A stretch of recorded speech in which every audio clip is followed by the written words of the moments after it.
Hi, welcome back guys. This is your friend, Lettuce Head Fanfics. Back with amazing fanfiction. This is the series of What If Deku Flatlined for 42 minutes. Now before starting, please give this video a like and subscribe to the channel if you want more videos like this. Now let's get into the fanfic. Kamui Woods spent the last 5 minutes trying to take down the notorious villain, Nightmare, whose name and quirk abuse spread like wildfire in a few short weeks. Kamui Woods had been the first to respond to an emergency call about Nightmare striking again, leaving a young child to have a fit in the middle of the street. Kamui Woods could not ignore the threat, and now that Nightmare was within reach, he fought with renewed vigor, striking the villain in quick succession to keep them from slipping off. The more he attacked, the less chances Nightmare would have to run. All it took was one slip-up, that Kamui Woods would kick himself over for days, quite literally, as his boot caught on a gutter and he stumbled, eyes dropping to the ground for a moment to make sure he did not step into the gutter again. By the time his eyes snapped back to face the villain, they were gone. Kamui Woods caught a glimpse of the villain's fluttering form around a corner and gave chase. The two ran for far longer than Kamui Woods would care to admit, especially considering that he had wounded Nightmare and could see the villain beginning to lag just ahead of him. Kamui Woods corralled Nightmare away from the bustling streets into back alleys when he heard a great rumbling. An lady appeared before Nightmare, expanding until she blocked the path in its entirety. She lowered her fists and made to grab the villain. At the same time, Kamui Woods unleashed a heavy binding assault. An lady pulled back triumphantly, waving her giant fist in the air. "Thanks for leading this one right to me." An lady cheered. Kamui Woods stared dejectedly at the sidewalk. "She took another one of my villains down? What are you muttering down there? I can't hear you. Hey, let's get this guy to the authorities." The lady brought the fist to her face and peeked between her fingers. She paled. "What's wrong?" Kamui Woods called up to her. The lady opened her fist palm facing down, revealing nothing besides the fabric of her glove. The two of them leapt to action, splitting up to cover more ground as they each called out to any respective heroes who may be in the area to assist. Quite a few were finishing up their patrols and said they would be on the lookout for Nightmare. Everyone wanted Nightmare off the streets, and any hero with a brain would be eager to be the one to bring in the villain and stop their reign of terror. Kamui Woods caught a glimpse of Nightmare and felt his heart drop as he realized the direction Nightmare was headed. He gave chase, unwilling to let anything else happen to the students of UA. He radioed in ahead to the school to give a warning, but no one responded back. He pushed faster to keep up with Nightmare, who was easily lost in the darkness that surrounded the campus for the evening. It was a normal evening, a good one even for Izuku to take a run. The crisp night air was cool enough to keep his body at a pleasant temperature as he slowed to a jog, preparing to stop and head back inside in another couple of minutes. Sweat collected at the nape of his neck and along his forehead, and he swiped at the beads that fell over his brow towards his eyes. A breeze rustled the nearby trees and fluttered through the bottom of his shirt up his sweaty back, almost like the gentle touch of fingers. He shuddered but kept his brisk pace. Another breeze, stronger this time, rose up his shirt along his spine. Izuku pushed his rising shirt down when it snagged on something. He came to a halt because those were definitely cold fingers crawling up his back. It took mere moments for him to activate his full cowl as he spun around, leg kicked out, ready to knock back whoever was behind him. His leg passed through a cloud of wispy navy blue smoke, and as he was about to bring his leg down to prepare another kick, a dark mist-covered hand darted from the mass of navy and grabbed him tight around the calf, long nails digging in enough to draw blood, and pulled. He lost his balance and fell to his back. In the moment it took him to put his hands down in preparation to flip himself back to his feet, the swirling dark mass pounced, blanketing him entirely. His vision went dark, and as he tried to shout, he found himself sputtering and coughing around the mist that entered his mouth and drilled down his throat. His eyes teared as the smoke probed deeper.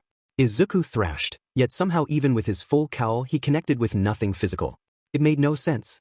How could a cloud of smoke pin him down while he could not touch it? "Succumb, young one. You are only making this harder for yourself," an ubiquitous voice said. Suddenly his limbs felt heavy and his eyelids fluttered. It was as if all the energy were being drained from him at once. He found himself paralyzed, chest still heaving desperately as the smoke continued down his throat. "That's it. That's a good boy," the voice cooed. Izuku desperately tried to move even a finger, anything to help him get out of the cloud. His body rapidly grew weak, and the awful sensation of blood draining made his head grow fuzzy. Tears sprang in his eyes and slid down his now chilled cheeks. Everything grew frigid as if winter came early. The cold seeped into his bones and curled around his heart until the frantic beating slowed. With the last of his energy, Izuku blinked his eyes open, or he thought he did anyway. It was hard to discern when everything was pitch black, and was greeted with himself. Izuku found himself standing in darkness, staring back at his body, only it was thinner, less muscle definition, almost like back before All Might bestowed his quirk upon him. The boy standing across from him smiled grimly. Over his shoulder he sees something else. Another figure maybe? There's no way to tell, though he has the sensation of being watched. It sends a shiver down his spine. Have you enjoyed your dream? He asked. Izuku furrowed his brow. It must have been a nice dream. You've been stuck in this fantasy for a while now. What are you talking about? Who are you? I'm you, or rather you're me, I guess. That makes sense. I want to wake up now and you're making that difficult. What? The other Izuku sighed, anger apparent in his eyes. This fantasy you live in is driving me insane. I want to wake up now and I can't do that if you don't accept reality. I'm lost. Come on. It was cute when we were young. Dreaming about having a quirk to become a pro hero was fine back then, but you really have to grow up now. A cold sweat broke out across Izuku's face. What do you mean? I have a quirk. Almighty. Izuku broke off to chew his bottom lip. You still believe that? The other Izuku laughed bitterly. You can't even separate dreams from reality. You're such a child. No. I have a quirk. All might. All might this and all might that. Don't you ever think about anything else? Your obsession with him is pathetic. You're never going to be a hero, so give it up already. No. That's wrong. I'm a student at UA. I'm training to be a pro hero. I have my provisional license and everything. You aren't listening to me, the other him shouted, fists balled at his sides and shaking with barely contained rage. That was all a fantasy we made up to make ourselves feel better. I want to wake up and I can't do that when you're holding on to a dream that will never happen. Tears welled in Izuku's eyes and he furiously rubbed at them. You're lying. You think you would make a good hero? You can't protect anyone, not even yourself. You're a quirkless crybaby and should have listened to Kaken when he told you kill yourself. You're a waste of space, and even if All Might had given you his quirk you would never live up to him. You will never be the symbol of peace and you will never be a pro hero. Don't say that, Izuku. I will be a hero. I will be the new symbol of peace. I'll make All Might proud. Keep telling yourself that, his other self said. He suddenly looked up, head so far back Izuku couldn't see his face. It looks like our time is up. I really wanted to wake up. I thought you would too, but you refused to see the truth that's right in front of you. He sighed heavily, head dropping back, and Izuku jumped back in fear. His face was an unrecognizable bloody mass of sizzling flesh. Skin melted off in clumps that landed at his feet, splattering over his sneakers with sickening squelches only to reveal the white bone that lay beneath. Izuku wanted desperately to turn away and shield his eyes, but it was as if someone were holding his eyelids open to force him to watch. It only grew worse as more bodies appeared through the darkness behind his other self. They dragged broken bones and dismembered limbs, crawled through bloody piles and reached for him with diseased fingers. A sob wrenched itself from Izuku's lips as he watched all the people he had come to care about suffering before his eyes. Uraraka, Ida, Azui, Kirishima, Todoroki, all of Class 1A, All Might, his mother, and Kaken. Flaming buildings sprang up from the ground, encasing Izuku in with his classmates and family. The unbalanced mixture of UA campus and his hometown looked like a war zone the way many of the structures crumbled to dust. The flames were hot on Izuku, causing his skin to sizzle and crack much like those before him. He watched all those he cared for dissolve into a gooey pile of blood, bone, and flesh as they called out to him. Their voices swirled in his mind, growing louder and louder until it was utterly deafening. Their overlapping voices reminded him of his own shortcomings and anxieties for the future. Izuku screamed, throwing his hands over his ears and falling into a crouch. His eyes refused to close even as Kaken dragged the upper half of his melting body towards him, swearing at him, screaming that he is better off dead. Izuku's stinging eyes watched on in abject horror, unable to stop the torment. Izuku Midoriya is legally dead for 42 minutes. His body was found, discarded in the middle of the road, cold as ice and skin nearly blue, by Midnight, who responded to the call first when it was determined that the villain, Nightmare, made their way onto UA grounds. Recovery Girl sits in the back of an ambulance with him, trying everything she could think of to start his heart. The EMT with her begins chest compressions and Recovery Girl sits back to let him do his job. She watches young Midoriya's lifeless body sway under the ministrations of the EMT, and she prays that his eyes will flutter open, followed by him bolting upright, sputtering questions and apologies at her as he usually does whenever he ends up in her infirmary. His heart is still not pumping by the time they reach the hospital, and it takes everything in Recovery Girl to not rush into the emergency room he is wheeled into. She takes a seat in one of the uncomfortable green chairs in the waiting room and waits for further updates, hoping silently that they will ask her to come in and help sooner or later so that she does not feel so restless. Inko Midoriya arrives 10 minutes after Izuku is admitted, and she is hysterical as she races towards the front desk to inquire about her son.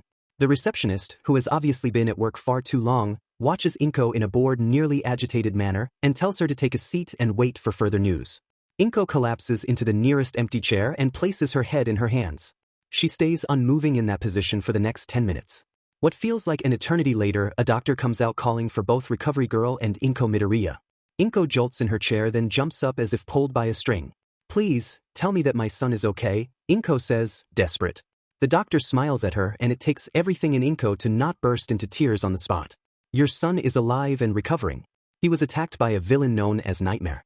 What we know of their quirk thus far is that they appear as a dark, shadowy cloud, and once latched onto a victim they will force the person to live through their worst nightmares. Mr. Midoriya is the first to have, died from this, so any side effects specific to his situation will be unknown and must be monitored. I can do that, Recovery Girl says. Inko jumps at the new voice then relaxes once she recognizes who it is that spoke. We will give you all pertinent medical files as well as information we have on Nightmare's quirk. His victims thus far have had difficulty coping. Hallucinations seem to be the biggest issue, so be sure to look out for that in Mr. Midoriya. He pauses for a moment as if gauging what to say next. You may see him now, just do not be too alarmed by the state he is in. Now Recovery Girl, if I could have a word. Inko takes the doctor's directions and rushes down the hallway that reeks of cleaning supplies into her son's room. She stumbles in with a cry of her son's name only to pause by the door. Izuku is strapped into his bed, arms and legs held down by thick leather bindings. He has a wild look in his clouded eyes and his body is shaking. His lower lip trembles as tears leave semi-permanent tracks down his face. Pulls the chair at the edge of the room to his bed and falls into it. She leans over to grasp his hand tight in hers and brings it to her lips to kiss. Tears well in her eyes at the sight of her son as he sees horrors she cannot protect him from. I'm sorry, Izuku. I'm so sorry.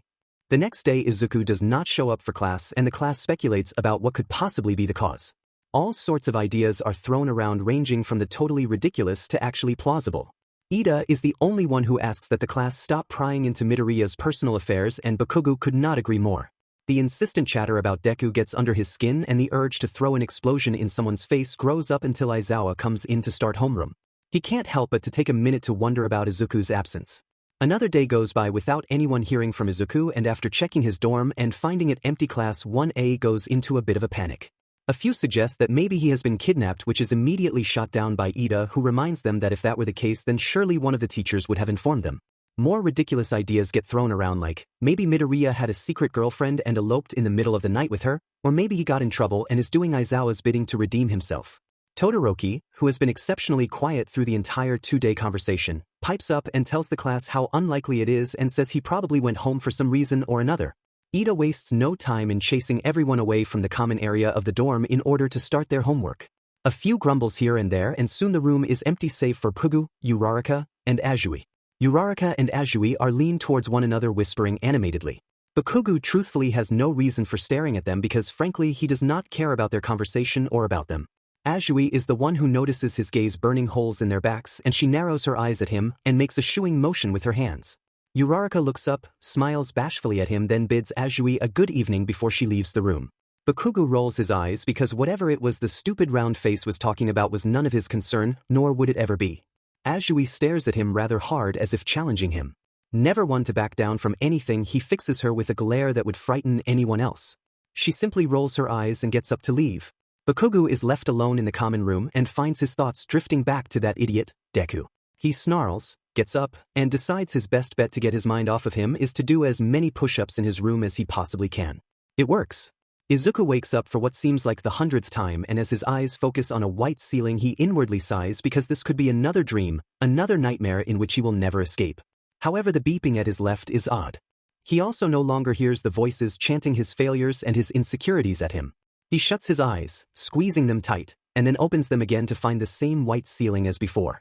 He props himself up and realizes quickly he is in a hospital. Either these nightmares have decided to get a lot more realistic or he is actually in a hospital bed hooked up to an 4 and a heart monitor that beeps consistently in his ear. He waits and counts backwards from 30. Someone always appears before he hits 0. He stares blankly into the far left corner of the room waiting to see blood followed by a battered body. He waits to hear the voices yell at him calling him all sorts of names and reminding him that he lives in a fantasy that clearly never existed. 10 seconds to go. 9, 8, 7, 6. The door to his right opens and in walks a nurse carrying a clipboard. She looks just as surprised as he feels. He has never seen this woman in his life and she is not covered in blood and all of her bones are inside her body. She smiles brightly at him and bids him a good morning. He listens at half attention as she mentions taking his vitals and checking over a couple of things before she goes to get the doctor. He allows her to poke and prod to her satisfaction because he is too stunned to see something other than carnage and darkness and to hear a voice so soft and sweet it is almost surreal. She leaves the room and Izuku's eyes are drawn back to the corner expecting to find Kaken standing there. He seems to be one of the most frequent to visit him, next to All Might, and tell him how useless he is as a hero. Some things never change. A doctor replaces the nurse and tells Izuku about how he was attacked by a villain known as Nightmare. Izuku racks his rattled brain and discovers that he has indeed heard of Nightmare and his reign of terror that has spread through many of the inner cities. The doctor asks if he remembers anything from the attack. Izuku tries to remember, truly, but nothing comes to mind except a cold darkness and the horrible sensation of being drained. The doctor looks mildly uncomfortable at this and then, like ripping off a band-aid, he tells Izuku how he was clinically dead for 42 minutes before being resuscitated. Izuku's entire world tilts, spiraling out of control, and suddenly he is lost to the darkness again. When he comes to this time there is no doctor or nurse with a nice voice. Instead he finds his mother sat in a chair at the edge of his bed clasping their hands together like a prayer. She cries big, fat tears that lob down her face and fall on Izuku's hand. He is almost afraid to look at her because if he does and he sees blood or any other indication that this is all still part of the nightmare then he is sure he will lose it. However, Izuku is brave and he looks despite his fear and to his relief his mother is in one piece. She reaches over to hug him and does not let go for some time. Izuku gets a few more visitors. The doctor comes back to speak to both him and his mother about discharging him that evening and allowing him to go back to school to which he is grateful for because he is certain if he stays around his crying mother for much longer he will have no choice but to cry with her. Next are the police. They take a statement from him which he feels guilty about because he really remembers nothing and knows his statement is unhelpful. The police thank him anyway. His final visit is from All Might who trembles when he walks in. Inko takes no notice but Izuku sees it. He's sure he is the only one who would notice it. Young Midoriya, I am glad to see that you are okay, he says and comes to stand by the foot of his bed. When I heard what happened I was beside myself with grief. If I had only been there to stop that villain. Izuku perks up with wide eyes and brings his hands out to motion placating in front of him. No. This is not your fault. Please don't feel bad. Izuku stutters as his teeth chatter when a chill races up his spine. His eyes grow wider and wild as they race around the room to find the source. I was the one who ventured too far from the dorm. It's my fault I got caught. Inko's hand tightens around Izuku's. Are you alright? His eyes are still trailing around the room because he knows someone is there. I'm fine. Why wouldn't I be? You look a bit tense, All Might says. Should I call in a doctor? No. Izuku barks. His eyes land on All Might's and it is there that he recognizes shock. Izuku takes a few deep breaths to calm his racing heart and forces his eyes to focus on what is right in front of him. I'm fine. There is no need to bother anyone else. Can I go yet? Inko pulls back and Izuku is surprised to find how cold he becomes at the loss of his mother's hand. I will go ask the doctor and get everything ready for you to go. Inko hurries out of the room probably just as eager as he is to leave the hospital. Izuku and All Might stare at one another for a long, tense moment. You can talk to me if it will make you feel better, young Midoriya, All Might presses. I will not judge you for anything you have to say. Izuku almost laughs. I know that. Really there's nothing wrong. I just want to get back to class. I've missed so much. His eyes go wide this time instead with realization. Oh no, I've missed so much. I'll have to borrow the notes from someone and make copies and then catch up on the homework not to mention all the training I have missed. I have to catch up to everyone else. Slow down, All Might laughs. You have only missed 3 days including today. You will catch up in no time. I do have a favor to ask for when you get back to UA. Anything. Take it easy. All Might holds up a hand to stop Izuku from jumping in. I know you do not want to think about it, but you did die briefly. Recovery Girl will monitor you and you will report to her every day. All of us at UA have agreed that you do not have to participate in mandatory training for the rest of the week. That means it is my choice to participate or not, right? All Might brought his hand to his chin and rubbed it thoughtfully. I guess I phrased that wrong. You will not participate in mandatory training for the rest of the week. What? Izuku cries. I can't miss training. It's too important. While you are still in recovery you can. Even the greatest heroes out there know when they need to take it easy. You still have much to learn, young Midoriya. Inko comes back in with a bag of clothes in her hands and a watery smile on her face. As she hands the bag over to Izuku, he gets a good look at her face and wishes he could not identify the puffiness that rims her eyes and the redness of her skin from furious rubbing. All Might goes then and tells Izuku that he will be around campus whenever he needs him. After Izuku is dressed in fresh clothes he and his mother drive back to UA in a horribly tense silence that has Izuku on edge. It reminds him far too much of the silence at the start of his nightmare when there was nothing except darkness. When she drops him off, Inko makes him promise her that he will not wander off alone anymore and that he will rest until Recovery Girl tells him it is okay to join back in physical activities. He promises, if only to stop the tears that threaten to spill from her eyes. Aizawa is at the gate to meet him. Classes are over for the day.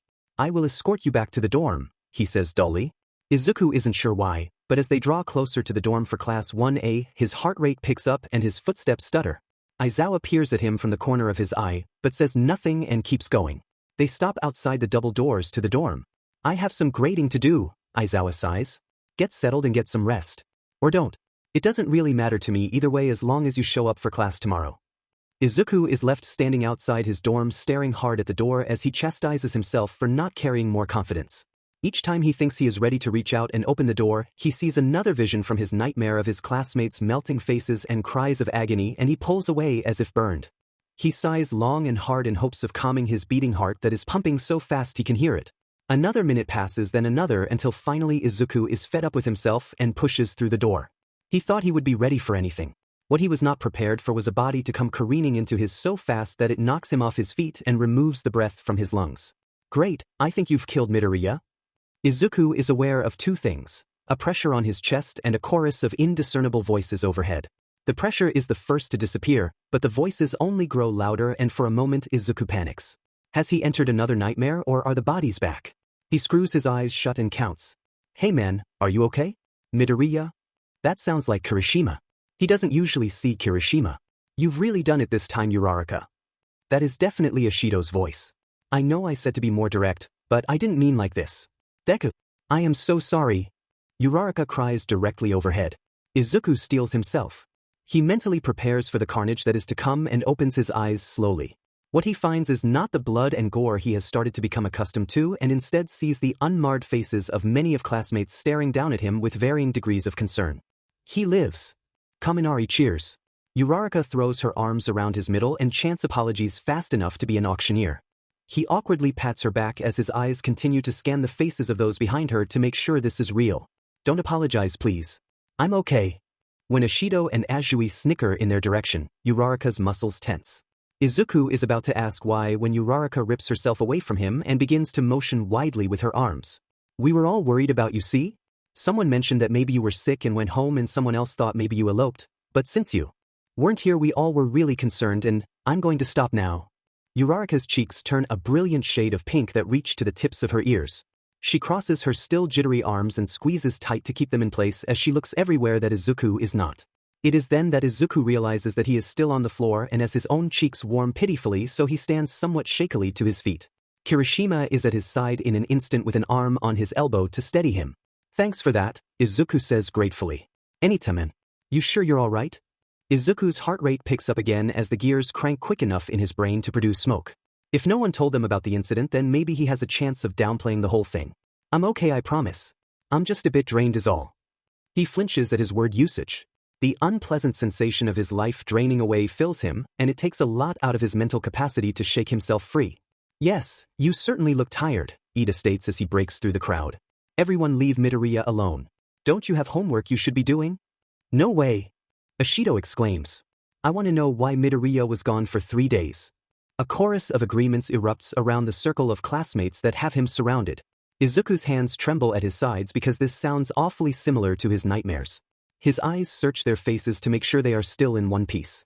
As the eager faces of his classmates peer at him as if he is a specimen under a microscope, he figures part of the truth is better than none at all.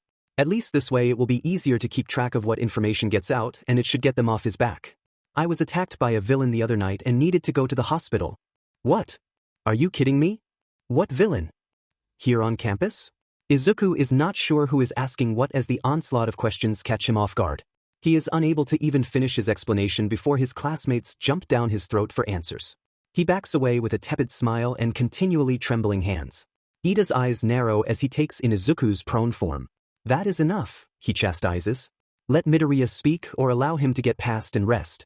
Izuku wonders if Ida can see the gratitude in his eyes. He makes a mental note to thank him later. I was attacked on campus by the villain, Nightmare. More shouts interrupt him again, only this time Ida steps in quicker. What did I just say? The voice is quiet. I promise that I am fine. Everything checks out. Izuku's faux smile is so big it hurts. but it does its job at placating the crowd before him. If everything is fine, then why were you standing outside for an hour like an idiot? Huh, Deku. The crowd parts for Katsuki as he comes to stand in front of Izuku. It wasn't an hour. Izuku trails off, suddenly very put off by the buzzing energy radiating off Kaken. That doesn't answer the question, Deku. I was wondering that as well. You were standing out there for quite a while, Uraraka says as she fiddles with her fingers. We were beginning to think one of us would have to bring you inside. No one was talking to you, Katsuki growls. So, Deku, what is it gonna be? The truth or another lie? I'm not lying, Izuku says indignantly when another chill rolls through him. I have to go. I'm really tired and Recovery Girl told me I need to rest for the remainder of the week. Izuku pushes through the crowd, careful to avoid touching Kaken, and takes off. Oi, don't think you can run away from me. Izuku can't find it in himself to respond because the voices are back. They begin in a low static undercurrent that lies just beneath the surface of every real voice and white noise he can hear. As Izuku Power walks down the hall away from the rest of his class and Kaken's yelling, he hears them as they grow louder and break through to the surface. As soon as he turns the corner out of sight of the others, he clamps his hands over his ears, hoping beyond all hope it will dampen the sound. With no such luck, he jogs the rest of the way to his room and resolves himself to his fate. Izuku slams his door shut behind him and throws himself to his bed. Muscle memory takes him under the comforter, where he hides with his eyes squeezed shut so tight he sees colorful spots on the underside of his eyelids. You can't hide from us, Izuku, the voices whisper. Open your eyes, Izuku. We just want to talk. Izuku shudders and curls in on himself. You're not real, he whispers over and over again. The voices laugh cruelly at him. Believe what you will because you know the truth deep down. No, Izuku groans as tears sting his eyes. You are not real, he reiterates. Look at me, Deku. Kaken's voice is so close that Izuku's eyes spring open. Pressed up by his nose is Kaken's twisted face, half bone and half torn skin stretched across in an attempt to cover the white underneath. Izuku shrieks and throws the covers off of him. Kaken's face disappears with the echoes of vicious laughter. He appears in the middle of Izuku's room with his midsection blown open as if by a super-powdered fist and leaks. Kaken reaches for his intestines that slip through him with a disgusting slurping noise as they catch against the still fleshy bits of his intact body. Izuku presses his back to the wall and watches Kaken scoop the sausage-like parts and bloody his hands with a maniacal grin. There is a sharp knock on his door that causes Izuku to jump 2 feet into the air and break eye contact with the imitation Kaken. Ida's concerned voice wafts through. Midoriya, are you okay? I heard a noise. Kaken's distended body grins at him from the corner of the room with his hands spinning his bloody entrails casually as if they were rope. Izuku forces his eyes away, but they are drawn back a moment later. Kaken's grin splits wider, pulling at the snatches of skin that try to stay attached to his face. I'm fine. A large bug fell on me and I got scared. Nothing to worry about, I got rid of it. Ida sounds nothing if unconvinced. If you're sure. Well, Midoriya, if you want to talk, I want you to know that I am here for you. Thanks, Ida. I mean it. No you don't, Kaken tells him. You're effing liar and you know it. Shut up, Izuku hisses. I'm sorry, did you say something? Ida asks. No. Izuku yelps. No. Sorry, just talking to myself. I'm going to get some sleep if you don't mind. Oh, not at all. Rest well, Midoriya. We are all glad to have you back.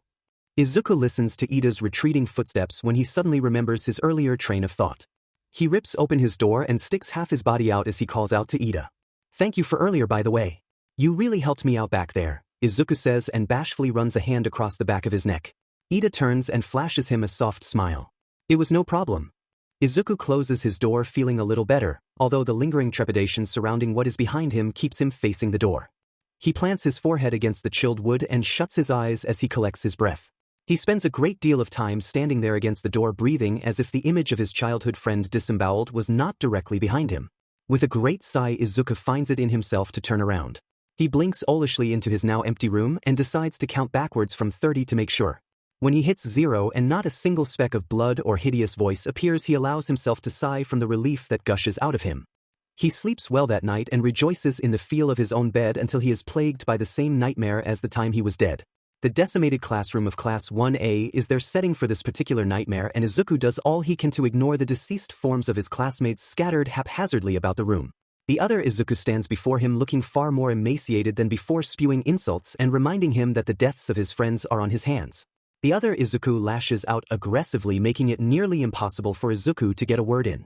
Izuku takes each twisted comment, challenging them less and accepting them a little more easily than before.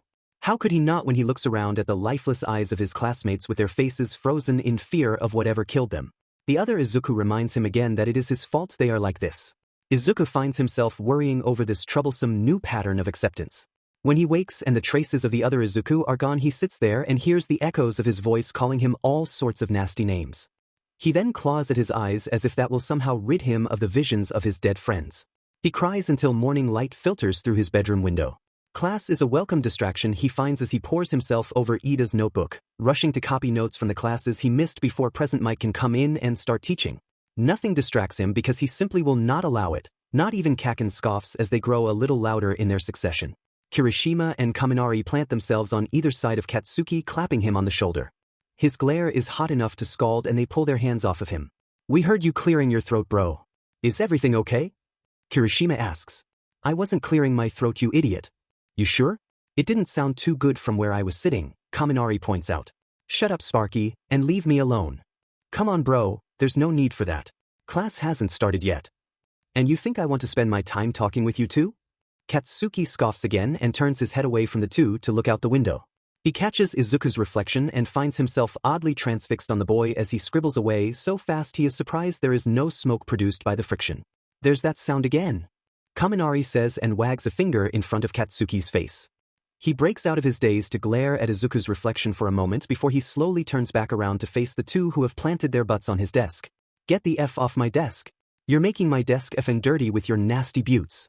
"I just washed these pants," Kirishima objects. "And I take my personal hygiene seriously. The same can't be said for Pikachu over here. I resent that."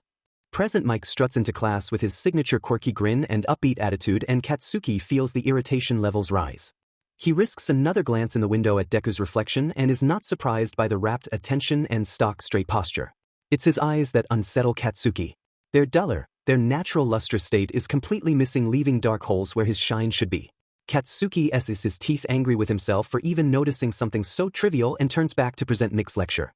They make it to lunch hour, and just as Katsuki is about to turn around at his desk and confront the green-haired idiot, Uraraka appears out of thin air, standing in front of his desk and blocking Katsuki's view entirely. His eyes burn holes into her back, then he whips around before anyone can catch him staring. "Want to grab lunch together?" Uraraka asks in her most cheerful voice.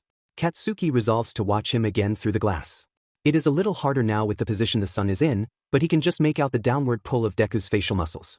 He looks down at his notebook a little despondent, then springs back up with a smile that is so clearly fake Katsuki wants to strangle him and everyone who falls for it. "Rain check?" he asks in a soft voice. "I really have to finish copying the notes and studying all the material I missed." He can't see Uraraka's face in the glass, but he does take notice of the way the tension in her shoulders fall with his rejection. "Not a problem, Deku," she says as cheerful as ever. "Let me know if you need help with anything." "I will. Thanks." Uraraka sidles up next to Azui, who greets her with a soft pat to the back. As if she has a sixth sense, and that creepy frog probably does if Katsuki were to guess, she immediately hones in on Katsuki's staring and narrows her eyes at him. She makes a shooing motion behind Uraraka's back. Katsuki doesn't need to be motioned to twice. He has more pressing matters to concern himself with anyway, like why Deku is such a bad liar and why has no one called him out on it yet. He stands and is just about to make his way over to confront Deku when Kirishima and Kaminari each grab an arm and drag him out of the classroom towards the mess hall, giggling the entire way. Katsuki screams at them with such colorful language even a sailor would blush, except the two brush him off with laughter and jokes of their own to lighten the tension. They plop him down in line to grab lunch and continue to laugh at him as he fumes. "You could have gotten out of that if you wanted to. Face it, bro, you like us." "I do not." Katsuki growls and pulls the tray off the pile with such force it shakes the remaining tower. "So, are you ready to talk about what's got your panties in a twist?" Katsuki's palms sweat as his internal temperature rises. The buildup is killing him. He needs a release sooner rather than later. "Silent treatment it is," Kaminari says as he pulls a roll onto his plate. "I'm trying not to blow both of your faces off," Katsuki growls and makes to grab a water bottle. As soon as it makes contact with the palm of his hand, the bottle explodes, showering the three of them in water and plastic.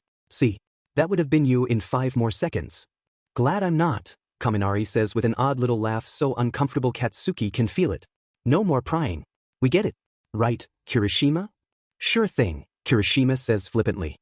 He plucks a new water bottle from where it is sat in a row of ice and places it on Katsuki's tray. The three of them head towards a table and take up the empty half. "No more prying for now." "He's not ready yet." Kaminari nods solemnly as he makes little noises of agreement in his throat. Katsuki searches the two for a moment, then makes his deduction. You're both idiots. I don't know why I tolerate you. Because you love us, Kaminari sings emphatically. A most wicked grin pulls Kirishima's lips apart to reveal the rows of sharp teeth beneath. Katsuki finds that he looks like the cat that has caught the canary. Stop being such a creep, shitty hair. Kirishima shrugs and turns his attention to the food on his tray. He wastes no time in scarfing it down so fast Katsuki is amazed he manages to not choke. The entire time they sit there eating their lunch, Katsuki's eyes are trained on the door. Whenever it opens, his eyes spring towards it with a laser focus even a dog would be jealous of, and each time he faces the disappointment of not seeing green hair. The rest of Class 1A is in eating lunch and preparing for training later that afternoon, but not Deku. Katsuki scowls. What could that idiot be doing that's more important than lunch? That's when it clicks. Making notes is the little idiot's favorite pastime. Of course, he would also be the type of idiot to forget to eat once transfixed on a project. Katsuki stands abruptly, knee hitting the table hard enough to move it forward slightly. He hisses and ignores the stares from his table mates as he takes his throbbing knee and, vaguely embarrassed but away from the cafeteria and back towards their classroom. He wasn't all that hungry anyway, and he hates to waste food. It was the only logical option to deliver the rest to someone in desperate need of it. The type of brain power Deku exerts on the daily with his furious note-taking is enough to tire anyone out, and Katsuki is mildly impressed by Deku's impressive focus even at the expense of his own health. Katsuki will never forget the next moment as he pulls open the door to their classroom. He burned it into his memory the second it happened and files it under information he collects about Deku stored in the back of his brain, where all his childhood memories are under lock and key. There, standing in all his glory, is Deku with his hands around thin air as if he is choking the life out of someone invisible. Katsuki knows it's not Hagakure because he saw her grab lunch with Ishido. He stands in the doorway to their classroom and blinks. He's so unsure of what to do or if he should even interrupt when Deku's ear twitches, and suddenly he's got this wild look in his eyes as he turns to face Katsuki and casually lean on the desk next to him at the same time. His hand completely misses the table and he falls forward with the shift of weight. His chin clips the top of the desk, and for another oddly heart-aching moment Katsuki is worried for him as he rolls on the floor groaning. That revelation is enough to pull Katsuki back to reality. When had he crossed the room and gotten close enough to Deku to count his freckles? What was happening to him? After rejecting Uraraka's offer for lunch, Izuku turns back to the notes he almost has completely copied and ignores the chatter of the room. He hardly notices as the once loud footsteps diminish to quietus as his classmates head out for lunch hour. The silence of the room finally registers, and he pauses in copying the final paragraph of Ida's notes to look up and assess the situation. He stares slack-jawed at the empty classroom around him. There's no movement to be heard in the hallways either, which tells him exactly how late he is to lunch hour. Determined to finish and grab something to eat before his mandatory check-in with Recovery Girl, he rushes through the last paragraph, only stopping to erase and rewrite a sentence that was illegible in his haste, and then packs his bag while careful to make sure Ida's notebook is not bent out of shape. He pushes back from his desk and stretches his arms out behind his back as a small, satisfied smile graces his lips. He could not deny how fulfilling it felt to have 3 days of notes copied in a few short hours. Izuku stands and pulls his backpack over his shoulder when, out of the corner of his eye, he catches sight of something dark next to him in his reflection through the window.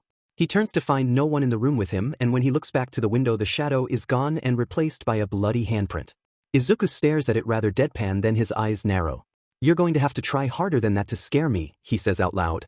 A bloody handprint is juvenile at best. Omnipresent chuckling echoes around him like a dozen overlapping voices, all vying to be heard over the other. Izuku is determined to not show any sign of weakness even as he resists the urge to clamp his hands over his ears that ache under the piercing sounds. "We don't believe you," they say. The voices change direction now as if some invisible force is circling him. Izuku stands stock still, fists balled at his sides and glare set firmly in place as he stares dead ahead into the front of the classroom.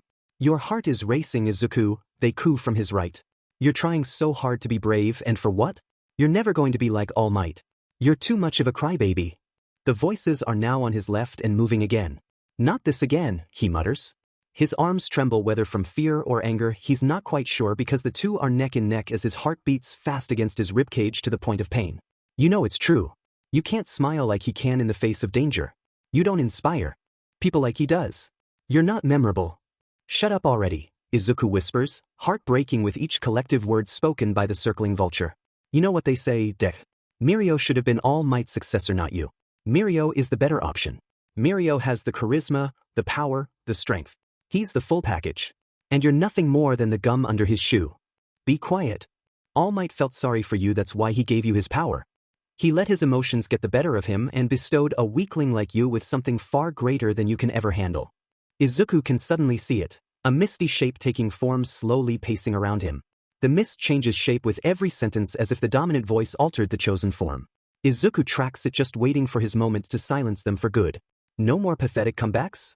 Have you given up already? They laugh coldly. Izuku can practically feel the icy wind cascade over his shoulders. You're weak.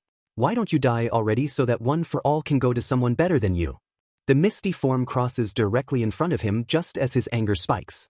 Izuku surges forward with arms outstretched and clamps them down hard around what he suspects is the being's throat and squeezes. He's pleased to hear the voices sputter followed by a ragged cough. What do you think you're doing? The voices hiss. This is something a villain would do. Suddenly it's Uraraka's hazy form standing in front of him with her huge, petrified eyes full of tears as she gapes up at him. This isn't like you, she rasps. Please stop. Izuku's panic is palpable, as is his raging heart. His grip lightens, and just as he is about to pull back and dash out the room in shame, Uraraka grins wickedly and pulls his hands back in around her throat. There's an ugly snap that resonates through his eardrums as Uraraka's neck bends at an odd angle and her head falls listlessly to the side. He stares down in horror at Uraraka's lifeless body, only held up by his hands wrapped tight around her throat. A scream that he knows will be loud and violent travels up his chest into his throat and is ready to burst forth when his ears pick up on a sound to his right.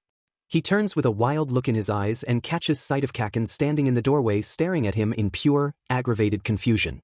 In a shoddy effort to look casual and not as deranged as he feels, Izuku makes to lean on his desk. His hand misses completely, and with the way his body weight shifts he falls forward, clipping his chin on the desk, then crashes to the floor with a pained groan. His hands come up to cover his face as he rolls on the ground for a minute, letting out long, exasperated groans that come deep from within. He feels Kaken's presence next to him before he sees him by peeking through his fingers. Let me have a look. Izuku continues to roll, still cradling his face in his hands. I said let me have a look, dim in it. Katsuki rips Izuku's hands away from his face, and for the first time in what feels like an eternity, Izuku looks up into the beautifully unmarred face of his childhood best friend. His eyes take in Katsuki's form, checking diligently for any signs of death on him. He relaxes his tense shoulders once he realizes this is the real Kaken and not the imposter.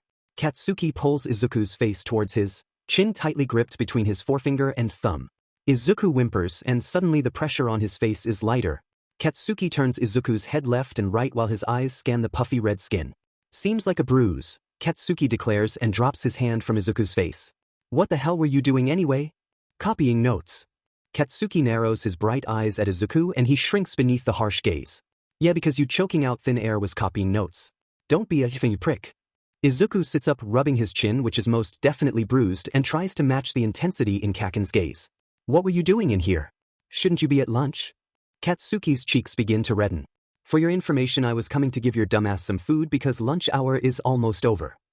Izuku loses the furrow of his brow as his face opens up in surprise. You what now?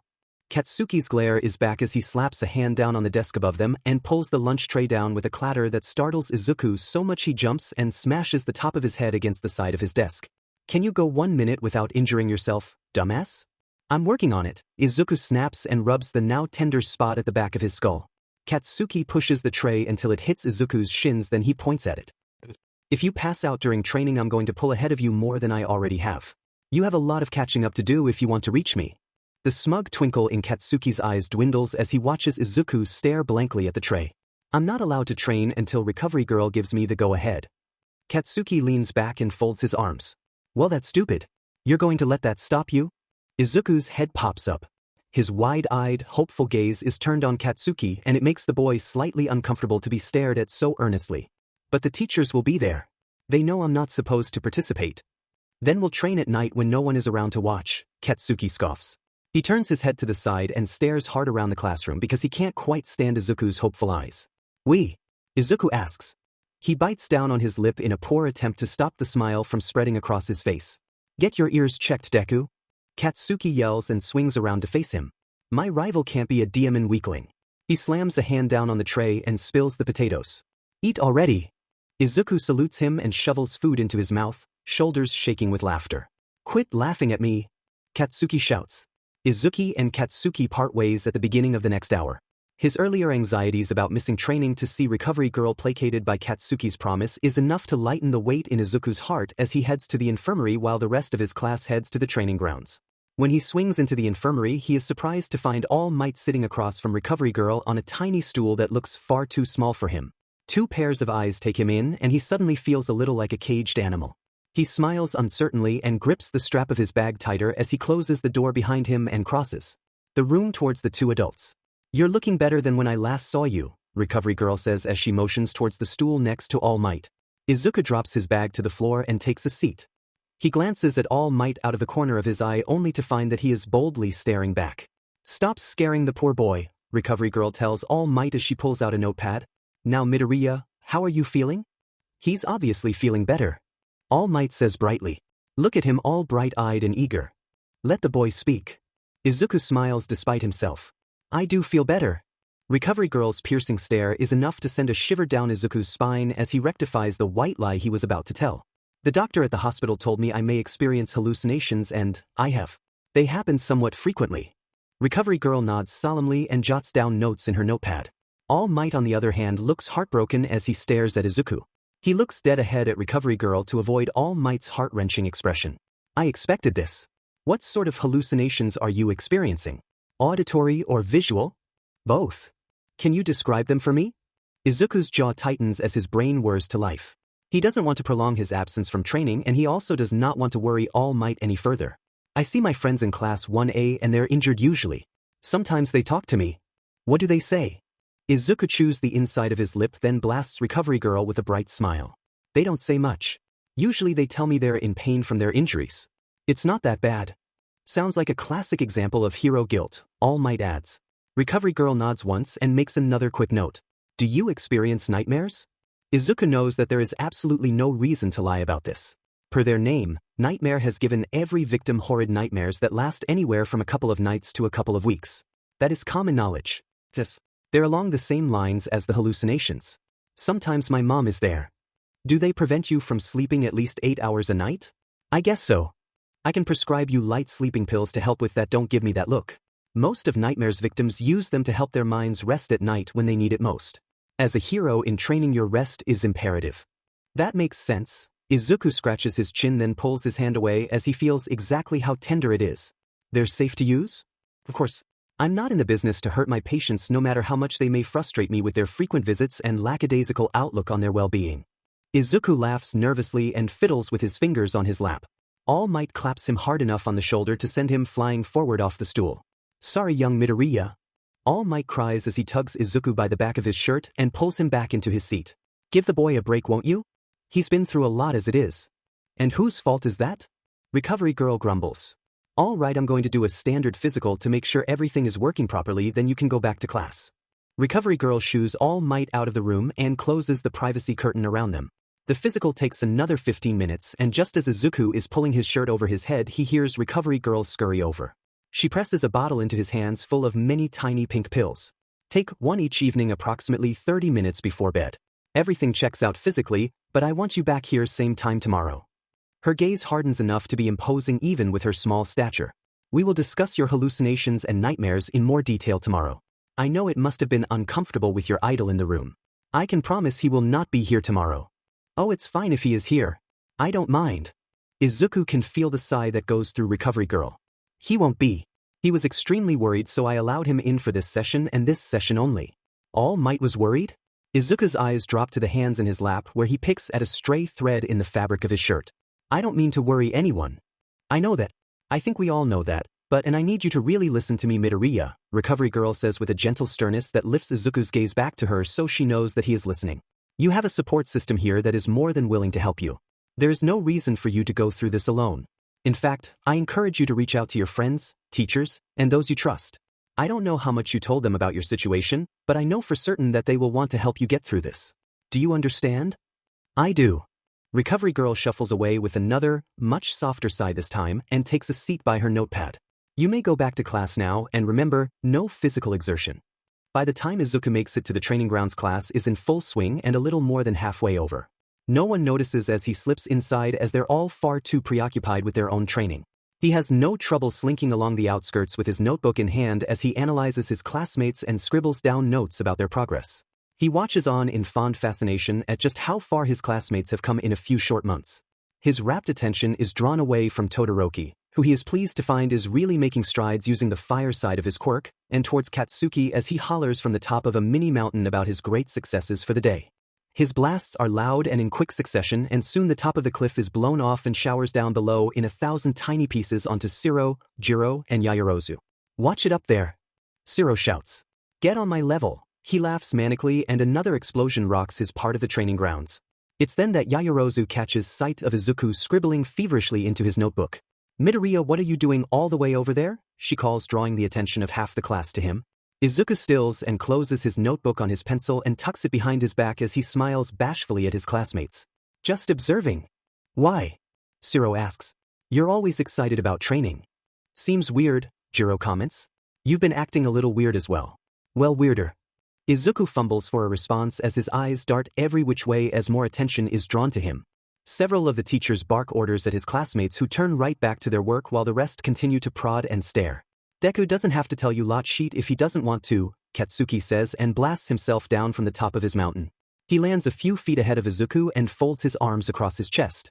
"No need to get so defensive, Bakugo," Shiro says with a placating gesture. "Knock it off then." The remaining classmates return to their work without another glance in Izuku's direction. "You need to stand up for yourself more, Deku." "I can stand up for myself just fine," Izuku says. "Yeah, because you did such a great job just now and yesterday when you got back. Grow a spine." Before Izuku can retaliate, Katsuki blasts away. Izuku is resigned to watching again and quickly observes the newfound tension he can see Katsuki carrying on his shoulders. The rest of the day is uneventful, to which Izuku is most grateful. Katsuki ignores him again, still carrying that strange tension in his shoulders however, but Izuku figures he will deal with that some other time. His classmates thankfully do not ask more questions, though a few give him odd looks here and there during the remainder of the day, and once classes are over for the day, Izuku finds much of his energy restoring with the promise of training later that evening with Kaken. Once back in the dormitory, Izuku locks himself away in his room and rushes through his homework because he wants absolutely no reason to distract him from training. He hardly notices the time pass. The sun sets into a deep inky blue night sky, much like the one on the night of his attack, to which he takes no notice of. Izuku relishes in the small semblance of normalcy he can get back. He had never before been so happy to have homework in his life. A loud pounding on his door rocks him out of his flow as he stands to answer it. He barely pulls his door open when it is pushed roughly and careens into the opposite wall with a shuddering bang. Izuku glares openly at Katsuki.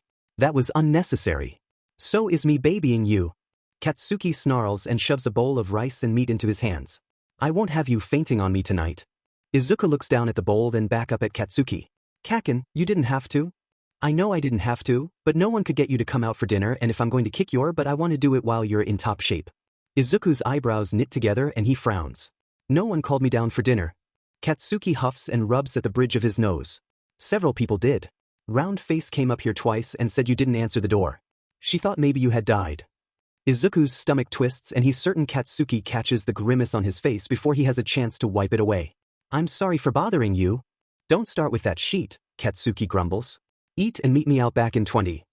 Izuku eats and just as quickly finishes the last of his homework with enough time to change into his workout gear and sneak outside before anyone can ask where he is going.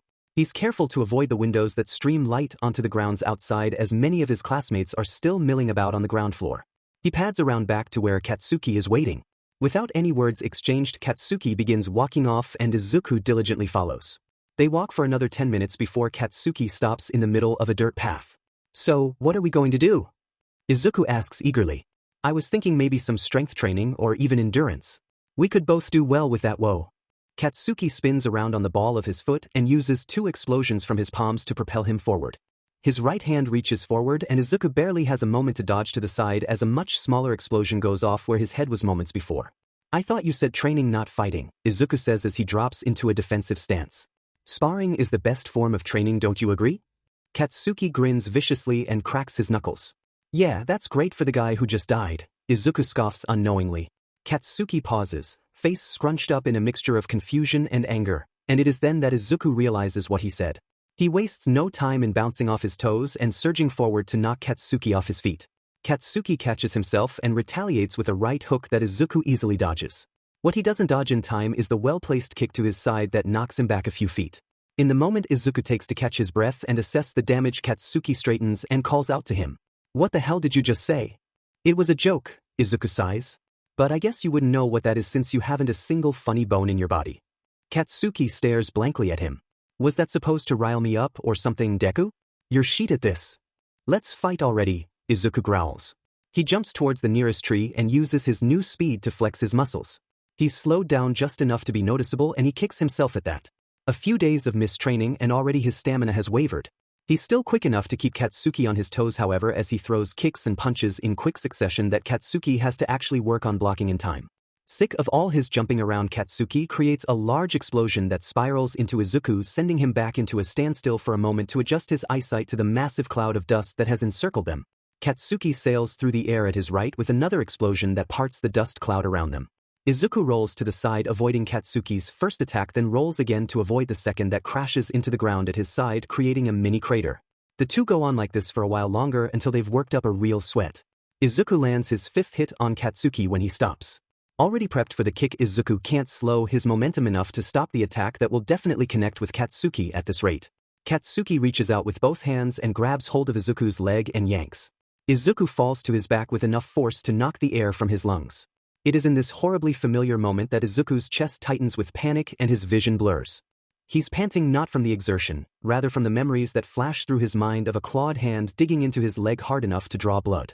Katsuki hovers over him and Izuku can see his lips moving, but he can't hear a word he's saying, as the only voice he hears is the scratchy one of his attacker.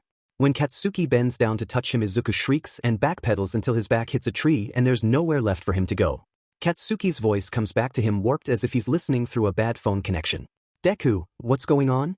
It takes a long moment for Izuku to parse the question, and even then he can't come up with a logical answer for his very sudden panic attack and horribly painful heart palpitations. "Deku, I'm going to touch you now." Izuku shakes his head because the feeling of fingers along his spine is real enough that his mind can't differentiate between memory and reality. He begins to claw along his back, pushing down invisible fingers and rubbing away the touch of a villain long gone. "I have to take you to recovery, girl." "No!" Izuku shouts. His vision clears in that moment and the timing is perfect as he catches the shock on Katsuki's slack-jawed face, which is replaced moments late by indignation. "What do you mean no? You're obviously going through something right now." "No!" Izuku repeats and forces his mind to catch up with his mouth. "She can't know I did this. I think your health is more important to her than us sparring." "No. Please don't tell her," Izuku pleads. A breeze rustles through his shirt and he screams as he jumps to his feet. He had not realized just how close Katsuki was until his body slams into his. Before he can pull back, Katsuki fastens his hands around Izuku's arms. "Tell me what's going on. What did you mean earlier when you said you died?" Izuku's dismay comes out as a whimpering groan. He vibrates in Katsuki's hold as his body and mind are at war with one another on what the right course of action to take is. "I told you it was a joke." "You're a shitty liar, Deku." Izuku's shoulders shake. He can't breathe. His lips part to form words when instead short, panicked breaths puff out. His chest pushes out then caves inward in such succession Katsuki's eyes go wide. "Deku, you need to calm down. Breathe with me, okay?" Katsuki begins counting slow breaths. "Come on. In and out." It takes several solid minutes for Izuku to get his breathing under control, and even then the trembling continues. They stand together in silence, close enough for their breath to mingle, and in a moment of weakness as he can no longer stand the chill that runs up and down his spine, Izuku drops his head to Katsuki's shoulder and pulls his arms up around his back where he grips the fabric of his shirt tight in his balled fists. Katsuki stiffens, arms going lax by his side. "Please," Izuku whispers. He shudders, pulling away from the wind that dances around the edge of his shirt and pushes into Katsuki's chest. Katsuki's head leans back and he exhales. His arms come up around Izuku's back where he grips firmly at the slightly smaller frame. They stand there unmoving until Izuku no longer feels the crawling fingers along his healing flesh. He relishes in the warmth Katsuki provides and only wishes he could relax and let himself go to the new, bubbling feeling in the bottom of his heart that grows a little stronger each time Katsuki gently squeezes him when he trembles.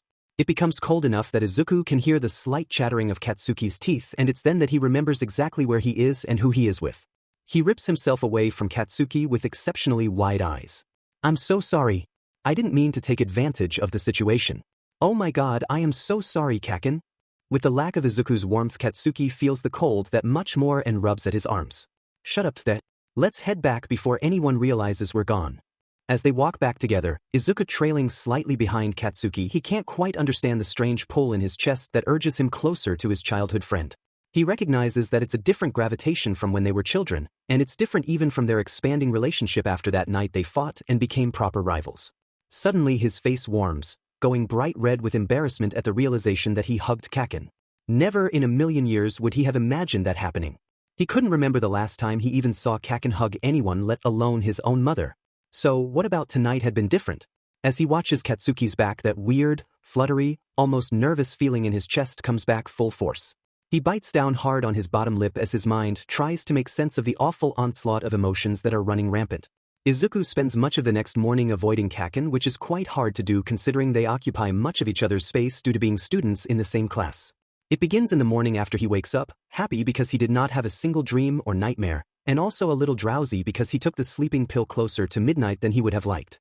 As he stumbles downstairs to get breakfast, he does a quick about-face upon seeing familiar spiky blonde hair already in the kitchen and runs back to his room. The rest of the morning goes much the same, and in an effort to get to class before Katsuki, he decides to run with Ida. Ida is nice enough to slow his pace down closer to a brisk jog than a run for him. Izuku doesn't even have to tell him that Recovery Girl said no physical exertion because he is just that smart and figured it out on his own. Izuku has to wonder if the lecture he received from his friend that early in the morning was worth the pitiful jog just to beat Katsuki to class. When he arrives at school, he has ample time before most of the students will show up, so he sits at his desk twiddling his thumbs with nothing better to do. The fidgeting turns into tapping fingers which then coincide with his bouncing leg. The echoes of his jitters resound through the nearly empty classroom. Ida is at his desk reading. He clears his throat. Midoriya, is there something troubling you? Izuku's tapping comes in quicker succession as he laughs nervously. Not at all. Why would think that? The way Ida peers at him is so critical that his leg stops bouncing. It eliminates the louder of the two tapping noises, though his fingers continue to drum against the top of his desk. You're awfully fidgety, Ida confesses. I've noticed an increase in it since your return. Izuku uses his free hand to rub at his cheek. Really? I hadn't noticed. Ida puts down his book, closing it gently, and turns at his desk so that he is facing Izuku. Please feel free to talk to me if it will help. The rapid beating of Izuku's heart slows as he comes to realize Ida's concern is genuine and there is nothing to worry about on that end. Honestly, I'm still shaken up from the attack. I promise I'll snap out of it soon, so please don't worry about me. Have you been experiencing the same symptoms as the other victims? Ida asks. Izuku shifts uncomfortably in his chair. I'm sorry. I shouldn't pry. No, it's fine. I do. I have nightmares, although Recovery Girl is helping me with them. His smile wavers as he thinks about the omitted information, then reminds himself that he does not want to worry his friends. Burdening them with his issues is not how he will overcome them. I just need a little time. Let me know if there's anything I can do to help. Anything at all. I mean it, Midoriya. Thanks, Ida. I appreciate it. Ida purses his lips and gives the impression that he has another question to ask when he gives a soft shake of his head and turns back to his book. It isn't until a few minutes later, around the time the rest of the students should be filing in, that Ida asks his burning question. Why did you want to run with me so early today? Oh, that. Izuku laughs nervously. I wanted to try jogging again. I know Recovery Girl told me to take it easy, but I figured a light jog wouldn't hurt. Ida is watching him with an intense look in his eyes that disappears as sunlight washes over him and his glasses catch the glare. Ida turns out of the light and begins preparing for class. Izuku isn't entirely sure if Ida is satisfied with that answer. Todoroki is the first to enter the classroom and makes his way to his seat. You should listen to Recovery Girl, Midoriya. Izuku, who was watching Todoroki cross the room, jolts after being addressed again. I promise. He glances at the clock and finds he still has several minutes before class begins, but as the flow of students increases, he knows Kaken is not far behind. Izuku practically rushes towards Todoroki and stands with his back to the door. Todoroki looks up and stares rather blankly at him. Can I help you, Midoriya? I just wanted to let you know how great I think it is that you're improving so quickly with the other half of your quirk. A pale blush, if it can be called that, spreads across his face just around his nose and beneath his eyes. Thank you, Midoriya. I suppose you are the reason behind that. Izuku rubs his cheek as his gaze lingers out the window while memories of their tournament fight passes through his mind. It feels so long ago when really it has only been a few short months since then. You've come a long way, Todoroki. I'm really impressed. His smile is soft and sweet as he gazes upon Izuku with an expression he can only parse as fondness. You have too. His expression goes stony. Look, about the attack from Nightmare. Don't worry about it. Izuku cuts him off with a wave of his hands. I'm fine. Todoroki's lips go thin as his kiss in a breath that he releases a moment later through his mouth. That's the thing. I don't think you are. If you need to talk, you can speak with me whenever you want. You helped me out and it only seems right to do the same for you. Izuku's world tilts as his heart cracks. He can hear a familiar laugh start in low like an itch in the back of his brain. It echoes through his skull, pounding on the walls, begging to be let out. You see it now, don't you? No one actually cares about you. Todoroki's head tilts to the side and Izuku finds that awfully cute, sort of like a puppy, then his heart clenches again with another round from the voice of his other self. Todoroki doesn't see you as a friend. You're merely a favor in need of returning. You're worthless to him and to everybody else. They only want to help you because they feel obligated to, not because they want to. Midoriya, are you alright? Todoroki asks. He's rising from his desk and Izuku's brain hits panic mode. Fine. I'm totally fine, he screeches and flings his arms out to stop Todoroki. He aimed to push down on Todoroki's shoulders, but his mind and his body had two different actions in mind. His right hand slides down Todoroki's face, catches on the collar of his uniform, and when he tries to yank his hand free from where it's caught, it springs back up and cuts Todoroki across the face. Heart pumping so fast he can hear the blood in his ears and eyes wide enough that he could be related to an owl, Midoriya opens his mouth to apologize. A shrill, high-pitched apology ensues. Oh my god, Todoroki, I am so sorry. I didn't mean to do that. I don't know what came over me. I am an awful person. I'm sorry if I hurt you and for messing up your tie. Please forgive me. I am so... It is okay, Midoriya. Todoroki reaches out to grasp Izuku's bicep and squeezes reassuringly. I know this can't be easy for you right now. You're fine. Don't worry about it, honest. Red in the face and embarrassed beyond belief, Izuku nods stiffly, bows an apology, then spins on his heel and robot walks back to his desk. He finds the entire class's eyes on him, and worst of all is that Katsuki is already in his seat and he too is staring at Izuku with an unreadable expression on his face and that weird tension still carried in his shoulders. Izuku falls into his desk and is grateful when Midnight walks in to begin their first class of the day. At least it gives the rest of his classmates something else to stare at besides him. His horrid shame fades from his face, but not his mind. The voices linger behind his own self-loathing thoughts, prodding the inner beast to life. Izuku sinks in his seat wishing he could burrow into the ground and hide away from the world. The voices laugh at him and not even Midnight's important lecture can rouse him from the state he finds himself in. Katsuki is fuming by the time lunch hour comes because Izuku is most definitely ignoring him, and to make matters worse he was talking to Icy Hot instead before class. Katsuki can't shake the image of Todoroki's arm around Izuku's and that stupidly hopeful look in his eyes. And for some reason every time he glanced at Deku through the window there was this look of consternation on his face that eventually became doleful. The biggest sign that something was wrong was the fact that his notebook lay shut with no motions made to take a single note. He figures that he can get Izuku alone for the lunch hour, then realizes just how foolish that line of thinking was. Glasses and round face scoop him up both with varying looks of concern that were horribly disguised. At least round face tried to look happy, though it comes across more as constipated than anything. For eyes does not bother hiding the frown as he leans down to whisper something in Izuku's ear. Izuku nods tiredly and allows himself to be led away by the two. Katsuki glares at their backs. The intensity deepens when he catches sight of Todoroki following close behind as Uraraka waves him over. Katsuki springs to his feet and slams his hands on the desk with a resounding bang that resembles that of his explosions. What's going on this time?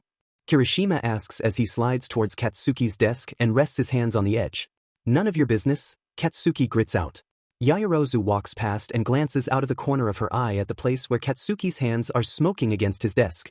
Try not to break school property, she says simply and walks off. Katsuki growls outwardly, teeth grinding. Where does she get off on telling me what to do? Ah dude, I think you're leaving marks, Kirishima says and points at the smoke. Katsuki pulls back, not entirely surprised that he let his anger get the best of him, and quickly brushes away the top coating on the desk that was singed away. The only indication left of his anger is the slight discoloration of the desk top where his palms had been. Maybe he needs to eat, Kaminari pipes up from his place across the room where he waits by the door. I'm not trying to rush you or anything, but I'm hungry. And what you need me to be around so you eat? Katsuki asks. Nah, that's why you have Midoriya. Kaminari barely ducks in time as Katsuki's bag is flung across the room top speed at his head.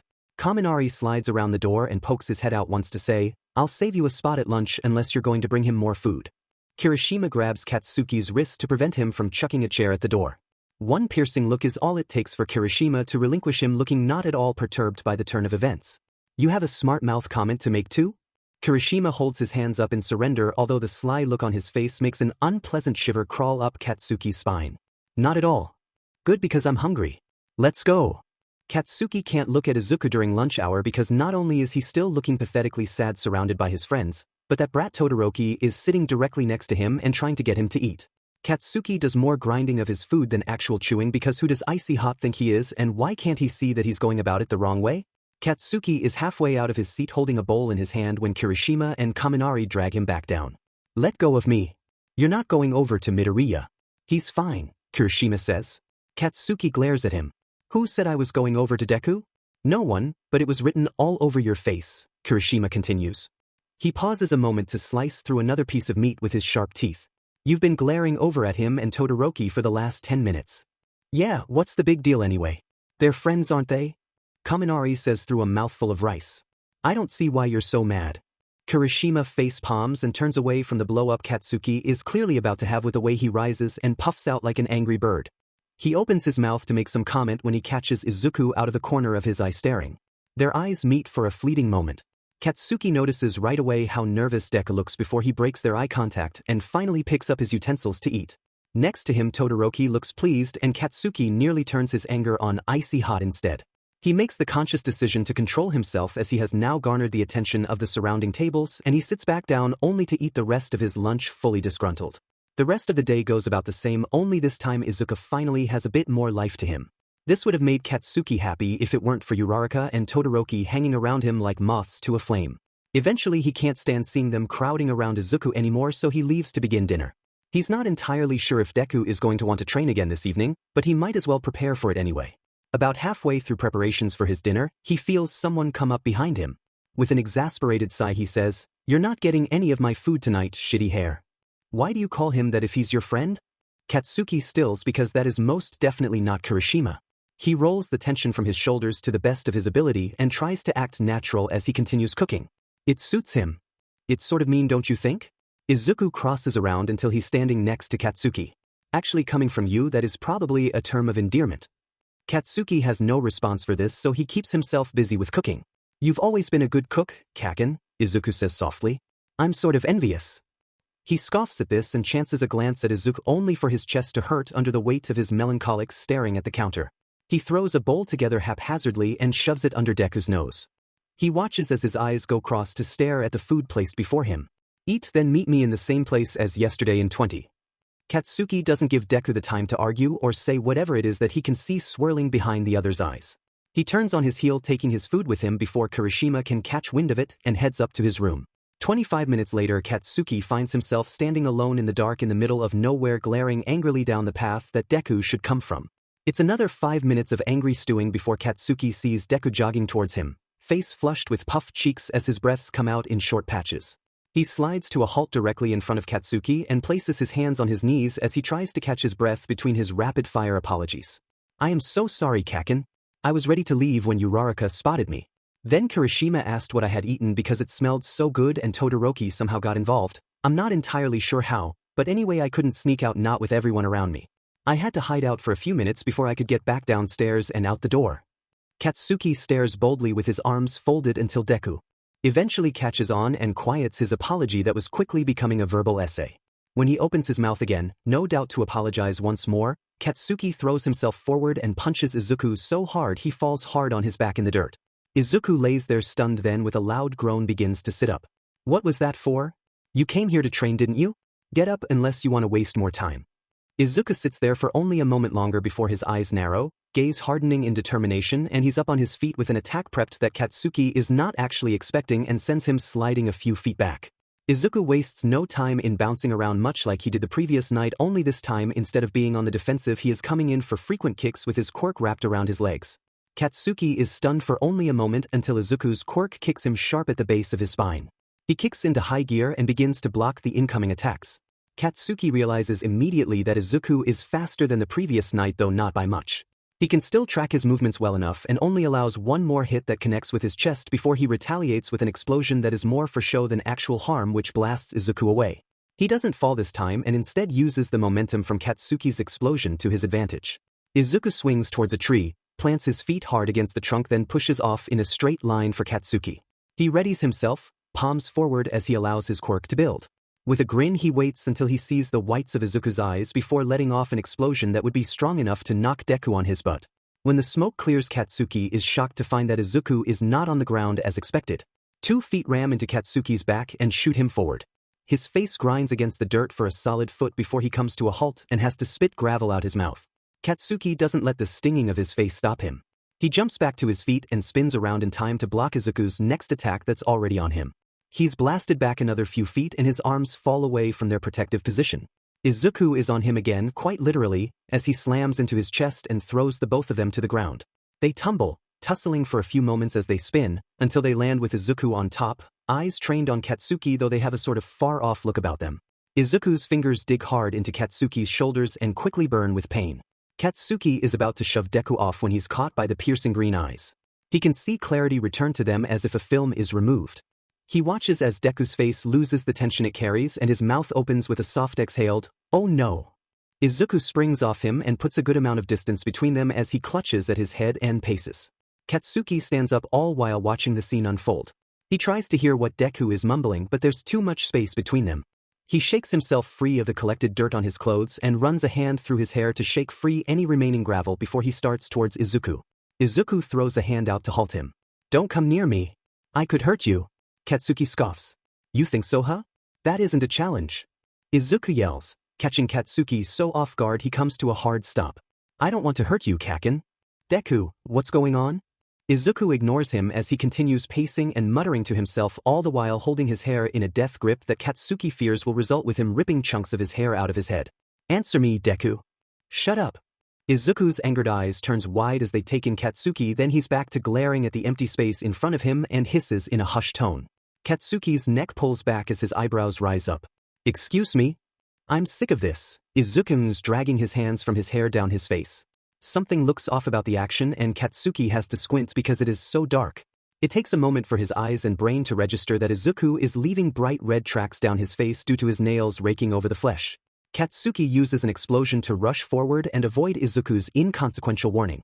He pulls down his hands and holds him tight by the wrists to avoid further infliction. Izuku pulls back, yanking hard, but Katsuki does not relent.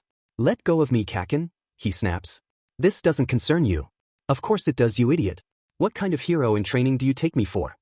The sound that comes from Izuku is harsh on Katsuki's ears and somewhere between a shout and a growl. He pulls back even harder.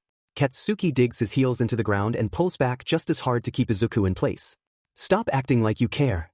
"What the F are you talking about?" Izuku chuckles miserably and goes lax in Katsuki's hold. Katsuki is rather alarmed to see him lose his spark in the blink of an eye. "It doesn't matter. I'm going to need you to make more sense. Ignore me." "It doesn't matter." "Like hell it doesn't matter. Deku, you can't keep letting this happen." Izuku's gaze hardens and it is in the moment as his eyes rise to meet his own that Katsuki witnesses the unshed tears. "I'm not letting anything happen," he says coldly. "Then explain what the F is going on." With one powerful pull, Izuku finally manages to rip his hands free of Katsuki's hold. "Thanks for all you're doing for me, but I want you to drop it, okay?" "I'm fine." "No, you're not." "And what are you going to do about it, huh?" Katsuki is speechless. Instead of allowing his shock to show, he fixes his face into its usual hardened state as his uncertainty takes hold. "Exactly," Izuku says and runs his hands down his face once more, only this time without the use of his nails to leave angry red tracks on his skin. "Can we forget this ever happened and just go back to training?" Sure," Katsuki grumbles. "If that's how you want it." Izuku nods, biting his bottom lip hard. He screws his eyes shut and Katsuki catches the glint of tears as they run down his cheeks before Izuku turns away and starts back for the dormitory. "I'm done tonight. Sorry if it's not what you were expecting. I'll put up a better fight tomorrow for you." Katsuki stands there, moon eclipsed by clouds to leave him in darkness, as he tries to understand even a sliver of whatever the hell just happened. Anger rising in his chest at his inability to help, and at Deku's inability to consider asking for help. He shoves his hands into his pockets and stalks back to the dormitory where he stomps through his still lingering classmates to get to his room. No amount of thinking helps him understand Deku or his mind, and as he lays in bed the only images his brain can conjure are those of his red-marked, tear-stricken face. With an aggravated huff, Katsuki turns over to face the wall and goes to bed, hoping that in the morning his mind will have made sense of what little information he has gathered and maybe even help him formulate a plan. The next few days are extremely tense. Between lying to Recovery Girl about the extent of his hallucinations, and lying to his classmates about everything else, Izuku begins to feel the fatigue creep up like a silent killer. Even training with Kaken has lost its luster.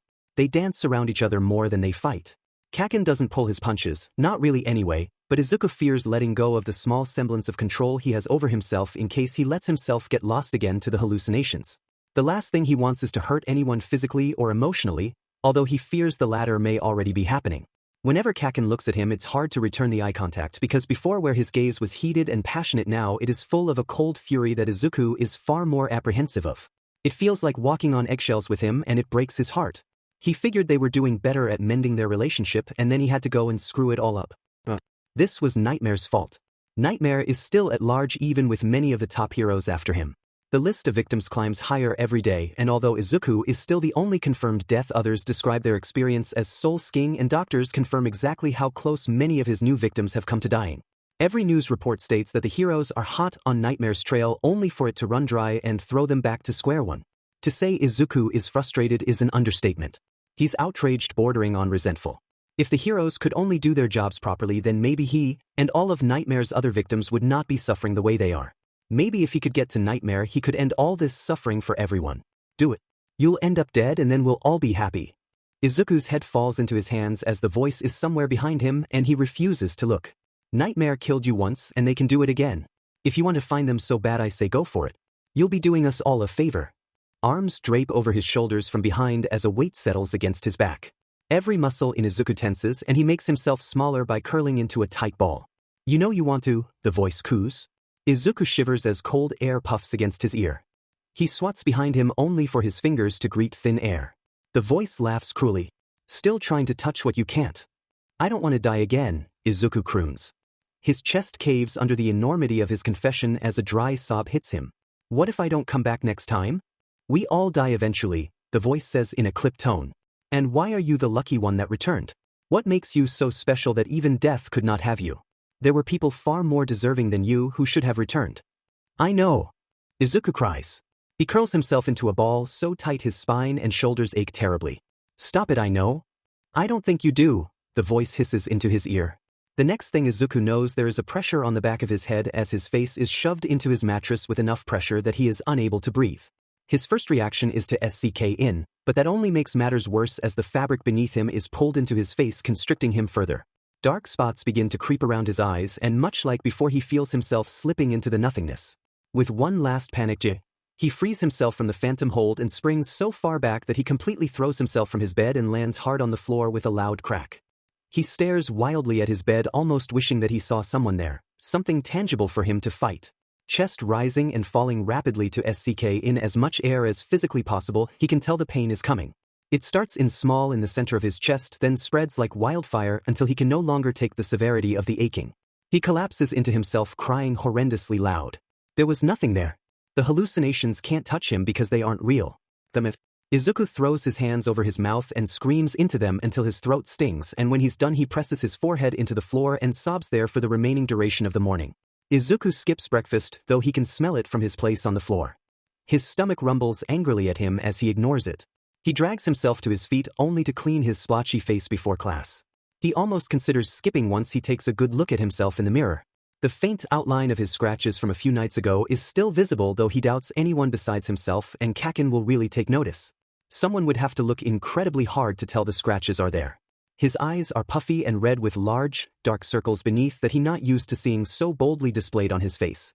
His skin is far paler than usual, which is only made more apparent by his freckles, some of which have faded into the waxier skin tone while others stand out even more against the new coloration. He lowers his head, unable to look at himself anymore, and clutches the sides of the bathroom sink tight until he hears the faint cracking of porcelain. Splashing water on his face only does so much for him. He waits until everyone else is out of the dorm before he leaves, and he only shows up to class a moment before Aizawa does. Izuku does not allow himself to look at his classmates as he swiftly enters the classroom and takes his seat, and he pays special attention to ignore Kaken, who he can feel staring at him quite thoroughly. He can't shake the awful feeling in his gut because no matter how attentive he tries to be during morning classes, he can't shake himself free of what happened early that morning. Each time his realization comes back to the forefront of his mind, tears immediately well up, making his vision blurry, and he has to rush to wipe them away discreetly or hold them back.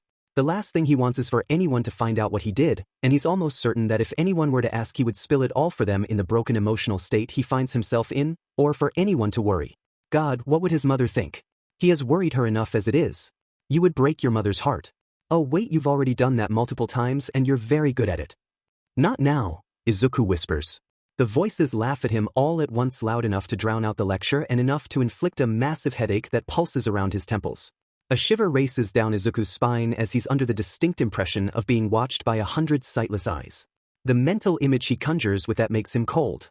He catches sight of something over by the teacher's desk and looks against his better judgment. He nearly vomits at the sight of his mother sitting atop the desk without any eyes and blood sliding down her opened wrists. Is this what you want for dear old mommy? They ask.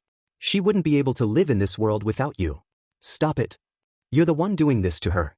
You're the one causing her pain. Izuku has to look away. It's difficult, but he manages and he stares hard at his open notebook. I'm hurt, Izuku. Why won't you look at me? Don't you love me? You're not real. Of course I'm real, the voices say, angry and loud enough that it feels as if the entire room is shaking. You think that just because only you can see me that I am not real? Foolish. Ignorant. You're not real. You're not her, he chants low under his breath. The low buzzing static that is normally accompanied by the many voices suddenly disappears, though Izuku dares not look up just in case. He waits and he counts and then he waits some more. With a final sigh of relief, he relaxes into his seat. A blood-soaked hand appears in his face and grabs him by the jaw, forcing his head up to look into the bloody, black spaces where his mother's eyes should be.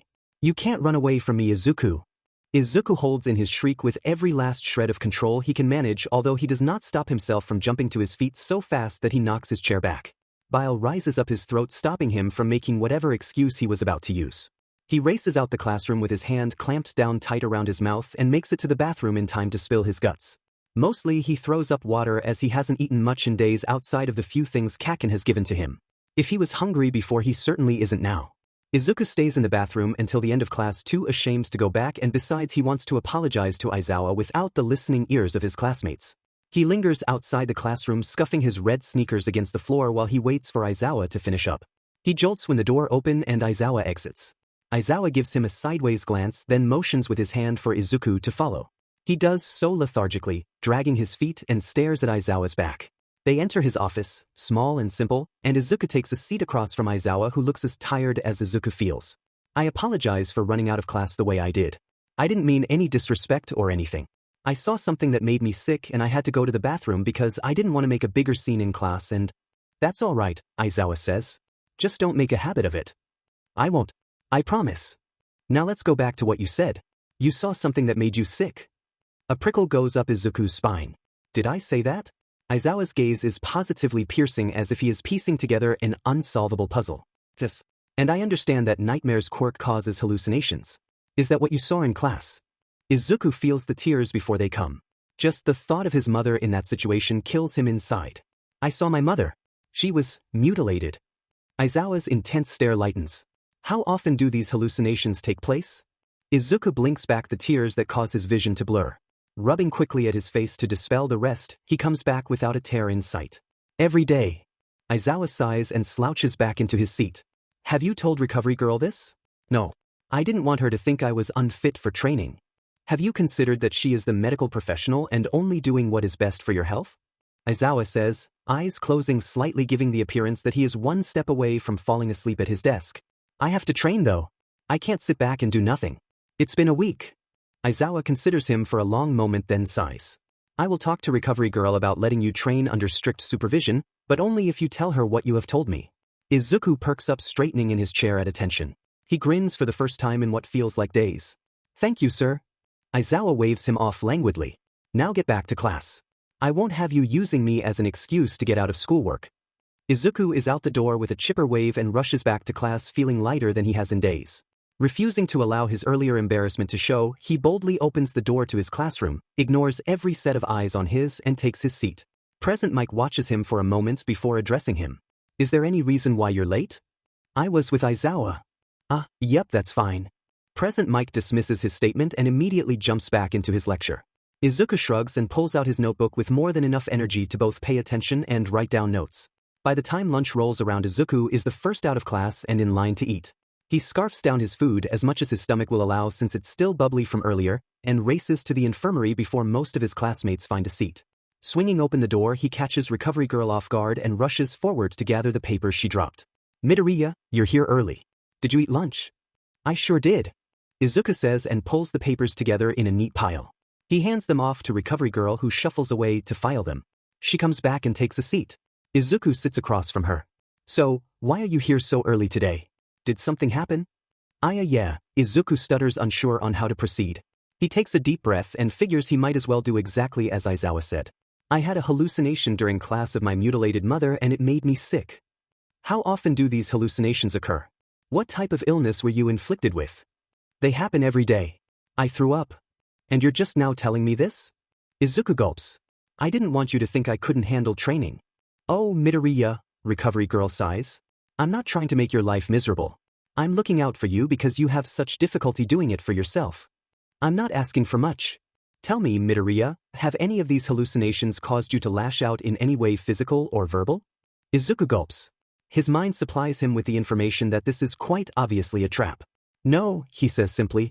A voice in the back of his head laughs at him and calls him a liar. He shushes it as Recovery Girl starts speaking again. Tell me more about these hallucinations then. It's like I said before, they're my friends and sometimes my mother injured and calling out to me. And what do they say? That it's my fault they're hurt or that I'll never escape them. Is that all? Pretty much. He wishes he can physically swat the static-like voice that's laughing behind his back. Yes. Let's start your physical then. If you remember any other pertinent information, be sure to let me know. Izuku's heart thrums as his discomfort grows and he has to remind himself that despite the voice telling him so, he was not lying. He stayed true to what Aizawa demanded of him and technically told the truth. All he did was omit a few details that he deemed unimportant. There was nothing wrong with that or with him. Izuku is preparing to leave when Aizawa comes through the door looking like death. Recovery Girl doesn't bat an eye, but Izuku reaches out as if to steady the man who seems about ready to fall over. Are you two finished? Aizawa asks. We are. Izuku says eagerly and tosses his bag over his shoulder. I'll leave the two of you alone. He skips out the room oblivious to any of his surroundings until he bumps face first into someone. Looking up to apologize, he stops at the sight of Todoroki. Todoroki has a hand out to steady him. Are you alright? You ran out earlier in such a hurry. Izuku throws a hand behind his head to rub his neck as he laughs bashfully. Oh, yeah, I was a little sick is all. I'm fine now. I just saw Recovery Girl about it. And what did she say? Izuku pauses to think. Not much actually. I guess that means I'm fine. Todoroki opens his mouth to speak, but it's Katsuki's voice they hear. He rounds the corner, gaze ablaze as he spots Izuku. Deku, I need to talk to the... He stops once he takes in Todoroki and the two have a moment where they stare at each other. Todoroki's shoulders fall as he puts his hands into his pockets. I'll see you around, Midoriya. Take care of yourself, alright? Oh, sure thing. Izuku says brightly and waves Todoroki off. Katsuki comes to stand in the spot Todoroki was just in. What the hell did he want? He was just checking up on me. Katsuki esses his teeth, fists clenching at his sides for a moment before unfurling them with the release of a breath. Oh, I may get to start training with the class again. Izuku says giddily. Aizawa is speaking with Recovery Girl now and all my vitals check out, so I should be good. Did you tell her about whatever it is you're hiding? Izuku's glee evaporates. Mostly. I told her what was important. Did you? Or did you tell her what you wanted her to hear? Izuku's glare is heated, but Katsuki does not back down. I thought we agreed we wouldn't talk about this. Katsuki huffs and meets Izuku's glare head-on with one of his own. I'm happy that you can start training again. I guess tonight will be our last night. Make sure you eat before you meet me. And he stalks off, radiating aggravation that other students clear out of his way. Nothing could bring Izuku down for the remainder of the day. Nothing, that is, until Aizawa cornered him after his final class and pulled him off to the side away from his nosy classmates. I spoke to Recovery Girl about starting your training again, but she seems to think that you were withholding information and deemed you unfit. Izuku's heart drops to his stomach and he feels as if someone swept his legs from under him. I told her the truth. My physical health is great. It's your mental health she has concerns about, and frankly from what she has told me I'm concerned too. Many of Nightmare's victims have reported increasing violent hallucinations that cause them to attack those around them. If there's any chance that you could... I would never... Izuku says with fists clenched tight at his sides. I would never hurt anyone no matter what. I admire your spirit, but a lot of Nightmare's quirk is still unknown to us. It is safer for now if your main focus is your studies and recovering. Izuku wants to argue and yell, then thinks better of it because looking like a petulant child will not help his case. His shoulders sag in defeat. I understand. Aizawa says nothing more, not even an apology Izuku desperately wants to hear, and leaves him alone in the hallway. Izuku takes extra time to mull about the school grounds before he heads back to the dormitory, unwilling to see anyone and explain his gloomy disposition. He sneaks into the dorm unnoticed, grabs a protein bar from the kitchen, and slinks away to his room to wallow in his misery while he does his homework. The time comes around for his nightly training and Izuku realizes with a start that he has not let Kaken know that he is not feeling up to it. He drags himself out the dorm and down the road to their usual spot where he finds Kaken waiting. Coming to a stop a few feet away, Izuku scuffs his shoes against the dirt and sticks his hands into his jacket pockets. I forgot to tell you that I'm not feeling well. Can we skip tonight? That's bullshit. What? I'm tired of your constant lying. Katsuki takes a look around them and gives a small shake of his head. Follow me. Didn't you hear what I said? I'm choosing to ignore your bullshit, so shut up and follow me. You're so mean, Kaken, Izuku mumbles, but follows him anyway. It doesn't take long for them to reach their destination, and although Izuku is miffed that Katsuki didn't take him seriously, he can't be too mad because he knows if it were up to him he would have gone back up to his room and moped until morning. Izuku recognizes the buildings and rubble around them and steps into a very familiar crater in the ground made by him and Katsuki not too long ago. He chuckles lightly to himself at how poetic this all is. Katsuki stops, rolls his shoulder twice, and then turns to face Izuku with a hardened expression. You can either tell me what happened or we fight. And I don't think you want a repeat of when I kicked your butt the last time we were here. You did not. Izuku shuts his mouth hard enough to gnash his teeth together. I have nothing more to say to you. Izuku spins around and begins to leave. He doesn't even hear Kaken until it is too late. Katsuki blasts him in the back with enough force that it throws him forward into a lamppost. The resounding ding rattles the post in sync with his brain. Izuku plants his hands on the pole to steady himself, then swings around to yell, "What's your problem?" His eyes go wide and he lifts, swinging around the pole to avoid Katsuki's incoming attack that blasts right through the middle of it. Izuku pushes off and lands out of the way of the crumbling metal. He backflips in time to dodge yet another attack and pushes off the ground with his hands to propel himself above Katsuki as he throws himself forward in an attempt to tackle Izuku. Effing fight me, Deku. Izuku lands deftly and Katsuki wastes no time in propelling himself forward. Izuku is alarmed to find that it takes quite a lot out of him just to dodge the incoming attack. Without his heart being in the fight, he realizes quickly how much his lethargy takes over in place of that spark. Another blast from Katsuki's palm comes and hits him square in the chest. Izuku is thrown back, though he manages to retaliate as Katsuki closes the distance between them. Allowing his full cowl to wrap around him in glowing green lightning-like strips, he blocks the incoming punch with his forearm, knocking Katsuki's attacking arm to the side and creating an opening for Izuku to throw his palm into his face. His strike knocks Katsuki's head back with a loud crack that normally would have concerned Izuku, but he is far more preoccupied with his annoyance at Katsuki for not listening to him. Izuku hooks his leg behind Katsuki's calf and tugs to reel him in. His fist, imbued with full cowl, lands a solid punch in Katsuki's face that throws him back. Not allowing Katsuki a moment to recover his sense, Izuku jumps forward and connects his knee with Katsuki's midsection, then throws him to the ground. Izuku stands above him, glowering. Leave me alone tonight. Katsuki coughs, sits up, and rubs the blood from his nose on the back of his arm. Did that make you feel better? Izuku's chest rises with a horrible sensation flooding through him.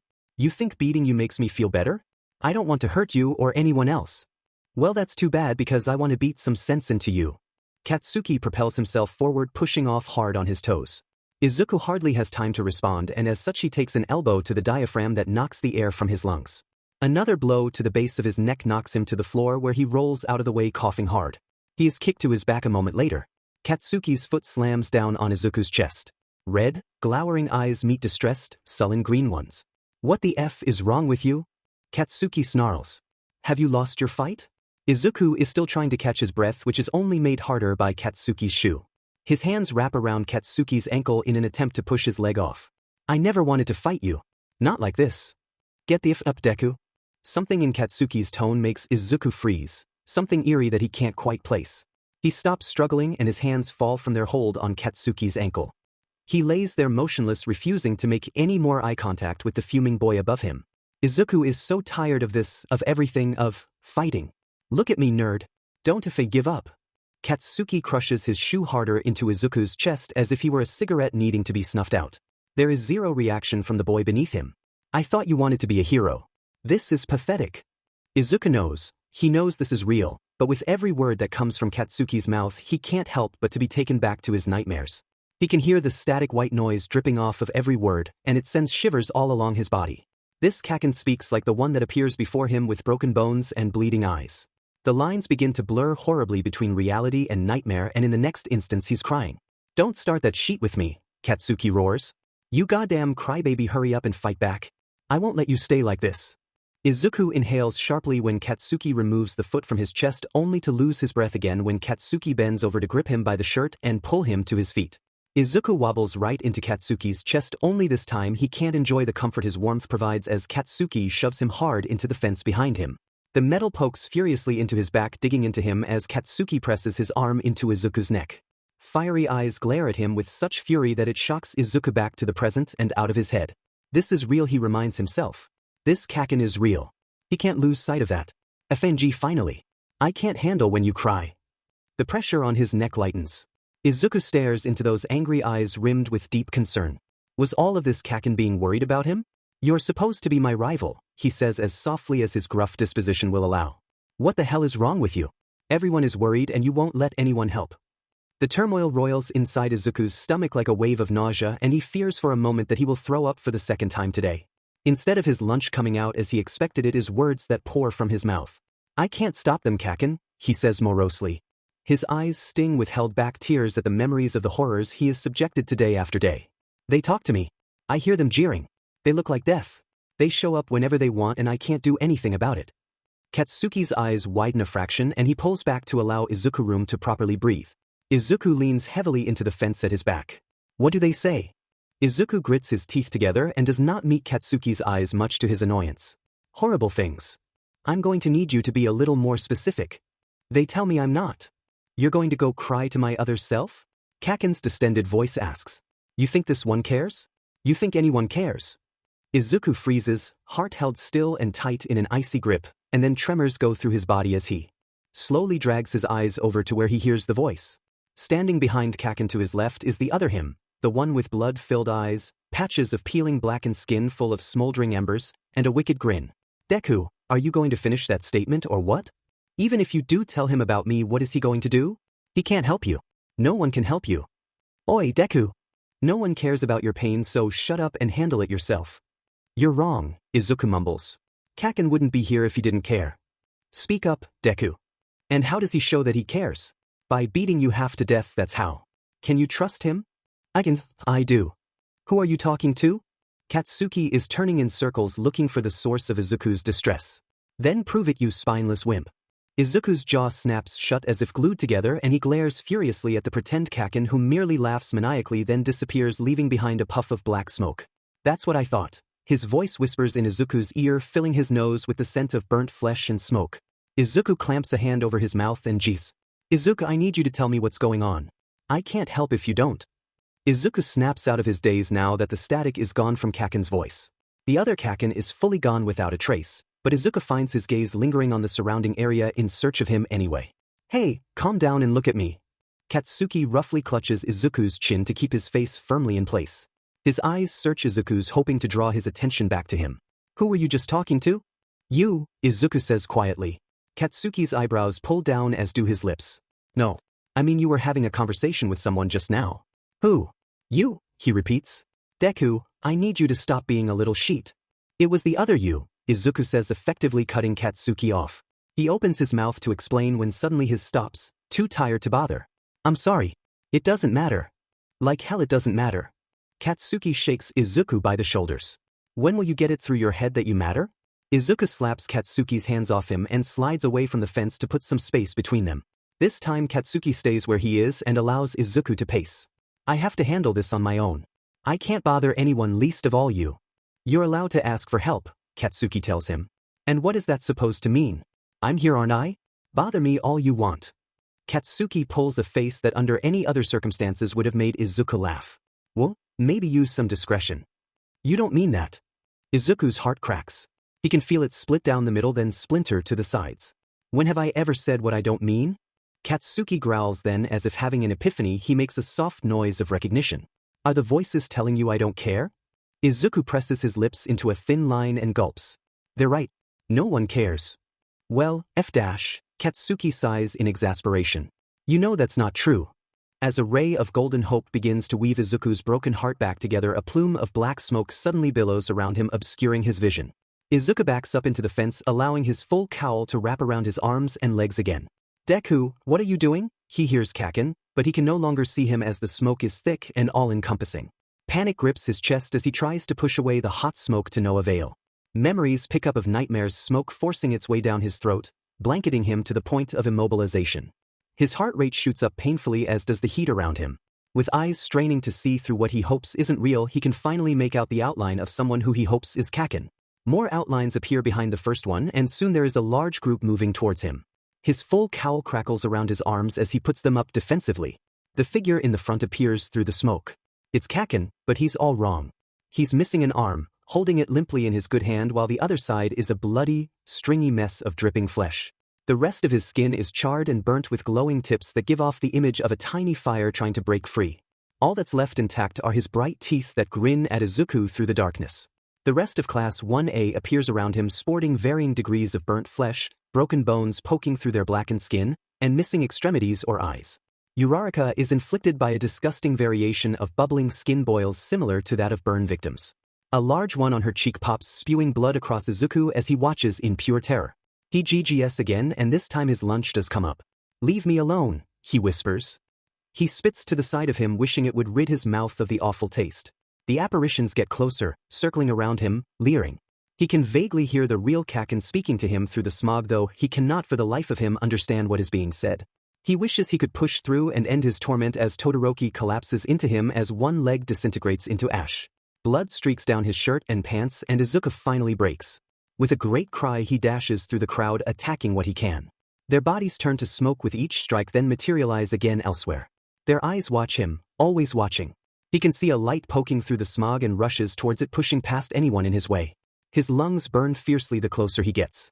Something obstructs the light, blocking it from view. His eyes focus on Kaken, bloody, burnt, and broken, standing in the path between Izuku and freedom. Izuku allows his quirk to wrap around his legs, jumps, and blasts through the hallucination. Their static laughter follows him. All at once the smoke clears as if SED up through a vacuum, and Izuku crashes hard into something. There's a loud oof, and suddenly he's being dragged down to the ground by a weight around his waist. Christ, Deku, did you have to hit me so hard? Izuku's eyes fully clear of all hallucinations without any lingering trace of them. He looks beneath him to find Kaken laying spread eagle with a blooming bruise spanning across the left side of his face. Izuku can just hear Aizawa's words earlier about nightmares victims lashing out because of the hallucinations. His heart completely shatters, breaking apart and crumbling down his lungs. He lurches back and tries to scramble away when Katsuki's hand snaps out to wrap around his arm. Izuku's thrashing pulls Katsuki up a moment before he flops onto his back again with an even louder groan than before. Deku, please. I'm okay. You're okay. Katsuki pulls himself into a sitting position and drags Izuku closer until their knees touch. He does not release his hold on Izuku, probably afraid that he will run away again. He would have been right. I didn't mean to. I know. Calm down. I'm going to take you back to... Not the school. Izuku cries. I was going to say back to your room. Katsuki pauses to rub his tender face. He moves his jaw around, realigning it. You should see Recovery Girl. No, Izuku whispers. Not yet. I will, but not right now. I'll hold you to that. Izuku's hammering pulse thrums to a dull throb, and soon he can breathe normally again. Katsuki watches his chest, then his throat. Hey, good. You're breathing like a normal person again, Katsuki says, making light of the situation. Let's get you back. Katsuki stands and brings Izuku up with him. Do you want to talk about it? He asks. Izuku shakes his head and clutches tight to Kaken's hand. Izuku looks down, and sure enough, they are holding hands. He can't even be embarrassed by the vice-like grip his sweaty palm has around Kaken's fingers because he needs this. He's desperate for a real, physical connection with someone he can trust, and the warmth radiating off Kaken dispels the cold that is creeping up along his feverish skin. They walk back to the dorm in companionable silence, still holding tight to one another. Izuku finds himself physically aching when they have to part ways at the front door. Katsuki is the first to drop their hands and pushes the door open. He checks around the first floor and reports that everyone is already in their rooms. They head up to their rooms and find themselves standing in the dark hallway facing one another with a million things to say and no idea on how to say them. Thank you, Izuku says lamely. Don't mention it, Katsuki replies. He heads for his door and pauses as he's pushing it open. Get some sleep and brush your DMN teeth. Izuku goes into his room feeling too many things at once, which he finds impossible since he's certain his heart has collapsed under the weight of all his stress. He showers off the dirt and smell of smoke, brushes away every trace of his early sickness, takes his sleeping medication, and finally falls into his bed. The only comforting memory of the day that lingers with him is the feeling of Kaken's hand around his. As he falls asleep with the lingering touch of Kaken on his hand, he hopes he can carry it into the morning. Then, right as he is about to fall into a dreamless slumber, his eyes crack open with the sudden realization that maybe Kaken means more to him than he did before. What can he possibly do with this information? Izuku abruptly wakes with a pounding chest full to the brim with nervous energy. He's unsure why. He had no nightmares as far as he is concerned, at least none that he can remember thanks to those pills, and he somehow managed to sleep the whole night judging by the angle of the sun that filters through his window. He sits up clutching tight to his shirt with white-knuckled fingers that dig into his skin and drag across the bone. Next thing he knows, his head is in his hands as he contemplates his situation and why in the hell he's waking up so panicked. Then he's blasted with memories from the previous night, and as his face reddens, his splintered heart rate picks up. He drops his face into his hands and shakes his head as he tries to come up with a plan of action. How can he possibly face Kaken after last night? As the embarrassment turns into hot shame, Izuku solidifies his resolve to, at the very least, apologize for his behavior. He quickly dresses and leaves his room before he loses his nerve and rushes down the hall to Kaken's room. He shuffles outside his door for only a moment before knocking. He sort of hopes Kaken isn't in his room so he has a little more time to prepare. Oh no. He hasn't prepared any sort of formal apology. Izuku frantically racks his brain for coherent words, yet he can't seem to come up with anything good enough. He barely registers the sound of shuffling behind the door, and the next thing he knows, Kaken is there standing in front of him in his low-ride sweatpants and tank top that is riding up to reveal some of the skin of his stomach, and, dear God, he's sporting a black and blue face. Izuku sputters wildly as he takes in the state Kaken is in. 3 enormous bruises span his face. 2 are practically stacked on top of each other, creating a nasty welt, and it is there, Izuku realizes with a start, that he kicked him the night prior. The other bruise is around his right eye and wraps around a split in his eyebrow that is still angry and red. Katsuki narrows his eyes. I know I look like shit, but you don't have you stare. Izuku is crestfallen because he knows without a doubt he is the cause of Kaken's pain. That's my fault, he whispers dolorously. Katsuki rolls his eyes, folds his arms across his chest, and leans into his door frame. I'm going to see Recovery Girl during lunch and you're coming with me. Izuku pulses with fear. You're not going to tell her, are you? It's not my business, Katsuki starts as he gives Izuku a once-over. But you're in pretty rough shape yourself. You can't keep lying to her. Izuku's panic is palpable as his breath quickens. Katsuki reaches out for him when a loud, exuberant voice calls out to him from down the hall. Bakugu, what's for breakfast? Kirishima throws his arms out wide in greeting. Izuku's eyes go wide as he tries to calm his still rapidly beating heart to give a good morning greeting to his classmate. Before he can make a fool of himself as his voice fails him, Katsuki pulls Izuku into his room and shuts the door with a loud slam. Don't do me like this, bro. Kirishima cries from the other side of the door. I'm going to starve. Then starve. I'm not your personal chef, Katsuki yells through the door. I know, but you're the best cook in this place. Also, why did you pull Midoriya in there with you? What are you doing to him? What do you mean, what am I doing to him? Katsuki hisses. We're talking and I don't want your dumb butt to interrupt. Kirishima laughs so loud it resonates down the hall. Don't get into any fights in there. Shut up and go get breakfast started. I'll be down in a minute. Yes. Bakugo breakfast is the best way to start the day. Kirishima cheers. They listen to his footsteps as he bounds away and down the stairs at the end of the hall. Katsuki sighs and shakes his head. Everyone in this place needs to be babied. It's effing ridiculous. You're a good friend, Kaken, Izuku says. Don't you start, Katsuki warns. Izuku's lips push together and thin out. He fidgets in place and looks everywhere except at Katsuki. Katsuki runs a hand over his face. I didn't mean it like that. Say whatever you want to say. I'm sorry. Apology accepted, Katsuki says gruffly. Does that make you feel better? Are you going to stop apologizing for stupid shit? No. That's not inspiring. I did that to you. Aizawa and Recovery Girl warned me and I still couldn't control myself. It's not your fault. Don't say that. Izuku cries, then clamps a hand around his mouth to muffle the sound. Please. It is my fault. I hurt you. I can't fight this quirk. What sort of hero in training am I? You're exactly that in training, Katsuki says. No one is expecting you to handle this on your own. I do. You need to cut that sheet out and tell yourself it is okay to rely on other people sometimes. Izuku begins to pace as his brain whirs. What if I never get better? What if I can't stop this and I only get worse? I can hurt more people. I could be a liability or worse, a threat. The school will expel me and lock me up because I can't be trusted to be on my own, and soon I'll be treated like a villain and I'll never become a pro. Katsuki grabs him by the arm, halting him in the tracks. Okay, first of all, you will get better. This isn't going to last forever. They'll catch Nightmare and make them reveal all there is about their quirk. Second, you're not a threat or whatever else you said, and the school won't expel you for this. Recovery Girl is trying to help you. I bet money that All Might would do anything for you, which is infuriating in its own way, so shut up with your rambling and tell Recovery Girl what happened. Izuku's wide eyes watch Katsuki in earnest, almost allowing hope to bloom in his chest. He becomes dispirited as his mind reminds him of everything that can go wrong. Looking at Katsuki's purple face is a good enough reminder. I can't take that chance. Bakugo, get your butt down here right now, or else I'm going to burn something. Kirishima shouts from downstairs. Katsuki's face pinches into its normal scowl as he stalks over to his door and wrenches it open. If you burn my breakfast, I'm going to kill you. Then hurry your butt up. Katsuki storms downstairs shouting profanities at Kirishima, who merely laughs vehemently. Izuku trails after him, biting his lower lip. Jesus, Bakugo, what happened to your face? Kirishima asks. Katsuki stalks over and snatches the spatula from his hands and goes over to the skillet on the stove where he prods at some eggs omelette style. He flips them, then glares over his shoulder. I told you not to get into a fight. How bad does Midoriya look? Kirishima catches Izuku in his peripheral vision and turns. His face goes from concern to surprise in 1 second flat. Midoriya beat you up and you didn't even leave a scratch on him? His head moves rapidly between the two. Great job, Midoriya. You must be improving that speed of yours if Bakugo couldn't catch you. He laughs and comes to stand by Izuku. He slaps him hard on the back. Izuku is entirely too uncomfortable with the situation to say anything and merely grunts in response. Too early for you two, huh?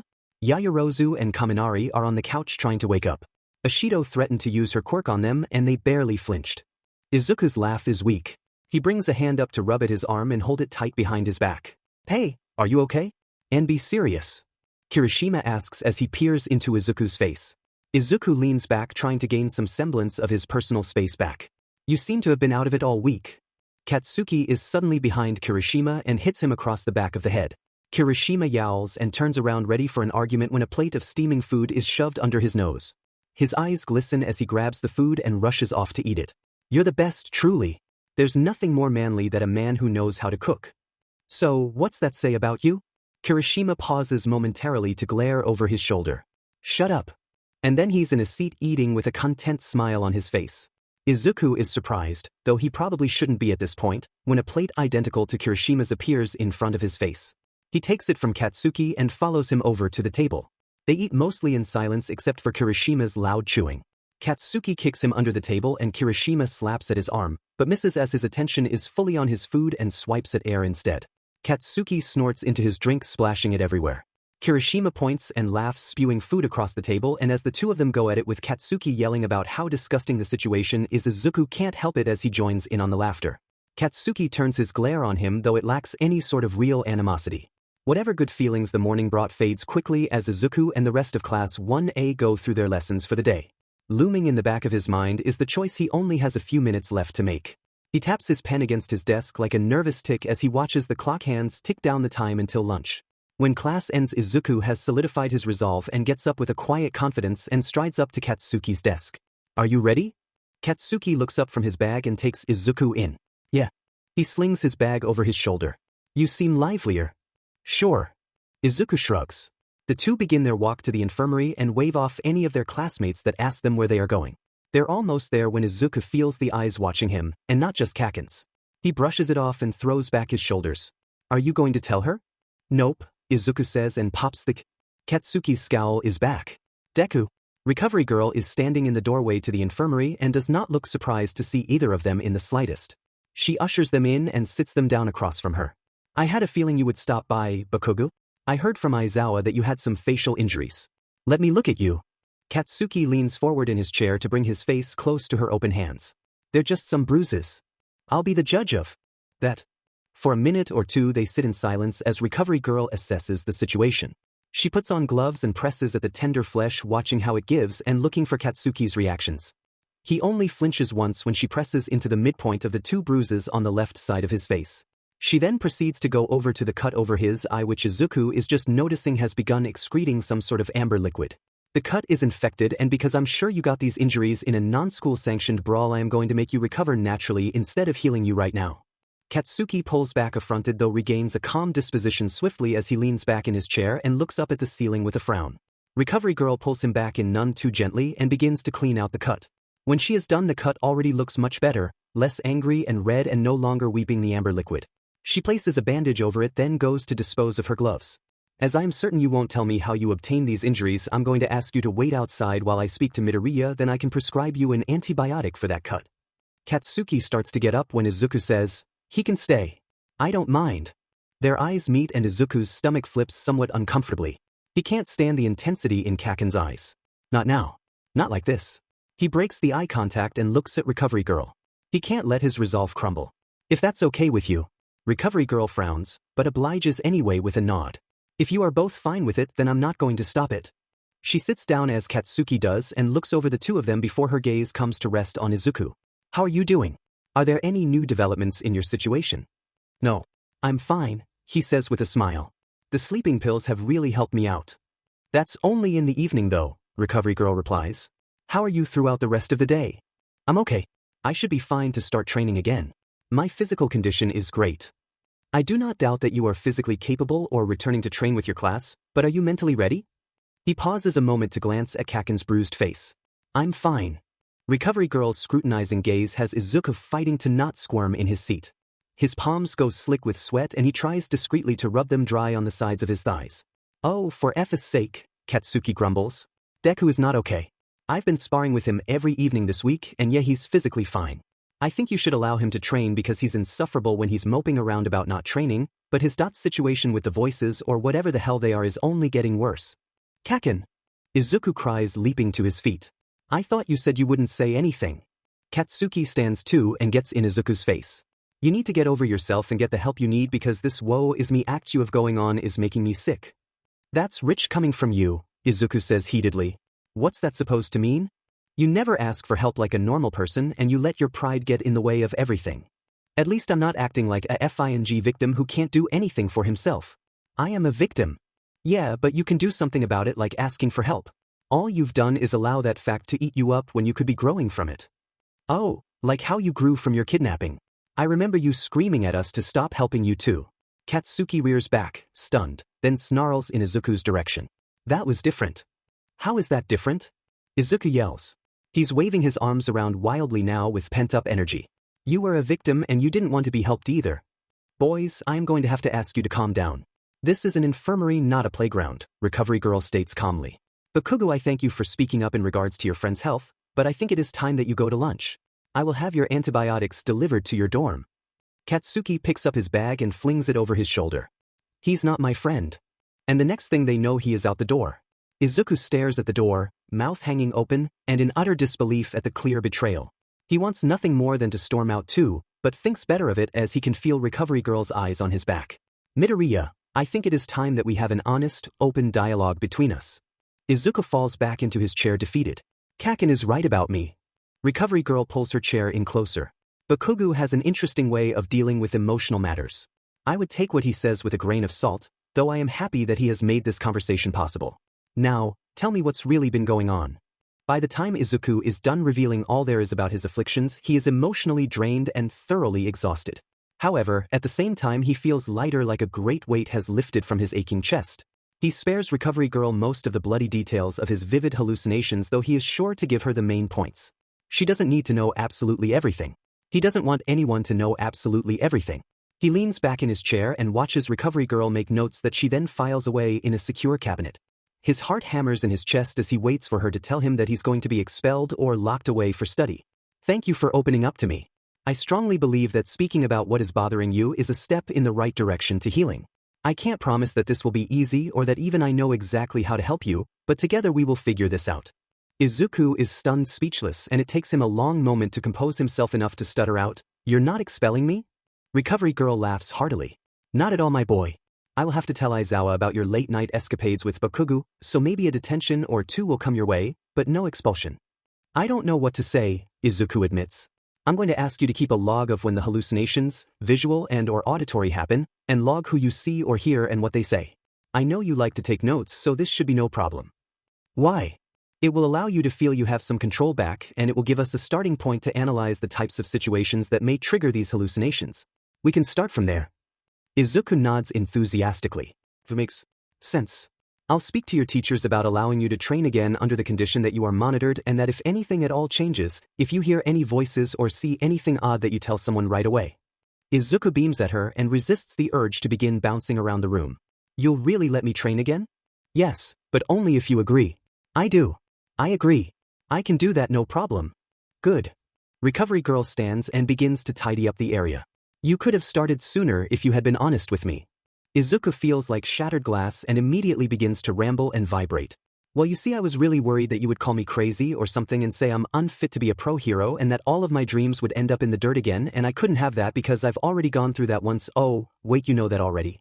I just didn't want to be a liability or anything, and I was extremely worried. I get the gist. Recovery Girl comes back around to face him with a kind smile. We are here to help you, Midoriya.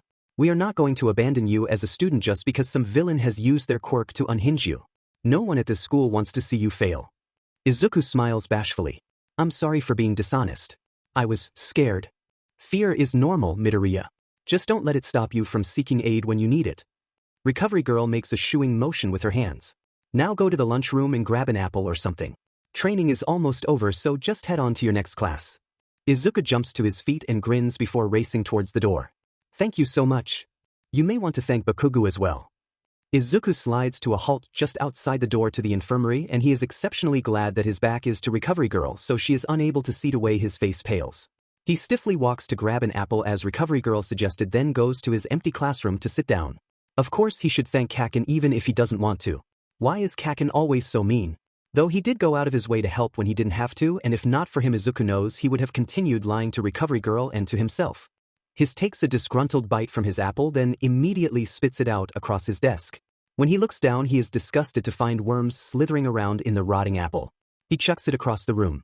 Izuku realizes with a start that this is not real and chastises himself for throwing the apple because now he has no time to run back to the lunchroom and grab another before class starts. He plops back into his seat, glare set firmly in place, and begins to count. A bloody hand that is nothing more than skin clinging to bone slams down atop his desk. Izuku still flinches. When he looks up, gaze traveling up the disgusting, rotting flesh, full of blackened patchy holes, he finds himself staring into the face of his other self. He feels his GG reflex start up again as a glob of hanging skin slides right off his cheek and onto the desk by his hand. You think you're special, huh? He snarls. You think anyone understands what you're going through? Go away. Izuku's gaze drops from his face to his fists clenched atop his desk. I will not go away, and there is nothing you can do to get rid of me. The decaying hand grabs Izuku's face and the scent of dead flesh enters his nose. Izuku leaves and tries to move his head to the side to escape the scent. Look at me. Izuku does as he is told, and the hand falls back to the desk as the other Izuku leans over him. Death is coming for you, and when it does there will be no escape. Mortality is a given, Izuku says weakly. Everyone dies. And yet you escaped it when you shouldn't have. It's not like you're important to this world. You won't contribute anything. You're a waste of space that should look like me by now. He gestures to himself and another strip of flesh peels away from his forehead. Well, I don't. Oh, someone is trying to be brave. The other Izuku laughs mirthlessly. I can't wait for you to die. You'll be waiting for a long time. Will I? He says cryptically and pulls away from the desk and out of Izuku's personal space. The smell of rotting flesh is not as strong now, and Izuku relishes in the gulp of air he inhales. You don't know what's coming. And neither do you. You're just a hallucination. No, I am not, he bellows in a voice so loud it shakes the entire room. Die already. Die. Izuku clamps his hands down over his ears and shuts his eyes. The shaking does not stop, and neither does the shouting. The chant calling for his death burrows deep into his skin and winds its way through every fiber of his being until he feels nothing more than the need to give in. Something touches his shoulder and Izuku jumps up with a shout. All at once the shaking stops, as do the screams, and he's looking into familiar red eyes. Izuku throws his arms around Kaken and cries into his chest. Katsuki stiffens beneath him. Deku? The class is going to be here in like a minute. They told me I have to die, he sobs and clings tighter to Kaken. He's happy that Kaken took a shower after training because the smell of soap is strong enough to relieve him of the horrible scent of death. They want me dead. Who wants you dead? Katsuki asks and brings a hand up to rub at Izuku's back. All of them do. You're talking about the voices, aren't you? Izuku nods and quiets his sobbing, though the tears continue to fall. I can't stand them. I should never have survived that attack. Hold on. You're telling me you really did die? Again Izuku nods. His heart thrums heavy in his chest as he waits for Kaken to say something else, anything else. The quiet is deafening. Come on. We're getting out of here. Katsuki takes hold of Izuku's hand, unfurling it from where he was clawing at the back of his shirt, and grips it tight in his as he pulls him out of the room. Izuku hangs his head partially ashamed, and partially because he can hear their classmates' footsteps from the other end of the corridor and does not want them to see him cry the way he is. Hey, where are you two going? Ida calls out to them. Deku isn't feeling well. I'm taking him to Recovery Girl. Izuku can't stop the racing of his heart or the broken feeling in his chest and follows Kaken blindly as he winds him through the halls away from any prying eyes they may find. By the time he realizes they're leaving the building he has to pipe up. But, thought you said we were going to Recovery Girl, he mumbles numbly. Hell no. I'm not going back there unless I'm dying. Oh, sorry. Katsuki leads Izuku to an outdoor courtyard where they take shelter in a blind spot from the classrooms on the upper levels in the shade of a tree. The wind rustles past them and Izuku jolts then presses himself into Katsuki's back. Katsuki brings them both to sit and, for whatever reason that baffles Izuku, continues to allow him to cling to his front. Katsuki scoots back to press flat against the wall and then bring Izuku with him. He wraps his arms around Izuku's middle. He leans his back and looks at the sky while Izuku desperately tries to slow down his crying and not get snot all over Kaken's shirt. How did it go with Recovery Girl? Did you tell her everything? Izuku nods. I did, and I'm sorry for what I said to you. Recovery Girl is going to let me train with the class again under strict supervision thanks to you. She said she was waiting for me to be honest with her. Izuku laughs miserably. If it were up to me I would have continued to lie and gotten nowhere. Sometimes people just need that push, Katsuki said sagely. And for what it's worth I'm sorry too. Kaken apologizing? The world must be ending.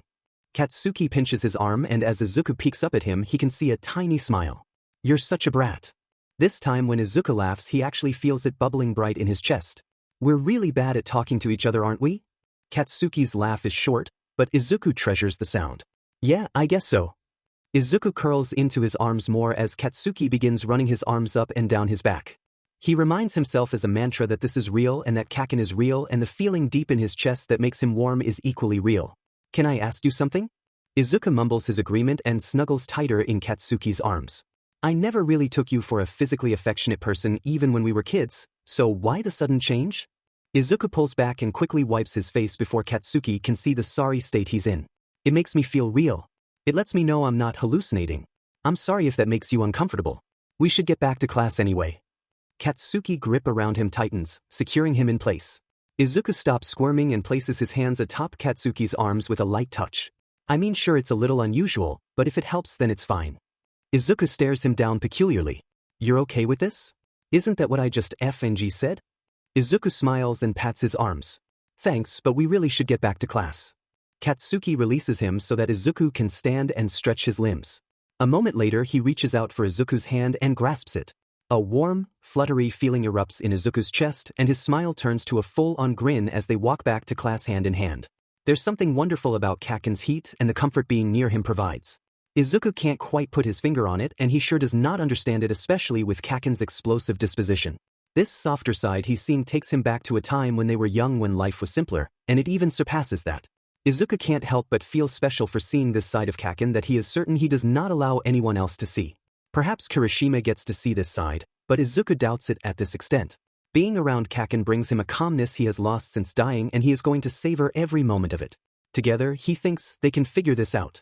Kirishima's laughter is as loud as it is obnoxious and Katsuki feels the aggravation rise in him like a volcanic eruption waiting to happen. Kaminari isn't helping matters much either because he's the one who got the laughter started and is still snickering to himself despite the fist he has crammed in his mouth. You have until the count of 3 to cut that sheet out before I kill you. Do it and have Aizawa give you another week's detention, Kirishima challenges. Katsuki, with his arm poised in midair ready to let loose an explosion, scowls and lowers it. The two on the other side of him howl raucously. You're a big softy. Kaminari cries. Unable to help himself, or contain himself really, in the next moment Katsuki is happily strolling away from his two friends who are lying face down on the floor after being fried by Kaminari's quirk that Katsuki may or may not have triggered. He certainly can't contain the smug grin that pulls at the edges of his lips. Deku had warned him that Recovery Girl was going to tell Aizawa about their late-night activities and reminded him of the repercussions to his actions in what Katsuki assumed was a ploy to make him feel at least a semblance of guilt for outing his issues without his consent. He feels no remorse whatsoever for his actions because he could not stand to see Deku act all pitiful anymore. And to be brutally honest with himself, which he often is anyway, that night when Deku kicked him in the face was horrifying. Katsuki can clearly recall the glossed-over wild look to Deku's eyes and the frantic muttering accompanied by jittery movements that would put an anxious chihuahua to shame. The helplessness he felt in that moment was unbearable and still makes his chest clench uncomfortably. He doesn't like to feel powerless, and as a hero in training he should know how to take care of any situation, and then he found himself standing there only able to watch Deku battle demons that went unseen to all except his own eyes. He can't feel bad for telling Recovery Girl. Deku needed the push and he needed help. He needs help. And for whatever reason Katsuki can't understand, he feels compelled to be the one to help. It's all so odd to him, and the fact that he cannot seem to pinpoint where these odd emotions are coming from only furthers his frustration with the entire situation. Deku has always been a thorn in his side, and he doubts that will ever change so long as they remain in each other's lives. Sadly, it does not take long for Kirishima and Kaminari to recover and find Katsuki. As punishment for his earlier actions, Katsuki is subjected to being made fun of by the two at every chance they get between classes, through notes during class, and for the duration of the entire lunch hour. The worst part is that the two learned from their previous error in judgment. They now make fun of him only when there is a teacher present. Katsuki's anger rises, but he can't help to be a little proud that their brains still work well enough to do something so underhanded. By the time his detention with Deku rolls around, Kirishima and Kaminari have sufficiently made fun of him and strategically done so in front of a teacher so that Katsuki can do nothing more than simmer. To say that he's agitated is an understatement. It's after their final class and most of the students are heading back to their dorms while Katsuki waits in the hallway for Deku. He's happy for a moment of peace from the ugly laughter that followed him all day. He catches a flash of green out of the corner of his eye and turns to the end of the hall. He is about to smile when he sees Deku turn the corner in his direction, but any sliver of excitement he feels dies as soon as he sees Todoroki on one side of him and Uraraka on the other. Uraraka and Deku are chatting animatedly and their hands are clasped between them and swinging like two schoolgirls skipping off after class. Excuse me? Katsuki is about a second away from boiling over when Todoroki decides it is in his best interest to reach out and squeeze Deku's shoulder. That does it. But shitty nerd, hurry up. We have shit to do. Izuku startles, smile dropping from his face, and Katsuki at least feels mildly ashamed for that. Uraraka and Todoroki glare at Katsuki, though he could not give a single F as he turns his nastiest look on them. However, they don't back down much to his disgruntlement. You don't have to yell at him, Uraraka states shortly. I don't think it is in Midoriya's best interest to be spoken to in such a manner either, Todoroki adds coldly. Katsuki can feel the air around him go frigid, so he sets his glare specifically on Todoroki. If you even try to touch me half and half, I'm going to kill you and make it seem like an accident. Izuku looks between the two, clearly confused. You don't have a single subtle bone in your body and you certainly aren't delicate enough to do so, Todoroki says haughtily. Try me icy hot. Kaken, relax. He's nowhere near you. Without taking his eyes off of Todoroki, Katsuki answers, he doesn't have to be. And you don't have to be so ornery, Uraraka says. Deku doesn't need your negativity now more than ever. You don't know a demon thing, round face, so shut up, Katsuki growls. Come on Deku. If we don't start now we aren't going to finish by dinner. Uraraka and Todoroki make to move as soon as Katsuki does, but Deku, either ignoring the tension or not seeing it, steps through the protective gate they try to make with their bodies and comes to stand by Katsuki. He beams viciously at the other two. Thanks for walking with me. I'll see you back at the dorm, Izuku says with a bright smile and a reassuring wave. The two watch them for a moment, gauging the situation, though one look at Izuku's relaxed face has them both backing down. They bid their goodbyes, shoot one last warning look at Katsuki, then leave. As soon as they are out of sight, Deku's demeanor shifts. His perky, upbeat attitude withers and suddenly he looks small and tired, which is something Katsuki is not used to seeing. Izuku has always been bright and larger than life. It hurts to see him like this. You really don't have to be so mean, he reprimands. Those are my friends and I'd appreciate it if you didn't antagonize them so much. Katsuki was not expecting that, and as such his brain has a hard time playing catch up, and so it spits out the first thing that comes to mind. They're all over you all the time. How can you stand to be around them? Izuku peers at Katsuki out of the corner of his eye, and there is something so haunting in his stance and the intensity of his gaze that Katsuki actually feels a chill go down his spine. I put up with you, don't I? What the sheet? Where the F is this coming from? Izuku shakes his head, curls bouncing listlessly. I don't know. Don't listen to me. Let's start already. He pushes past Katsuki with the intention to start cleaning since they have to clean this half of the first floor today, but Katsuki reaches out to grab him by the wrist. Izuku's reaction is immediate. He snatches his wrist out of Katsuki's grip before he even has a chance to close all his fingers and turns to Katsuki with a wildly familiar look in his dark, hazy eyes. "Don't touch me.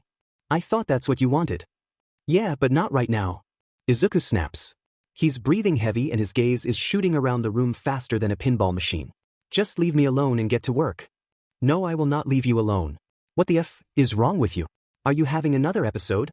Izuku whirls back around, practically spitting fire. "Is that all I am to you, some broken toy, a one-trick pony? I'm more than these stupid hallucinations and I wish everyone would stop treating me like I'm going to break." Katsuki deflates as he takes in Izuku's haphazard state of distress. "What happened?" "Nothing happened," Izuku says and takes off down the hall to the supply closet. He rips it open with enough force to pop the hinges and Katsuki isn't sure, but he's almost positive that Deku cursed. He tears out the things they need to begin cleaning and hands them one by one to Katsuki, who stacks the items to the best of his ability in his arms as he waits. He knows Izuku by now and he knows that he will speak. They make it all of 3 steps away from the supply closet when Izuku snaps. "It was during training today. I thought you were excited for that?" One cold, piercing look that could freeze over the entire South Country has Katsuki snap his jaw shut. "No one would take me seriously." Izuku snarls and snatches a mop bucket out of Katsuki's hands. He goes to fill it up in a nearby bathroom, then comes back out and pours the cleaning solvent in it. "Midnight was doting on me. Present Mike seemed afraid to speak to me as if his voice alone would blow me away. Cementos backed away from me before I could even get near him. Ectoplasm made sure he was busy with Tokoyami, the entire class, and Aizawa." Izuku trails off as he dumps the mop in and pulls it back out, sopping wet with enough momentum that some of the water splashes onto both of them. "Sorry, Aizawa wouldn't even train me. He doesn't believe in me. No one does. And I bet it's because Recovery Girl told them what a freak I am." "You aren't wrong there." Izuku glares. "Thanks. You're great at these pep talks. I'm glad I came to you." He sighs and begins to mop. Feeling useless, Katsuki grabs a sponge and sets off on scrubbing down the walls. The filth they accrue with the amount of students in this school is astonishing. None of our classmates would spar with me either. They wouldn't say it, but I know it's because they don't think I can handle it either. "You could have come to me. I'd happily beat your butt." Izuku rolls his eyes. "Yeah, and risk expulsion? No thanks." "Oh, right," Katsuki groans. "I forgot about that stupid rule they gave us." Truthfully, he did forget. When Aizawa and Nizu sat them down and told them that they would be expelled if they so much as put a scratch on one another during this probationary detention week, Katsuki brushed it off. It all seemed so far away to him now. "I went to Uraraka and she got flustered and said she only wanted to focus on her quirk manipulation today." Ida began running laps. Azui shook her hands at me and then crawled off somewhere. Even Todoroki wouldn't come near me. He said he didn't want to risk hurting me as he is working on his fire and it's still too unstable. Izuku is looking hard at the floor and his grip is tight enough around the mop handle to splinter it. "They don't trust me. I'm not so helpless that I can't train with my friends." Katsuki waits a little longer before speaking because he has some inner feeling that Izuku still isn't done speaking. They make it a quarter down the hallway in silence before Izuku starts up again. "I just want things to go back to normal. Nightmare and their stupid quirk, why haven't the pros caught them yet?" "I don't know." Defeated, Izuku sighs and lightens his grip on the mop. "Maybe it's impossible. When they attacked me I tried to fight back and I physically couldn't." Katsuki turns his head enough so that he can see what he is doing, but also keep tabs on Izuku. "It was as if there was a great weight on top of me, yet I couldn't touch any of it." "Now that's impossible," Katsuki says. "It's what happened." Izuku barks. "It's probably why the pros can't catch them. Nightmare is like smoke." An idea pops into Katsuki's head like a beacon of light, and in his eagerness he turns fully to face Izuku and accidentally flings the sponge at him. It hits Izuku square in the chest, leaving a large wet stain on his shirt.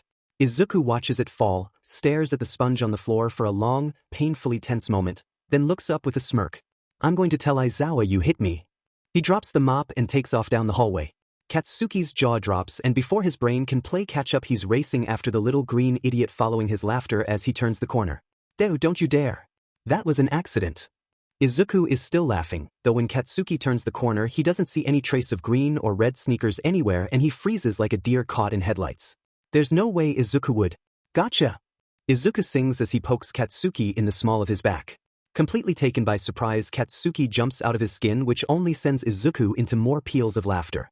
"That wasn't funny." "Oh, it was hilarious." Katsuki watches Izuku as his face is bright and joyous, and he can no longer find it in himself to be mad. His chest does not hold the irritation he wants to feel and instead replaces it with something warm and akin to pride. "But why?" Deku laughing isn't new. It's just rare these days. But for him to be the reason Izuku is laughing and smiling is special, to him at least. He quickly shuts the lid on whatever emotions are threatening to burst forth, because honestly what the hell is going on and what do they mean? Come on, we have more cleaning to do and it's getting dark. Pretending to still be mad, Katsuki starts walking, leaving the laughing boy behind. Izuku rushes forward and comes to stand next to him. In the next moment Katsuki feels Izuku reach out for him, then thread their fingers together. Much like earlier with Uraraka, Izuku swings their hands back and forth and pulls a little ahead of Katsuki so that he can peer into his face. Don't be mad, Kaken. I would never do that to you. He smiles, though it comes off as more of a smirk. I know.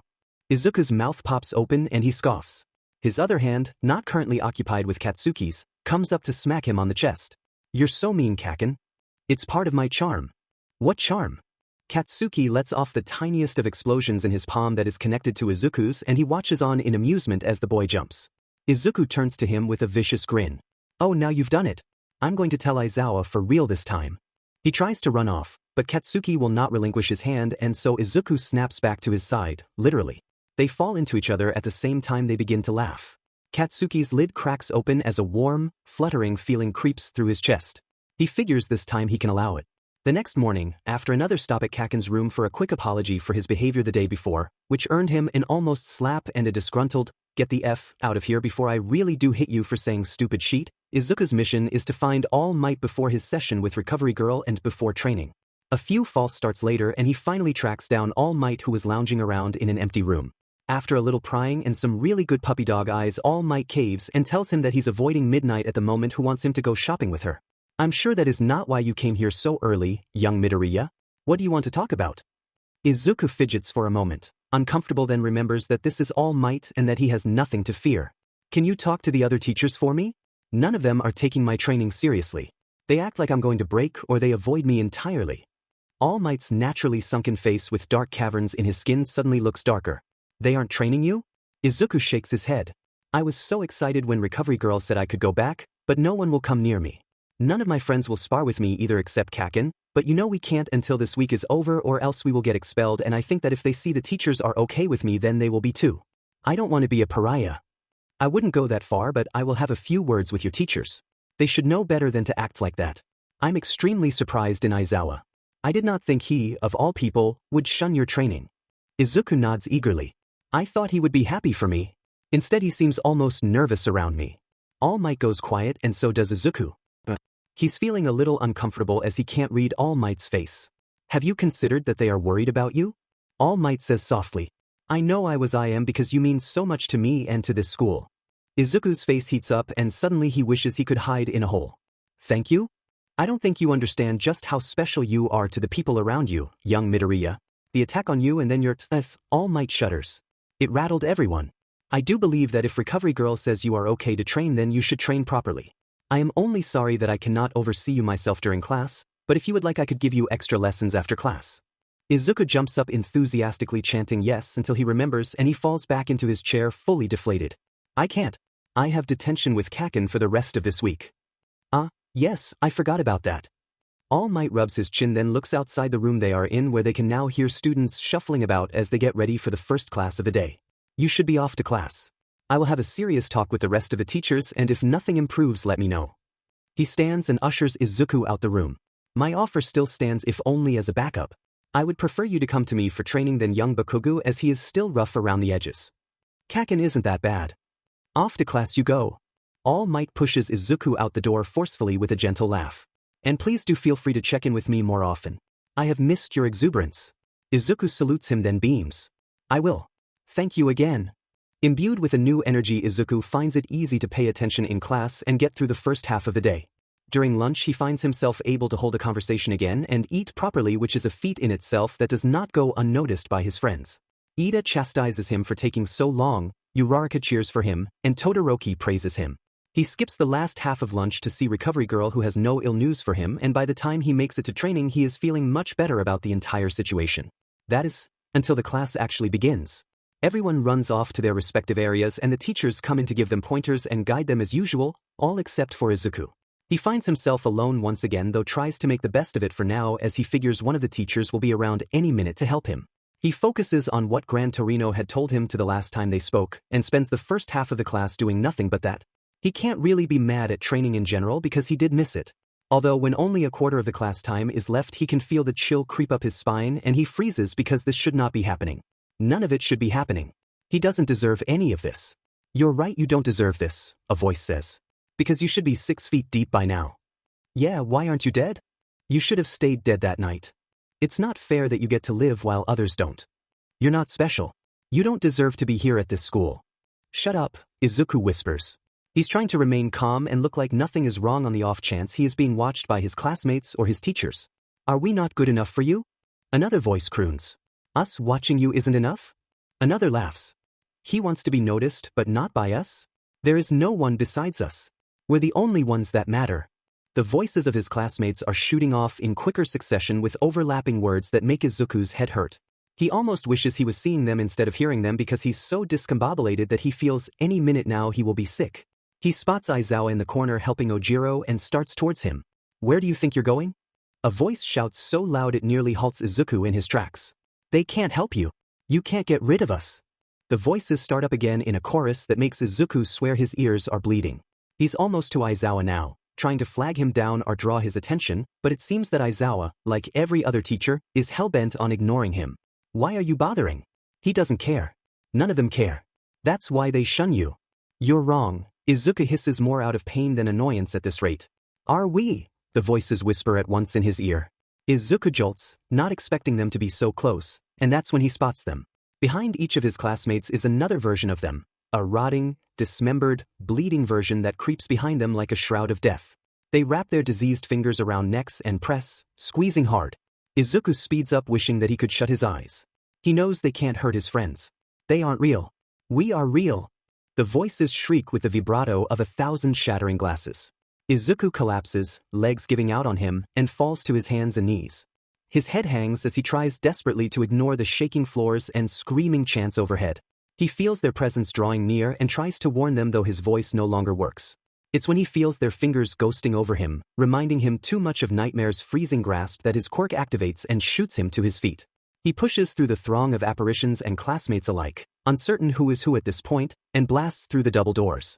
He has to get out of there. He won't risk hurting anyone. The voices follow him, lower in pitch now, but still thrumming painfully through his skull and ears. Izuku shuts himself in an unused classroom, crawls into the corner, and sits with his knees pulled up and his head atop them. He sits there for a long time waiting for the voices to subside and wishing that he had not made a fool of himself in front of his entire class. If they were afraid or worried about him before, they definitely are even more now. Izuku cries openly for the loss of his life, and his friends, and his dignity. None of the teachers would trust him now, and neither would his classmates. The one thing he had to look forward to is gone now, and there's no getting it back. Izuku is not sure how much time he spends huddled tight in that room with nothing to accompany him except his increasingly dangerous thoughts and the low thrum of the voices beckoning him to end his life. He resigns himself to his fate and sluggishly pulls himself to his. His entire world feels off-kilter, and he physically feels as if one tiny gust of wind could blow him off his feet. Slowly he drags himself to the locker rooms where he changes back into his school uniform, and after checking the clock he learns that he missed his final 2 classes and has just enough time to meet Kaken for detention. He hears their voices before he sees them, and for a moment he panics, thinking it's the hallucinations again, but at Kaken's anger-inflicted tone he knows it is real. I don't know where Deku is, so stop acting like I'm hiding him. You've been spending a lot of time with him recently, so forgive me if I don't believe you. Todoroki's voice carries down the hall and Izuku stops. He knows he shouldn't eavesdrop, but his curiosity wins. Besides, he's still not quite ready to see anyone and explain himself. So, FNG what? That doesn't mean I'm his DMN keeper. I'm just here because I'm worried and want to make sure he's okay. Since when did you give a DMN about him? Midoriya and I are friends, Todoroki says coldly. I'm not the only one. The entire class is worried, but they figured they would wait at the dorm for him so as to not overwhelm him. Yeah, because having the entire class jump him when he's trying to go to bed isn't overwhelming. Why are you so defensive? Why are you here? I already told you. And I told you to F off. I have work to do. Why don't you wait at the dorm like everyone else and scare the shit out of him when he walks in? I'm sure he'd love that. You speak as if you know something the rest of us don't. Maybe I do. What's it to you? I don't think you're the best person to be around Midoriya right now. Oh yeah? What makes you figure that? Katsuki says with a dangerous rumble. Izuku knows that tone. Everyone knows that tone. It is not a good tone. You're quick to anger and irrational. From what I know, you've been nothing except a bully to Midoriya since you were children, and on more than one occasion you have attacked him. Tell me why that makes you a good fit to be around him in the state he's currently in. And what state is that? Katsuki growls. Vulnerable. That's it, you half and half BSRD. You think you know everything, but you don't. I'm going to tear you. Izuku leaps in swiftly to come between them and stop what will definitely be a fight that would get them all in a lot more trouble than they need. Todoroki gasps his name, clearly surprised. Katsuki is snarling almost like a dog. Get out of the way, Deku. No. If you fight him, you risk expulsion. I don't care. He has it coming to him. I don't see why you put up with this behavior, Midoriya, Todoroki states calmly. Why don't you come with me and we can speak to Aizawa about having you finish your detention elsewhere? Izuku is far too tired to deal with either of them, and it shows. Look, I appreciate the concern, but I'm fine with Kaken. He's more bark than he is bite, and I can handle it. I'm not so sure. I can handle it, Izuku says sharply. Thank you for being concerned about me, but I really do have to get to cleaning. I'll talk to you tomorrow. Todoroki is nonplussed, staring between the two like they are the last two puzzle pieces, but they don't fit. Finally he recedes, giving Katsuki a pointed look before his gaze falls on Izuku. Feel free to come talk to me about anything, Midoriya. I mean it. Thanks. Izuku waits until he no longer hears Todoroki's shoes against the linoleum before he even tries to start with Katsuki. He picks up the discarded mop that now has some burn marks in the handle around the area he splintered yesterday and sets to work. Katsuki is fuming, though he is getting his work done, so Izuku waits. He knows Katsuki's anger is like a raging fire and it will eventually burn itself out. They're halfway done when he starts noticing Katsuki really burn out into nothing more than cooling embers. He still doesn't open his mouth.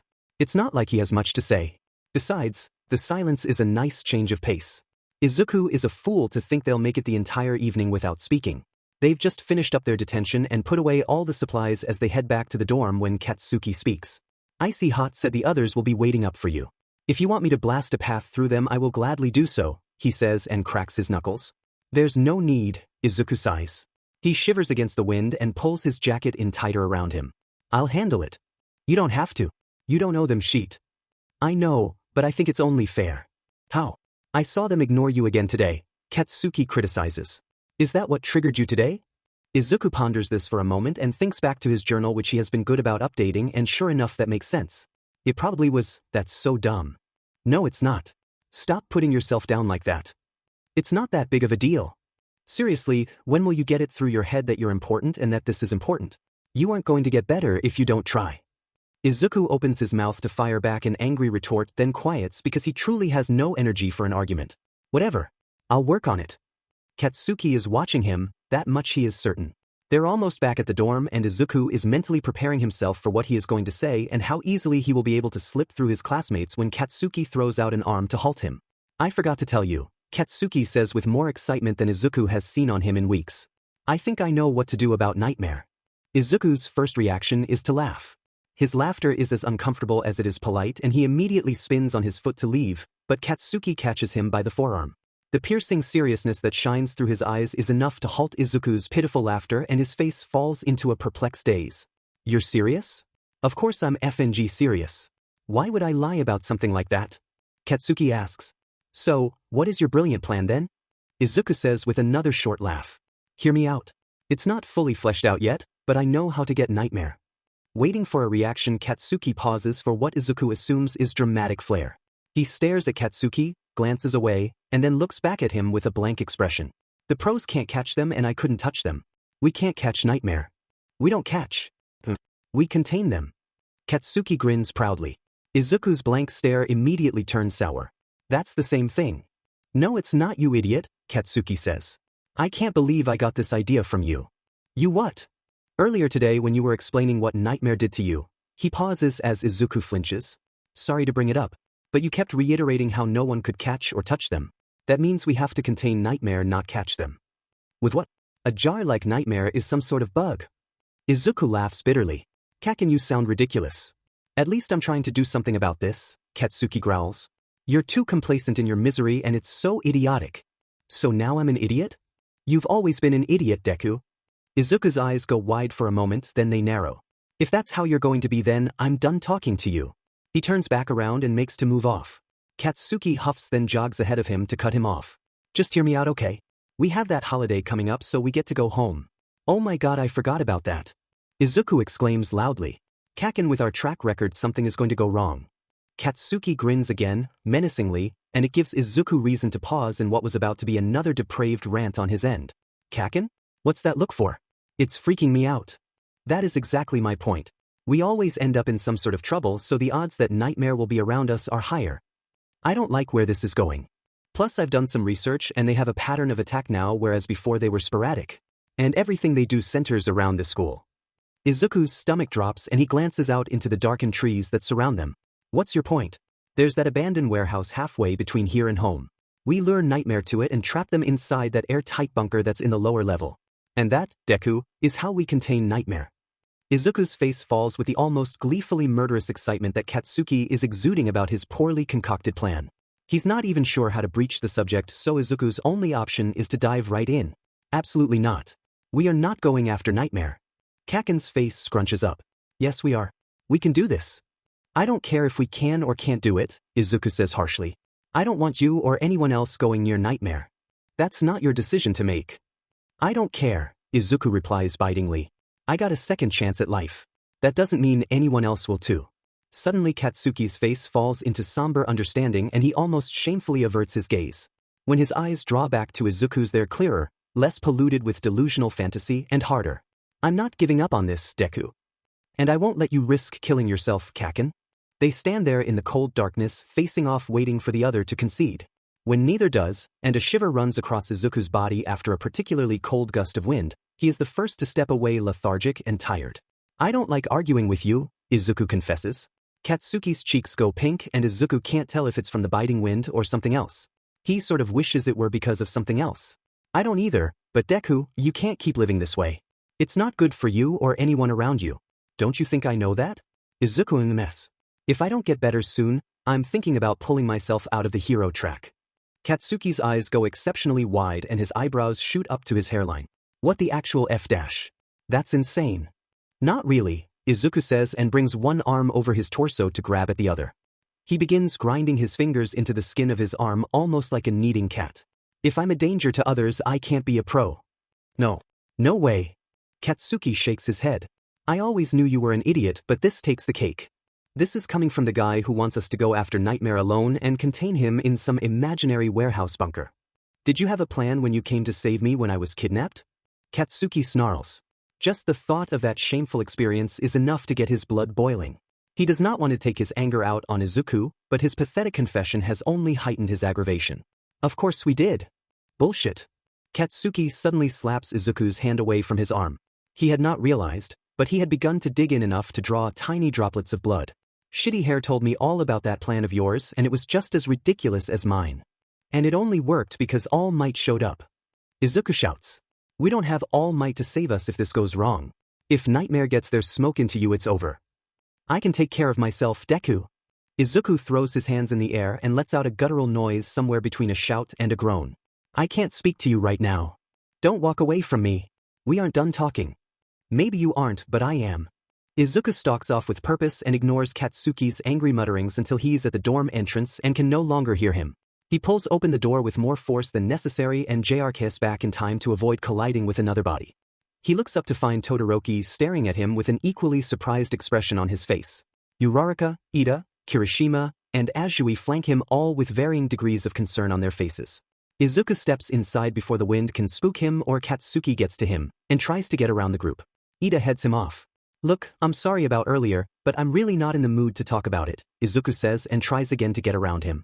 Uraraka and Azui come up on either side of Ida to keep Izuku in place. What is this? We heard Bakugo and you argue, Todoroki says without a lick of shame at eavesdropping. Izuku's face goes red and hot and he wants nothing more than to run up to his room and bury his face in his pillow. We want to help with his plan, Uraraka states. Izuku's head snaps to her quick enough to give him whiplash and he begins to sputter. What? Are you kidding me? His plan is crazy. We can't go up against Nightmare. There's no way to touch them, which means we can't fight back. I already tried that and look where it got me. His plan is crude, but his heart is in the right place. With all of us together, I believe we can figure something out, Ida says. Not you too, Izuku groans. You're not supposed to agree to this. It's dangerous, not to mention we'll break rules. We always break rules, Ida deadpants. As much as it pains me to say that. I'm sure we aren't the only ones who would help contain Nightmare either. If we get the rest of the class in on it. No. Izuku barks. He can't even bother to feel ashamed. I will not put anyone in danger because of me. I will figure this out, and if I don't, then. You're not quitting the hero track, Todoroki says. That would be beyond foolish. If it keeps people safe, then no, it's not. Look, Deku, we understand that you're dealing with a lot right now, but to make a hasty decision like that, Uraraka trails off sadly. I don't think it's a good idea. It's my decision to make. Katsuki slithers through the front door in this moment, and his downturned expression grows dark at the sight of Izuku surrounded by the other 5 students.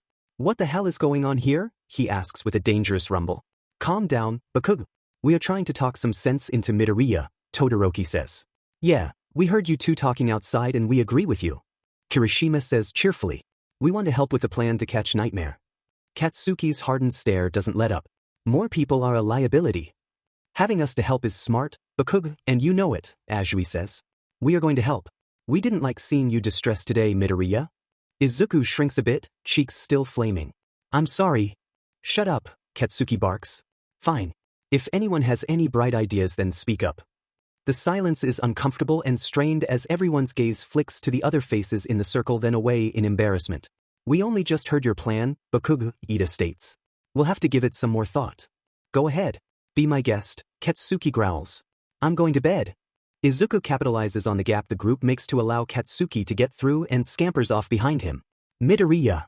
Thanks for the concern, everyone, but please, don't put yourselves in danger because of me. Izuku rushes off, sliding past Katsuki before he too can say anything else, and gets into his room without another incident. He's not sure why, but he's trembling, and next thing he knows there are tears sliding down his cheeks. He sinks into his bed and puts his head in his hands. Despite all the anguish of the day and the strain on his heart, he can't help it as he smiles through the tears. Hope fights its way back into his twisted heart, and he laughs and wipes the tears away. Izuku goes to bed that night forgetting to take his medicine, but feeling better if only momentarily. When he awakes, or at least he thinks he does, he's in the middle of the city on an empty street that is cold, dreary, and wet. He's alone with nothing but the echoes of the wind to accompany him. He turns with watchful eyes to every darkened corner and through every window because there was no way he managed to sleepwalk his way into the middle of the city without anyone realizing. And where is everyone? The sound of footfalls slapping against wet cement is loud as a gunshot beside him. Izuku whirls around, fists up and quirk wrapping around his legs when he sees a dark, hazy figure coming directly down the street at him. A street lamp at the midpoint between the two of them flickers to life, and under the fluorescent light steps himself. Izuku's fists fall, as does his confusion about how he got here. The other Izuku is little more than shriveled skin snatched tight to bone with hollow eye sockets as dark as the street behind him. You don't look very happy to see me. Izuku is quiet, guarded, as he waits to see what the fake will say. The phantom Izuku's laugh rings hollow. His visible teeth clatter together with the movement, then snaps shut. Those dark eyes watch him hauntingly. Izuku wishes he could look away, but since he can't, he decides to stare head-on and show no fear. Or so he hopes. I can't wait to watch you break as you watch the life leave your friend's eyes, he chuckles. You know they're going to go after Nightmare whether or not you're okay with it. And you will follow because of your pathetic obligations. They will die and you will go right along with them. That won't happen. You and I both know what Nightmare is capable of, the imposter says as he approaches. He begins circling Izuku in a wide arc with those dark holes boring into him. They will learn soon enough through death, and I will relish in it. You're sick. Am I? You're the one who keeps saying this is all in your head. If that's the case, then aren't you the one that's sick? I meant never mind, Izuku says and slowly turns so that his back is never to the skeletal imposter. How long until I wake up? I don't know, and why would I tell you anyway? He's getting closer slowly, but surely, and Izuku readies himself. You'll be like me soon enough. I am so looking forward to it. In your dreams. Or yours, he says with an awful laugh as he gestures around him to the city. You're crumbling, Izuku, just like this place of yours. What are you talking about? The imposter points, and Izuku allows himself to look away and follow his hand, which he stops to watch for a moment as the skin strips away to reveal just the bone beneath. When he finally looks around him, he sees it. The infrastructure of the city is literally crumbling with spider web cracks weaving through brick and mortar. Pieces of buildings fall, which turn into larger chunks that collapse to the ground, creating craters around them. The city is falling, breaking apart from every direction, and Izuku can't keep up with the destruction. Izuku watches horrified, then turns back to the imposter, whose teeth are now fully exposed, lips completely gone, though he figures that the imposter is grinning at him. Are you saying this is me? Of course it is. This place reflects you. What did you think all of this was? A hallucination. This place and all its inhabitants are as real as you are. You're lying. What can I possibly gain by lying to you? The imposter is close enough for Izuku to smell the death on him, and he is startled by this fact. How had he let him get so close? A skeletal hand reaches out for his face, and for some strange reason Izuku is compelled to stay still. The hand cups the side of his face and is as cold as Nightmare was. Izuku shivers and steps away, though the bony hand follows. Don't run from us. What do you want from me? The imposter is silent, skeletal face shining under the streetlight as they stare at one another. Quite suddenly the bony fingers dig into the side of his face, anchoring him in place as he drags his hand down, tearing Izuku's flesh along their path. Izuku shrieks, and next thing he knows he's bolting upright in bed, panting and sweating. He rushes to the bathroom, flips on the light, and checks his face. His chest tightens because there are 4 red slashes going down his face similar to shallow cuts. He shuts his eyes tight, hoping it's just his eyes playing tricks on him, and when he opens them again he can't tell if the angry red marks are faded or if they were never there to begin with. Izuku crawls back into bed feeling heavy and pulls his blanket over him. He curls into himself beneath the warmth and wraps his arms around himself. It takes him far too long to fall back to sleep as his mind spins out of control and plays back the conversation from his nightmare. He needs answers. He needs to speak with Nightmare. The next morning Katsuki is surprised to see Izuku making a beeline towards him during breakfast. He is a man on a mission as he gives half-hearted responses to the rest of their classmates that bid him a good morning and ask how he is feeling. He stops before Katsuki's steely gaze and all and says, "I've given it some thought and I think you're right. We need to go after Nightmare." Katsuki is surprised, although he does not show it. Instead he keeps his face in a cool facade as he wipes his hands on a hand towel. "What made you change your mind?" Izuku shifts uncomfortably and glances around them to make sure no one is near enough to listen. "I forgot to take my medicine last night and I had a dream. I think it was a dream. It left me with more questions than answers, and I think Nightmare is the only one who could explain them to me. They are the only one who can explain any of this to me. If we contain them, then we can question them." Katsuki is quite honestly a bit alarmed by this turn of events. The spooked expression Izuku wears is enough to raise some red flags, and that's when he catches sight of it. There are 4 dull lines, almost like bad scratches, along the entire right side of Izuku's face. He's about to ask if he hurt himself last night when Kirishima strolls over. "Hey Midoriya, how are you doing today?" Izuku turns a cheery smile on the other boy. "I'm okay. I didn't get much sleep last night, so I'm a bit tired however." Kirishima nods and claps Izuku on the shoulder in what he suspects is a comforting gesture. "I hope it wasn't cause of last night." "It wasn't. Don't worry." Kirishima beams at him, sharp teeth and all. "Great. We've got your back, Midoriya. I mean it." "All right, get out of here," Katsuki says and pushes Kirishima away by the head. "Deku is tired and doesn't need you around him this early in the morning." "That's mean, bro. I'm great to be around at any time." "Keep telling yourself that. Go away or I won't make you breakfast." Kirishima's eyes go comically wide and Izuku snorts at this. "Don't do that. You're not cruel enough to let me go hungry." "Try me," Katsuki deadpants. Kirishima rushes off and takes a seat between Kaminari and Shiro, who greet him tiredly and go back to resting their heads on the table in front of them. Katsuki rolls his eyes, then lets his gaze settle on Izuku. "So, you're okay with this now?" Izuku hesitates like he really doesn't want to agree, though he nods anyway. "I need answers, Kaken. No one here can give them to me." Katsuki's anger flares a bit at this, but he tampers it down lest he alert Izuku to his burgeoning feelings. He has taken quite some time to think about the new development in his attitude towards his childhood friend, and has come to an alarming conclusion that he doesn't think he can ever say aloud. Though watching Izuku, especially when he's smiling at him, makes him wish he could say something. Then he sees Izuku like he is now, biting his lip, partially agitated and partially fearful, and he knows that he can't put any more stress on him. He can't burden Izuku with unnecessary things like feelings that he isn't even 100% certain of himself. "Didn't Auntie ever tell you that if you keep making faces like that your face will stay that way forever?" Izuku looks up, expression relaxing, and he smiles. It isn't the beaming smile Katsuki seems to always hope is directed his way nowadays, but it's still a smile and he'll take it. "You're one to talk." Izuku chuckles low under his breath. A moment later Izuku is leaning towards him and Katsuki freezes as all his muscles go stiff. Izuku reaches around him and plucks a piece of toast from his plate. He sticks it in his mouth and winks. He actually winks at Katsuki, who swore his heart stopped for a minute. "Thanks for the toast," he says and takes off. By the time Katsuki comes down from his weird frozen state, he notices both Kirishima and Kaminari staring at him over the top of their chairs. He can practically feel their grins and hear their low snickering. "What the F are you two looking at?" They duck their heads down, and this time Katsuki can truly hear them snickering. He deliberately burns their breakfast and watches with satisfaction as they eat with obviously fake tears in their eyes.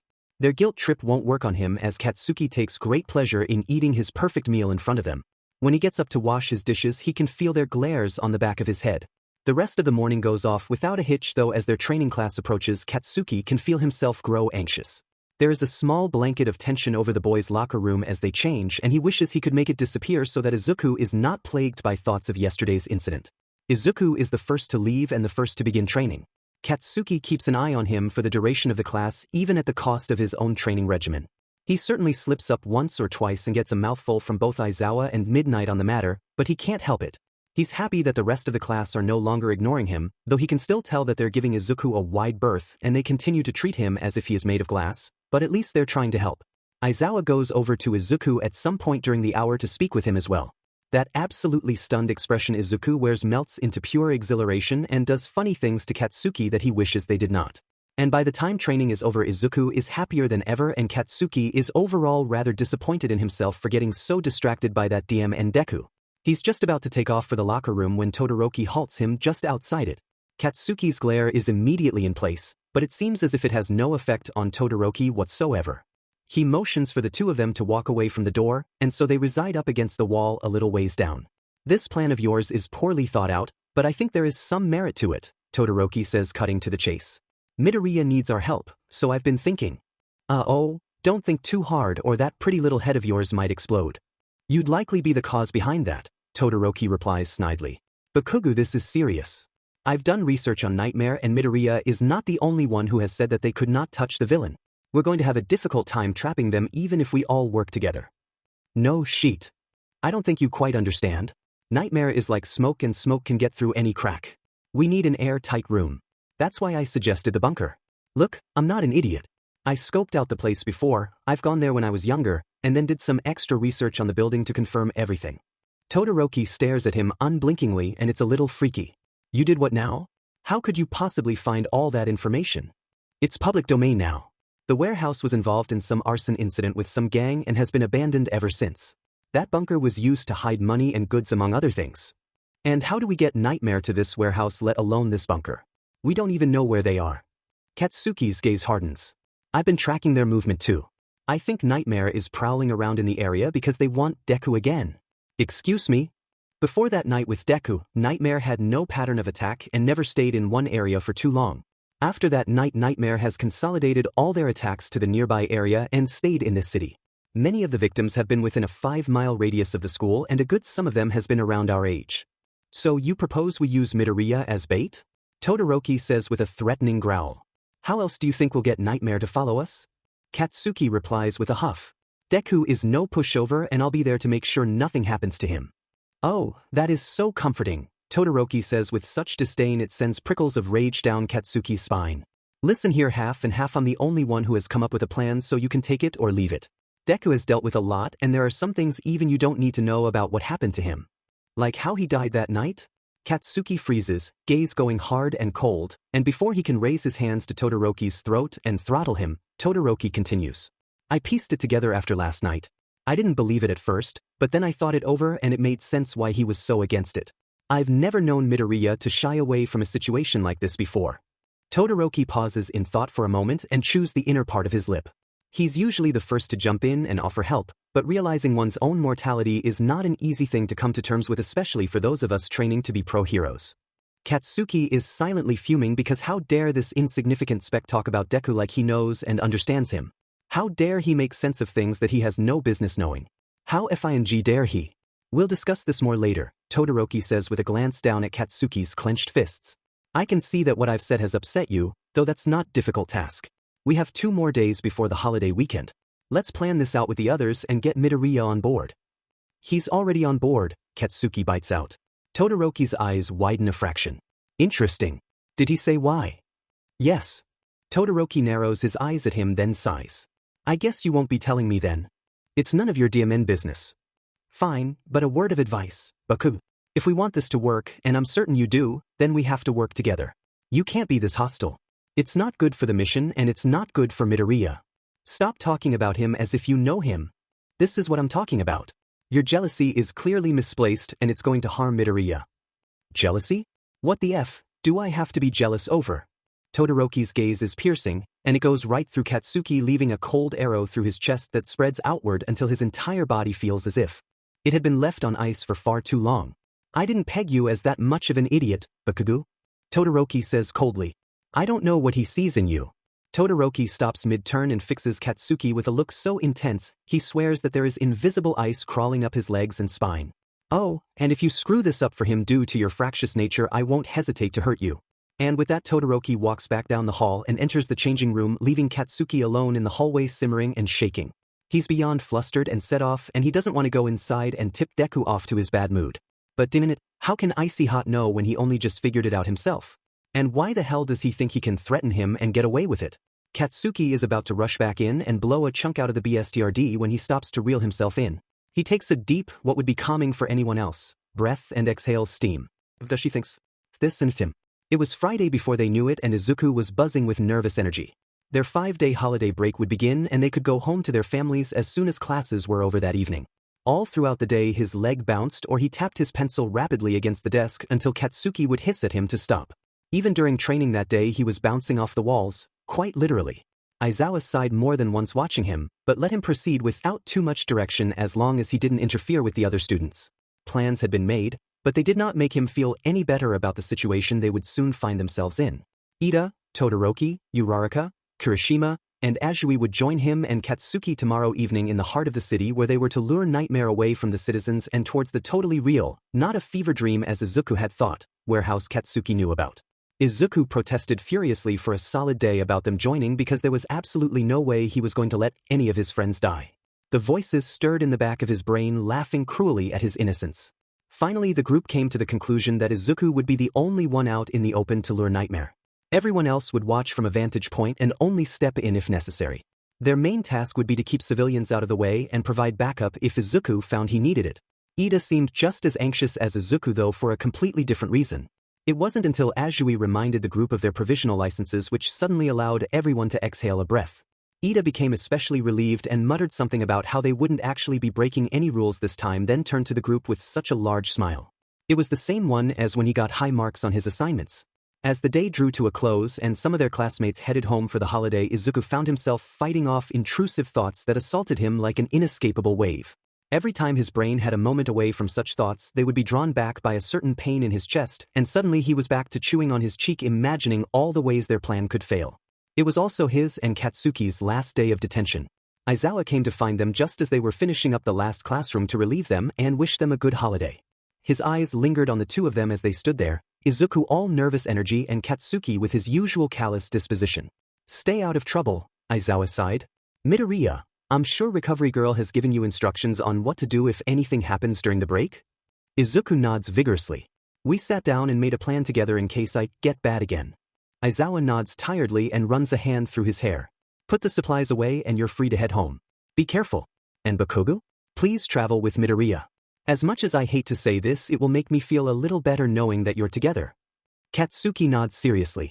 I will be. Aizawa gives one last contented huff accompanied by a nod, then strolls off, likely to go find his sleeping bag and cocoon himself in there for the duration of the holiday. Izuku exhales a breath he had been holding, and Katsuki glances at him out of the corner of his eye as he puts away their supplies. What's going on? He asks. I'm a little nervous about tomorrow, Izuku confesses. I'm still not 100% sold on this plan. Katsuki rolls his eyes. Everything will be fine. And if it's not? Izuku challenges. Then we adapt as we always do. Geez, you make it seem like this is our first time going up against a villain. I died, Izuku snaps. I'm sorry for being worried that could happen to anyone else. It's not going to. Katsuki exclaims. I won't let it. You can't be sure of that. Izuku tugs at his hair out of frustration. I don't like this. Why don't you trust me to have your back? Katsuki shouts. This isn't about trust. Izuku's face is scrunched up as he is at war with himself. His heart is screaming one thing while his brain is shouting another, and it's all too much for him to make sense of or even care to at this point. Then what is it about? Then next moment is so much of a blur that later on when Katsuki tries to recall it he really can't. Izuku leans up, pressing hard on his toes, and kisses Katsuki with all the grace of a newborn doe trying to figure out how their legs work. Katsuki's heart clenches, then bursts all at once, and for some reason he freezes with eyes wide open. Izuku's heart beats so fast and so hard he's absolutely certain it is visible through his shirt, although his heart breaks all the same as Katsuki is still as a corpse beneath him. Izuku pulls back with his face so red Katsuki can't see his freckles anymore. He opens his mouth, shuts it, bites his lip hard, and sprints off. Katsuki stands there completely dumbfounded, until there is nothing except silence around him.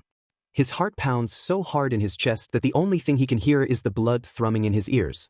It takes him another long moment to register what happened, and when he finally snaps out of his daze and looks around for Deku, he is upset to find him gone.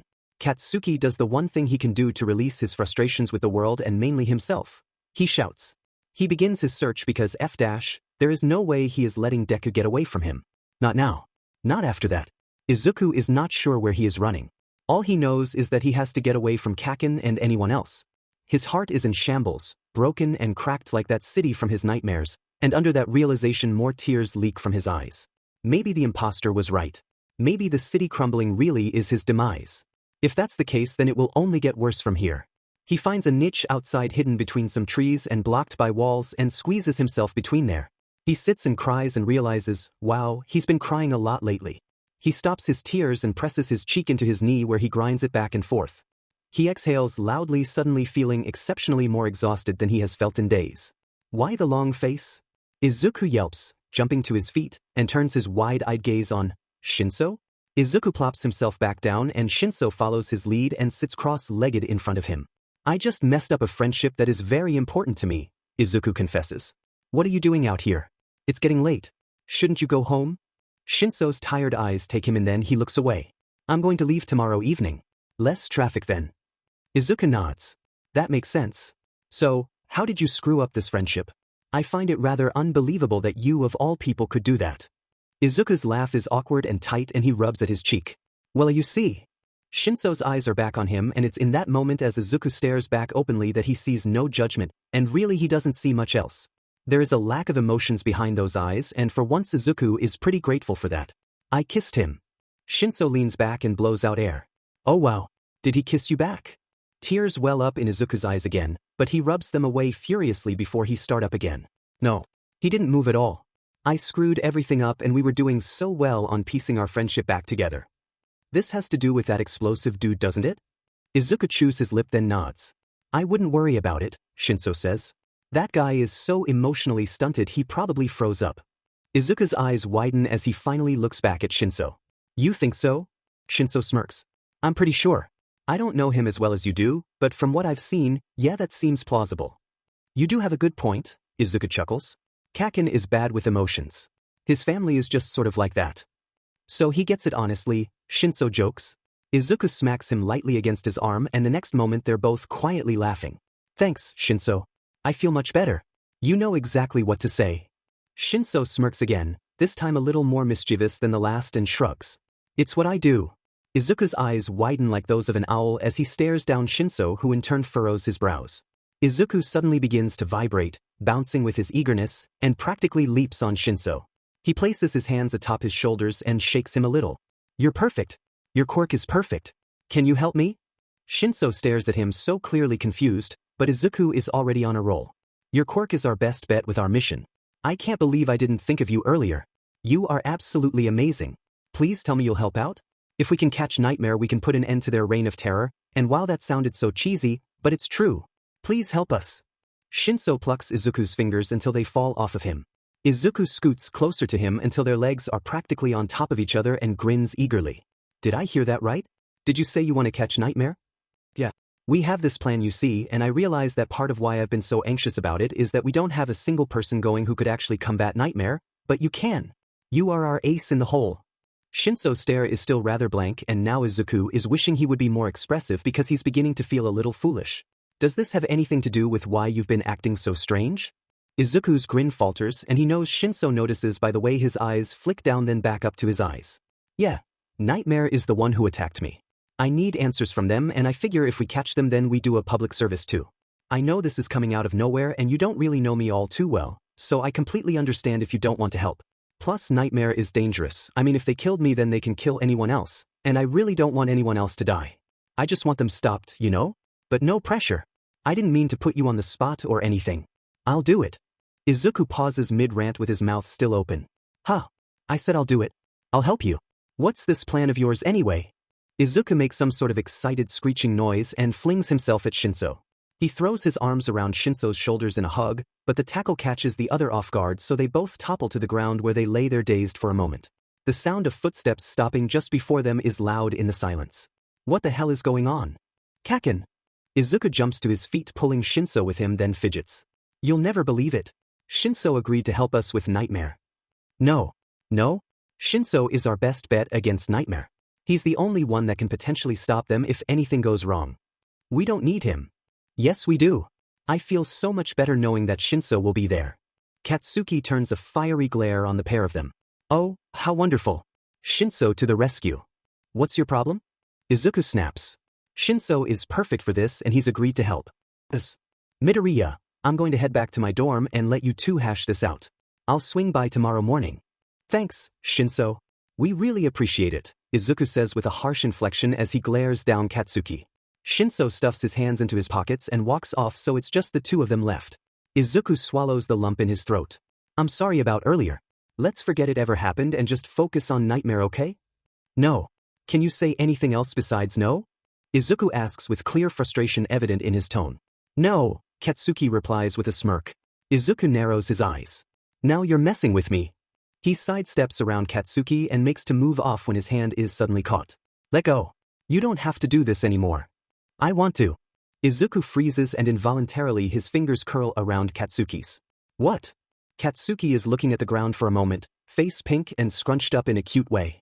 When he finally meets Izuku's eyes, there is a softness there that makes his heart speed up. I froze earlier. I wasn't expecting you to do that, but that doesn't mean I didn't want it or like it.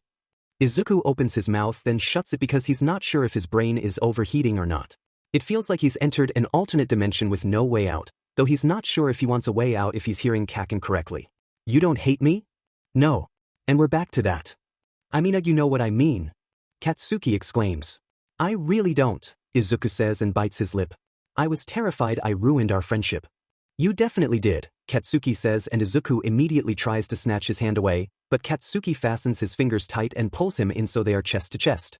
Because I think we should be more than friends. Izuku gapes at him then erupts into laughter.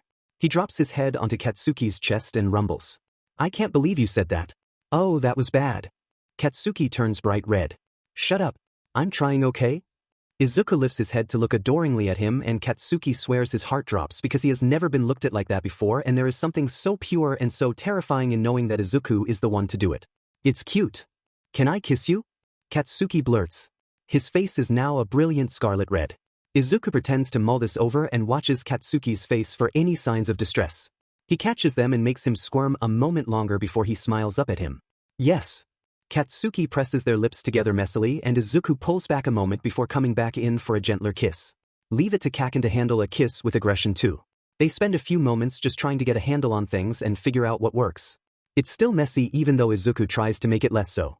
Izuku pulls back first, heart so full it's ready to burst. Katsuki is still bright red and sort of half-heartedly glaring. You're bad at this, Kaken, he giggles. Katsuki's eyes darken. Shut up. You're not much better. Izuku laughs outwardly in face of Katsuki's shouting. Katsuki visibly relaxes. Izuku quiets his laughter enough and reaches behind Katsuki's neck to drag him into another kiss, this one much slower and sweeter. When they pull back, Katsuki is quiet and sporting a beautiful pink blush in place of his previous tomato red skin. I think we just need to practice, Izuku says softly. Katsuki's bashful, almost serene expression shifts to cocky in a heartbeat and Izuku's heart swells. I can't believe I agree. There is no room for error at this point in time. There is no backing out. There is no time for anxiety or fear, Izuku tells himself. He exhales a large breath and watches the cloud that appears due to the frigid nature of the evening. He continues his circuit around the neighborhood of choice, not too far from the bunker and not too close either. It was the right distance from the epicenter of the city, but enough of a distance away to limit the amount of civilian contact. It was also near enough to Nightmare's new area of attack, so the probability of running into them was high.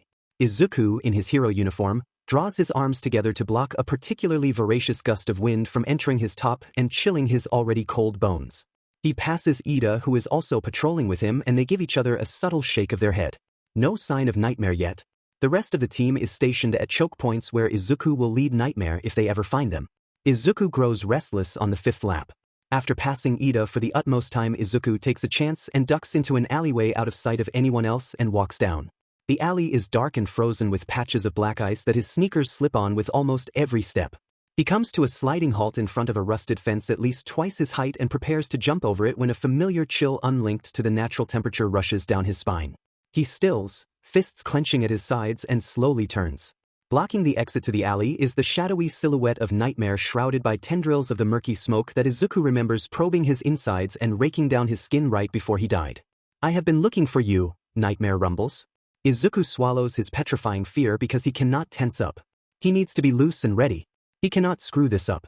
He wets his severely chapped lips. "Why?" Nightmare's laugh is sharp and somewhat painful on the ears. "Because you are the best I've ever had. I want another taste." Izuku frowns, disgust written all over his face, and his stomach clenches in maximum discomfort. "I don't think so," he replies. "I'm not giving you a choice." Izuku's eyes widen as a giant chunk of smoke launches at him like an arm ready to grab him tight. He pushes off hard from the ground and clears the fence in a single leap. When he lands, he hits a patch of ice, foot slipping out from under him with a pained twist. He throws his hand down to pivot to the side just as the smoky arm crushes into the ground where he was a moment earlier. He kicks up and winces because his ankle hurts, but he jumps up the side of a building, takes hold of a fire escape and swings himself up towards the roof. Nightmare follows close behind, appearing after Izuku like a giant raptor ready to strike. Izuku races off towards the first choke point, dodging Nightmare's numerous attacks and ignoring the pain in his ankle. He spots a floating crate just in time and leaps for it. He plants his feet on the side and bounces off, gaining much-needed speed and puts a good amount of distance between him and Nightmare. Izuku glances back and flashes Uraraka a smile, which she returns before facing off against Nightmare. Izuku catches a glimpse of her as she chucks immensely heavy objects at the villain. He has no clue if the attacks connect because he's too busy trying to keep the plan in motion. A few of the others help him keep a safe distance between Nightmare. Todoroki conveniently creates an ice ramp for Izuku to slide across, then widens the gap further by creating an ice wall large enough to slow Nightmare down a good amount. Azui wraps her tongue around Izuku's midsection when Nightmare gets dangerously close and flings him away from another attack. When Izuku clears the main part of the city, he lands hard on his damaged ankle, and it is Ida who races towards him and scoops him up in time to avoid Nightmare's shadowy form as it leaps for him. "You may have friends helping you, but it will make no difference," Nightmare says. They sound close enough to make Izuku jolt in Ida's arms, but as he turns to look over his shoulder, he finds there is still a large sum of space between them. "Are you okay, Midoriya? You've been favoring your left leg." "I slipped on some ice," Izuku groans. "Thanks for the save, by the way. Thank me when we get out of this." Ida races the both of them the rest of the way until they come across the warehouse where Katsuki, Kirishima, and Shinso lay in wait. Ida deposits Izuku at the entrance and zooms out of sight to help the others get to the warehouse. Izuku does not wait for long before he spots Nightmare's form darting through the trees at him. "There you are," Nightmare sings. Izuku slaps a hand over his ear as Nightmare's voice turns into a cacophony of voices all fighting to be heard over the other. He tries to shake off the horrible sounds of laughter, then takes off again, entering the warehouse and drawing on his memory alone of Katsuki's instructions. The inside of the warehouse is worse than Izuku could have imagined, with fully dilapidated rooms, crumbling walls, and an insane amount of debris that forces Izuku to use his bad ankle to spring from wall to floor to avoid tripping over anything. One look behind him instills Izuku with hot panic. Nightmare smartly spread their smoke to take up the entire space and make backtracking impossible. The darkness is a swirling vortex that eats up everything in its path, leaving nothing safe. There is nowhere to go except forward. Izuku hangs a hard right at a cross-section and leaps over the crumbling banister of a staircase. He lands hard on the floor, ankle wobbling, but he continues to run. He's so close to the bunker. Izuku gasps as a shadowy hand grabs hold of his bad ankle and squeezes. He yelps as he goes down hard and grapples for anything to hold him in place as Nightmare drags him towards their large, inky, ever-expanding cloud. Another large shadowed claw breaks from the mass and makes to come down on Izuku's body when a giant explosion rocks the walls and Katsuki comes flying through it with Kirishima directly behind him. They blast through the smoke, breaking it apart. Katsuki throws another explosion at the piece still attached to Izuku and it breaks apart, freeing him from its clutches. Kirishima keeps Nightmare busy as Katsuki pulls Izuku to his feet and pushes him towards the bunker. Izuku takes off again at more of a hobble this time, and Nightmare immediately pushes past the other two to give chase. "I'll deal with your friends later," Nightmare rumbles. "Come now, child, I tire of this." Izuku sees the door to the bunker ahead and uses his quirk to push into it in one giant lunge.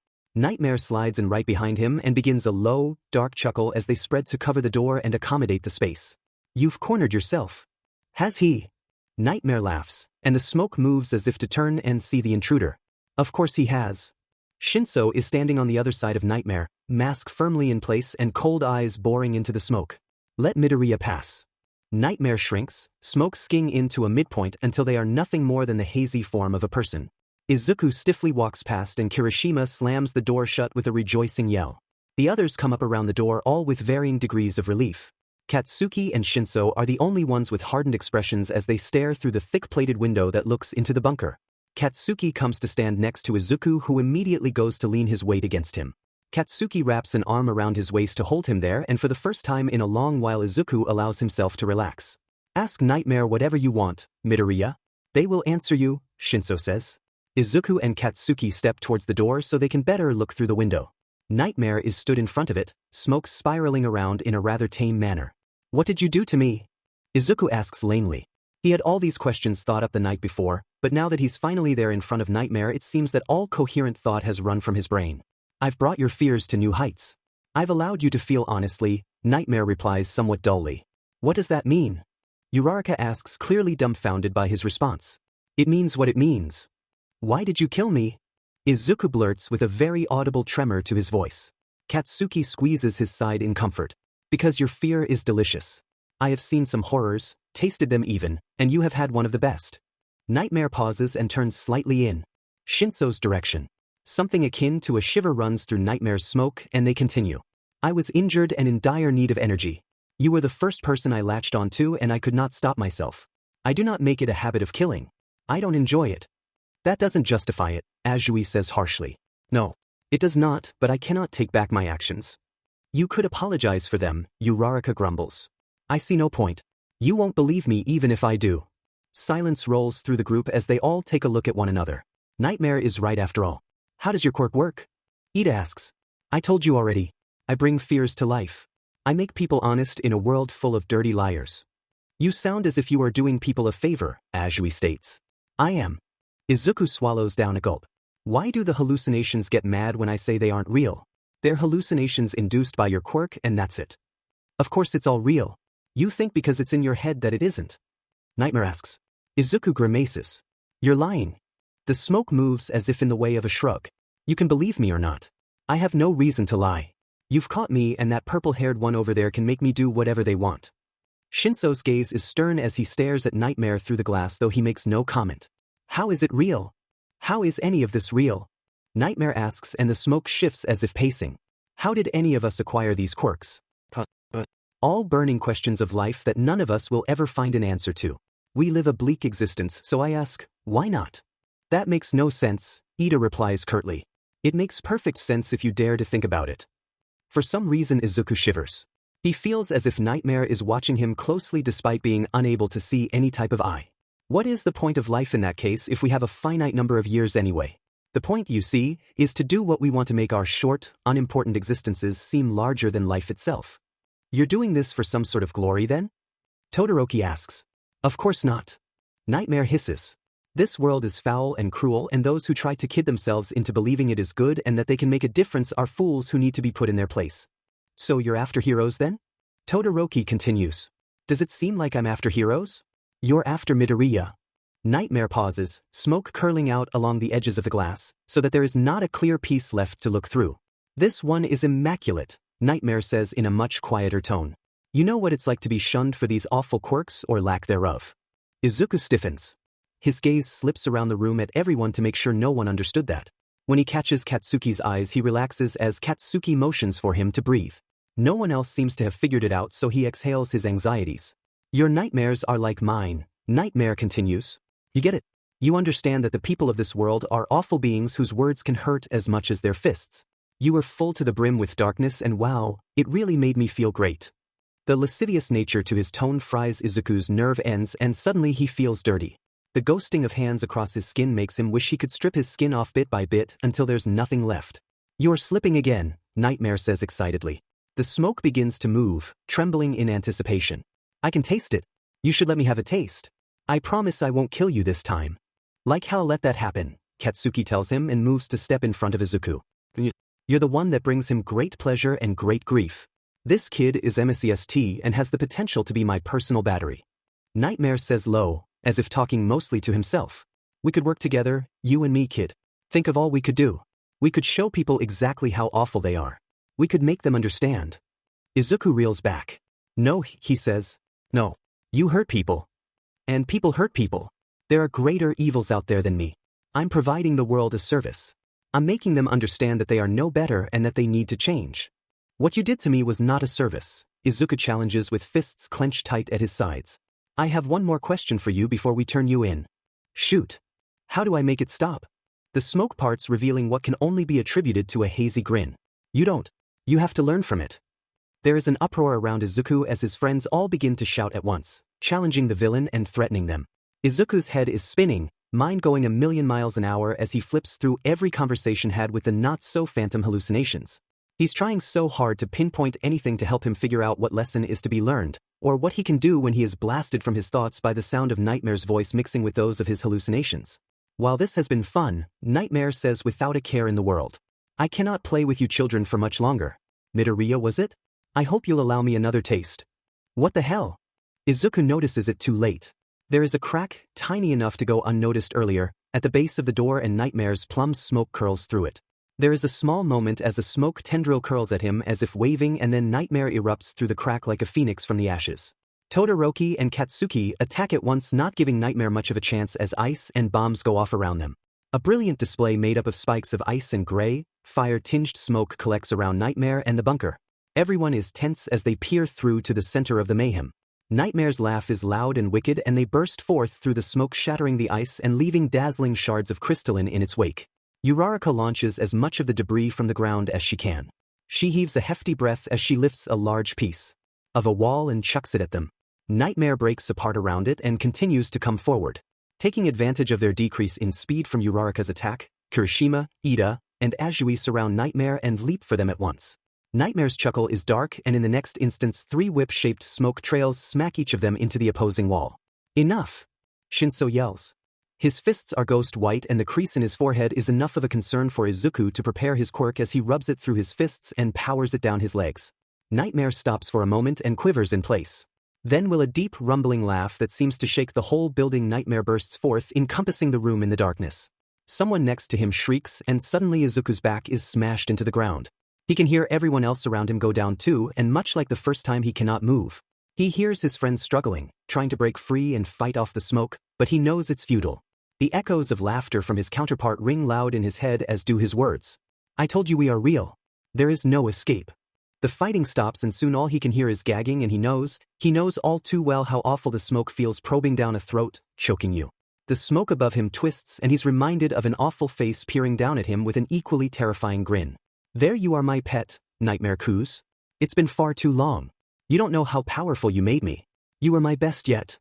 Izuku turns his head to the side and clamps his jaw shut tight. Nightmare laughs above him.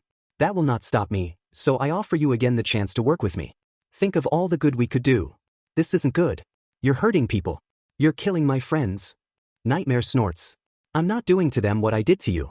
They do not understand as you do. You're still not good. And who defines good and bad? The heroes? Nightmare snarls. Have you ever stopped to think that not every villain is bad? Every villain is bad and needs to be locked away. You still don't fully get it. I guess you are still a child after all, but you can be taught. My nightmares will help you learn. I will help you learn. I know enough already. Do you think every civilian you will save is good? There are bad people out there who aren't villains. Every person is at war with themselves and nature and the people around them. And every single person makes the conscious decision to wrong the world and all its inhabitants. No one is inherently good, just as no one is inherently evil. There are good people out there. Who? Show me a person who has never made another cry. Show me the person who has never harmed this planet we are quickly draining the life from. Show me the person who is selfless at the expense of their own well-being. All might. All might. Nightmare roars. All might is fraud like the rest. You sicken me, child. You will learn. The smoke squeezes him tight like a snake coiled around its prey, and Izuku quickly fears his ribs collapsing. He can feel one splinter and bites his tongue hard enough to draw blood. The smoke probes him again and he tries to squirm out of it, tries to fight it, but it's no use. The smoke rakes down him, leaving him cold and empty wherever it touches. When it touches his chest, he feels the breath leave his lungs and begins to feel more or less as an empty shell of a person. You're learning already, Nightmare whispers softly into his ear. You're not fighting me. You'll seek me out again and we will show the world. You and me, Midoriya. Pain explodes inside Izuku's skull as all the voices from his many phantoms all scream at him, and above it all is Nightmare's deep rumbling laugh. He throws his head back unsure and unable to do much else as he silently screams under the severe throbbing in his skull. There is a loud bang and suddenly the smoke is off of him and Izuku can breathe. He lays there motionless and drained as he stares at the ceiling, watching Nightmare's smoke zip through a crack in the cement. There are footsteps around him, no doubt checking on the others, though he is unable to do so much as turn his head to look.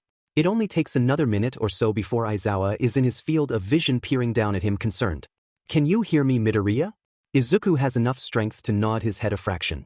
Can you move? He wiggles his fingers, or tries to anyway. Aizawa watches, then sighs. Get a paramedic in here right now. Aizawa barks at someone Izuku can't see. Don't worry, Midoriya, you're safe now. He opens his mouth, throat and chest aching with the intake of breath. My friends. They're fine too. You're the only one unable to move. Hey kid, you're supposed to be going outside. An unknown voice shouts. Aizawa looks off to the side and his gaze hardens. He sighs and stands from his crouch in front of Izuku and places his hands in his pockets. Paramedics will be down here in a moment. I'm going to deal with the others. Aizawa is replaced by Katsuki, whose hands immediately come up to cup Izuku's face. He smiles, though it hurts, and wishes he could bring his hand up to touch Kaken's and placate the ferocious concern swimming in his eyes. What did that beastie do to you this time? Katsuki snarls. Wait till I get my hands on them. Izuku shakes his head again. Don't, he croaks. Don't go after him. Katsuki sighs and drops his head. I don't think I could even if I wanted. Not with all the pros. Izuku's laugh is short-lived as his ribs ache painfully. You mean you can't because Aizawa is here? Katsuki doesn't acknowledge him and instead allows his fingers to ghost across Izuku's chest. Izuku's face heats up until Katsuki prods at a tender spot and Izuku yells. Katsuki pulls back as if scalded and presses a kiss to Izuku's forehead. Sorry, he mutters. A paramedic shows up with a gurney, though Izuku waves him off. Instead he motions for Katsuki to help him. He winces at the contact, then settles into his awaiting arms without much pain. The feeling has returned in his limbs, so he reaches out for Katsuki's hand. Their fingers thread together and they slowly follow the paramedics outside. Nightmare made no sense. I can't believe the sheet that came out that mouth. I'm not so sure. Izuku trails off. I think there may be some merit there. You can't be serious. Izuku lets his head fall back. I don't know. I need to think. The rest of the group rushes over and crowds the two. The paramedic tries to bat them off, saying that he has to take some vitals, but the group presses in anyway. The paramedic stalks over towards Aizawa, obviously disgruntled. Are you okay, Midoriya? Nightmare didn't hurt you, did they? Obviously he's hurt. Why else would he look so bent out of shape? I'm fine, Izuku says with a smile. I can move again. He straightens and flexes his fingers just to show them. The group releases a collective sigh. Aizawa is not too happy with us, Todoroki states simply. But there isn't too much he can do with our provisional licenses in hand. Ida looks the most relieved at this and Azui nudges him with a smirk. Nightmare got away, Uraraka relays miserably. I'm really sorry. Izuku shakes his head. I'm just glad no one got hurt. It was an odd feeling, Kirishima adds. I couldn't move, but the only thing I could see was smoke. Everyone nods in agreement, then freezes as Aizawa breaks through their group with the paramedic on his heels. All right, you lot, go home already before I find a reason to kick you out of UF for going after a villain you had no business dealing with. But, sir, we let you know what the plan was. Ida exclaims.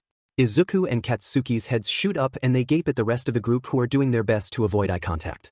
You did what now? Katsuki asks. Yes, Bakugo, your classmates felt it was a good idea to let me in on their little plan.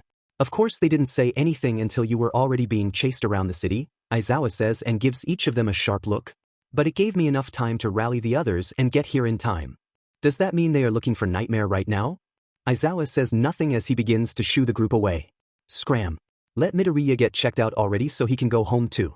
It is still a holiday and I'm sure your parents are worried, as they should be because you all seem to love getting into dangerous situations. The group disperses and waves them goodbye. Uraraka hugs Izuku tight before jogging away. Only Katsuki and Shinso are left standing by Izuku, who is now sat in the ambulance as the paramedic begins to run some tests. What are you still doing here? Katsuki grumbles. Shinso pulls the mask from his face and sets his downcast eyes on the edge of the ambulance by Izuku's shoes. I'm sorry, Midoriya. I failed. Izuku balks. What? You made this mission possible. If you weren't there, I don't know how we would have gotten Nightmare in the bunker in the first place without one of us getting hurt. I should have stopped them from attacking, but it was weird. It was sort of like Nightmare was in my head as much as I was in theirs. His gaze drags up to look Izuku in the eyes. I don't know how else to explain it. I lost my grip on them and they attacked. I'm sorry. Izuku reaches forward and places a comforting hand on Shinso's shoulder and squeezes. You didn't fail. You have nothing to be sorry for. Thank you for helping me. Shinso looks like he's about to protest again, then thinks better of it. He pulls away from Izuku and exhales. I'll see you around. Don't be a stranger. Izuku calls after him. Shinso raises a lazy hand in an acknowledging wave as he too heads back towards the city to go home. Katsuki and Izuku are left. The paramedic presses into Izuku's ribs, to which he hisses, and then he moves down towards his now swelling ankle and rolls it. You have some fractures and this looks sprained. I know recovery girl is on her way, so hang tight for a bit until she gets here and then you can go home. The paramedic walks around to the front of the car and takes a seat inside. Izuku and Katsuki exchange a look, then Izuku drops his head onto Katsuki's chest. That could have gone so much worse, he whispers. I'm so glad everyone is okay. I'm so happy you're okay. Katsuki brings a hand up around him and pulls him to a hug. He rubs soothing circles into Izuku's back. I told you we would be. Don't be smug, Izuku says with a watery laugh. Tears collect at the corners of his eyes from the sheer amount of relief he feels. There is still the impending sense of failure that hangs between them, but Izuku does his best to push it down. They don't need that sort of tension in the air. They're quiet for a long moment, just enjoying each other's warmth. Now that the adrenaline has worn off, they're both feeling the cold that much harder. Katsuki presses kisses to the crown of Izuku's head, to which his response is to giggle cutely. You're so affectionate, Kaken. I never would have guessed. And why not? Because you're so, too. Izuku laughs. You don't come across as cuddly. Katsuki pulls back to fold his arms. Izuku immediately shivers against the night air. I don't have to be. Izuku pulls him back in with a pout. Don't you dare leave me all cold over here. You are my personal heater until we can go home. Katsuki's chest rumbles with laughter as he brings his arms around Izuku once more. You're so needy. It's cold. Izuku whines. Besides, you like touching me. Izuku's wink paired with the smirk on his lips makes Katsuki's stomach erupt in butterflies, and he has to duck his head into the crook of Izuku's neck to avoid him catching the redness of his face. I don't hear a denial, Izuku teases. You also don't hear any confirmation. I leave you alone for a day and look at yourself. Recovery girl says stiffly. Katsuki and Izuku spring apart from each other at the harsh tone. They glance at each other, then down at recovery girl, who looks about as annoyed as they could have expected. She shuffles over to stand inside the back of the ambulance so that she can properly assess Izuku. The two boys are still and quiet as they let her work and make as little fuss as possible. Thankfully, recovery girl heals Izuku's fractured ribs and sprained ankle, to which he graciously thanks her repeatedly. She waves off his thanks, then points roughly at him. If you pull a stunt like this again, I refuse to heal whatever injuries you sustain. Izuku nods rapidly. I understand. Good. Now if you don't mind, I'm going to go home and rest. You have taken years off my life with all this stress. Izuku's face drops and he makes to start apologizing when Katsuki wraps a hand around his mouth. Thanks again. I'll keep him out of trouble. Recovery girl laughs haughtily. I doubt that severely. Aizawa and the paramedic dismiss them and the two boys head home hand in hand.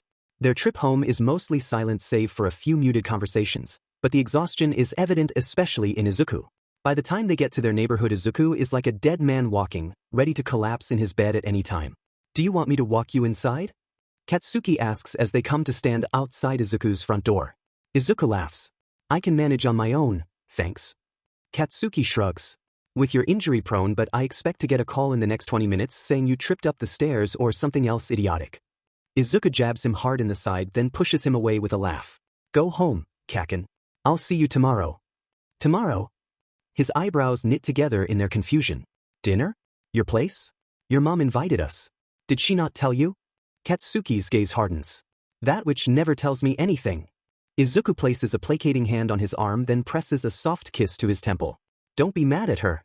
I'll see you tomorrow. Izuku turns back to his door when Katsuki spins him back around to capture his lips in a kiss that makes Izuku melt. When Katsuki pulls back, he's smirking. Still don't need help inside? Your legs are trembling. Izuku glares half-heartedly at him. Shut up. He does his best to walk to his door, but true enough to his nature, he trips over the front step and nearly doesn't catch himself in time. Not a word. Katsuki's laughter is loud and warms Izuku's rapidly beating heart. He unlocks his door and slips inside before he can make any more of a fool of himself. He waits by the door, heart thrumming as he listens to Katsuki's laughter fade with his footsteps. Finally he allows himself to sigh and slump against the door. His heart is still beating too hard for him to hear that well, so he doesn't notice when his mother enters the room, arms folded and gaze steely. You have a lot of explaining to do. Izuku whips around much like a child caught with their hand in the cookie jar. Sweat quickly collects along his forehead and he has half a mind to wipe it away, yet he's frozen against the front door as his mother stares at him with doleful, watery eyes. "Hi Mom," he says sheepishly.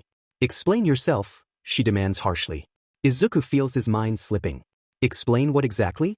Did Aizawa or Recovery Girl contact her about tonight? Did she somehow know what had transpired at school with the detention? His mother is trembling with her arms fastened tight around her. "Outside just now, you and Bakugo." Izuku's eyes widen as panic grips his chest for a completely separate reason. What about me and Kaken? Don't do this to me, Izuku. I saw the two of you just now." "I can explain," he tries lamely. "But it's been a long day and I'd really like to go to bed now." As he moves towards the stairs, his mother finally seems to take in his disheveled appearance and her gaze sharpens woefully. "Why do you look like that? Did Bakugo hurt you? Because if he did, I swear I will speak to his mother." "No. Kaken would never." He halts and laughs tensely under his breath. "No. This wasn't him." "Then who?" Izuku bites his lip. His mother watches him impatiently, hopefully. "I encountered Nightmare again tonight." He has a split second to realize that his mother's legs are giving out, so he surges forward to catch her before she can hit the ground. He leads her to a chair where she plops down white as a sheet. "I should have never let you go back to that school," she whispers. "Look at what it's done to you." "What?" "No. I'm fine. We're all fine. I belong at UA. Every time I turn around you've been hurt or killed." A sob breaks through her throat and it hurts Izuku's heart. "I can't go through that again. I can't." Her head hangs and she hiccups low as if trying to hide her tears from the world. He watches them lob down her face and stands there unsure of what to do to comfort his mother. What can he tell her that will make her feel better? He's on the hero track. He will be putting himself in danger every chance he gets. He can't give his mother of all people false platitudes. He refuses. "And now I see you kissing the boy who bullied you. That's not healthy." She cries again. Kaken has changed since then. He's not a bully, and even if he were, I can take him now. His mother cries harder at this. Izuku's panicked movements jerk him around like a chicken with its head cut off. "No, Mom, please don't cry. I'm okay.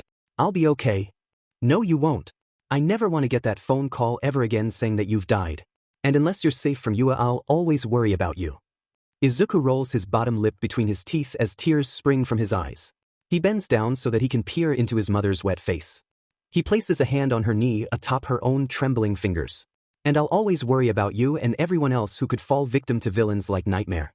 If I can prevent anyone else from suffering like we have, then I will. You have to understand that. I have the ability to save lives. I can't hide from that." "Can't you?"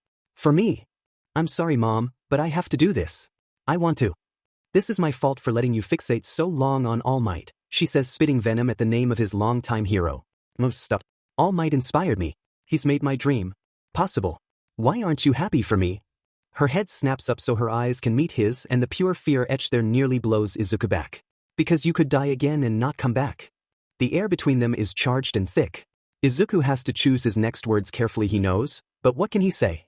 He has nothing more to explain to his inconsolable mother. "I love you, Mom, more than anything else in this world, and I don't want to hurt you anymore, but I can't promise that I won't. I have to do this. There are only things I can do thanks to my quirk. I'm not asking you to accept my decision. I'm asking you to respect it." There is a long drawn-out silence where the only thing Izuku hears is the thorough beating of his rapid heart. "I won't," she replies coldly. "And I'm going to have a long chat with Mitsuki. I have half a mind to call off this dinner. I didn't quite want to do it in the first place knowing your history, and now." She stands and his hand slides from her knee. Izuku gapes at her as she hurries off to the kitchen to be alone. With nothing more to say and with equally weary bones and a matching heart, he drags himself off to bed and hopes that the morning will prove this to all have been a bad dream. The morning provides no such comfort. Izuku pads downstairs to an oddly quiet house. Usually when he comes home his mother is cooking breakfast and greets him with a relieved smile. Today she isn't in the kitchen or in the living room. He traverses the house in search of his mother only to find she is nowhere to be seen.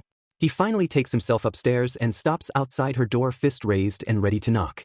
He stops when he hears the telltale signs of crying accompanied by soft sniffling and stuttering breaths. His heart plummets further than it ever has before. His mother is like this because of him. He did this to her. Izuku throws on his workout clothes and favorite red sneakers, pulls on his All Might hoodie and runs. Usually going for runs helps clear his mind, but he has found even that has lost its security thanks to Nightmare. His teeth clench so tight his jaw hurts. This is all Nightmare's fault. Do you mend them? Running from your problems again? His footsteps stutter until he recognizes that the voice is one of Nightmare's hallucinations. Can he even call them that anymore? He swallows the lump in his throat and mentally scolds himself at the relief that washed through him at it only being a voice and not a real person speaking to him. He should not find this okay. He should not be used to and comforted by Nightmare's little game. It hurts, doesn't it? Your mother is always crying because of you, is she not? Izuku pumps his legs harder as if he can outrun a voice that's only in his head. The voice clucks their tongue. I thought we established that being in your head does not make me any less real. When Izuku offers no retort, he can practically feel the shifting in the air. You can make this all go away. You have the power to stop your mother's pain and your own. Izuku's reply comes out as a heavy pant as he is pushing harder in this run than he has since before his attack. Oh yeah? How do I do that? A hazy shape ahead of his grinds him to a halt that nearly has him tripping over himself and tumbling to the ground. He backs up believing it to be Nightmare when the relief once again washes through him as he sees himself step through the ominous cloud. He's alarmed to find that the other Izuku is not decaying or damaged in any way. In fact, the imposter looks healthier than he does at this very moment. The imposter chuckles and takes steps towards him. I see your confusion. You're not used to seeing yourself like this, huh? Izuku's eyes narrow. This is what you could be, healthy, happy, and strong. I'm already all those things. The imposter laughs openly at him like it's the funniest thing he's heard all day. You don't have to lie to me, Izuku. He taps his temple. I know everything about you. He shivers, suddenly feeling the ghosting of hands across his flesh. When he looks down, he yelps and nearly flings himself to the top of a nearby tree because sure enough the other apparitions of his friends had him surrounded, palms outstretched, fingers itching to get on him. When he lands, he's next to the other him and hates how he's somewhat comforted by this. The imposter flashes him a grin. You're getting closer to acceptance, Izuku. You're learning. Izuku grimaces and pulls away until there is a good amount of distance between him, the imposter, and the apparitions of his friends. I don't accept any of you. The imposter's skin splits apart as he grins again, wider this time as if cut from ear to ear. Izuku throws his own hand over his mouth in shock. I said not to lie, Izuku, the imposter says.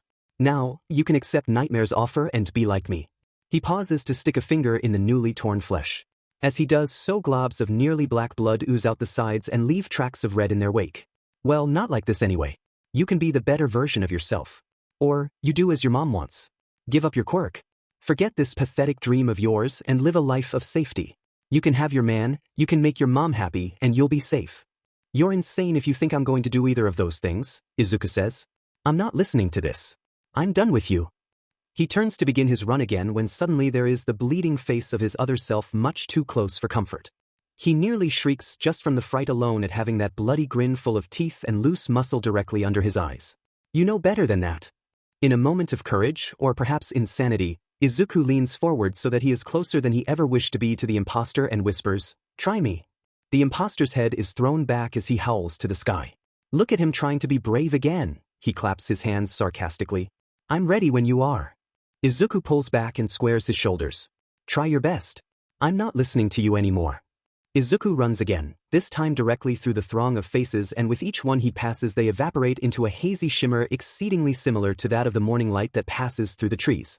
By the time he makes it home he has forgotten all about last night's incident with his mother, so when he enters his house and there is still no sight of her or food he grows alarmed.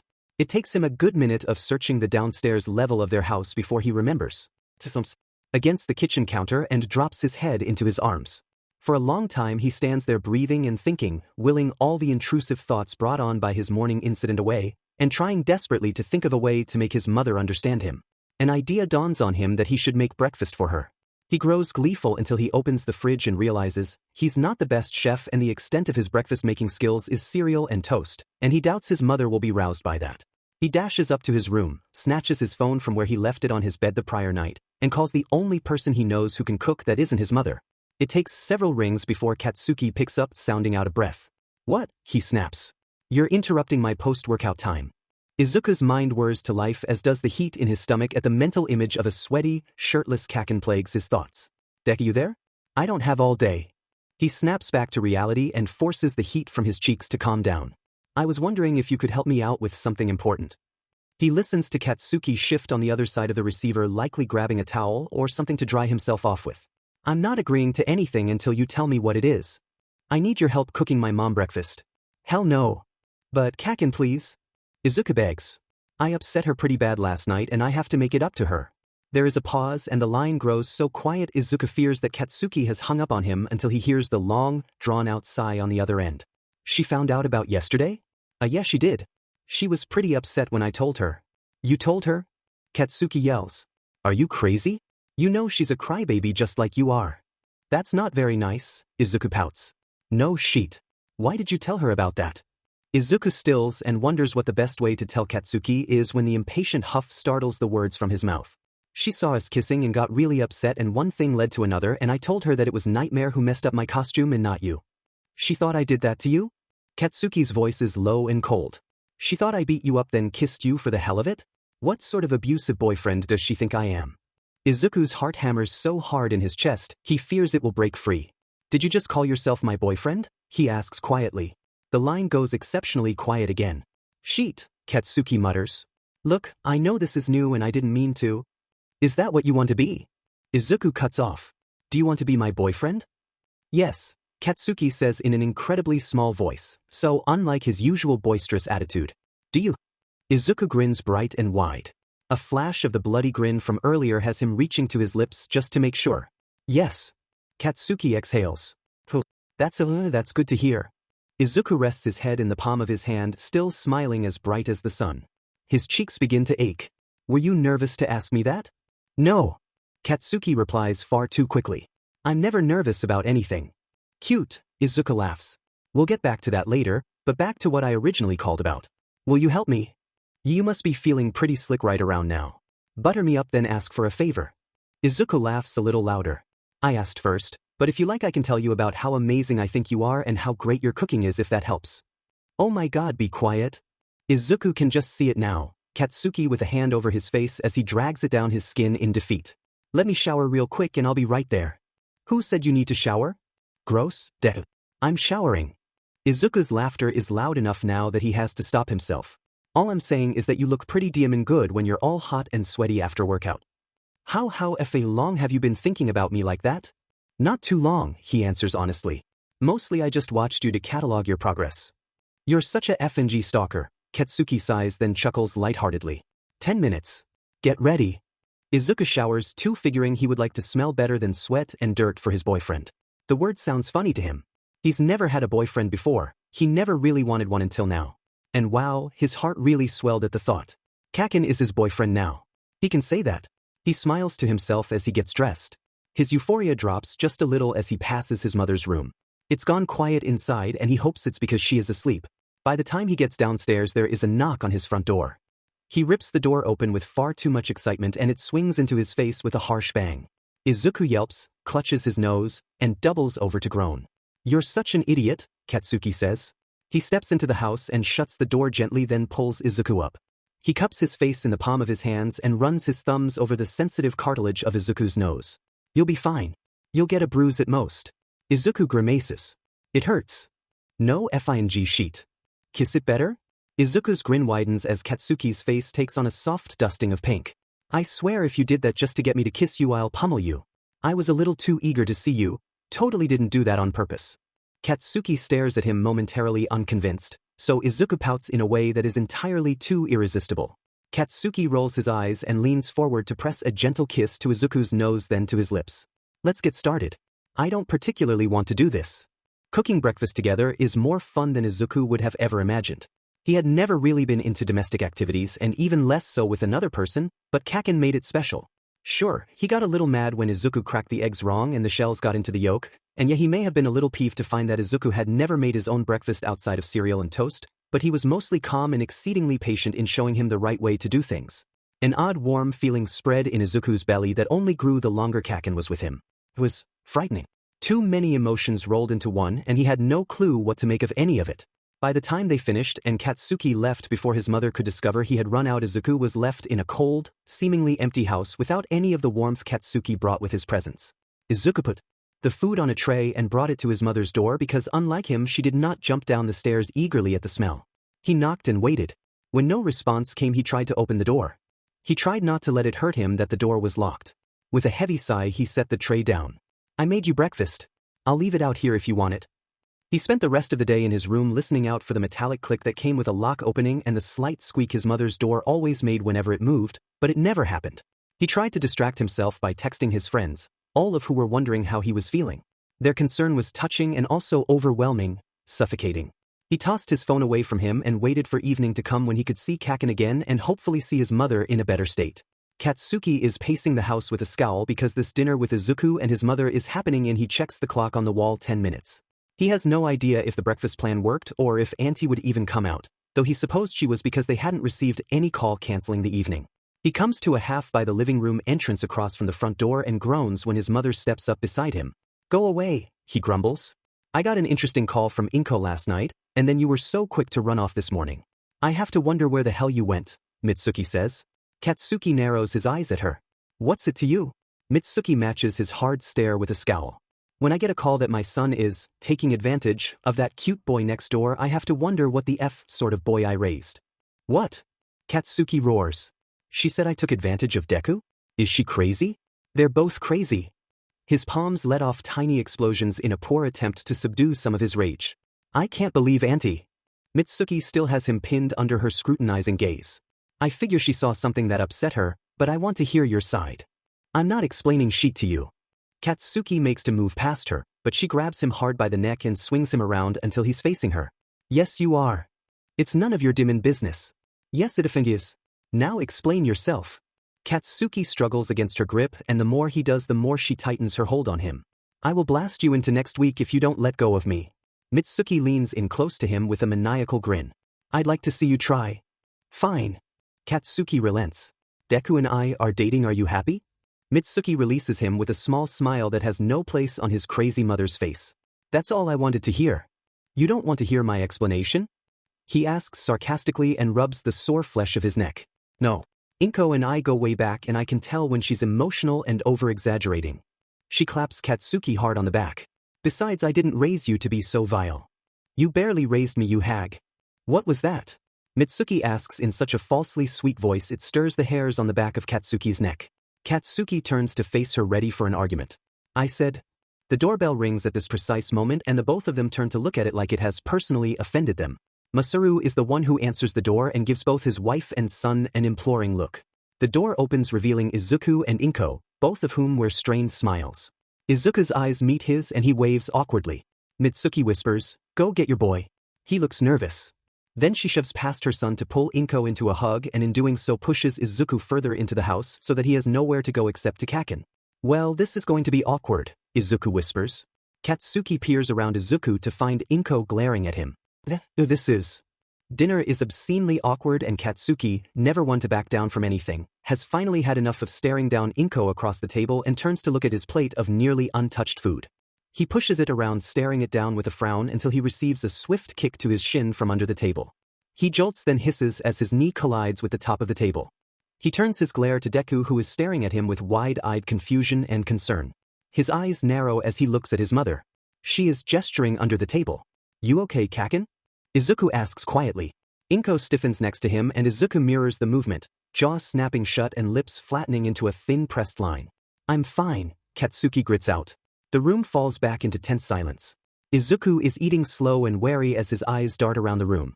Whenever Izuku's gaze locks with his, they immediately disengage lest they stir up Inko's burgeoning fury. Katsuki is growing really tired of this game. He is about to fire up and give Auntie Inko a piece of his mind when his mother beats him to the punch.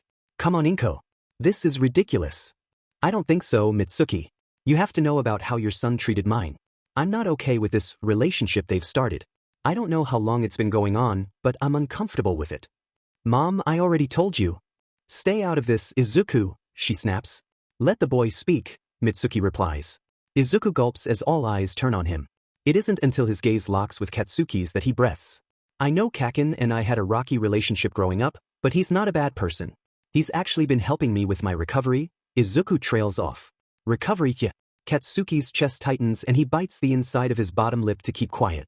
He figures that anything he says at the moment will be held against him if Inko's narrowed gaze is anything to go by.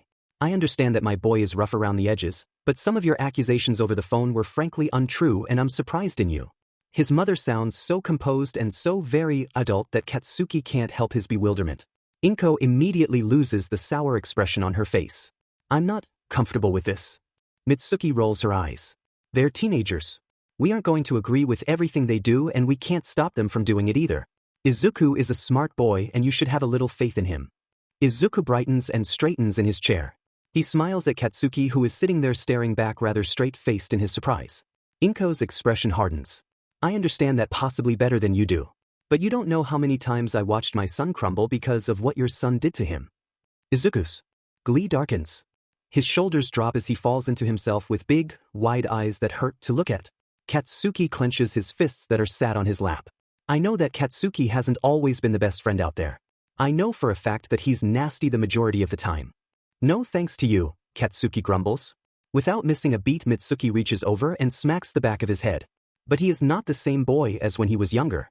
If you can't see that, then you need to open to your eyes. Inko shakes her head. I don't know why I even agreed to this dinner. Because we needed to clear the air now more than ever with these two getting together. I don't want them seeing each other. Izuku pops back to life and turns in his seat to gape at his mother. No, we aren't doing this again. I'm not arguing with you in front of the Bakugas, Izuku. Izuku pushes back from his chair with a loud squeak that hurts everyone's ears. Katsuki immediately takes note of his labored breathing and the way his eyes swing around the room. Katsuki jumps to his feet too. Wait, it's okay.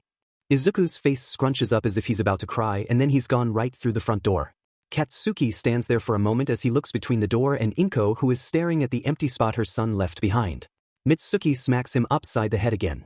Go after him, Katsuki. I'll handle this here. Katsuki takes off at breakneck speed to follow Izuku. He catches a flash of him as he rounds the corner at the edge of the street. Katsuki knows that expression and he knows the signs by now. He has to get to Deku before he hurts himself.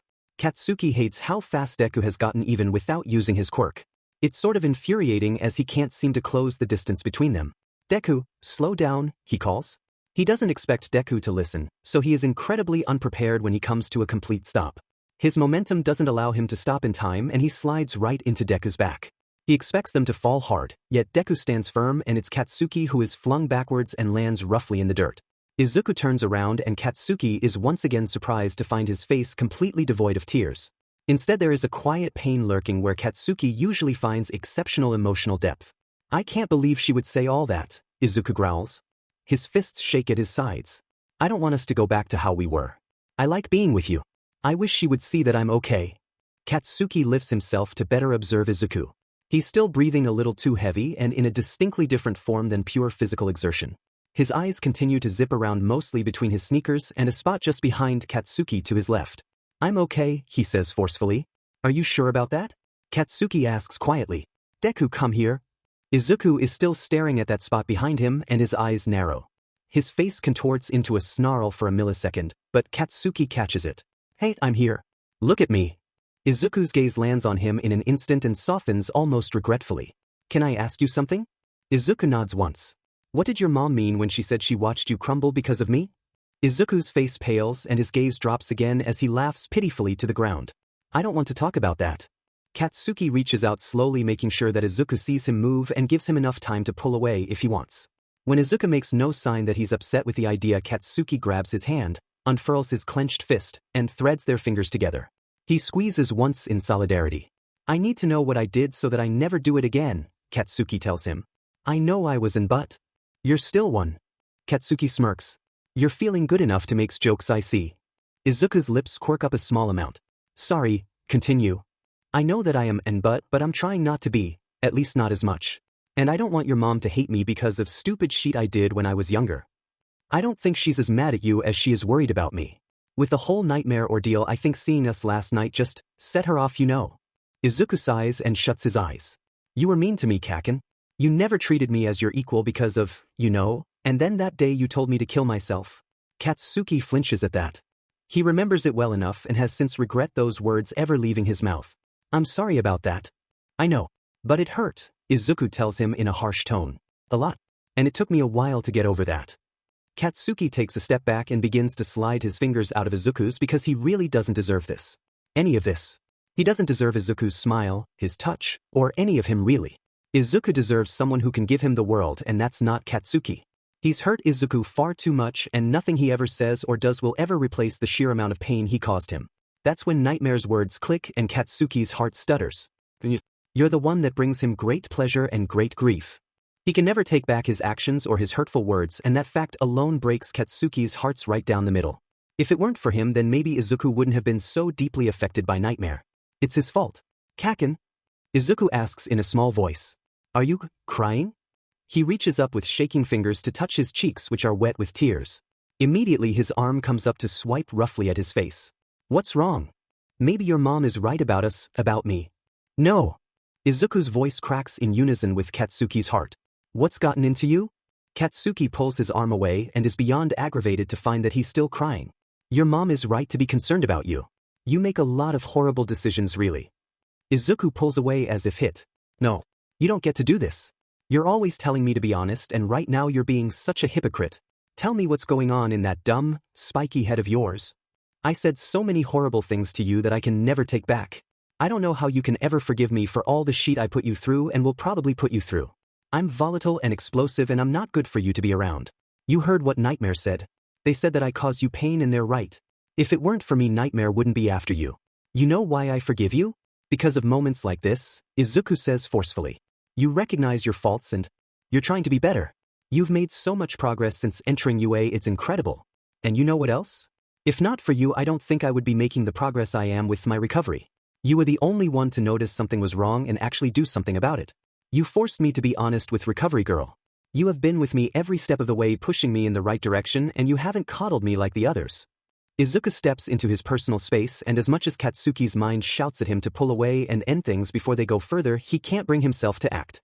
His heart pounds hopefully in his chest, then it leaps to his throat as Izuku's hands drag over his shoulders to then cup his face. I can't harbor feelings like that inside me, or else they'll swallow me up. These hallucinations will prey on them. You've given me the motivation I need to face this and get better. I don't want to hurt you again. The fact that you're even saying this and making the effort is enough for me to know how good of a person you are. You don't get it, Izuku. You're like the sun and I'm just a gray cloud blocking your light. Izuku chuckles. That's sort of lame. Hey, I'm serious. Have you ever seen yourself smile? It lights up an entire FING room. It's no wonder half the class stares at you like you're their world. You're somehow becoming mine. Izuku's eyes widen a fraction, then dip back a little lower than they were before. He drags his right hand up from Katsuki's cheek to the back of his head, where he loops his fingers in the hair there. He gently tugs to bring Katsuki closer, and his breath hitches in his throat. There's a lot to unpack here. We're both pretty messed up, aren't we? He asks softly. Katsuki can barely register the words as he is far too preoccupied with exactly how close Izuku is. No comment, huh? Izuku laughs again. Can I kiss you? Katsuki has half a mind to say no and to end this, as he probably should. His body betrays him as he finds himself nodding.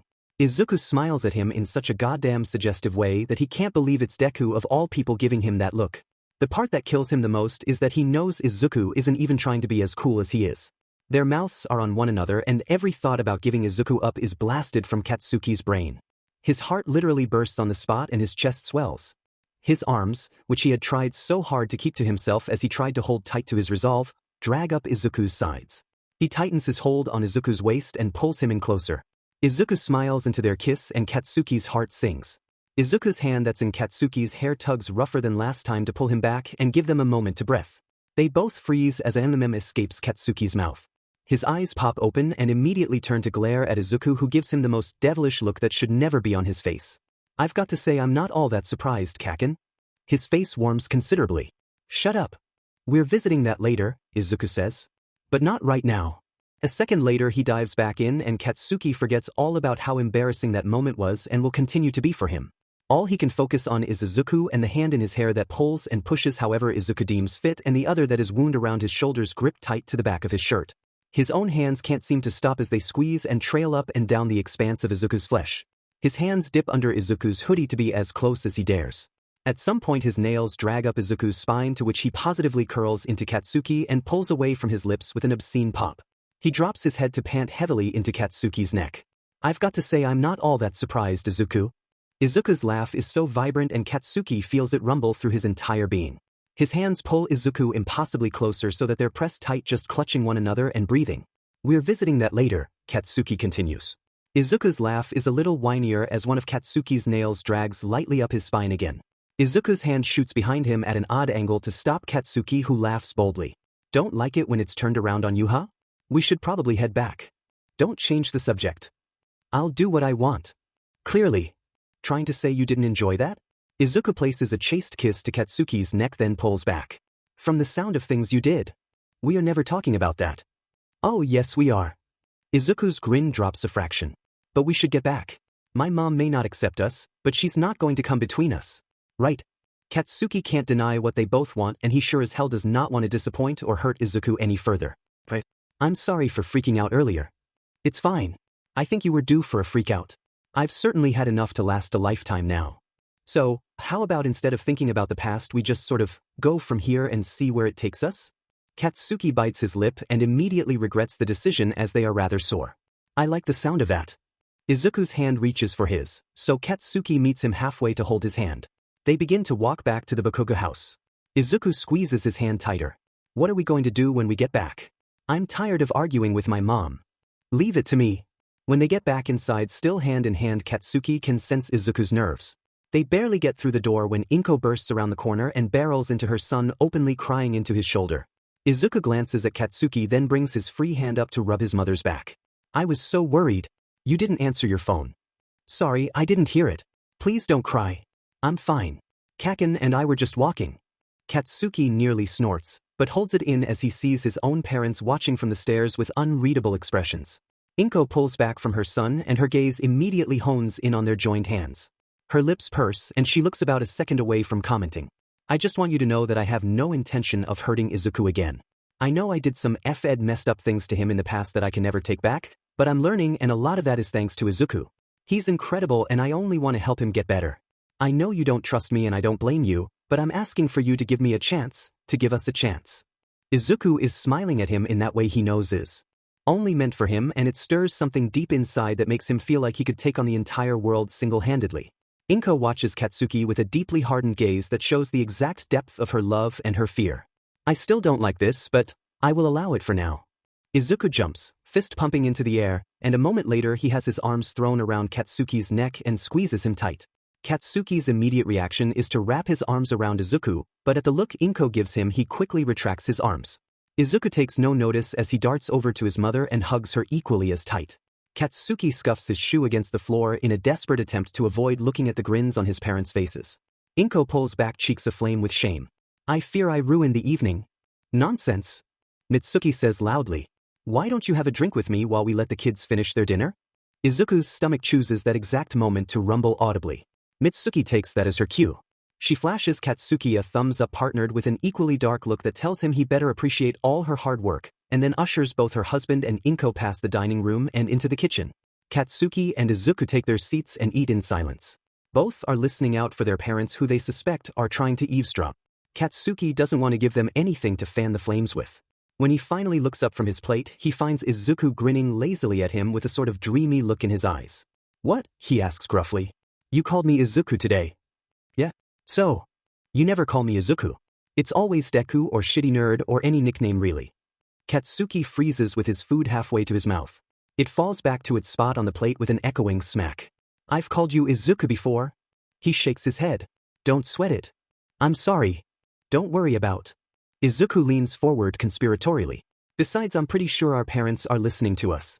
If you're trying to hear something juicy, then you'll be waiting a long FANG time. Katsuki says loud enough to be heard from the kitchen. Izuku stifles his laughter, which soon turns into a full-on laugh when something crashes in the kitchen. I bet that was my mom, he whispers. Katsuki smirks at him and stands up so that he is leaning halfway over the table. He notices the kitchen door is cracked a smidge. He beckons Izuku forward with his finger. When he too leans over the table, Katsuki pulls him into a chaste kiss. A second later, the kitchen door bursts open and out pops his mother with a triumphant yell. Izuku pulls back as if scalded with red cheeks. Inko has a broken glass in her hand and wide eyes.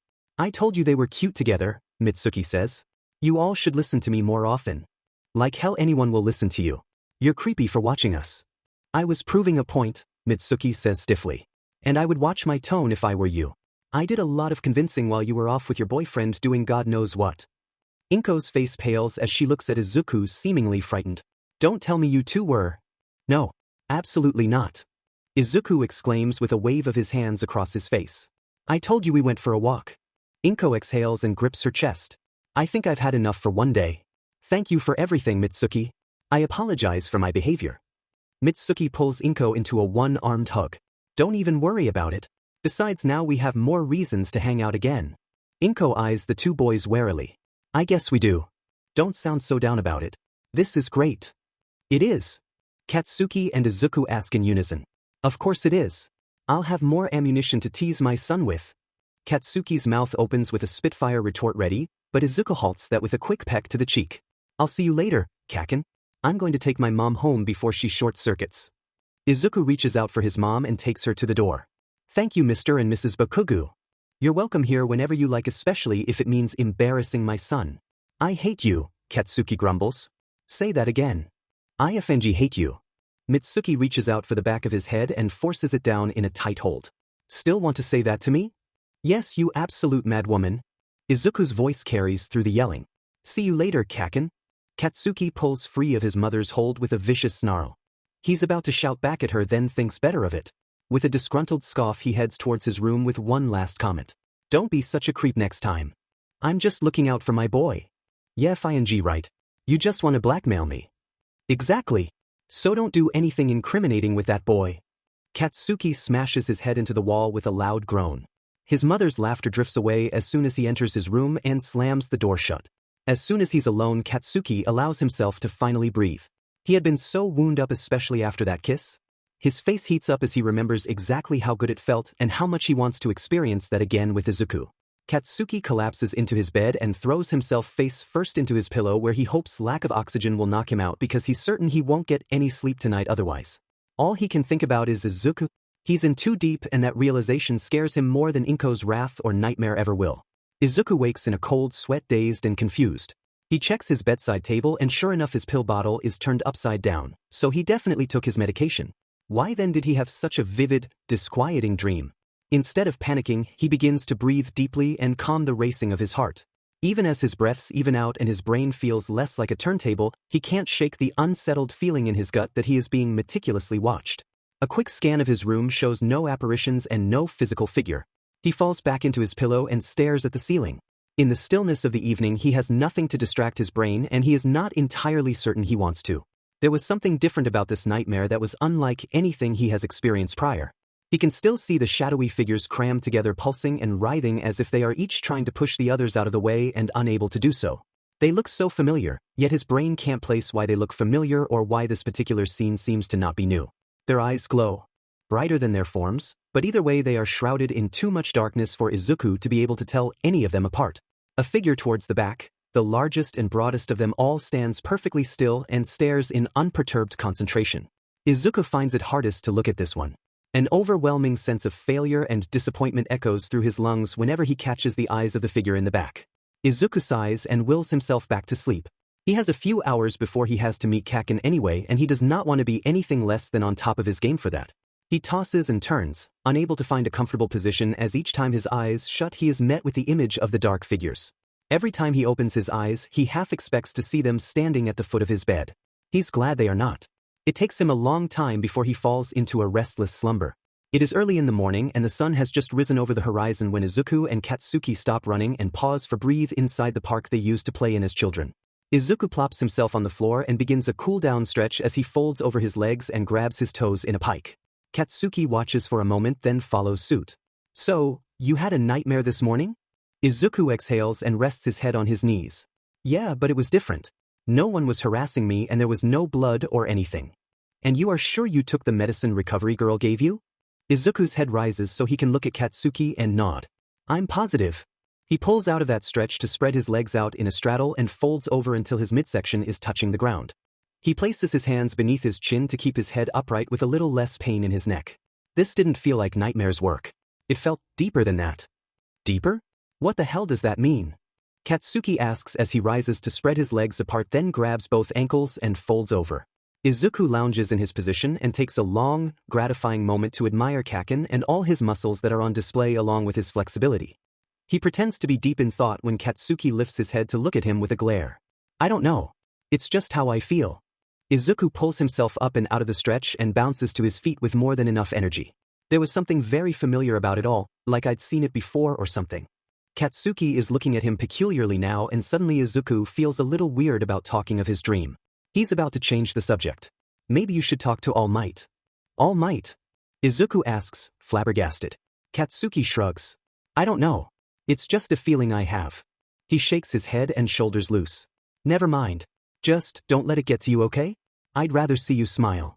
Izuku grins at this. Ah, come here you big softy. He ignores Katsuki's protests of how sweaty they are and pulls him into a quick, chaste kiss that paints a beautiful pink dusting across Katsuki's cheeks and nose. For the record, I like it when you smile too. You should do it more often. Maybe people would find you more approachable. I don't need to be more approachable, says the guy who wants to be a hero. Endeavor is the least approachable guy out there, and he's at the top. Izuku sticks out his tongue and pretends to GG. Why would you want to be like him when you can be like All Might? Are you sure you don't have a crush on the guy? Katsuki asks blankly. It would explain so much. But would you be jealous? Izuku teases. Katsuki's blank stare is enough to send Izuku into a fit of giggles. I don't. The only person I have a crush on is you. Katsuki's smile is lopsided, but it's there, and it is enough to send Izuku's heart somersaulting. And you tell me I'm the cheesy one. He leans down for another kiss that curls Izuku's toes and makes him forget all about the weird figures from his dream or that pull in his gut that seems to warn him that something is coming. Take it easy today, Katsuki tells him as he pulls back from the kiss. And tell your mom I said hi. He smirks at that, to which Izuku has to laugh and push him back. You may want to push her buttons, but I do not. They start to leisurely walk back to their homes hand in hand. Have fun with Kirishima and Kaminari today. Katsuki grunts his annoyance, though Izuku has gotten rather good at discerning the meaning behind his various noises. I don't know if fun is the word I would use. Izuku swings their hands back and forth like a child might and relishes in the way Katsuki's lips curve upward at the action. You act as if you don't like them, but we all see right through your tough guy routine. Do you now? Katsuki asks, amused. Of course. We all know that you're a big softy owl. Kaken. While Izuku's attention was away from him, Katsuki reaches over to pinch his cheek. If anyone here is a softy, it's you, you big crybaby. Before, a statement like that would have sent Izuku into a downward spiral of insecurity, but now it did funny things to his heart. The warmth in Katsuki's tone and the sparkle in his eyes makes it all feel better. Oi, Deku, were you ignoring me just now? Katsuki pinches his cheek once more. What did you say? Izuku asks as he swats down Katsuki's hand. I asked if you were sure that you don't want to come hang out with us today. I'm sure. You guys have fun playing video games and doing whatever it is those two like to do for fun. Izuku ponders this for a moment. What do they like to do for fun? Besides make fools out of themselves? Kaken, he swats him again. Don't be rude. They stop at the midpoint of the sidewalk between their homes. Katsuki's gaze shifts away from him for a single moment, and by the time Izuku realizes what direction Katsuki looked in, their lips have connected, and Izuku wants nothing more than to give in to the wonderful feeling that pools in his belly. When Katsuki pulls back, Izuku tries to follow him, only to be met with air and a soft chuckle. I don't think your mom appreciates the show. Izuku's face heats up and his skin brightens like a Christmas light. His attention snaps towards his house, where his mother is stood next to the window wearing one of the most heartbreakingly disapproving looks she could muster. Katsuki looks like he wants to say something, and Izuku is nothing if not patient, but a moment later he exhales hot air and turns towards his house. I'll see you back at school. Enjoy your last day of freedom. Izuku calls with a wave before he goes to enter his house. His mother turns away as soon as he is through the door and heads into the kitchen. Izuku can't hide his blatant disappointment, but there isn't much he can do at this point anyway except wait for her to come around. He hears dishes being moved in the kitchen and decides he might as well take his shower and get ready. By the time he finishes up and pulls a hoodie and jacket on, he's ready to leave before he can somehow upset his mother further. He heads downstairs and glances into the dining room, surprised to find his mother there waiting expectantly with 2 places set at the table with food. Izuku glances at the door, then back at his mother apprehensively before he takes a seat adjacent to her. Going somewhere, Izuku? His mother asks. She begins to eat, so Izuku follows suit. I'm going into the city to hang out with a school friend. She grimaces, then pulls her face into its usual strained facade. Will Katsuki be accompanying you there and back? Izuku's fist clenches and he bites back a smart reply. I don't need anyone to watch me. Clearly you do, Inko sighs. Every time you go out something bad happens. Mom, I can take care of myself. Is Katsuki going with you or not? Yes, Izuku lies. I'm only saying that it's not necessary. Inko sighs again, though this time out of relief. That makes me feel better. Izuku feels bad for lying, truly he does, but he stuffs down his guilt as fast as he does his lunch and springs to his feet. He quickly kisses his mother's cheek, then races out the door with promises of how he will take extra care to be safe while not under his mother's watchful eye. Walking alone feels good, no, better than good. It's freeing to not have his friends breathing down his neck, or his mother watching for him through his window. It even feels nice to know that Katsuki is relaxed and not at all worried about him. It feels good to have some agency over his life again. He hurries into the city anyway, not because he's scared anymore of being alone, but because it's freezing outside and he doesn't much like losing feeling in his fingers. He rushes into the cafe and immediately sights his purple-haired friend. Sorry I'm late. Izuku apologies as he flies into the seat on the opposite side of the small table. Shinso blinks slowly at him, then smiles lightly. Don't worry about it. I took the liberty of ordering you a drink. I hope you don't mind. Izuku suddenly notices the steaming drink in front of him with a cute, foamy smiley face layered on top. He smiles at it. Thank you so much. I'll pay you back. Izuku rummages through his pockets for his wallet. He pulls out what he figures is enough to cover the drink and slaps it proudly on the table. That's unnecessary, but thanks, Shinso says and pockets the money. Thanks for meeting me, Izuku chirps and takes a sip of his drink, happy to find that it is sweet enough to be palatable. Shinso takes a languid sip from his drink, all while observing Izuku with his tired eyes. No problem. Where's that explosive boyfriend of yours? He's not coming. He doesn't know about this. Shinsu's gaze is piercing and a chill goes up Izuku's spine. Do you think that's smart? I don't know. They both fall to silence as they take sips of their drink. Izuku is never one for coffee, but he feels for once that he needs it. I'm guessing you didn't call me here just to hang out, Shinso says to break the silence. This has to do with Nightmare, correct? I want to talk to him again. Just talk. And I'd feel a lot better if you were there with me. Shinso peers down into his steaming cup. His fingers tighten around it. I wasn't much use last time. I don't see why you would ask me back. You were incredible. Izuku pauses a second, then remedies his statement. You are incredible and you saved our buttes. I messed up. We all trip up sometimes. It's fine. We all got off without a scratch. Shinsu's piercing gaze is back on him and Izuku gulps down another bit of his drink. I recall you were injured. Izuku waves his hand in front of his face dismissively. That was my own fault. If you're serious about seeking out Nightmare again, why not tell Bakugo? It seems like it would be smart to have him around. I'm actually surprised he isn't here with you. He's been looming over you the past few weeks. Izuku sighs heavily and drums his fingers against the tabletop. I just want to take some independence back. I don't need a watchdog. I can take care of myself. Not to say I'm not grateful or touched by everyone who has helped me, but I'm sick of feeling like a victim, Izuku confesses. You know how many times Uraraka and Ida messaged me this week alone? 75 times just to check up on me. Izuku drops his head into the palm of his hand and stares into his cup, drink half full. I love all my friends, but it's ridiculous. Is that why you didn't tell Bakugo about you coming here? Izuku's face puckers. He's worried enough about me as it is. I don't need him freaking out when he's having a good time with his friends. Izuku suddenly looks up, deep into Shinsu's eyes. I am perfectly capable of protecting myself, especially now that I know what I'm dealing with. I respect that mentality, Midoriya. I think it's important to not let others' perception of you influence how you feel about yourself and act. You have to stay true to yourself, and as long as I've known you, you have always been a strong individual. Izuku ducks his face behind his cup, quite embarrassed, and takes a long sip. I thank you. It certainly doesn't feel like I've been very strong. You know I cry all the time, right? He laughs and scratches at his temple. Crying doesn't make you weak, Shinso says simply. Being an underdog and pulling forward despite the world telling you that you can't takes a certain strength that those who have always been told they're exceptional will never know. Izuku stares at him sort of wide-eyed as he absorbs Shinsu's words. That's really smart. Then he gives Shinso a sly look. That's a jab at Kaken, isn't it? Shinso smirks behind the lip of his cup. He and the others like him. They're not all bad, Izuku defends.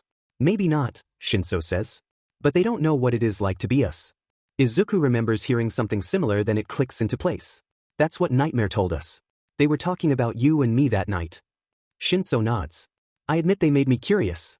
I wouldn't mind speaking to them again either. You're probably the only person who doesn't think I'm crazy for this. Oh, I think you're crazy all right, but we all need a little of that in our lives. I for one am my own brand of strange. Izuku laughs at this and welcomes how great he feels laughing over this topic with someone who is not treating him like a pariah or an infant. Not to ruin the mood or anything, but we're back at UA tomorrow, so I'm guessing you want to do this today, right? If that's good with you. Shinso shrugs and places down his empty cup. I'm good to go whenever you are. Izuku grins, grabs his cup and tips it back as he downs the last half in one go, and then slams it back on the table emphatically. Let's go. I have an idea on what to do. Shinso and Izuku zip their jackets up to the top and pulls hoods over their heads as they briskly walk through the city and brace against the wintry winds. Izuku leads them deep into the bowels of the city where people are highly concentrated, then turns them down slightly less populated streets.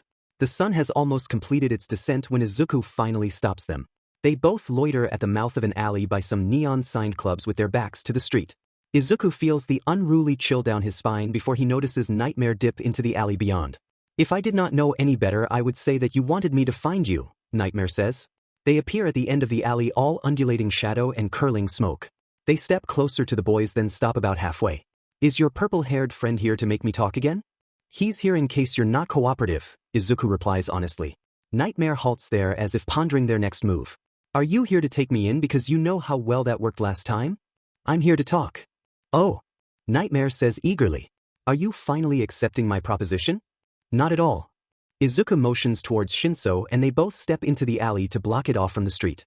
I need to ask you about something I saw last night that I don't think was induced by your quirk. Nightmare's smoke pulls back, confused. Go on, they say. I dreamt about these figures shrouded in black, except none of them looked familiar. Well, one looked sort of familiar, but I can't figure out why. They weren't any of my friends or family, and none of them were harassing me or trying to speak to me like your hallucinations do. Izuku notices the shape of an arm coming up to cup what seems to be the chin on a hazy face. He still can't discern if there is a physical body hidden by the murk or if it's all a ploy. None of these acted like the usual nightmares. They were just sort of there watching me. The silence that follows is absolutely nerve-wracking as Izuku and Shinso are on high alert as they watch Nightmare stand there. They glance at each other for a moment, then their eyes are trained back on Nightmare, who has not moved an inch. It took me a while to figure it out, Nightmare says. I suspect you know as well. Izuku narrows his eyes. What do I know? About how you managed to survive. The doctors brought me back, he says, suddenly feeling a lump drop into his stomach. What does that have to do with anything? Nightmare says his invisible teeth. They did no such thing. That's why you are such a miracle case. The doctors at the hospital chalked it up to an aspect of your quirk, but they weren't sure how, considering how hush-hush it all is. Izuku pales and his eyes grow wide. His brain turns to static and he suddenly regrets both his lunch and the coffee as bile rises up his throat. He swallows it down, ignoring the disgusting afterburn. Nightmare jolts excitedly. You get it now, don't you? Izuku fears he has lost his voice because even after he opens his mouth no sound comes out. His chest is tight and his heart beats erratically against his chest. Izuku finally wets his lips and rasps out, You know? I do now. Nightmare says as a grin splits through the smoky tendrils that make up the shape of a face. Your all-might obsession suddenly makes a lot more sense. The hero worship is still too strong, but you will learn. Stop saying that. Izuku hisses and glances frantically at Shinso, who looks confused, thankfully. I'm not joining you. Then why are you here? Just to chat? I doubt that. Nightmare paces. Oh, you want something from me. I want you to stop attacking innocent people. There is no such thing as innocence in this rotten world. Izuku wants to throttle Nightmare. He's sick of this spiel. I want you to stop attacking people in general. How will they learn if I do not show them the way? You think you're guiding people, but you're not. Most people don't want to hear your message, so they try to block it out. They won't learn unless they are receptive of it. Nightmare pauses their pacing to consider this. You may have a point. I have noticed many of them have not made any changes in their lives. I thought it to be ignorance and simple-mindedness. Izuku flinches. How could one person with such a powerful quirk think so little of the world and its inhabitants? That begs the question on how to make them receptive of me. You should have thought of that before mercilessly attacking people, Izuku grumbles. He tenses suddenly as Nightmare's smoke lashes out at him like a whip and tightens around his neck. Sorry. I get it. He gasps and bats at the smoke until it falls away. Shinso is rigid next to him, staring between the two like he's not sure if he should step in or not. Izuku waves his hand to signal that he is okay, and quite surprisingly he is. He isn't even all that afraid of Nightmare, which is a considerable improvement, although the knocking of his knees speaks a different tune. I could take your life again if I so wished. I would not be so relaxed if I were you. Izuku rubs his throat and suddenly the fear creeps back in as he realizes just how sore it is from a few seconds of physical contact with Nightmare. Had you ever thought about being something like a therapist? You could have used your quirk as a form of self-reflection on patients. There were so many ways you could have used your quirk to benefit people in a healthier way. Shinso turns to him with an incredulous look. Are you serious, Midoriya? I'm just saying, Izuku shrugs. There were so many options for them. I mean, take my friend here. He has a quirk a lot of people are afraid of and he's been demonized for it, but he's headed for the hero track and he's going to use his quirk to better this world in a way that is morally acceptable. Morals mean nothing in a society of the damned, Nightmare snarls. The paths you walk will lead you nowhere except to destruction. Join me and we can really make a difference. Izuku sighs wholeheartedly. He had hoped that maybe he could reason with Nightmare, get them to turn themselves in or something, though that had been wishful thinking from the beginning. There was no reformation to be had. You see nothing wrong with hurting people because they've hurt you, is that right? Shinso asks. Nightmare undulates again. The edges of their shadows seem frayed. We've all been hurt by this awful place. That doesn't make it right to take out your pathetic vendetta on people, especially those who have nothing to do with you. Are you not listening? Nightmares hisses. It's not just me. I do what I do to benefit everyone. How does your quirk benefit anyone? Where have you seen positive results? He's standing right next to you. Shinso stills and turns to regard Izuku, who has gone pale and feels like he's a second away from falling over and being sick. Midoriya? What is he talking about? A ripple goes through Nightmare and their next words come out like they are in pure joy. He's learning and adapting. If he can understand, then so can the rest of the world. Midoriya? Shinso asks uncertainly. While this has been fun, I have other engagements I absolutely cannot miss. Nightmare stalks close to Izuku, who in turn backtracks towards the street and closes in near Shinso. A shadowy hand reaches through the cloud at him and stretches across his face in a gentle caress that sends unpleasant shivers up and down his body. I do wish I had time for another taste, some other time then. Nightmare retreats and in the next instant shoots up into the sky like a giant black bird, then disappears in the darkness above them. Izuku places a shaky hand on his stomach and hopes that he does not vomit like his body so desperately wants him to. Shinso is at his side with a hand on his back. He leans down and peers into Izuku's face. Are you all right? Izuku nods. Yeah, I'm fine. I just feel a little sick is all.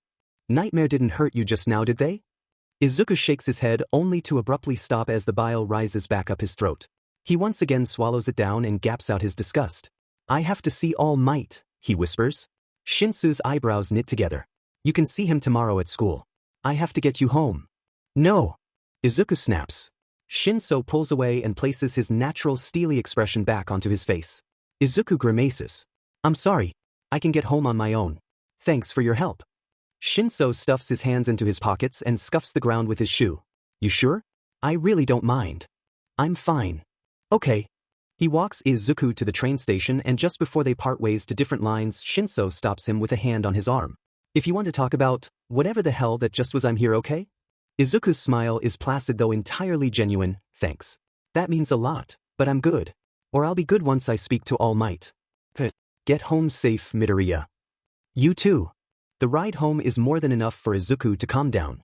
The static has long since departed, and he finds that his mind is clear enough to think about all the information Nightmare handed him. The more he thinks about it, the more his heart drops and the shakier he becomes. He tries desperately to still his trembling hands by curling them into tight fists on his thighs. Then he thinks back on the dark, hazy figures, and it clicks into place why they looked so familiar. He squeezes his eyes shut in an attempt to blink back the tears as he is almost home and does not want his mother to worry. He enters his house, gives his mom a hug and tells her he's too tired for dinner, only to retreat to his bedroom. He shoots off a quick text to let Shinso know he got back all right and is relieved to receive a similar response from his friend. He sets his phone aside and is alone again with his new discoveries. This time he allows himself to cry. He curls into his side and shoves his pillow into his face to stifle his sobs lest his mother tries to listen in on his door again. It hurts to realize that Nightmare is right about some of the nonsense he says, and it hurts even more to understand the very thing he tried to forget. He takes a look at his pill bottle, still turned down from the previous night, and decides to forego the pill entirely. If he's going to speak with All Might and now that he thinks about it, he should bring Recovery Girl into the conversation as well, then he wants all the information he can get. The last thing he thinks of before his exhaustion whisks him away to dreamland is how Shinso was wrong about him. He's not strong at all. He's nothing on his own. I'm surprised that you've come here willingly, the other Izuku says loftily. I thought you'd continue running away forever. Izuku ignores the jab as he is on a mission to get as much information as he can before he wakes up. One look around finds him back in the ruins of his internal city. UA sits broken and decayed off to his left while his neighborhood is slotted together like some poor Tetris rendition to his right. The place is covered in thick sheets of ice and buried beneath deep snowbanks that slope up and down the cracked building edges. The solitary lamppost overhead is tilted dangerously low and creaks in the wind. Despite the icy fortress his mindscape has taken on, he feels none of the biting cold. You're not reacting to any of this as I hoped you would, the phantom says. I don't like it. Limbs unexpectedly shoot out from the mounds of snow piled up along the edges of the gutted buildings, followed by the bodies of his friends. They drag themselves out of the ice with varying degrees of frostbitten extremities. Izuku's upper lip curls back. He refuses to play into this game. Uraraka is covered in striking white swatches, and as she pulls herself to her feet, her fingers snap at odd angles under the strain. Despite the distance between them, Izuku can hear each crack as if it were an echoing gunshot. Todoroki and a couple others circle around him with deep red and blue blisters racing along their skin, accompanied by purple lips, frosted eyelashes, and hair. As they move, much like Uraraka, their limbs creak and break, revealing white-tipped bone fragments that splinter up through the surface of their abused skin. Katsuki is the only one not advancing on him. He holds a solitary position in Izuku's direct line of sight. He's the worst of the bunch, with enlarged extremities completely blackened and the flesh stripped off of him in patches, revealing the frosted-over tendons beneath. Izuku watches on, still rather horrified, as the skin by Katsuki's jaw is sawed off by vicious, blustery winds, revealing teeth, bone, and an obscene amount of blood that oozes down and freezes along the side of his face like a macabre waterfall. You're trying to distract me, Izuku states calmly. The imposter appears next to Katsuki and begins to take on his likeness as flesh tears off in large chunks and bone splits through his blistering skin. Izuku feels a sharp jab in his right elbow as his imposter's arm breaks off at an odd angle in the same spot. The skin there rips open with a spray of blood to show off the horribly fractured bone inside. I'm doing no such thing. Then what's all of this? Your personal hell. Haven't you figured that out yet? Izuku's frown is more out of anger than anything else. He will not give in. He refuses. You know about the people in black, don't you? Of course I do. I know everything that you know because I am you. Not this again, Izuku mutters. I need you to tell me who they are. The other Izuku regards him as if stalling for time. A particularly voracious gust of wind slices off the entire right side of his face, exposing everything beneath the skin. His eye, no longer protected by skin, bulges out revoltingly and collects a thin layer of frost. Izuku's stomach churns unpleasantly and suddenly his eyes begin to burn. You know who they are. Why are you bothering with me? Because I want to know if I'm right about this before I go to All Might. The imposter snaps his jaw menacingly. I'm really sick of you, you know that? He reaches out for the person closest to his left and grabs them by the neck. Azui does not struggle as his hand clamps down tight until her neck breaks at a 90-degree angle. He pushes her body down and she shatters like a glass. You shouldn't be alive. I know, Izuku says miserably. His eyes linger on her shattered pieces a moment too long. Believe me, I know. I get it now. Do you really? The imposter snarls. I thought you knew everything I know, Izuku mocks. The imposter grabs another person, Uraraka this time, and repeats what he did to Azui until she is nothing more than shattered frozen meat. Then you know how undeserving you are. You know how weak you truly are.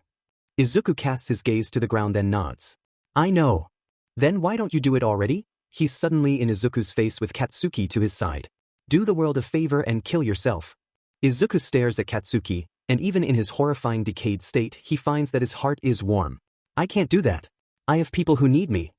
Lies. The imposter kicks Katsuki in the back of the knee and sends the kneecap and shin right through the other side, rupturing through the skin with a loud pop. Katsuki kneels in the ground, snow soaking up the blood like a sanguine ice cone. The imposter wrenches Katsuki's face up by his hair. You think he needs you? He asks. He doesn't need you. He's using you. And once he gets what he wants from you, he's going to leave you high and dry. Izuku trembles. The cold begins to creep in through his fingertips, though he hardly notices as he stares deep into Katsuki's bloodshot eyes. That's not true. Isn't it? He throws Katsuki's head back down and leaves him to sit there in his blood. None of these people care about you. There's no point in denying the inevitable. Why are you like this? Izuku asks quietly. Why do you torment me? Because you deserve it and you know it. The imposter's snarl melts away to something akin to defeated acceptance. He speaks in a much quieter voice this time. I do what you think I should do. I don't want this. It's not about one, it's about what you believe you deserve. I don't believe I deserve this. Not anymore. The imposter stretches his arms out wide. Then why are we still here? Izuku has no answer for this, so the imposter lowers his arms and quietly sighs. You know the answer to all your questions already. You're learning. Nightmare keeps saying that. Because it's true. You've already learned so much and it disgusts me. The imposter comes in close and places his blackened fingers along Izuku's face. Memories of the previous time they touched return to the surface of his mind, and Izuku tries to move only to find that he is frozen. He glances down to see that his feet up to his knees are encased in ice. His fingers have enlarged and turned black as well, and angry red welts blister and pop along his arms. "You're so close to the truth," the other whispers. "But it's time to wake up now." Izuku's eyes widen as panic grips his chest for the first time since entering his dreamscape that evening. The imposter digs his pustule fingers into Izuku's scalp and begins to peel away his skin. There are hands all over him, the hands of his classmates, and they're all stripping him of his skin. The grimy air hits the fresh exposure like 1,000 knives.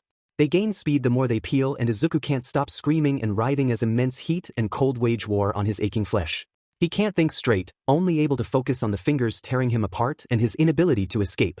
Through the screams he manages to hear the distended voices of his friends whisper through the winds, "You were doing so well this time." Izuku bolts up in bed fast enough to jump clear out of it. He sails through his room and smacks clear into his door with a loud, resounding crash. He curses loud, then runs his hands across his aching body. Hurried footsteps stop outside his door and an alarmed voice breaks through the fog of his brain. "Izuku, are you all right?" "Yeah, Mom, I'm fine," he groans and rubs his tear-prickled eyes. "Do you need any help?" "No. Go back to sleep." She hesitates by the door, and for a moment Izuku is guilty for being so short with her. She walks off slowly down the hall. Izuku waits until he hears her door click shut before he opens his own and walks to the bathroom. Once inside, he's not all that surprised to find that the skin not hidden behind clothing is angry and red. He sighs and drops his head into his hands. Each time he thinks he's finally grasping this effed-up nightmare he has found himself in, there is another curveball thrown his way. Begrudgingly he crawls back into bed, but instead of sleeping he pulls out his phone and slides through his contacts. He still has unanswered messages from some of his friends, though he knows if he replies back now that they will only bombard him in the morning. A shiver runs through him at the memory of their hands on him. He reminds himself that it wasn't real. His friends didn't hurt him. He cannot allow the nightmare to be associated with his real life. He's about to close out his phone when he stops on Kaken's number. He stares at the contact for a long while before mustering up the courage to text him a simple question. "Do you want to go back to UA together?" He's not afraid of being alone anymore, not really. That last incident has him a little shaken. He just wants to be near Kaken to banish the ill thoughts that shamefully crept inside him. He hates himself for how weak he is, how easy he is to manipulate. He throws a hand over his eyes in preparation of tears when his phone buzzes. "Is that even a question? Of course we're going together." Izuku's watery smile ends with an equally watery hiccuping laugh. His phone buzzes again. "Why are you even awake, nerd? Go to sleep unless you want me to kick your butt tomorrow during training." Izuku laughs again and tucks his arm under his head as he tries to get comfortable. "Why are you awake? Up to no good?" Winky face. "For your information, I always leave my phone on at night in case of emergencies." Izuku blinks owlishly at his screen. "You do? Those idiots I hang out with have gotten into trouble more than once when they should have been asleep. So you do care?" "Yeah, whatever. For real though, is everything good?" Izuku's chest blossoms with warmth. The phantom version of him was wrong. Kaken would never use him. Just the usual. No biggie. "Do you want to talk about it?" Izuku stares at the screen, unsure on how to answer. His immediate thought is not really because he does not want to bother Katsuki or keep him awake. Then he thinks about the phantom's words, the disturbing images he still has burned in his retinas, and the feeling of hands suffocating his flesh, and realizes he's not as okay with it as he thought. "Go to sleep, Kaken." That's not an answer, He digs the heels of his palms into his eyes and grits his teeth as he solidifies his resolve. He can do this alone. He doesn't need to worry anyone. Not yet anyway. He'll tell Kaken later. "I'm fine for now. Go to sleep already or I'll flatten you in front of the whole class." "You wish. Good night." Izuku turns over and pushes his face into his bed as he tucks his phone under his pillow. It is in this moment, as he listens to the thrumming of his own heart and forces it to calm down, that he puts together all that he has learned. He has the information he needs. He knows almost without a doubt, though some part of him wishes he did not. Katsuki was concerned when his phone pinged him 2:15 in the morning with a message from Izuku. His concern prickled the more Izuku avoided answering his question. He brushed it off easily enough, trusting that Izuku would confide in him eventually, until the next morning on their trip back to UA. He could tell right away that something was on Izuku's mind, and whatever it was must have been big, because whenever he thought no one was looking he would go into this deep voided stare. He put on a big show for his mother as they left. All big smiles, hugs, and promises to keep safe that felt somewhat false. He even put on a show for Katsuki, which was disrespectful in its own right. At least he didn't try as hard to hide his discomfort as they rode the train headed back to school, but he still smiled and offered false platitudes that stirred up some aggravations deep in Katsuki's belly. Katsuki was going to call him out on it, just not in front of a crowd. He could respect Izuku enough for that much discretion at least. It's not even the silence that leaves Katsuki with intense unease roiling through him. It boils down to the fact that Izuku is making small talk in between his spaced-out episodes like he can't be bothered to think of anything better to say. Katsuki supposes he's not much better since he can't come up with a topic to pull Izuku from his head. So he stands there next to Izuku with a scowl on his face at his ineptitude. What really makes his chest ache is when, in a show of solidarity, he tries to take Izuku's hand in his and Izuku flinches away. Izuku mumbles a half-baked apology with an even worse excuse that really sets Katsuki on edge. They're about 5 minutes away from their stop when Izuku breaks free of his cloudy-eyed stare. "I need to talk to Recovery Girl and All Might today and I was wondering if you would come." "Sure. I'll come." "That was entirely unexpected. Does this have to do with why you were up so late?" "Yes. Somewhat." Izuku pauses to bite his lip then looks over at Katsuki imploringly. "Try not to get mad."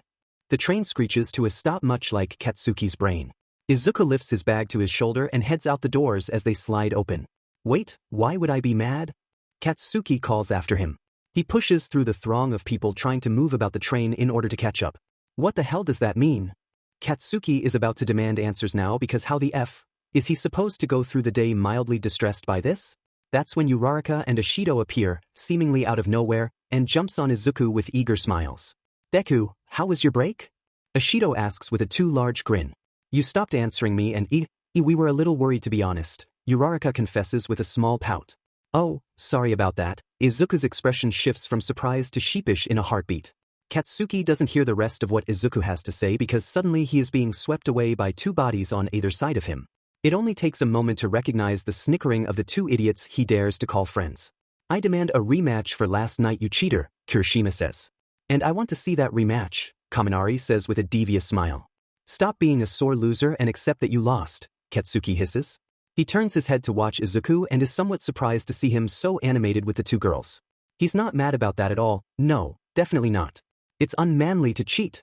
I thought you were better than that," Kirishima declares emphatically. "Be the man I know you are and face me in a rematch." Katsuki pushes his face away with one hard shove. "Alright, stop breathing down my neck, Dimon." He takes another look at Izuku and suddenly remembers what he asked on the train. "Not tonight though. Deku and I have something to do." "More training?" Kaminari asks and makes air quotes around the word. Kirishima snorts. He's quick to cover his mouth as Katsuki glares at him. "What's that supposed to mean?"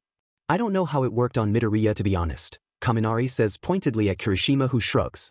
"I guess he's into Bakubro's weird flirting techniques." "Who would have guessed?" "What the F are you two idiots talking about?" Katsuki snarls. "We were training." They both break out into obnoxious laughter that draws the attention of all the nearby students. Katsuki stalks off trying to put as much distance between them as possible. The two take notice and quickly catch up although they are still snickering.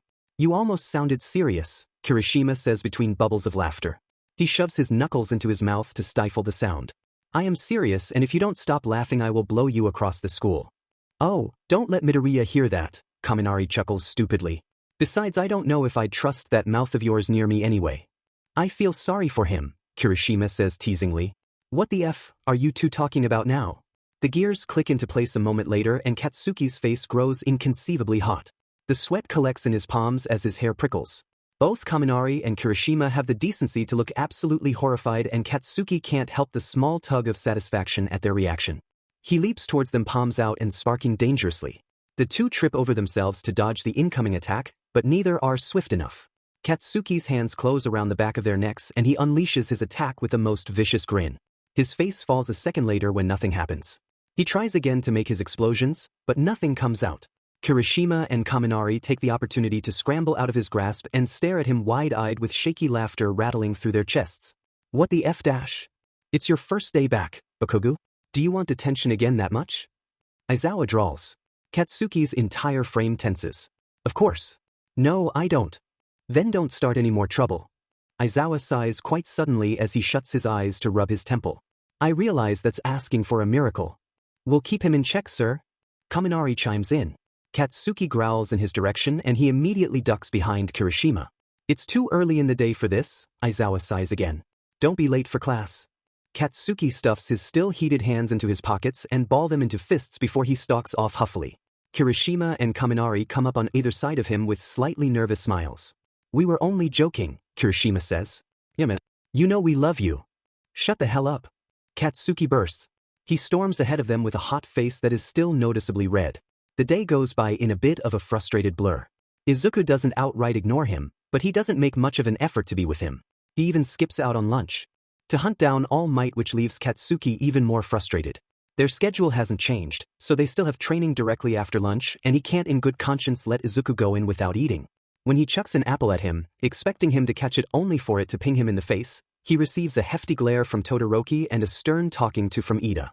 He doesn't even get a chance to apologize as they're whisked to class, and he finds himself on the opposite side of the room of Izuku.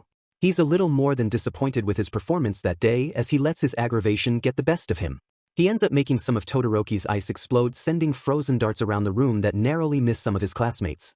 By the time classes are over, he wants nothing more than to stew in his room about why he's feeling so off his game, but Izuku has other ideas when he drags him away from the dorm and back towards the school.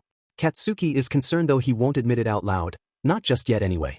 Izuku walks next to him with incredible posture and mechanical steps that are so out of character for the usually exuberant boy that it sends sweat to his palms and makes them itch to release an explosion.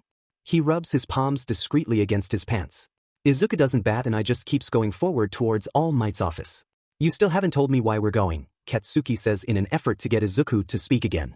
He'll do anything to get some sense of normalcy out of this already strange day. You'll see. Katsuki doesn't usually feel anxious about situations that are out of his control. One of the parts about being a hero in training is being able to handle unknowns and tackle them with certain finesse. He may not have a cool head like some of the others, but he definitely handles nerves well. For some reason, however, he's nervous now. Stepping into All Might's office to find him and Recovery Girl already seated and expectantly waiting sends him on high alert, and he once again is not sure why. He's not even sure why he's here. Possibly as moral support, or so he suspects. Although one sidelong glance at Izuku reveals nothing. He's straight-faced and not displaying any of his usual anxious tendencies. I was not aware that Bakugo would be joining us, All Might says. Izuku steps into the room like he belongs there and takes a seat. Katsuki stiffly does the same and shifts to a relaxed position to not give away any of the tension he currently feels. He's been part of this since the beginning. I only think it's fair, and besides, I don't really want to have this conversation more than once, Izuku says, mildly despondent. All Might's stoic expression shifts subtly, and Katsuki realizes that it is sadness, whether directed at Izuku or for him, he's not certain. What did you want to discuss with us, Midoriya? They all wait with bated breath for Izuku. He seems to be composing himself as Katsuki watches him focus on his breathing for a couple of counts before exhaling slowly through parted lips. I went to see Nightmare last night. You did what? Katsuki roars at the same time as All Might, who jumps out of his chair. A sharp look from Recovery Girl has All Might take his seat and compose himself with a gruff cough. Katsuki seethes in his seat, unperturbed by Recovery Girl's warning look. He can't believe that Deku. Carefully he watches, trying to tell if Izuku sustained any injuries, but even if he had, Katsuki knows well enough that Izuku would try to hide them. Izuku doesn't react at all, just continues to stare dead ahead at Recovery Girl as if the two had not made a loud ruckus in such close proximity. They made me realize something and I wanted to confirm it. I didn't survive on my own the night I died, did I? What the hell does that mean? Katsuki growls ferociously. Izuku ignores him. I was dead. I should still be dead. The hallucinations were right. I shouldn't be alive, and I wouldn't be if I were myself. All Might sits back in his chair heavily, and his gaze becomes downcast like he knows something he shouldn't. Recovery Girl, on the other hand, retains her stern expression and listens like a gargoyle. I didn't survive on my own that night. I didn't pull through. No, Recovery Girl simply states. You did not. Izuku nods. If not for one for all, I would be dead. All Might's head snaps up and he looks so broken in that moment that even Katsuki's heart manages to ache a little for him. I lost my battle. The only reason I survived was because of the others inside this quirk. They were still fighting to live, isn't that right? That is correct. Recovery Girl confirms. Izuku sits back in his seat and finally looks away and bites his lip hard. We didn't tell you because we weren't sure how you would handle the information. The information that I'm weak, you mean? That's not what I meant at all. Recovery Girl repositions herself to sit up straighter. You were dead, yes, and the other holders of One for All did not want to die because they felt their power was still needed in the world. Had you remained deceased, that power would be lost to the world. They fought for you, Midoriya. They fought to keep you alive so that you could continue the legacy and become a pro-hero like those before you. I don't deserve it. Of course you do. All Might exclaims. I would not have bestowed it upon you if you were not worthy of it. You pitied me, Izuku says so quietly Katsuki has a hard time catching the words. It's all right. I understand. You must understand that we did not tell you because we did not want to put you under any unnecessary stress, All Might says desperately. I wanted you to heal. I'm sorry if I have made things worse by withholding information from you. Izuku's gaze focuses laser-sharp on the forlorn man sat before them. No, you don't need to apologize. I'm the one who should apologize. Back on topic, Recovery Girl cuts in. How did you come to gain this knowledge? Was it why you sought out Nightmare? Katsuki prickles, anger ebbing from him in waves. Izuku glances at him out of the corner of his eye, taking quick note of how enraged he is. I figured it out when I had a nightmare the other night that was different from Nightmare's quirk. It took me a while to figure out why it was so familiar. Izuku's fists clench next to his thighs and Katsuki has to resist taking a hand in his. He's so incredibly furious with Izuku right now. He's not sure if the sweat of his palms would ignite in his rage. I saw the previous holders of One for All in a dream. They were all upset with me, but none of them made me feel as bad as you did, All Might. Katsuki is shocked, though not as much as All Might, who looks as if he may crumble where he sits. It was the same as when I faced Shinso during the sports festival. I'm sorry, All Might whispers. Don't be. Izuku cuts him off and stands. If not for One for All, I wouldn't have survived. I simply wanted to confirm what I already knew. Thanks. Katsuki looks between All Might, who is more than bereft of peace of mind, and Izuku, who is far calmer than he would have expected. He can't figure any of it out. Now hold on right there, Recovery Girl demands. All Might, you have to punish the boy. All Might shakes from his stupor out of his surprise at Recovery Girl's tone. What? Why? Midoriya went after a villain he had no right to, twice. I am concerned for his mental well-being and believe a punishment coming from you would do him some good. Is that your expert opinion? All Might asks, sounding dreadfully tired. He has his license. He has the right. He has a death wish, Recovery Girl hisses. We have left him to his own devices for far too long. We have a duty to protect him while he is a student at this academy. I don't have a death wish. I'm fine. Clearly you're not, and frankly, Bakugo, I'm disappointed you went along with this for a second time. Katsuki rushes to his feet, feeling the heat in his palms flare. I didn't know. And if I had, I would have stopped him. He whirls on Izuku, finally unable to contain himself. How effing stupid are you? No, don't answer that because I already know. You're a goddamn suicidal moron. Izuku's previously insouciant stare turns cold as it bores into Katsuki. Somewhere in the back of his mind he realizes he needs to stop. His self-control has waned thin and he's on the verge of exploding. Is that how you feel? Yes. Izuku looks behind Katsuki and acknowledges the two adults respectfully with a bow. Thank you for being honest with me. I feel better knowing this. And I am sorry for worrying you. Your apology means nothing if your actions will not reflect them, Recovery Girl states. Izuku grimaces, and despite his anger, Katsuki feels some validation at hearing those words come from Recovery Girl herself. I'm sorry to take time out of your day. Izuku crosses the room to the door and is almost out when everyone else inside seems to snap out of their stupor. We are not done discussing this, Midoriya. Recovery Girl sounds angrier than Katsuki has ever heard her. I expect us to have a thorough chat tomorrow after you get some sleep. I understand. Izuku leaves without even acknowledging Katsuki, and that is more than enough to tip the scales. He rushes out the door after him and only manages to catch a bit of Recovery Girl's anger-laced tone as she reprimands All Might. Deku, he shouts at the retreating figure. Don't walk away from me. Izuku doesn't slow down, but throws over his shoulder a defeated, what is it? Don't act all calm about this, and Tenji turn around. Deku, I swear to God if you don't even talk to me. What? Izuku abruptly halts and swings around to face him. He's unbothered to understand what the strange look in Izuku's eyes is because he's too consumed by his own barely contained rage. You want to talk? Let's talk about how you think I'm a suicidal moron. You went after Nightmare again and didn't even think to tell me. What the F dash? What the absolute F were you thinking? Katsuki shouts, stepping into Izuku's personal space until they are close enough to feel the heat that emanates from his body. I didn't want to worry you. Besides, I was fine. Shinso was with me. You took that purple-haired zombie over me. Katsuki has to expel his pent-up energy before he becomes too frenetic. He doesn't care if he receives detention for it as he reaches out to grasp the nearest object, a classroom door handle, and lets off a large explosion that splinters the door right off its hinges. Izuku does not flinch, and Katsuki is simultaneously proud and disappointed. Why? Katsuki says. Izuku narrows his eyes. His gaze drifts up and down as he gauges Katsuki's body language. Why what? He asks defensively. Why'd you go? Why'd you take that purple F over me? Why didn't you bother letting me know? Why did you spring this up on us all of a sudden and act like it's all okay when it's not? Katsuki gulps in air after his rushed questions and takes the moment to breathe and try to calm his still hammering heart. He feels sick, and Izuku doesn't even seem all that bothered. I had to know. Izuku's gaze drifts sideways out the window to the darkened exterior of the school. I had that dream and I had to know what it meant. That's still no reason to go after them. I only took Shinso because I knew if it came down to it, he could buy us time to escape. And I didn't tell you because I wanted you to have one day with your friends. Izuku exclaims suddenly. Katsuki is almost grateful for the sheer exasperation in his voice. He will take anything over emotionless Izuku even if it means taking on his anger or his panic. You've spent weeks dealing with my baggage. I wanted you to feel normal. I couldn't burden you again without good reason. Katsuki's face feels hot under the weight of the confession as if he were just smacked clear across by it. The fire raging inside simmers down a notch as he is suddenly gripped by the fierce panic because how the hell is he going to get across to Izuku how much of a burden he is not? You're not a burden, you idiot, he snaps and instantly regrets how the words came out.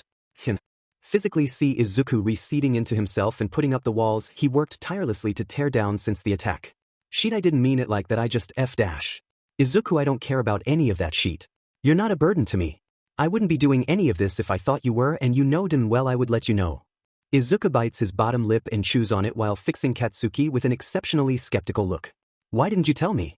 Do you not trust me? Izuku glares at him like he can't believe Katsuki would think that. Of course I trust you. I didn't want to worry you. I'm sick of everyone worrying about me. That's sort of what I signed on for when we got together. I can't burden you with this. Yes you can. Katsuki rakes a hand through his hair. Besides, you're helping me as much as I'm helping you. What? Maybe if Katsuki had bothered to stop for a second and listen to the sheer frigidness of Izuku's tone, he would have known to shut up for a second and collect his thoughts. Instead, he's consumed by his own volute emotions and not paying attention as he ought to. My ridiculous friends told me that I've learned more restraint and patience and whole sheet load of things since being with you. So what am I to you? Some sort of hero training ground. No, Deku, that's not it at all. Don't twist my FNG words. That's what it sounds like. It's then that Katsuki notices the green currents crackling around Izuku's bone-white fists. They're both breathing heavy and it's out of sheer stubbornness that neither of them say anything for a whole minute. I can't think straight cause I'm still set at you. I knew you'd be, Izuku gripes. You should have effing told me. You shouldn't have run back to Nightmare. What if they hurt you? Shinso was with me. Shut the F up about him. Katsuki growls and slams his hand against the wall. It cracks under the force he expels and the small-scale explosion he releases from his palm. Did you even think about telling me? It's like I said I wanted you to have a normal night with your friends. That's so goddamn stupid. Izuku's face scrunches up, and were it not out of disgust directed at him, Katsuki would find it adorable. Leave me alone if you're going to be a JRK. Just apologize. Katsuki blurts. They're both stunned. He doesn't even know why he said it. The words rushed out without his brain really catching up with his mouth. Izuku regains his composure far quicker than Katsuki. I won't apologize for trying to give you what you deserve. Katsuki is winded by the sheer force of that statement. Feeling much like a fish out of water, all he can do is gape at Izuku with a confused glare. Fed up by his silence, Izuku gives him one last disgruntled huff, then walks off at a brisk pace that is most definitely meant to put as much distance between them as possible. Katsuki watches his retreating figure until he has completely gone from sight. It's another long moment of complete silence as Katsuki stands there unmoving in what feels like temporal displacement. Suddenly reality rushes back in like a swirling vortex that assaults him from all sides. His entire being sways off balance as he exits the school at a shambling pace. Whether out of anguish or anger, he places both palms against the nearest tree and blasts a sizable chunk out of its midsection. For the first time in a very long time, Katsuki cries hard. He sinks to his knees, digging the heels of his palms into his eyes. He can't believe what he said to Izuku. He can't believe how bad he is at controlling himself and even worse at expressing himself. If Izuku didn't trust him enough to confide in him earlier, he sure as hell isn't going to now. He effed up. He royally effed up. And they had gotten so far. They were doing so well and he ruined it. He bares his teeth, jaw tight, as he clamps them down vice-like. He wishes he would have paid more attention. As much as it hurts to admit it, it hurts even more to know that he caused Izuku more unnecessary pain. He's supposed to be alleviating Izuku's stress, and yet here he is adding to it like some sort of virus. Scrubbing his hands down his face, Katsuki makes a decision. He gets off his butt, dusts himself off, and moves on from his pity party imbued with a newfound determination. He's going to fix this. He has to. There is no way he is going to lose Izuku. He loves him too much for that. Izuku barely slept. The mocking voices in his head kept him up with twisted echoes of his and Kaken's argument. They teased him and they taunted him, and just as he was about to fall into a dreamless slumber after hours of lying awake, the voices switched tactics to keep him awake. They spoke of his failures and his shortcomings. They reminded him of how weak he is and of how undeserving he is for his second shot at life. In his sleep-deprived haze, he could almost make out the towering figures of the previous one for all holders staring him down from the foot of his bed judgmentally. As soon as the sun broke across the horizon, Izuku was up and out of bed. He wanted to avoid his classmates and Kaken in particular, so he skipped his morning jog and went straight to school to see Recovery Girl, hoping that she would be there. Izuku's surprise when the door cracks open revealing Recovery Girl is evident on his face. She ushers him in lethargically as if she too is exhausted and plops him down on a chair across from her. She takes a moment to gauge him. Her gaze traces the dark circles under his eyes and the way his hair is more unruly than usual. His state of dress is as sloppy as his hair, but at least he managed to get his uniform on in the dark. "Are you ready to talk?" she asks quietly, as if her voice alone will be enough to break the stiff silence of the early morning. Izuku nods his head in defeat. He's far too tired to fight it anymore. Where do we start? He finds himself immensely relieved that his decision to head to school early was a good one, because he and Recovery Girl sit there for nearly 2 hours discussing everything from his nightmares, to his mood fluctuations, to his relationship with Kaken. That ends up being the hardest topic to discuss, as it plays into his nightmares as well as his waking life far more intimately than anything else. Recovery Girl briefly pushes up her glasses to rub at her eyes. "You can't push away help forever, Midoriya. It is imperative to your recovery that you take help where you can get it. And Bakugo has been more than willing to work with you through this. Not just anyone would be able to do that." "I know," Izuku sighs forlornly. "I suggest you stop moping around about it and go speak to him. You'll feel better. He will feel better.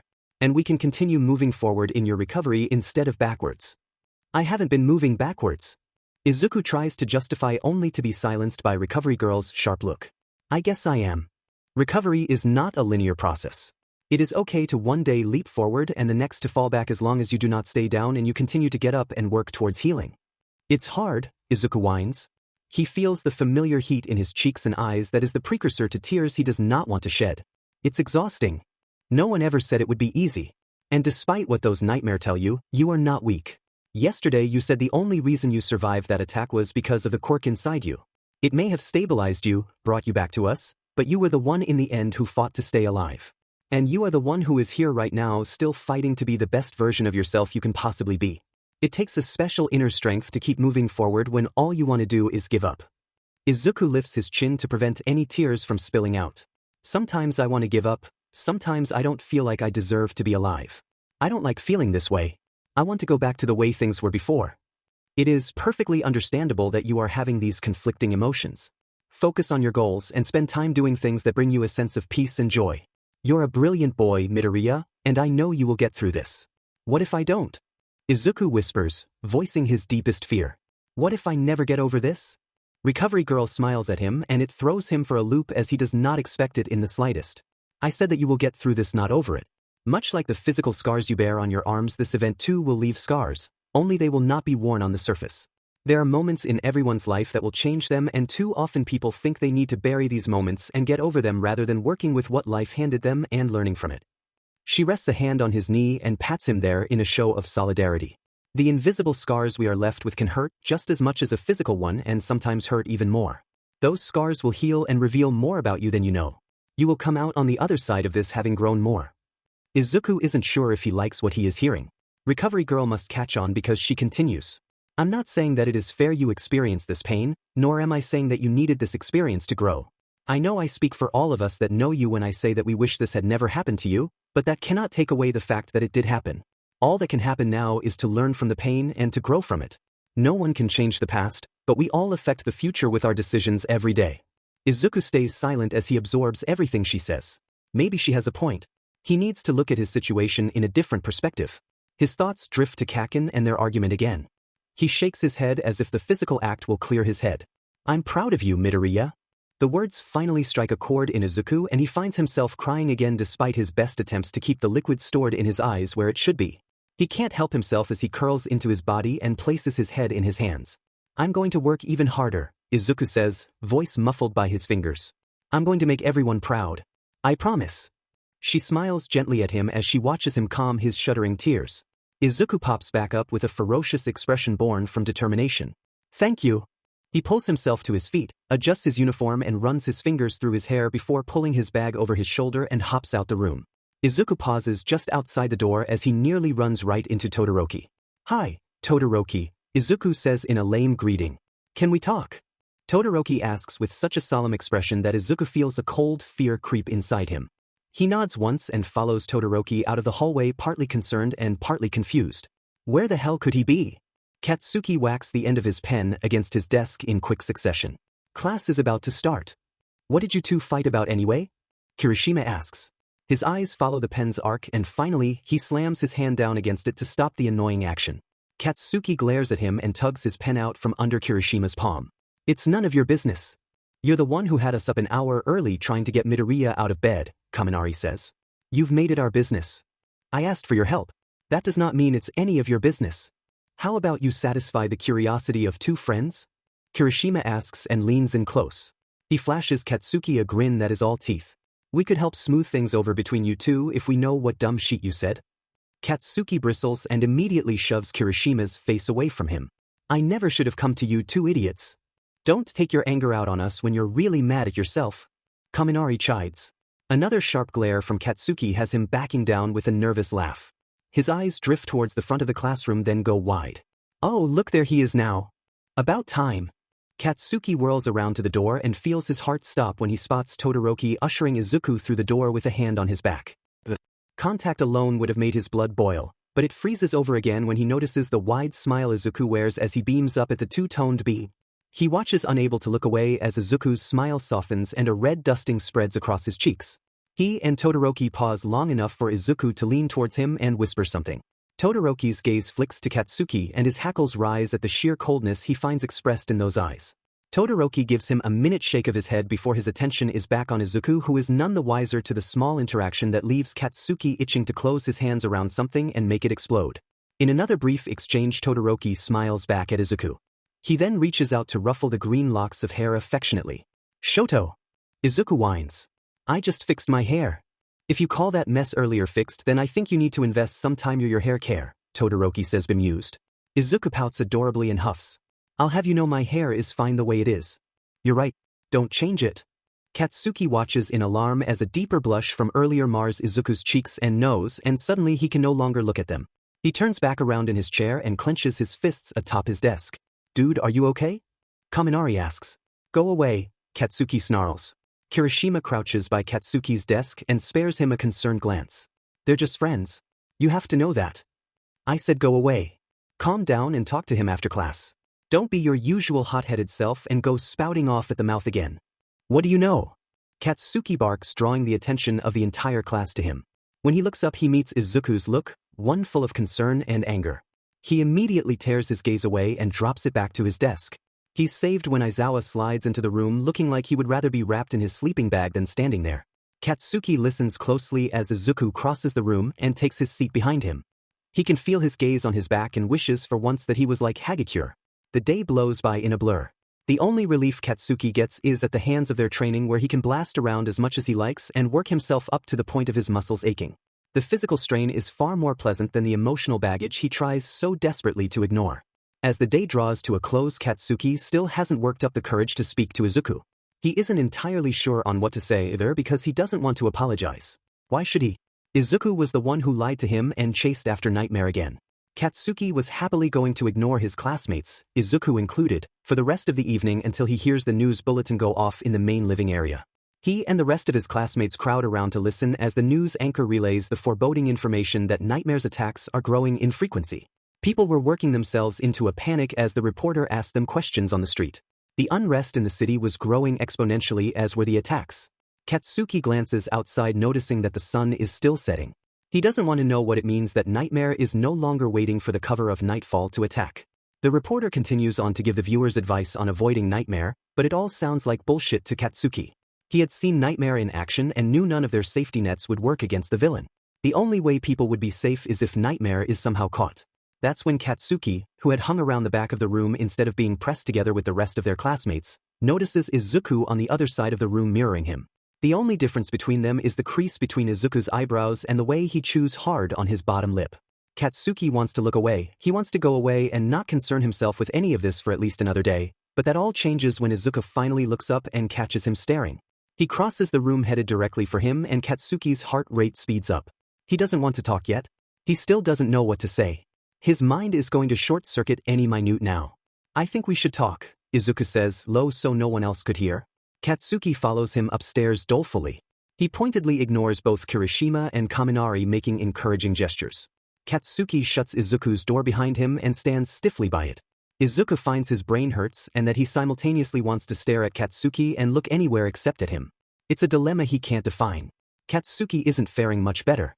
And of course, because his brain is already foaming, he finds himself asking the dumbest question he can possibly ask. What was that between you and half this morning? Izuku's eyes widen a fraction a moment before they narrow. We were talking. What's it to you? Since when do you call him Shoto? Katsuki says. Since he asked me to because we are friends, Izuku emphasizes. It's not a big deal and not what we should be talking about. I don't really want to talk to you right now. Katsuki wants to smash his face into a wall. Izuku doesn't quite snarl at him, but it's close enough and just passive to come across as cold.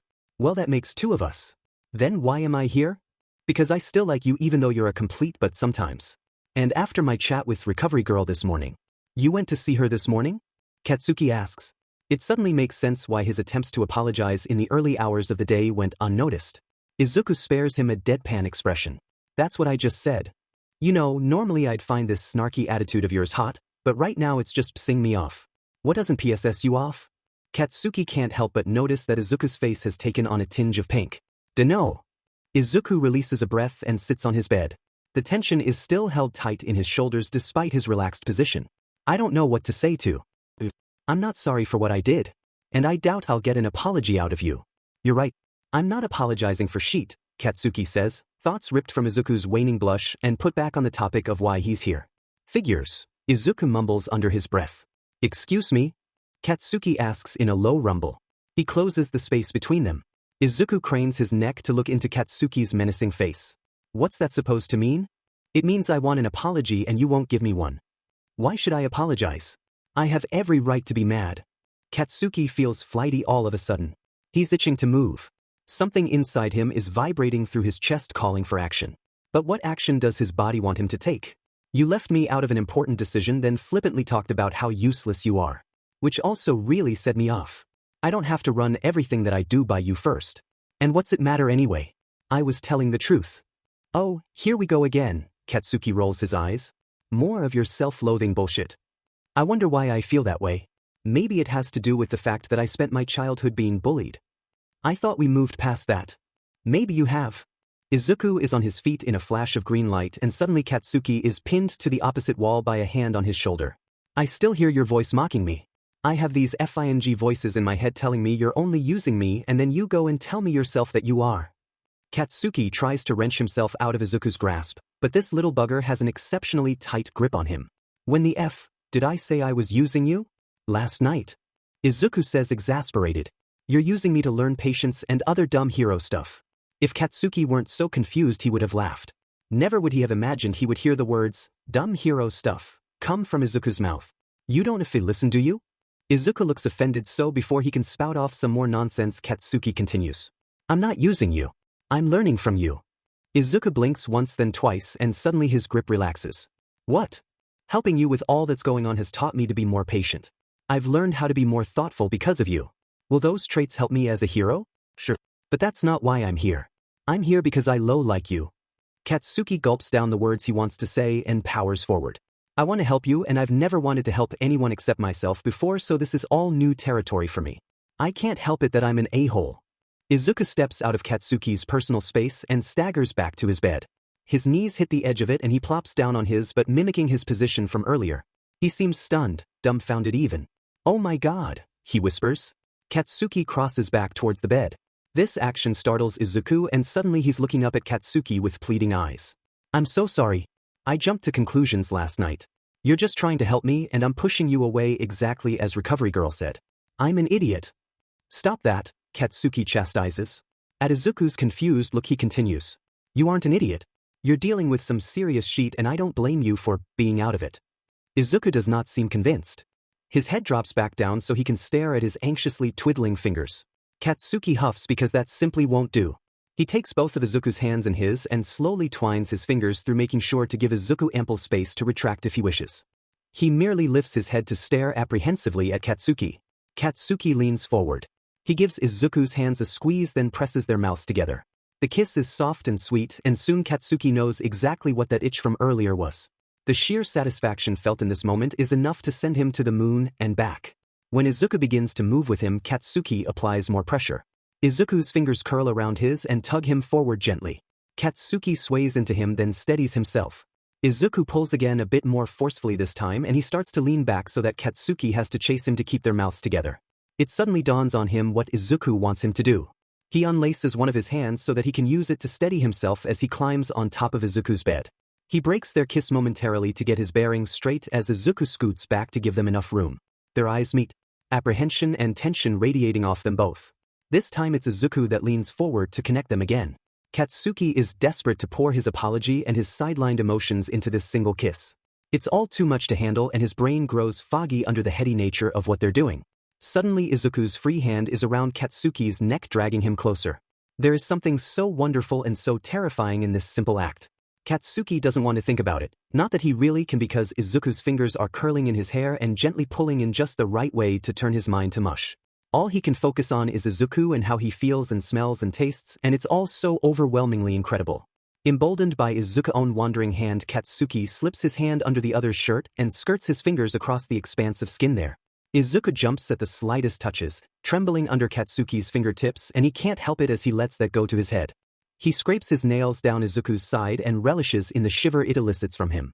He's even happier when he does it again and this time Izuku arches into Katsuki who catches him around the back with his palm and pulls them together. He rests his forehead against Izuku's and watches him breathe through half-lidded eyes. For what it's worth, Katsuki whispers almost to the point of being hoarse. I'm sorry for blowing up at you. Izuku opens his eyes and gives Katsuki this lazy grin that sends his heart into rapid palpitations. He's leaning in for another kiss when there is a knock on the door. Katsuki drops his head into Izuku's shoulder with a groan that tickles Izuku's neck. Izuku chuckles and playfully swats at Katsuki to move off of him. He does so begrudgingly and as Izuku pads over to his door, Katsuki positions himself in such a way that when Izuku opens the door, whoever is on the other side is going to get the full effect of Katsuki's glare. Katsuki is surprised to find Kirishima on the other side of the door and judging by Izuku's body language, so is he. Kirishima is rubbing the back of his neck though he wears a huge grin. Hey, Midoriya, I came up here to check that you both didn't murder each other or something, but since you're here that means… He trails off as his gaze finally lands on Katsuki in Izuku's bed. Suddenly his grin turns devious. Oh, do we need to have the talk? I want to know that my best bro is being safe. If you need me to pick you up some condoms? Katsuki's fingers close around Izuku's pillow and a moment later it is sailing through the air at Kirishima's face. Kirishima squeals as he ducks away from the door. His racing footsteps and laughter are all that's left before Izuku picks his pillow up and shuts the door. Izuku's face is bright red when he turns around. His grip is tight around his pillow as he staggers back towards the bed. That was so embarrassing, he mumbles. Katsuki runs a hand across his face. Don't take him serious. I don't. Kaken, that's rude. He's your friend. And I know when I can ignore his antics. Katsuki takes in Izuku's state of distress and reaches out for his hand. Izuku allows himself to be pulled back into the bed where he lies next to Katsuki. Izuku adjusts the pillow beneath their heads then relaxes into his bedding. They both take a moment to breathe and just look at one another. We never finish talking about the fight, Izuku mutters. I'll ignore it if you will. Is that a good idea?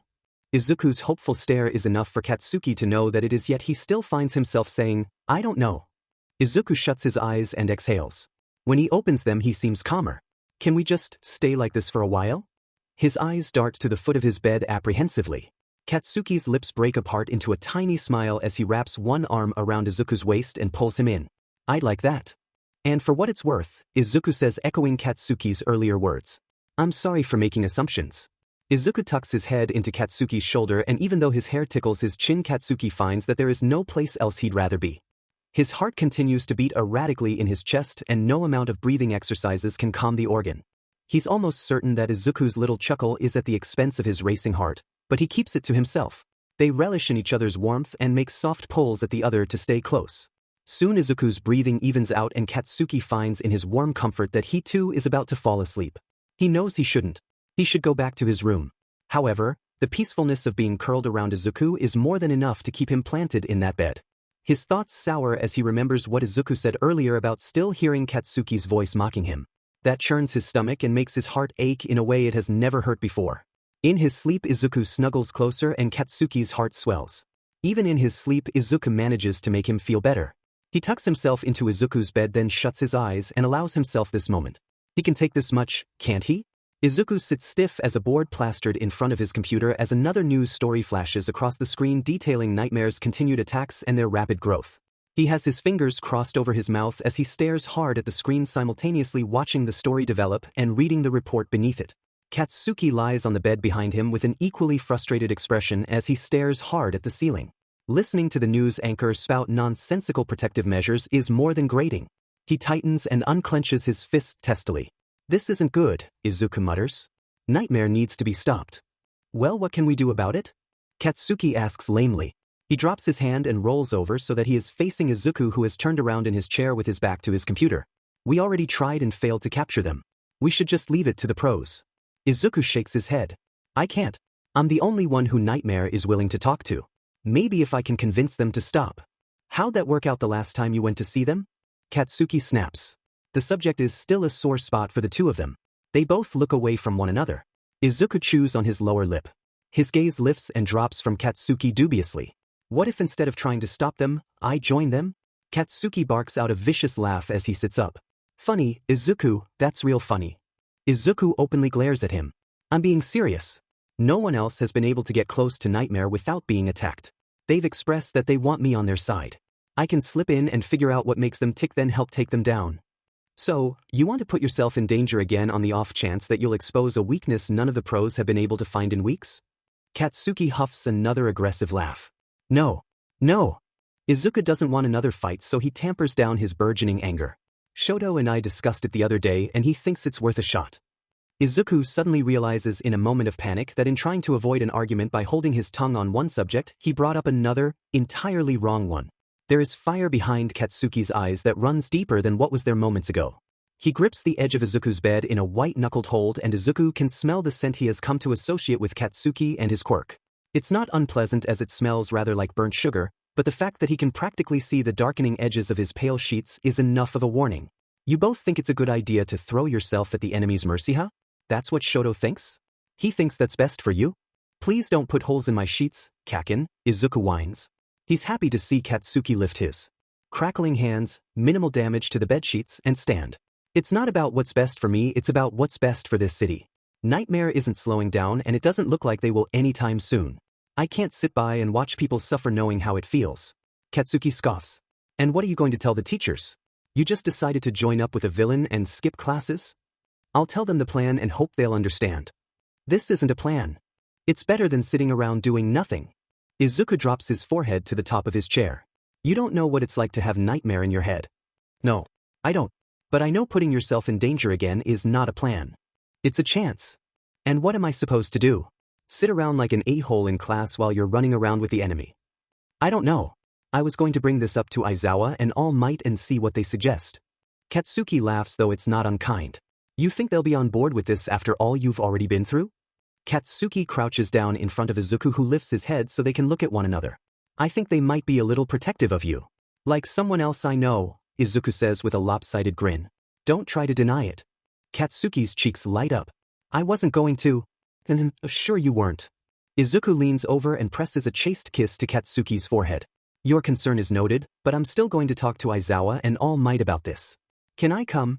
Izuku brightens. Of course. Katsuki unfurls himself and kisses Izuku for a brief moment. I don't think anyone will go for this, so don't go and do something crazy like run after Nightmare on your own again. I wasn't alone, Izuku pouts. Don't go without me, Katsuki remedies. Izuku jumps up with a smile grabbing Katsuki's hand in the process and drags him out the door. Finding Aizawa is easy enough as he is sprawled out in his office chair as if contemplating exactly why he was at school when he could be sleeping. When he sees Izuku and Katsuki enter the room, he lets out the tiniest of sighs and flops over to put his elbows on his desk. He pushes a large stack of folders and papers to the edge of his desk to accommodate his arms. Please tell me you aren't here to make more trouble. Izuku scratches at his cheek laughing uncertainly. Not exactly, and for the next 2 minutes Izuku rambles through his plan at breakneck speed because his heart feels like it will explode if he does not say everything he has to. When he finishes he is breathing a little heavier and laughing a little harder in his apprehension. Katsuki reaches out to squeeze his fingers briefly. Aizawa stares them down hard. Have you discussed this with anyone else? Just Katsuki and Shoto, Izuku replies. Aizawa's gaze glides across to Katsuki. How do you feel about this plan? It's not much of a plan, is it? Katsuki says honestly. I don't like it. It's putting Izuku in unnecessary harm without backup. And if he were to have backup, would you still feel the same? Izuku watches the cogs turn in Katsuki's head. His red eyes narrow in his suspicion. I would feel a little better. Aizawa leans back in his chair and tips his head up to the ceiling. A beat passes before he sighs again and drops back down to look at the both of them. I'm going to bring this up with the principal, so don't do anything reckless in the meantime. Izuku brightens, finally feeling like they have a chance, like he has a chance at redemption. You think it's a good idea? I believe it is a start. You do have a point, as you are the only person Nightmare is willing to approach without immediately going on the offensive. Izuku nods enthusiastically like a bobblehead. He can't contain his eagerness now that he knows Aizawa is on his side. I can do this. I promise. Aizawa lazily lifts himself from his chair. Like I said, don't do anything reckless until I speak with the principal and we figure out how we are going to do this. I won't. Izuku chirps. Bakugo. I won't either. Aizawa ushers them out of his space, shutting the door behind him. He takes off in the direction of the principal while the two boys head in the opposite direction. As the two head back to the dorm, Izuku reaches over to take Katsuki's hand in his. He gives him a gentle squeeze. Thank you. For what? For giving me a chance. Katsuki stares at him. Izuku can feel the eyes on him, though he does not want to look. You're such a dork, Katsuki settles on saying. Izuku's lips break apart into a minuscule smile. Yeah. I know. He jumps when Katsuki presses a quick kiss to the top of his head, which only sets the two off into a fit of giggles. Entering the dorm, they come across most of their classmates lounging around. It wouldn't be a weekend without at least half the class sprawled out across the floor or furniture. Izuku spots the white and red hair and immediately races across the room. Shoto. Aizawa is going to speak with the principal about our plan. Todoroki looks up from his book, not at all perturbed by the disturbance. He tucks his book away by his thigh and smiles gently at Izuku. That's wonderful news. Suddenly he tips his head back to look at Katsuki. I take it Izuku told you? He did, Katsuki growls, taking a step closer to Izuku. Izuku can feel the tension sparking between them and he laughs in a nervous manner. Gently he places a hand on Katsuki's chest and pushes him back a step so that he is now hovering nearby and not breathing down his neck. What do you think of it? Todoroki asks. Katsuki's response is quick and burns hot. I think it was dumb of you to suggest that to Izuku in the first place. Todoroki merely nods like he was expecting this. And if it is our only chance of stopping Nightmare, would you feel the same? Yes. Katsuki says. Izuku is self-sacrificial enough without you putting ideas into his head. I'm right here, Izuku says. His cheeks flare with embarrassment. Sometimes you have to do what's right for the greater good, Todoroki replies solemnly. Besides, I didn't force Izuku's hand. He happily agreed. It's not difficult to get him to do what's right. Have you seen him? He's the human version of a F.A.N. angel. Izuku's cheeks heat up further and he is certain he must be read by now. He wants to duck away from the pseudo-argument and talk to someone else. He sees his opportunity arise when Uraraka and Ida come into view as they walk through the front door. Izuku slinks away unnoticed by the two boys behind him and goes to greet his friends with a nervous eagerness. Uraraka and Ida are both sweaty and wearing running gear, though Uraraka is far more flushed than her counterpart. She smiles brightly at him despite the heavy panting she exhibits. I feel like I haven't spoken to you in forever, Uraraka says. Izuku rubs his cheek absent-mindedly. Sorry about that. I've been busy. No problem. Uraraka is still smiling, though it suddenly seems a little tight. How have you been holding up? I'm good. How are you? I didn't know you started running, Izuku replies quickly. I just started. Ida has been nice enough to run with me and check my form. She turns to him with a pout. He's a hard instructor. Ida pushes his glasses up his nose as they slip down due to the still cooling sweat. I would expect the same from any of you. Izuku laughs openly at this and feels something warm fill his chest. Think I can join next time you go for a run? Sure. Uraraka responds brightly. She then leans in conspiratorially. Maybe you'll help take some of the heat off of me. I heard that, Ida states. Uraraka pulls away bashfully before jogging off in the direction of her room. I don't know about you, but I feel gross and want to shower. Thanks, Ida. I really appreciate your help. Ida and Izuku wave her off. Izuku then notices that Katsuki and Shoto have also parted. Katsuki is in some sort of heated conversation with Kirishima and Shoto is conversing with Yaoyorozu. He's relieved they didn't try to start a fight after he left them to their own devices. Rather, he's relieved Kaken didn't try to start anything. Can I have a word with you, Midoriya? Ida asks. Izuku breaks out of his observation and follows Ida to a quieter part of the room. He can feel eyes on him and figures it must be Katsuki. He glances behind himself and sure enough Katsuki is staring. He waves off whatever concern he has and turns his full attention to Ida. How have you been holding up really? I know you don't want to worry anyone, but I want the truth. I'm figuring things out, Izuku replies honestly. It's a slow process. Ida places his hand on Izuku's shoulder and squeezes a little too hard. Don't let that discourage you. If anyone can get better, it's you. Thanks. That means a lot to me. Ida looks around the room somewhat shifty, then leans in close and lowers his voice. Have you been following the news on Nightmare? Izuku nods, entirely confused on where this conversation is going. Please tell me you have a plan on dealing with them. It doesn't look like the pros are gaining any headway. I think we were the closest to ever capturing them. Izuku bites his bottom lip to stop a smile from appearing. He nods slowly, then immediately beckons Ida to stay calm. I spoke with Aizawa earlier about a possible way of dealing with Nightmare. He's going to bring it up with the principal. Ida nods eagerly. Make sure you take me with you when the principal gives the go-ahead. Izuku is about to remind Ida that Nightmare only really seemed interested in himself when something Ida said makes him pause. You said when, not if. Ida smirks at him, and it is such a foreign expression on his face that Izuku nearly laughs. The principal knows you're our best shot at dealing with Nightmare by now. You think so? Izuku tries not to sound too eager. I know so. He brushes past Izuku with another squeeze to his shoulder. I'd ask to hear your plan now, but I am in desperate need of a shower. Tell me about it later, alright? Shall do. Not quite ready for any sort of workout himself, Izuku drags himself back towards his room. He falls into his bed face first and snuggles into his pillow with a content smile. Finally, things seem to be going his way. He's certain the principal will understand that he is clearly the best choice in getting to Nightmare. He's no longer afraid. Rather, he finds that he is eager, perhaps a little too much, to see the villain again. Ideas and plans formulate in his brain for an undiscernible amount of time.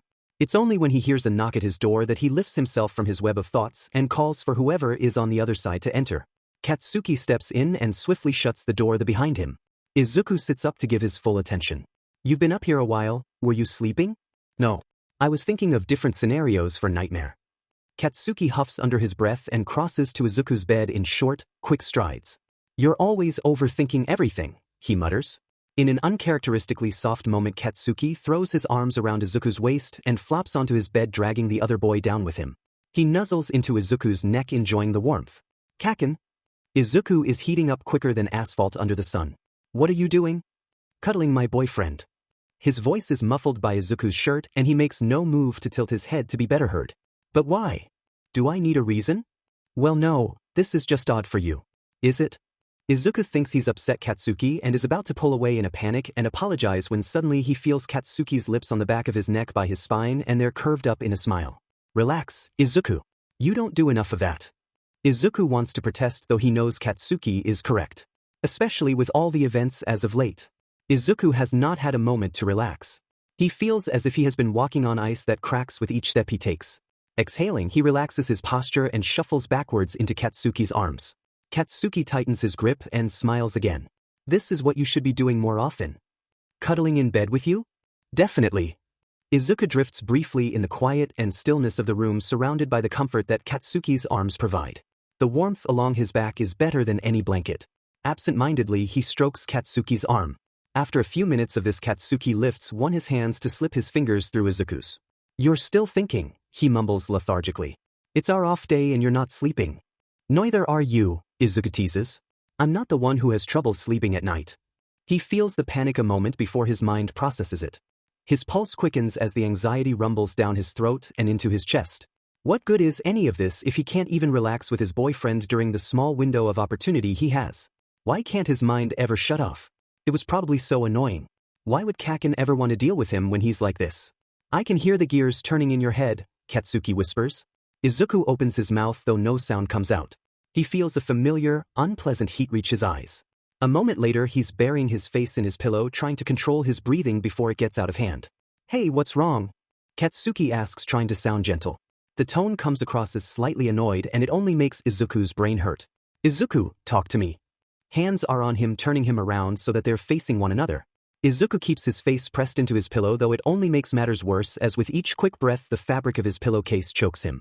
He doesn't deserve this. Maybe once he finds a way to stop Nightmare he will. Maybe once he uncovers a weakness he can feel like he's less of a burden. Are you trying to suffocate yourself? Katsuki asks with a harsh bite to his tone. Izuku, look at me.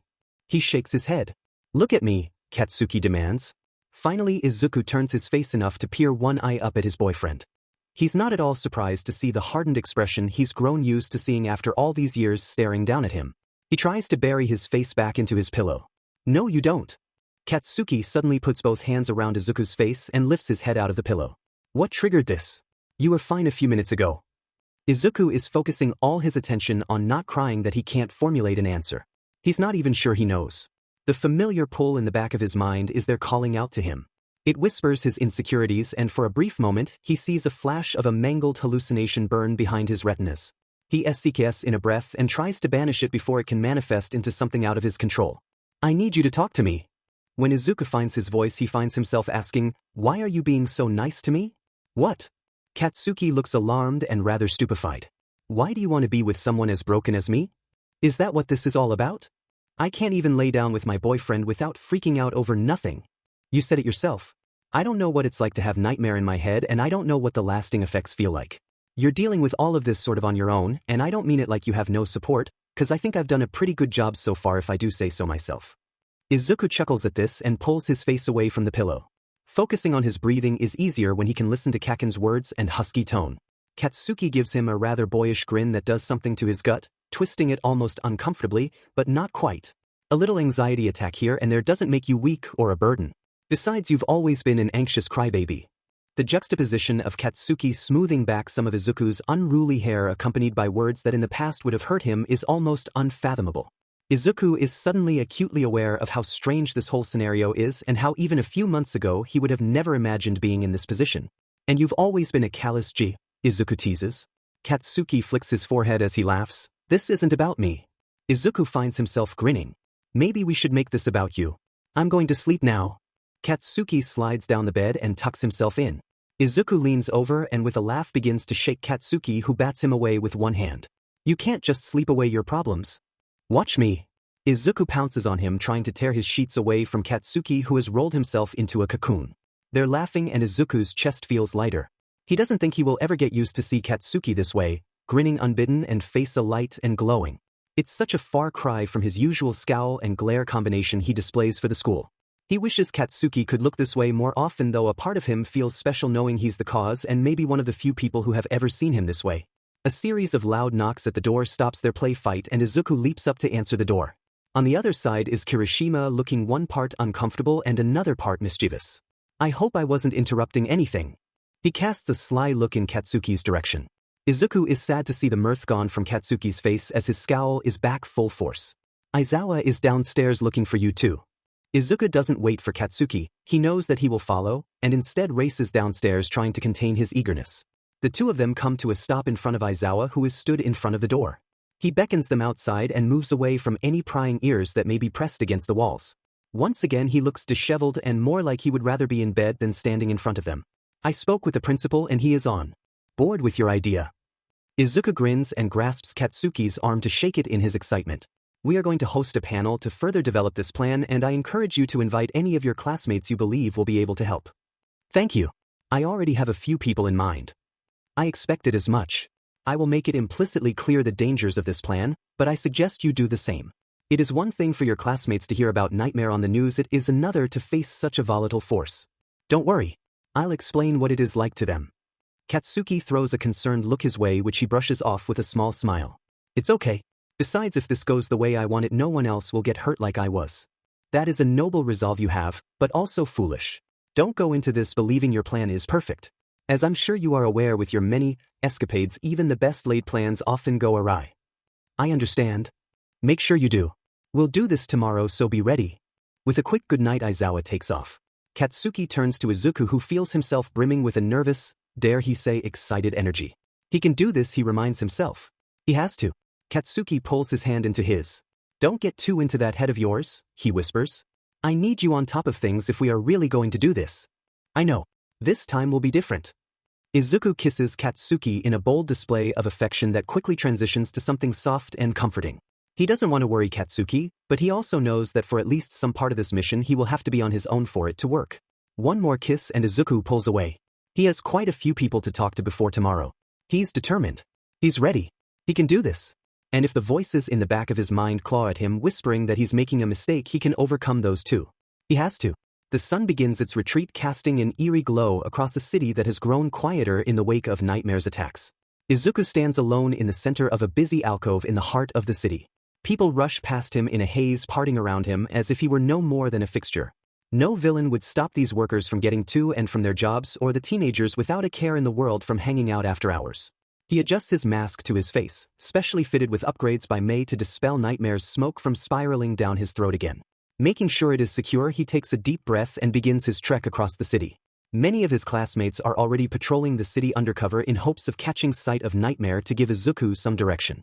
The pros, as well as some of their teachers, are out as well after being briefed in a conference set up by Aizawa and their principal. The conference had been painfully awkward, especially for Izuku, as so much of the plan hinges on his success. The plan would fail if they did not keep up appearances. And nothing had been more awkward than All Might's burning stare on him for the entirety of the briefing. If that hadn't been enough, All Might had pulled him aside afterwards to try and convince him to give the pros a little more time. It hurt Izuku deeply for one reason more than anything else. It meant that All Might did not believe in him. That lack of faith burrowed in his chest and lodged itself in his heart like a heavy rock. He tries to ignore the ache. Of all people, All Might should know he can take care of himself. Another deep inhale followed by a long exhale calms the raging discomfort. He locks it away. This is not the time to dwell on losing the faith of the one person he believed to always be in his corner. The air cools abruptly as the sun dips behind the buildings, casting long shadows across the city streets. The people who pass by him huddle into their coats and pick up their pace as the darkness encroaches. His earpiece crackles to life and he tries not to look too bothered by the sudden burst of static. "Deku, you there?"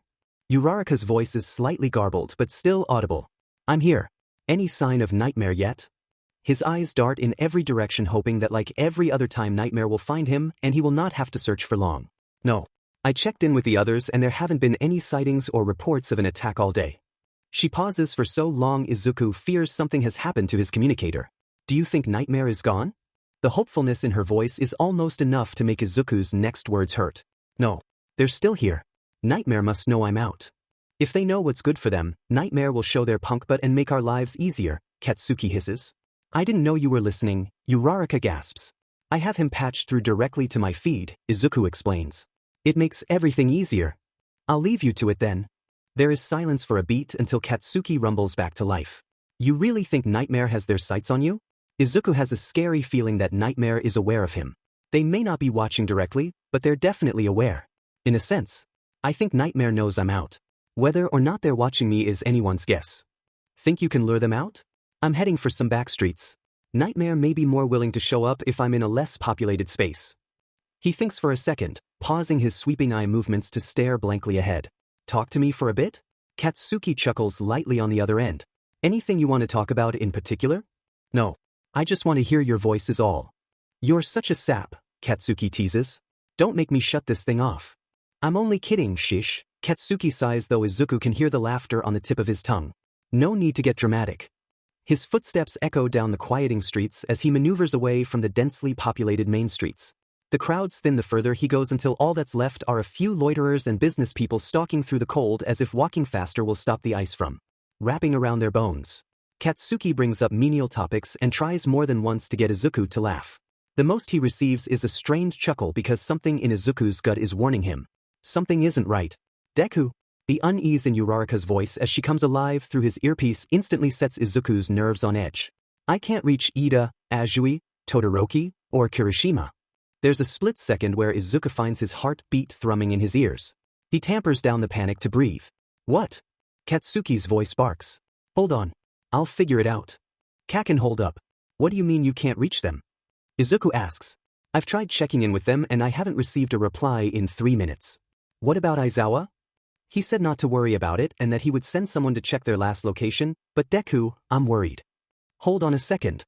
Deku changes the frequency so he's patched into another line. "Shinso, are you there?" Izuku's heart beats rapidly against his chest as he waits. The milliseconds drag on for what feels like hours before there is a little burst of static. "Yeah, I'm here." "What's up?" Izuku exhales his relief. "Change of plans. I want you to double back and meet up with Uraraka, then I want the both of you to get to Aizawa." "But what's going on?" Izuku picks up the speed as he searches, hoping for a glimpse of that familiar haze he detests so much. If anything, it would ease his heartache and spiraling thoughts to find Nightmare tailing him and not the others as he suspects. I'm not sure, but I think something may have happened to a few of the others. I may just be paranoid, but I'd feel a lot better if you and Uraraka met up. There's a long pause that hurts Izuku's chest. Yeah, sure. I'll head her way now. But let me know when you get there. Sure thing. Izuku changes the frequency once more to alert Uraraka to Shinso's approach. She sounds apprehensive, but agrees to the change. He's about to switch back over and talk to Shinso when Katsuki breaks through. Deku, we have a problem. I'm heading your way now. What are you talking about? Izuku is nearly at a jog now as he checks down alleys and ventures further into the depths of the city. I went to check on Kirishima and he's not there. He wouldn't abandon the mission like that. Izuku's heart freezes over and for a moment he can see a flash of a bloody Kirishima behind his eyes. He blinks the vision away to focus. And the others? I asked Kaminari to check on them since he wasn't stationed too far and he said the same thing. They're not there. I have him walking Ida's perimeter, but he says he hasn't seen him yet. Have him meet up with the others too. I don't like this. He'll be fine, Katsuki huffs. Will you stop moving so fast?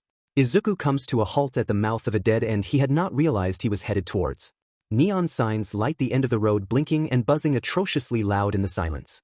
The bars seem empty and the few people mulling around give him a strange once-over before returning to their previous activities of loitering and muttering together in hushed tones. How can you be sure he'll be fine?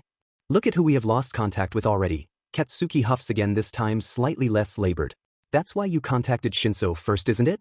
Izuku bristles as his switches over to Shinso's frequency once more. Shinso, you still with us? Yes. I'm touched by your concern, he teases in a deadpan tone. How far are you from Uraraka? Not far. I'll be there in a couple of blocks. But stay on the line with me until you reach her? Shinso laughs lightly under his breath. Sure. Anything to help you feel better. If you'd stop flirting with my boyfriend, I'd appreciate it. I already have one BSRD to keep an eye on. I don't need you added to that list, Katsuki snarls. If that's what you consider flirting, then Midoriya, I'm so sorry for you. What's that supposed to mean? Katsuki barks. It means. There is a loud blip followed by static for a couple of seconds, then the line goes completely dead. Izuku's heart drops into the pit of his stomach. Shinso? Shinso, are you there? He waits and counts 10 seconds before calling out again for his friend in increasingly desperate tones. F-. Izuku, stay exactly where you are. Izuku switches back to over Uraraka and is devastated to discover that she won't answer him either.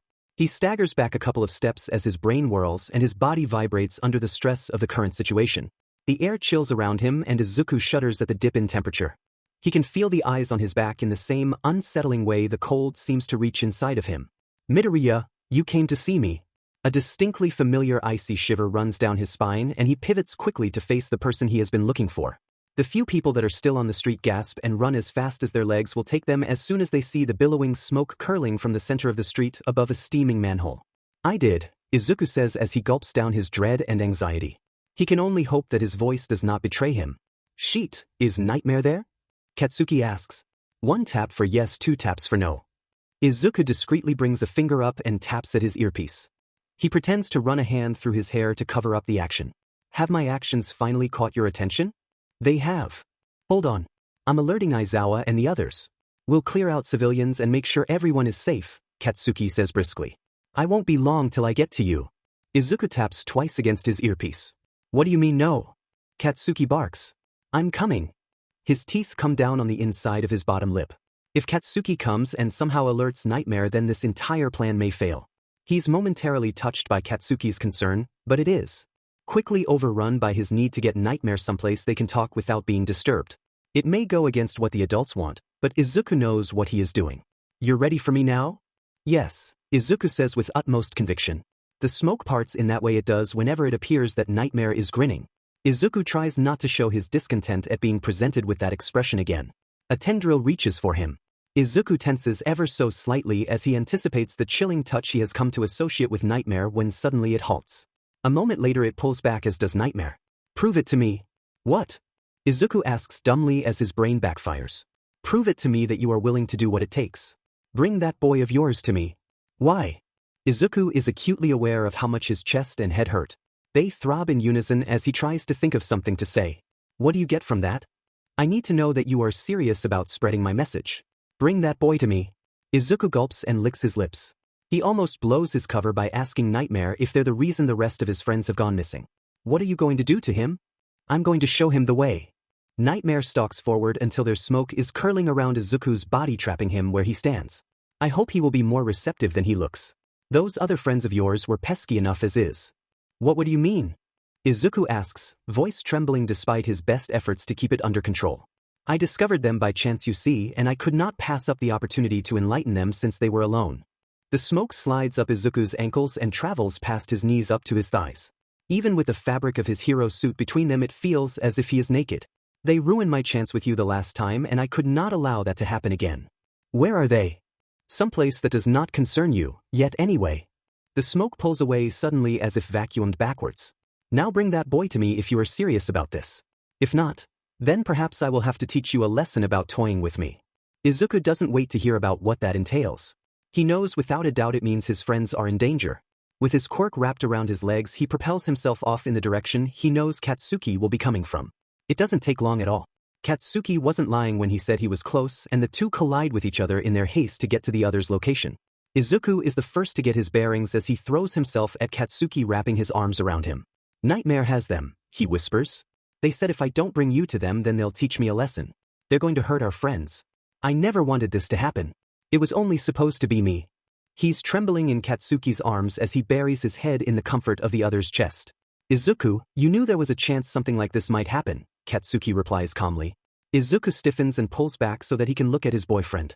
It was supposed to be me. But that's not what happened, Katsuki tells him. And after this is all over, we are going to have a serious discussion about why you want to be a martyr so bad. I do not. The boys dead-angle themselves and stand. Izuku finds comfort in Katsuki's warm fingers that close around his own. If Nightmare wants me, then they'll have me, but Izuku, we have to make this believable. No. Izuku barks. I'm not giving you to them. It's not your choice to make. If this is what it takes to set your plan in motion, then I'm more than willing to do it. No. We can go to Aizawa and All Might and maybe they'll have a plan. And what are they going to do? You're right about being the only one Nightmare will let close. I trust your plan and I trust you. The heat that blossoms in Izuku's face isn't for the reasons he wishes they were. The hot tears collect in his eyes and spill over with one blink. I don't know what Nightmare did with them. I can't lose you too. Katsuki releases Izuku's hand so that he can bring them both up to cup his face. You're not going to lose me, idiot. You're going to go ahead with the plan and everything will be okay. There is a sudden, painful flash, and for a moment Katsuki's face is that of the Nightmare's, all blood and ripped flesh and torn muscle. Izuku shuts his eyes tight and counts backwards. When he opens them, it's his Katsuki standing before him again. Everything will be okay, he repeats. I'll make sure of it. The lopsided grin Katsuki gives him is one part painful and one part exciting. He leans forward and presses his lips to Izuku's forehead. Just don't make me wait long, okay? I have no clue what this BSRD is up to, but the sooner I can hurt them the better. Together they make a plan and tell Aizawa exactly a minute before they execute it what they are up to. He's understandably apprehensive, and rightly so, but he allows it, knowing that there is little he can do to stop them as no one will reach their location anytime soon. They approach Nightmare, who is waiting exactly where Izuku left them. The smoke shoots out energetically as they approach, and the updated plan sets into motion. Izuku feels far away, as if he is watching himself instead of actively participating. As he shoves Katsuki forward, he can barely feel his muscles moving. When Katsuki yells at him, convincingly enough that Izuku actually flinches, the sound is unclear. Nothing feels real. Katsuki puts up a fight for several seconds until Izuku does as planned and rushes him from behind while his attention is on Nightmare. In one swift motion he knocks Katsuki to the ground, and in another, even quicker movement, Nightmare has swept Katsuki up in their inky darkness and the two of them disappear into the night. Izuku is left standing there in the cold, empty street with nothing except the buzzing from the nearby neon signs to accompany him. He moves to stand in the crater in the middle of the street created by one of Katsuki's explosions, and he tips his head back to look into the starless sky. Good job, Midoriya. Smoke spills over his shoulder and turns him around to face the quivering dark mass. He was feisty, but your takedown was masterful. Are we done here? We are. Nightmare closes in on him, wrapping him up in the smoke until there is nothing to see besides darkness. I'm proud of you. Not many could go behind a loved one's back so easily. It wasn't easy, Izuku replies honestly. But you said you're enlightening them. But like that? Nightmare chuckles darkly. This may feel weird. Izuku is about to ask for some clarification when suddenly he is swept up in shadows and his entire body feels as if it is collapsing in on itself. He's certain his bones have broken as he is compacted into a tiny cube. Desperately he tries to cry out, but the darkness eats the sound as quickly as it escapes. The pain is over in a matter of moments and the darkness retreats. Izuku collapses onto a dusty stone floor, heaving in breaths of air. The scattered dust from his abrupt landing shoots up through the filter on his mask, and the next thing he knows he is coughing and hacking up a storm. He wrenches the mask from his face to spit and sputter. It takes several long minutes for him to calm his breathing and reach a point where he no longer feels that he is choking on air. He shakes out his now lethargic limbs and stands. He takes a moment to assess his surroundings only to find that there really isn't much. He's in a medium-sized room with no windows and one bolted door on the opposite side of him. The room is dark with only a single light on the ceiling illuminating the murkiness. Towards the left side of the room is some sort of cage tube that resembles something out of a medieval torture device. There are thick tubes running from the cage and up into the darkest corners of the room where the light won't reach. What is this place? Izuku asks. Your new home for the time being. At a loss for words, Izuku opens and closes his mouth like a gaping fish. I don't understand. Why are you here really? Nightmare asks. I'm here to help you. Nightmare halts in place, smoke gesticulating outwards. Oh Midoriya, you're lying. There is barely any time to react. Izuku dives out of the way of Nightmare's oncoming attack only for a large amount of smoke to reach out for him as he is mid-roll. He can't slow his momentum in time to change direction and slams right into Nightmare's waiting palm. The smoke cages his body, then throws him inside the device along the wall. His head hits the back of the cage hard enough that his vision blacks out for a few seconds. When he comes to, he can feel the blood sliding down his neck. Metal straps secure him in place, and before he has time to break free the thick tubes from earlier suction to his skin along his arms, legs, and neck. They drill into him, burrowing inside, and Izuku can do nothing more than scream and thrash against his binding. They stop moving and Izuku seeks in a deep breath to prepare to rip himself free when something sharp extends around the tubes, latching them in place inside him. One harsh tug has Izuku sobbing.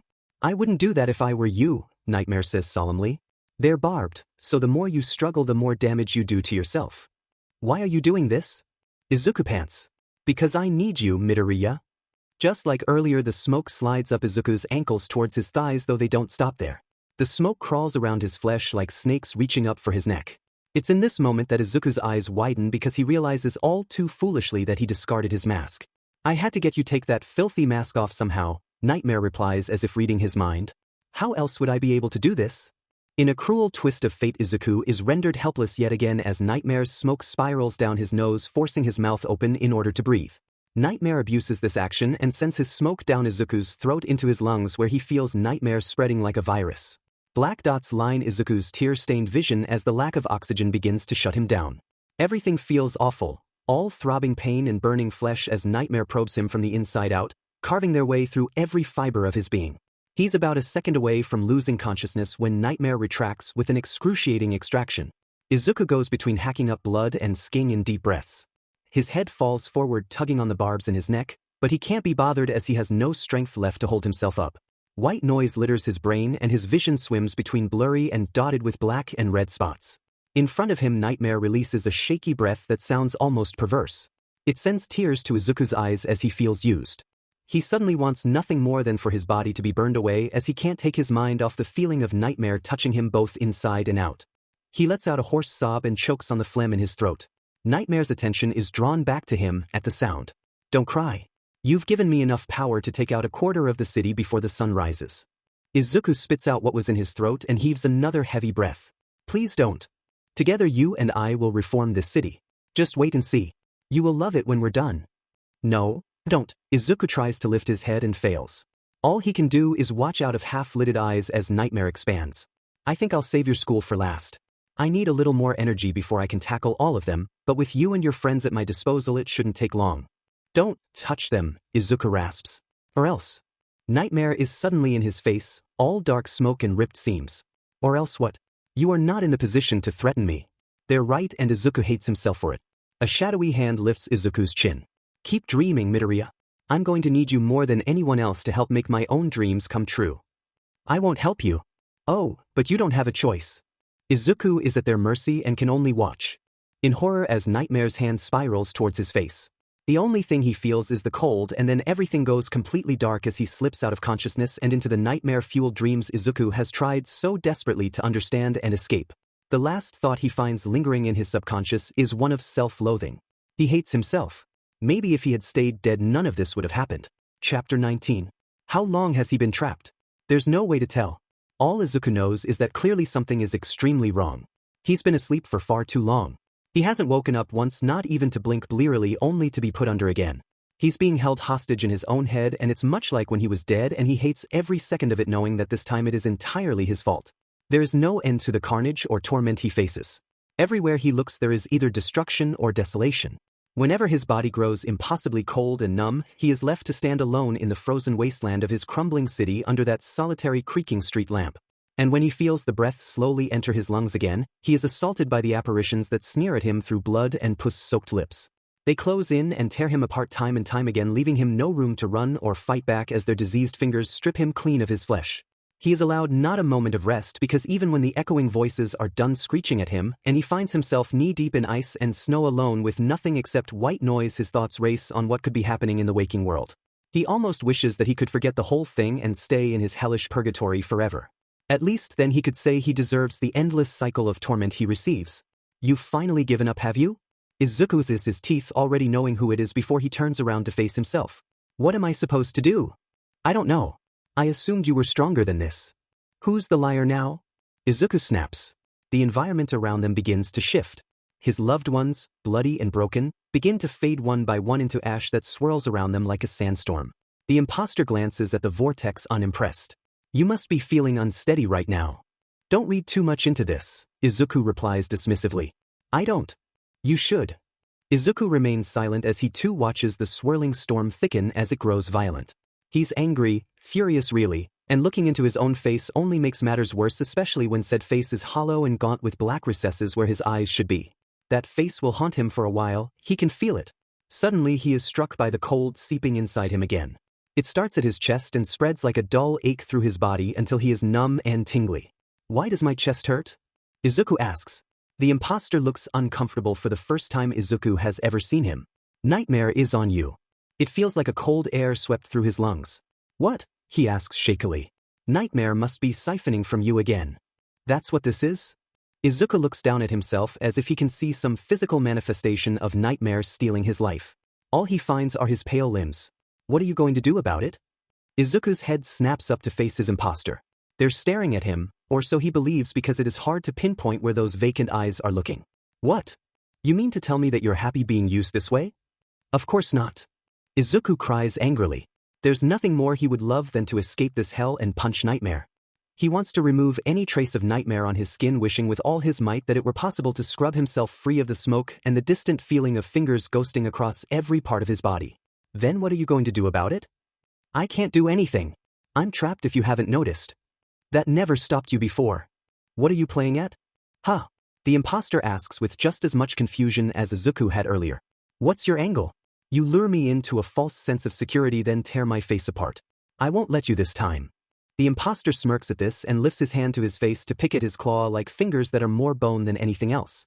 You're smart not to trust me. What's that say about me? That I can't trust myself? That I'll never recover because you'll always be here? Why are you asking me? Because you're me, aren't you? Izuku hisses. The storm rages on around them.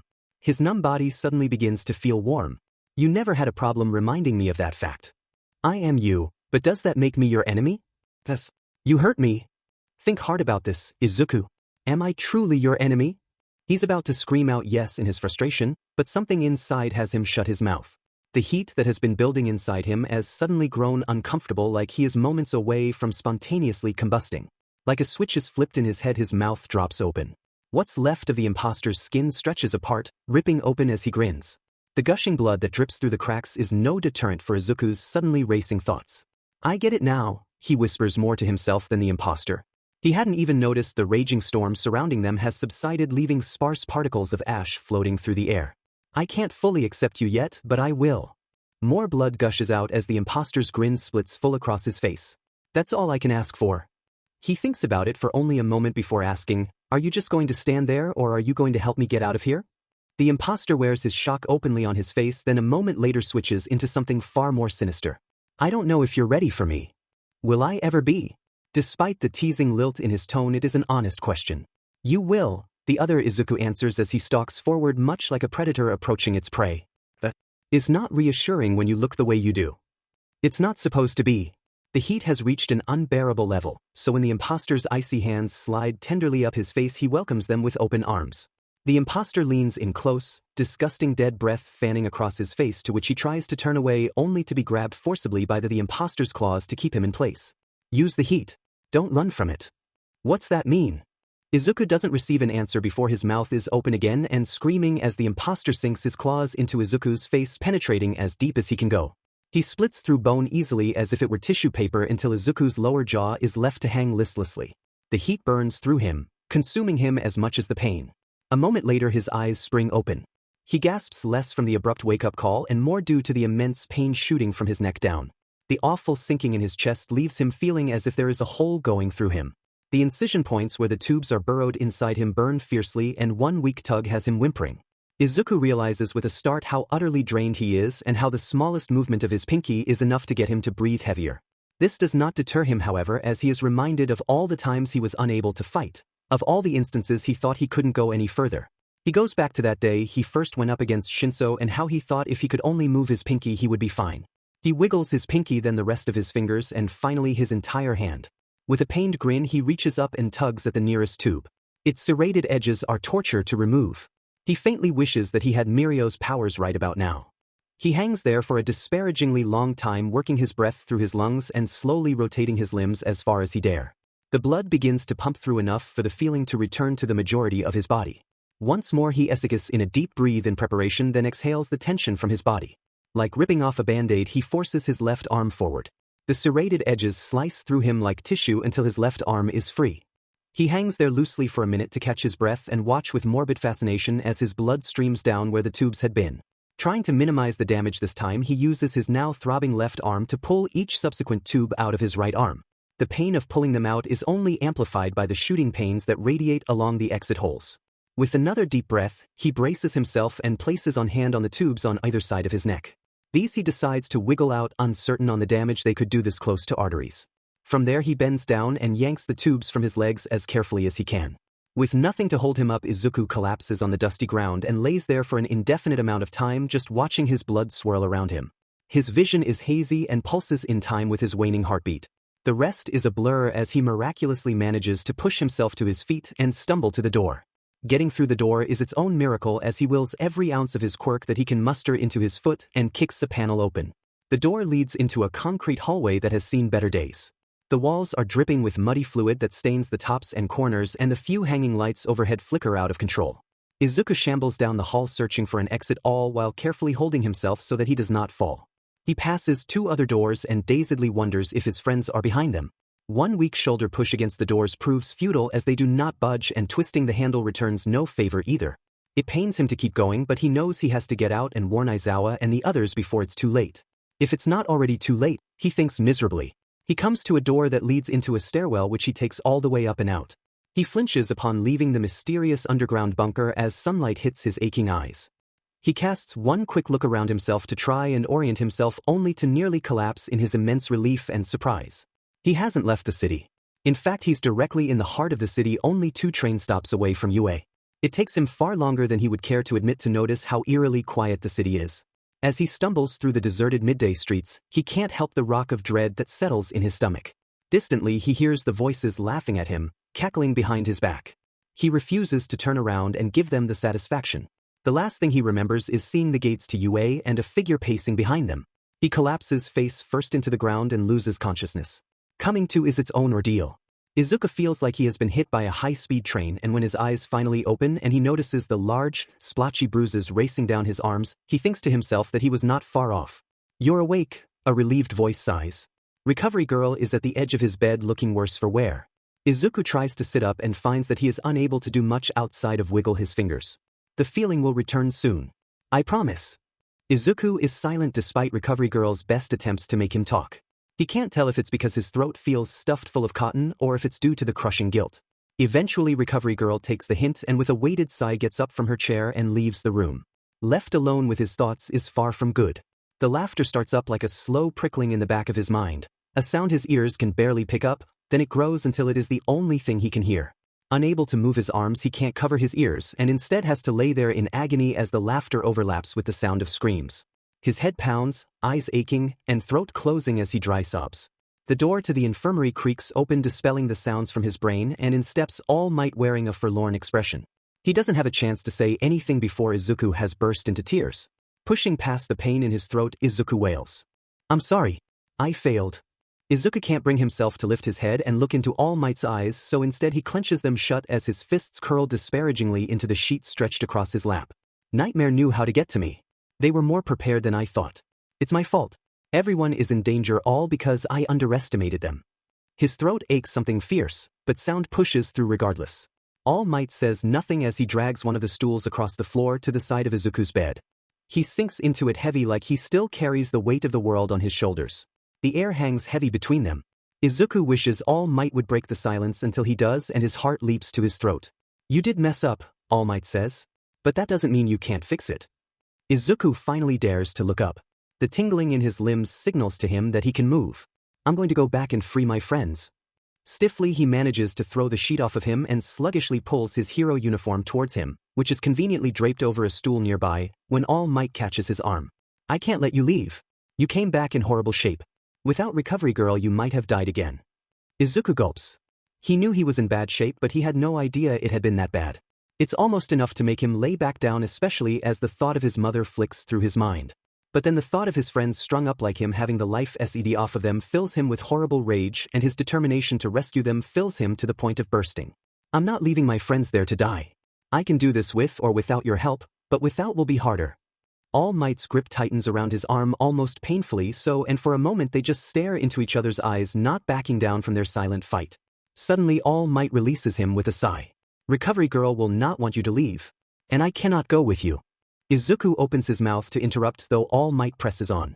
"I'll distract her, and I know someone who can help." Izuku's lips break apart into a smile, and with what little strength he has, he hugs All Might, who wraps him up and holds him tight. There is a part of him that wants to stay here in the comfort of the infirmary and All Might's hold, but he can't. He has to go. As soon as he can walk, he's going right out that door. Katsuki is aware of one thing and one thing only: immeasurable pain. He is no stranger to pain, hell, he's used to it. But what really brings this situation to the top of his sheet list is the psychological torture. He's grateful to finally be awake, because if he had spent another second in that awful hellscape, he is sure he would have resorted to drastic measures and tried to blow off his bindings and likely blow off a limb or two with how unstable he is. In the haze of drifting between awake and asleep, he finds his thoughts wandering to Izuku, the real Izuku, and not the effed up bloody mess he couldn't keep his eyes off of in that dream. He thinks, what if Izuku is trapped somewhere too? He has to move. He has to free himself. The first series of tugs bring even more searing pain that lingers far after he stops moving. With nothing besides the pain and his horrifying visions to keep him company, Katsuki finds how quickly he is willing to blow his bindings off him. He tests himself first to see how well he can control himself. He clenches his fist, gritting his teeth as it tugs on the tube going down his wrist, and lets off a tiny explosion in the palm of his hand. It backfires immediately. The explosion is larger than he meant and rattles the cage and himself. His vision blacks and comes back in spotty currents. When his gaze clears, he fears he has fallen back to sleep, as all he can see is darkness. That is until he notices it moving. "Were you trying to escape just now?" Nightmare asks. Katsuki purses his lips, teeth knocking together painfully before he gains control of himself. "Where are my friends? Where's Izuku?" "How noble of you to think of your friends first," Nightmare says snidely. "You're a true hero in the making. Where are they?" Katsuki's vision is swimming, or maybe Nightmare is pacing. He can't quite tell. "Shouldn't you be concerned about yourself?" Nightmare's voice is slippery. They sound like they are simultaneously everywhere and inside his head all at once. "You're not doing so hot. What have you done with them?" Katsuki spits. "I swear if you hurt them I'll kill you. Would you still feel the same knowing your precious boyfriend betrayed you?" "Huh. You don't remember, do you?" There is a sly lilt to Nightmare's tone that makes the hair on Katsuki's arms prickle. "If you're trying to break me, you'll have to try harder than that." "I don't have to try to break you. I already have." Katsuki is about to spit out a series of foul words when suddenly his head is thrown back into the bars behind him as Nightmare drills down his throat. There isn't enough time to fling off an explosion, as suddenly he's sinking and there's nothing he can do to stop it. He spends an indefinite amount of time with nowhere to run, facing the decomposing bodies of his few friends and family as they gnash their teeth and scream injustices at him is hard enough without Izuku standing wherever he looks with flesh dripping off him in increments. He turns away from the peeling flesh only to come face to face with Izuku, half his face mere bone and the remainder has blood percolating through the cracks. You know I don't love you, right? Izuku tells him. Katsuki's face scrunches up defiantly. You're not even real. Then why are you upset? What's left of Izuku's lips curl upward. It's because you know I'm telling the truth. Katsuki scoffs and wishes he could blast this fucker into a million pieces and be done with it. Do it, Izuku goads. Blow me up. What's stopping you? Katsuki narrows his eyes and clenches his fists as he feels the heat build inside them. You can't because you're weak. Izuku closes the distance between them and slides a bloated hand up Katsuki's chest. It's laughable that you think I could love someone as pathetic as you. Katsuki's hand snatches Izuku's neck in a tight grip. Shut up. You aren't him. It doesn't matter what I do to you. Izuku's remaining eye narrows and his teeth gnash together, producing a horrid sound. You wouldn't dare. You don't know me. The explosion goes off before he has time to think, and Izuku's entire head pops like a balloon. A barrage of blood and bone rain down on Katsuki, and he can only stand there and watch as Izuku's headless body collapses at his feet. He stares. The blood spurts out from what is remaining of Izuku's neck and pools underneath Katsuki's shoes. He can't look away. Something in him shifts and suddenly he is on his knees crying and screaming over Izuku's lifeless body. The world around him trembles, then it shakes with all the power of an earthquake. A voice tries to break through his screams. He can't hear anything. He feels like he's falling. He's going to vomit. Don't make me do this. Heat and pain blossom across Katsuki's face as he jolts forward with a ragged gasp. His eyes land on something green. A weird light dances across the dark wall in front of him, then fades. Kaken. Thank God. Katsuki's eyes take a moment to focus, and when they do, he nearly cries again as he comes face to face with Izuku. He shoves Izuku away, fearing he is still trapped in his head. Izuku's face drops in such a way that tugs painfully hard on Katsuki's chest. Stop FING with me. You aren't even real, he mutters. No, Kaken, it's me. I swear. Izuku slowly closes the distance between them, holding his hands up and drawing them in towards Katsuki at a sluggish pace. Katsuki allows him to cup his face. The fabric of Izuku's gloves is rough against his cheeks, but he relishes in the warmth that seeps through them. That warmth was missing in his dream. It's really you. Izuku smiles tearfully and pulls Katsuki in towards him. Yeah, it is. I made a promise to you. Katsuki's head comes to rest in the crook of Izuku's shoulder and he inhales without a hint of shame. He smells like antiseptic and rubbing alcohol, which makes Katsuki wrinkle his nose and pull back. He's about to say something he might regret, then stops when a face splits through the wall over Izuku's shoulder.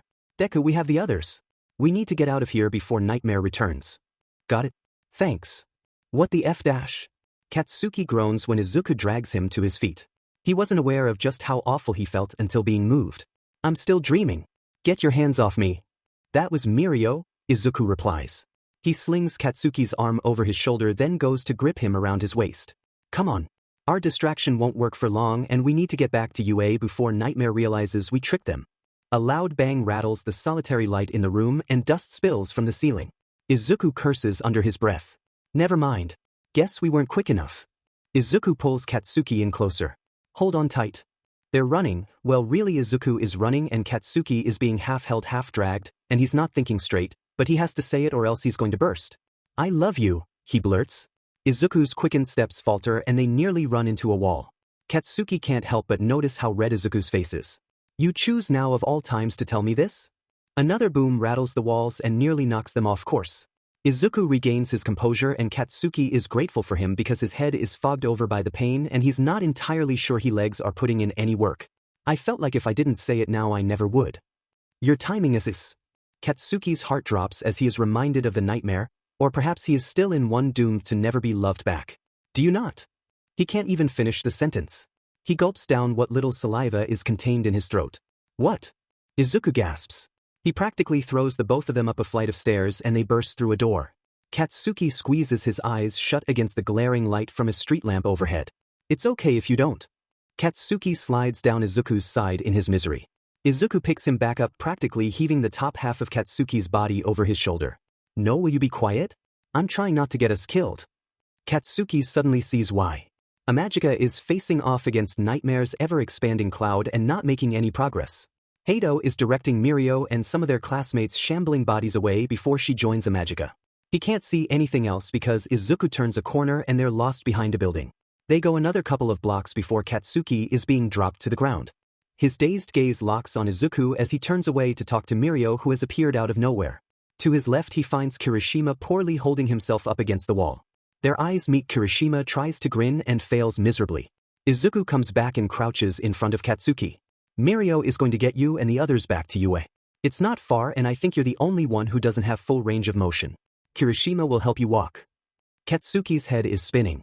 Izuku is speaking too fast again and the words are bleeding together like a run-on sentence. What are you saying? Where are you going? I'm going to distract Nightmare long enough for you to escape. No.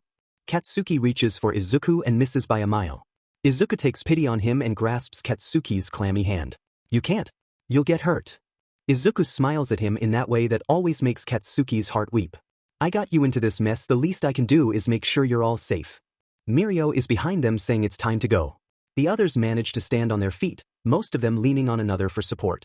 Kirishima holds out a hand to Katsuki, the only one left on the ground. Don't you FNG do it, Katsuki grumbles. Izuku laughs and it's watery but it's still a laugh. The others need my help. I need you. I promise I won't be long. He cups Katsuki's face in his hands again. And I keep my promises. Izuku brings their lips together and it is criminal that Katsuki is too dazed to properly kiss him back.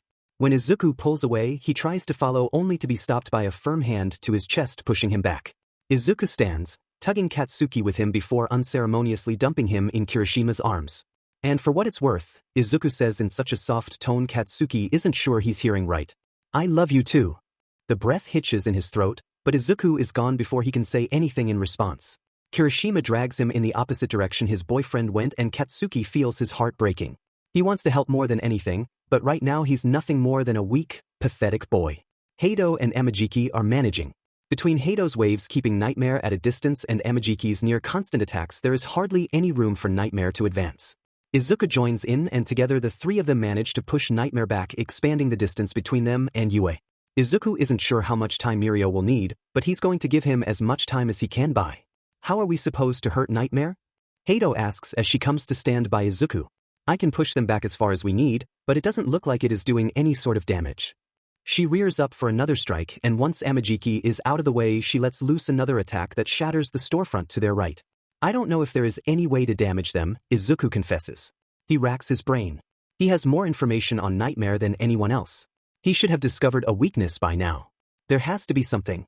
He begins muttering under his breath, Heido watching him out of the corner of her eye, as he tries to piece together any and all knowledge that could be useful. Frustration builds inside like a burgeoning wave. He can't come up with a single counter-tactic. And Amajiki and Heido have put their lives on the line to deal with the problem he created. Everyone has risked something to help him and all he can do is try to keep Nightmare at bay. God, he hopes his friends are alright. He hopes Mirio isn't having any trouble. He hopes Katsuki is okay. Katsuki, who could barely walk and was still concerned about Izuku's well-being. Katsuki, who looked at him like Izuku was the very breath that coursed through his lungs. Katsuki, who watched him leave with the most helpless expression Izuku had ever seen him wear. Katsuki, who told him he loved him and made Izuku feel happier than he thought was possible. Neither of them deserves any of this. They should be back in class preparing for exams and making out on his bed. Yet, Katsuki is being led to safety while Izuku fights his immense fatigue to make sure Nightmare can't follow. He wants nothing more than to run back to Yue and throw his arms around his boyfriend and repeat his admission of love until his throat hurts. A soul-crushing question floats in the back of his mind, interrupting the bittersweet thoughts surrounding his love life. Is Nightmare truly unstoppable? A loud crash followed by a crushing noise and Heido shouting brings Izuku back to the dire situation at hand. In the distance Nightmare has Amajiki by the throat. There's a chilling moment as Izuku watches him struggle violently against the phantom hold. His hands and subsequently his attacks fall through Nightmare's smoke. There's another crack and Amajiki is rasping, chest heaving to the point of exhaustion. Heido is already running, but she's not fast enough. Izuku builds his quirk in his legs and launches forward. He's fast, too fast for Nightmare to properly respond in time. The smoke parts for him as if to catch him in an unfinished web. His promise to Katsuki sticks out in his mind, but there's no turning back now. Something happens as he bursts through the mass. He watches Nightmare release Amajiki, who collapses to the ground in a coughing heap. He can hear Heido's hurried footsteps. He can feel the cold spreading like the liquid through his veins. The once feather-light touch is suffocating as if thousands of hands clutch him tight. It's like drowning in a writhing sea of people. That's when the laughter starts up, shrill and piercing. Get out of my head. Get out of my body, Izuku demands with barely contained trembling rage. You're not using me any longer. It's cute that you think Nightmare will listen to you, the imposter replies tersely. Izuku can't see him, but he can feel his presence just on the outside of Nightmare's hold. You're going to die soon. You think I don't know that? Izuku snarls. He is acutely aware of his lacking body heat and how he can feel the life draining from him again. He wasn't in respectable shape before attacking, so he certainly has less of a chance of getting away unscathed. Get out of me! A gasp rips through his throat. He can feel something. He can physically feel something tightening around his chest and neck, though he can't see it. It's like dual-toned vision, as one eye offers a partial view of his nightmarish world and the other shows reality. Ahead of him, through a hazy murk, he can see Hado hefting Amajiki to his feet and pulling him away. As disorienting as it is, Izuku pushes forward, physically and mentally fighting through the haze. He grasps blindly at the pressure in his chest and finds that he connects with something solid. Vaguely, he can see his imposter staring at him through the smoke with wide, shocked eyes and mouth agape in disbelief. You're freeing yourself, he whispers. Again. Demon right I am. Izuku hisses. I made a promise to Kaken that I intend to keep. Finally, his fingers close around something fully solid. With a triumphant shout, he wraps himself in his quirk, calling on all the power he can muster, and throws himself and whatever is leeching off him forward. For a split second, Izuku can't see anything except the black nothingness he associated with the void of death, and he fears he is too late. Then, as if crashing through icy water, his vision clears and he jumps up with a shout.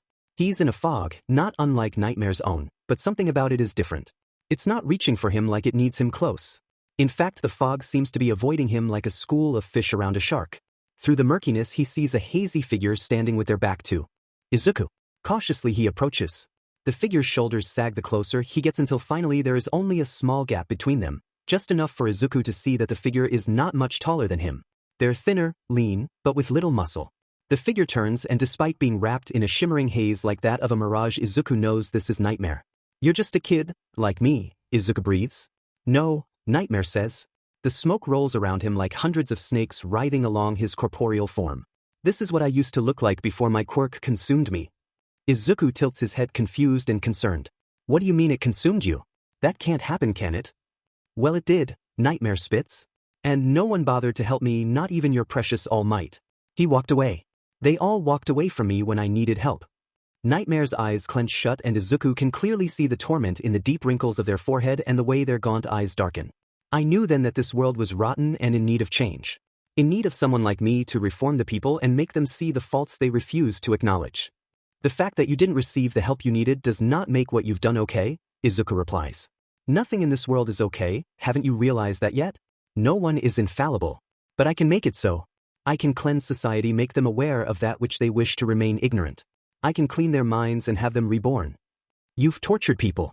You've kept them in mental prisons. Izuku cries, acutely aware that he must be inside one as they speak. That isn't helping anyone. You've only made them afraid of you and your message. Nightmare waves an arm dismissively. They are simply too weak to understand, and those that get culled will only leave the strong in their wake. We can start a new world. A better world. No. What you're doing is wrong. Izuku shouts. He's trembling now as anger courses through him. You can't play God. No one can. And why not? Nightmare yells back. Why can't I do something good for the world? I'm trying to make this rotten world a better place so that no one ends up like me. Izuku rears back as all the wind is knocked out of him from the statement alone. What? You think I wanted to be this way? Nightmare's voice breaks, as does their body. The darkness, much like the tubes previously embedded inside Izuku, pierce Nightmare's waxy flesh and burrow deep inside. Unlike him, Nightmare seems unperturbed by the intrusion, as if this is nothing new. I never wanted this burden, but sometimes we do not have a choice about the cards life deals us with. We can either be defeated or keep playing until we win. Taking over the city is your win? Izuku asks. He's trying to understand. Truly he's. It feels like Nightmare has just handed him the missing puzzle piece, but he can't find where to put it. It's a start. The shadows have nearly engulfed Nightmare.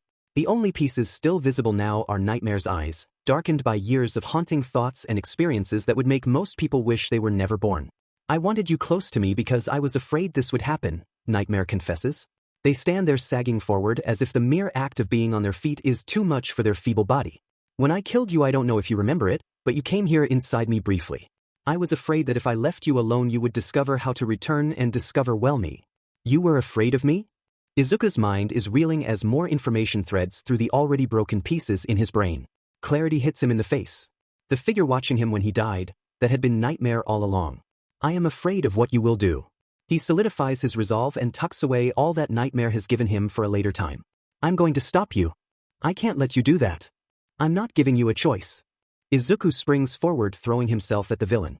He nearly expects to fall right through the smoke, but for the first time he connects with the solid body beneath. They fall to the ground hard and Izuku is about to land a punch when suddenly the smoke assaults him, uppercutting him and sending him flying. He bounces back before Nightmare has a chance to recover and throws them on their back.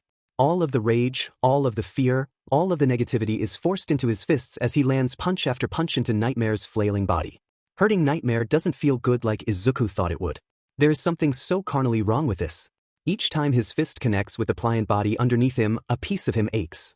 Hurts, doesn't it? The voices whisper inside his head. You're just another monster undeserving of being a hero. He falters, fist hanging just above Nightmare's distorted face. That is enough. Nightmare bellows. Their shadows lash out, wrapping around Izuku's arms, and next thing he knows he is being forcibly dragged down. He feels as if he is being compressed again. He can't breathe. He's being crushed. And then it's done. He's in a deep lungful of air. He's paralyzed, only able to allow his body to adjust. Izuku hears someone shouting his name in an urgent manner.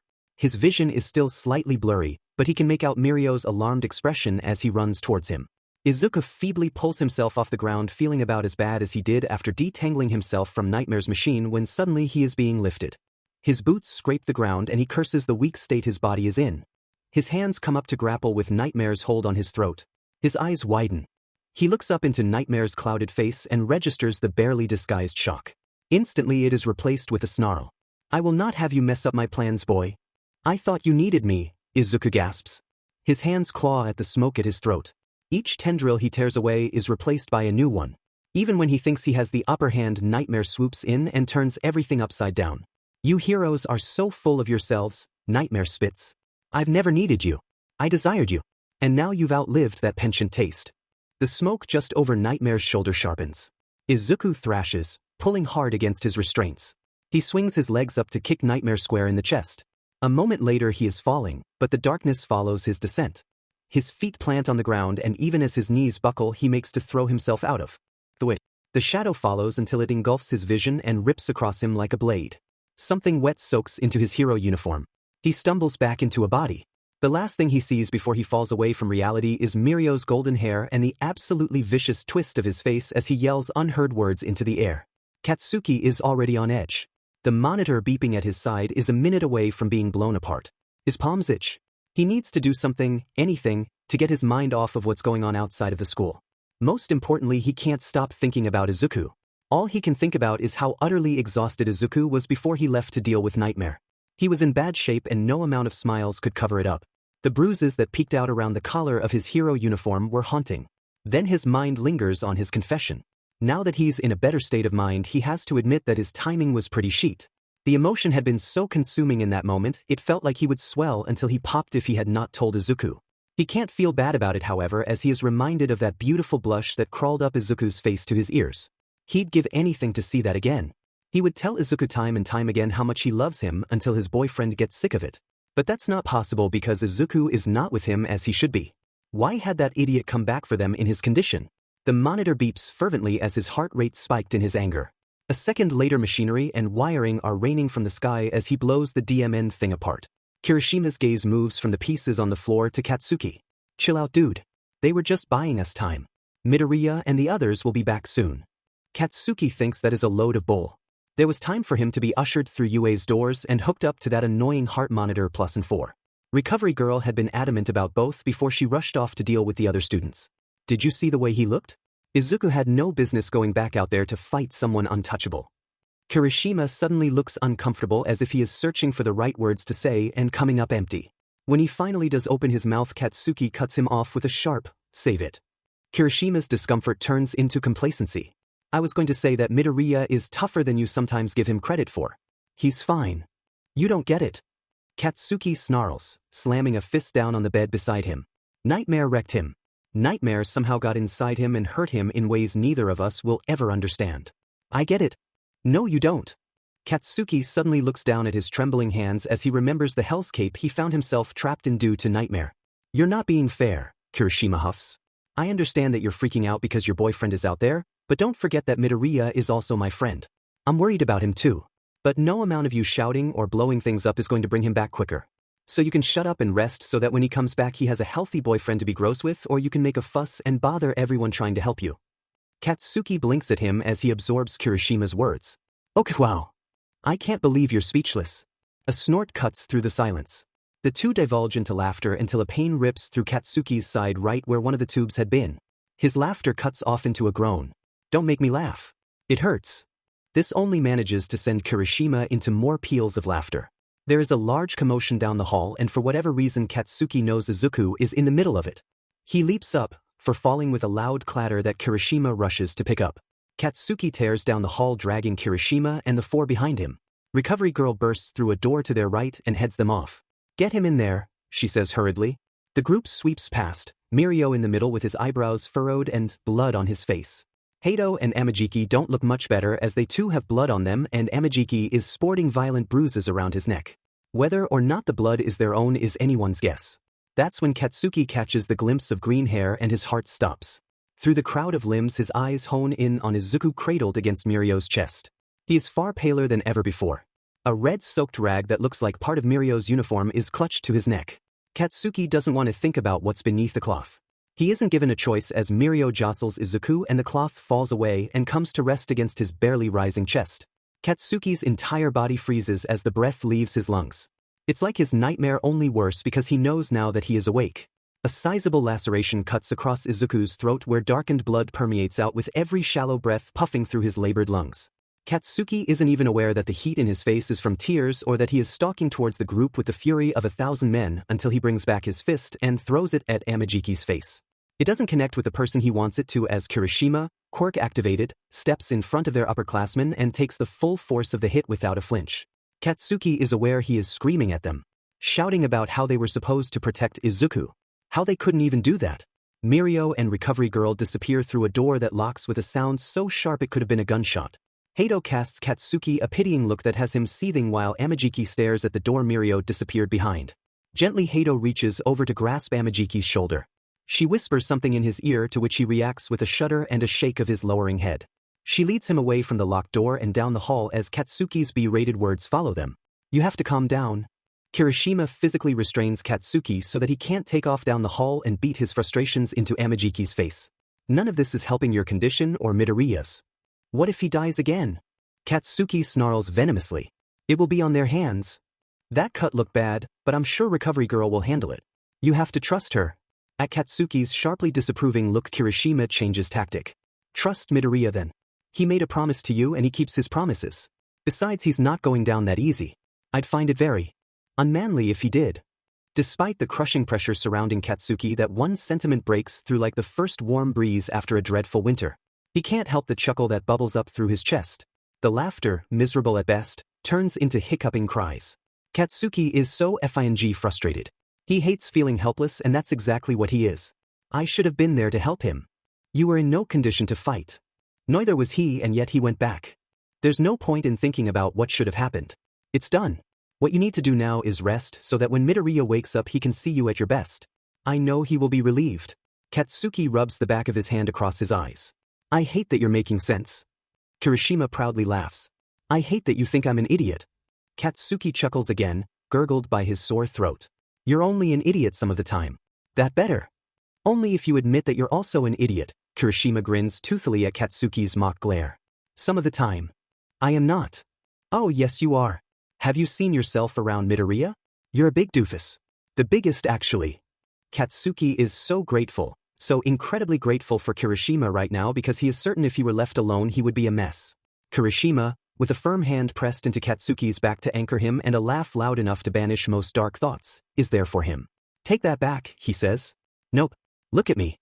I'm Big Bad Bakugo whose only emotion is a prideful rage until my boyfriend shows up. Then I'm a big softy with hearts in my eyes and a goofy smile that looks dumb on my face. I can still hurt you, you know. Kirishima slings his arm over Katsuki's shoulder and starts walking them back to their room and away from the stillness of the hallway. But you won't because you love me. At first Katsuki is going to deny the claim, but then he thinks about how good it felt to be honest with Izuku. And Kirishima has been so supportive. I guess I do, he answers quietly. Kirishima's head snaps to him with a huge grin. But don't get funny about it. I love you too, Baku bro. Everything is quiet and fuzzy and so impossibly sore. Izuku wakes and immediately wishes he had not. The entirety of his body aches with a ferocity that tells him he should not move. Of course he is going to anyway, as that is the type of person he is. His sluggish movements are accompanied by a foggy, equally sluggish, brain. Everything about him feels frayed, including his thoughts. He can't seem to remember what happened, or where he is, or why he feels this way. As he takes in his surroundings with a horribly hazy halo around his vision, he can't do much else except think. His throat hurts most of all. He tries to swallow and comes to regret the action. His mouth opens to try and let out the pain in the form of a groan, but that hurts too. As his vision clears, so does his brain, and suddenly he is inexplicably struck down by the memories of everything that took place. His hands fly up to his throat as he jolts up into a sitting position. The bandages wrapped tight around his neck are enough confirmation that he did not dream up what happened. Thinks he shouldn't be alive again. Viciously he kicks off the bedding and begins the process of ripping off the tape, keeping his fore attached to his hand, when out of nowhere there are hands on his own. Izuku jerks back only to come face to face with Katsuki. Katsuki, who is alright, if not a little bruised. Who is watching him expectantly, as if waiting for him to react before he allows himself to. Inexplicably Izuku's eyes well up with tears, and as he tries to choke out a sob that does more harm than good, he reaches out. Katsuki's concern is palpable, but he pushes it aside to smile comfortingly. "You're okay." Then a moment later, as if the proverbial demon breaks, Katsuki surges forward and takes Izuku into his arms as best he can. You had me so scared." Izuku is openly hiccuping into Katsuki's shoulder as he is somewhere between a sob and a laugh. The feel of Katsuki's skin beneath his fingers and the press of his chest against his own is more than enough to quell his tremulous limbs. Without warning, Katsuki pulls away. His fingers squeeze at Izuku's shoulders as he says, "Don't you ever pull that sheet again." "I mean it." The intensity in his gaze is simultaneously heartbreaking and warming. On the one hand, Izuku is upset that Katsuki is upset, and he knows he would put himself through it again and again if it meant saving his friends, but on the other the concern is charming. It almost makes him to forget any of the mess with Nightmare ever happened. Izuku wants to speak. He tries and only manages a hoarse strangled noise when one of Katsuki's hands comes to gently caress his pained throat. "Recovery girl said it might take a while for you to speak again. Nightmare did a number on you." Katsuki's gaze draws down and his eyebrows knit together. Izuku wishes desperately to ask what's wrong and instead settles for cupping Katsuki's face with his hands. Katsuki glances up at him as he absent-mindedly runs his thumbs over Izuku's bandages. Izuku tries to implore Katsuki to tell him what's wrong through use of his facial expressions, but all he manages to get out of his boyfriend is a beautifully soft laugh that rumbles deep in his chest and brings a blush to Izuku's face. Katsuki picks up on this right away, leaning closer until their noses brush. "I wish you could tell me what just put that pretty pink blush on your face so I can do it again." One of Izuku's hands comes to rest over Katsuki's chest. Izuku tries to mimic Katsuki's sound, but it comes out far more depressing from his abused throat. Katsuki pulls back, face scrunched up, and Izuku ducks his head down into Katsuki's collarbone to hide his embarrassment. The light bulb goes off and Katsuki laughs again, less guttural this time and more lighthearted, but it still sends Izuku's heart fluttering. "This is going to be fun," Katsuki says. He lifts Izuku's head off his shoulder and leans in. "We'll have to get creative on how to communicate." His lips brush over Izuku's, and God, how he missed this. The heat, the scent, the feeling, all of it. He melts immediately into the kiss, becoming pliant in Katsuki's arms. Lethargically he drags his arms up, hands roaming up Katsuki's chest and over his shoulder, to loop around his neck and keep them pressed together. He needs to feel Katsuki to know that he is real, that he is alive, that he didn't fail at protecting someone he cares about. Katsuki tugs on Izuku's bottom lip with his teeth and something akin to a needy whine rises out of his throat. Katsuki pulls back and Izuku's eyes spring open and catch Katsuki's devilish smirk a moment before he dives back in and kisses Izuku breathless. That's when the door springs open and Izuku flings himself backwards with a squeak and Katsuki nearly falls off his chair at the sudden shift in body weight and momentum. Aizawa stands in the doorway entirely unimpressed if his flat expression is anything to go by, and he is flanked by All Might, Recovery Girl, and Kirishima for some reason. "Sorry bro. I tried to stop them," Kirishima calls into the room. Katsuki glares at his friend as he goes red in the face. "What the hell is wrong with you? I was just trying to buy you some time before." The door shuts and Kirishima's words die behind it. Katsuki scrubs a hand down his face before fixing his heated glare on each of the adults occupying space in the room. Aizawa is the first to break the tension. "Ignoring whatever it is that was happening, that should not have been happening since Midoriya needs to rest, we need to discuss the state our city resides in." Katsuki's eyes narrow as he comes to walk around Izuku's bed to stand beside him. "What happened to letting Izuku rest? He's already up. We might as well." Katsuki folds his arms over his chest. His burning glare never once leaves the adults standing across from him. He can't speak anyway, so you might as well go. We don't need him to speak. Izuku's heart breaks a little at this. His fingers curl around the sheets and scrunch them up. I'm here to check up on his injury, Recovery Girl says as she brushes past Aizawa. If you wouldn't mind, Bakugo. Katsuki looks as if he wants to stand his ground and guard Izuku. He probably would have if Izuku did not run his fingers along the back of his arm. Katsuki glances down and Izuku gives him a solid nod and he backs down. He moves out the way as Recovery Girl comes in close and begins unwrapping the bandages around his neck. He had not been aware of how tender the skin would be until Recovery Girl gets down to the last two sections. As they pull from the skin, still slick, he flinches at the way his muscles tense or try to. Her cool fingers gently cup beneath Izuku's chin and she tips his head back to get a clearer look. I believe I was able to heal most the internal damage. The rest of this is cosmetic at most. Then why can't he speak and why does his neck still look like that? Katsuki asks heatedly. I said most of the damage. Recovery Girl punctuates her statement with a tired look. There is only so much I can do. Midoriya's body will have to do the rest. She continues to tip his head from side to side and asks him to point out where it still hurts. He gestures to the entire circumference of his neck and she sighs. I believe you will heal at a slower rate since you were still not fully healed from your previous injuries. Your body is taking on a lot of trauma at once. When will he be able to speak? All Might asks from across the room. He has yet to come close to Izuku, preferring to keep his distance. Their eyes lock and All Might breaks it immediately. Izuku's heart sinks again and he too looks away. Recovery Girl pulls out clean bandages and begins to wrap his throat. Whenever her fingers press a little too hard and he flinches, she apologizes in a soft voice. I am uncertain. We will monitor his progress. If we need to, we can start him on physical therapy. Izuku perks up and makes cutting motions with his arms as he shakes his head. Everyone turns to him and he really wishes he could speak. The low rumble of his throat sends quakes of pain through his muscles, so he decides not to try just yet. It may be necessary, Midoriya. He shakes his head again and points at Aizawa, then motions for him to continue. Luckily Aizawa catches on and suddenly the conversation shifts. Have you told him yet? Aizawa asks Katsuki. Katsuki stiffens and shakes out a small no. Aizawa sighs once more. Teenagers and their hormones. Izuku pulls on Katsuki's hand and gazes at him imploringly. An anxious pull at his chest has his heart racing.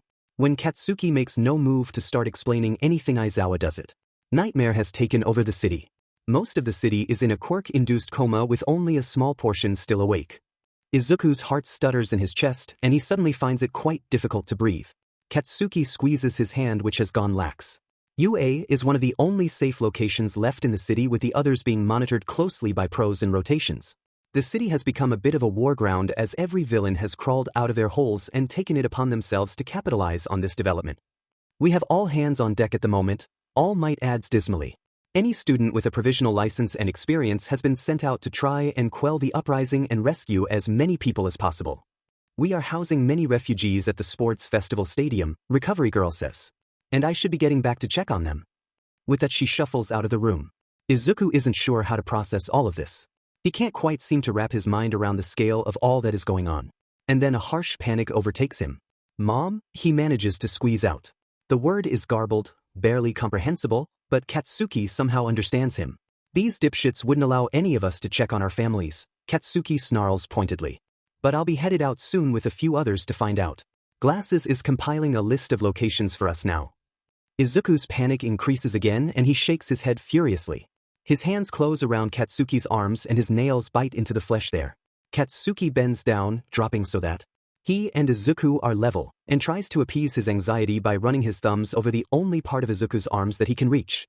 He presses their foreheads together for just a moment as he waits for Izuku's breathing to sync with his own, then stands back up and eases Izuku's fingers away from him. I'll check on your mom first, promise? He whispers so only Izuku can hear. You should be preparing for that, Aizawa states blandly. We couldn't allow students to go out until we had a better idea on the state of the city. Bullshit. Katsuki rolls his eyes. But I'm going now and that's what matters. Izuku kicks his legs over the side of the bed and stands on wobbly legs. He points to himself then at Katsuki and nods. No, all three voices chorus together. I'll be fine and you need to stay here, Katsuki tells him. You won't be leaving anytime soon, All Might says. Not until you are healed. Izuku's angry. Oh, is he angry? He doesn't know when he will be healed, but he can't let his friends run around the city without him if it is as dangerous as he believes it to be. Not when he is the only one who knows how to reach Nightmare. He shakes his head and makes to stalk past them, but All Might blocks the door. That would have hurt on its own, though it is Katsuki forcibly pushing him back to the bed that really sets him off. He slaps the hand away and makes to walk off again when Katsuki grabs him this time. The two spend a moment glaring at one another, gauging how to react when Aizawa clears his throat. "We did not tell you this to rile you up. I wanted you to be informed." He brushes some hair back from his face, and it is then Izuku realizes just how exhausted he looks, more so than usual. "We will handle this. Please have a little faith in us," All Might says. "You do not have to shoulder this alone, and I am sorry you ever felt that way." The noise that escapes him is somewhere between a snort and a scoff. "That's rich coming from you," Aizawa says. "We have to head back, but don't think that will give you the opportunity to sneak out. Someone will guard your door as a precaution." Aizawa heads out, leaving All Might. His gaze lingers on Izuku, then it drags down to his throat. There is pain in his eyes, and suddenly he has spun around and left the room as well. Now that they are alone, Izuku throws Katsuki's hold off of him. He wants to shout, argue, say anything that will get his point across, yet all he can do is storm around the room and throw heated glares in Katsuki's direction. "What? You're upset because you can't come with me?" Izuku lifts his hand and shakes it to indicate that is only part of the problem, though he thinks better of it and nods anyway. "I'm not letting you go out there in the state you're in. You think any of us want that?" "I don't care," is what Izuku wants to exclaim. He throws his hands up anyway. Katsuki paces too. "Do you know how I feel every time you come back to me injured? It's the most crushing feeling in the world, and I know you wouldn't be nearly as bad off if you just let yourself heal first. How can you expect to do any good out there when you can barely take care of yourself in here?" Izuku halts in his tracks. He thinks, oh, he is an idiot. This entire time all he could think about was his own pain, his own fear and insecurity and anger and guilt. He had not thought about how anyone else was handling this situation, and he certainly had no thought about how anyone was reacting to his accrued injuries. They were always his problem and his alone. Which is dumb because Katsuki is right there and he has been right there for so long. This was never just him alone. He and Katsuki are a team, and as such he needs to think about his feelings too. The thought of Katsuki turning up injured is enough to make his chest cave in, and right now, he can only imagine how Katsuki felt each time Izuku came back battered. "I will run this mission and I will return, but in the meantime I need you to rest." Katsuki closes the distance between them and Izuku immediately reaches for him. "Please promise me you will wait for me to get back before you do anything stupid." Izuku's offense shows on his face, though he knows Katsuki meant nothing ill by it. So he nods and buries his face in Katsuki's chest anyway. Katsuki's hands rub soothing circles into Izuku's back. "I know you want to fix this, but you can't. Not yet." He presses a kiss to the top of Izuku's head. There's a knock at the door, and a moment later Ida is poking his head in. He brightens upon seeing Izuku and rushes in to hug him. He pulls back just as quickly, leaving Izuku to wonder if the contact truly happened. "I'm so happy to see you're awake. You had us worried for a while there." He then turns to face Katsuki. "I have finished the list. I've sent it to everyone's phones. We'll head out in 10, so you should get ready." Ida leaves and Katsuki runs a hand through his hair. "I have to go. I'm not sure how long this will take, so you should get some sleep in the meantime." Izuku wants to protest. Everything inside him is screaming for him to put on his suit and go out with them. He takes a step back, putting the distance they need between them. He plops onto the edge of the bed and waves Katsuki out. Katsuki merely smirks at him, and boy does it make Izuku's heart jump in his chest.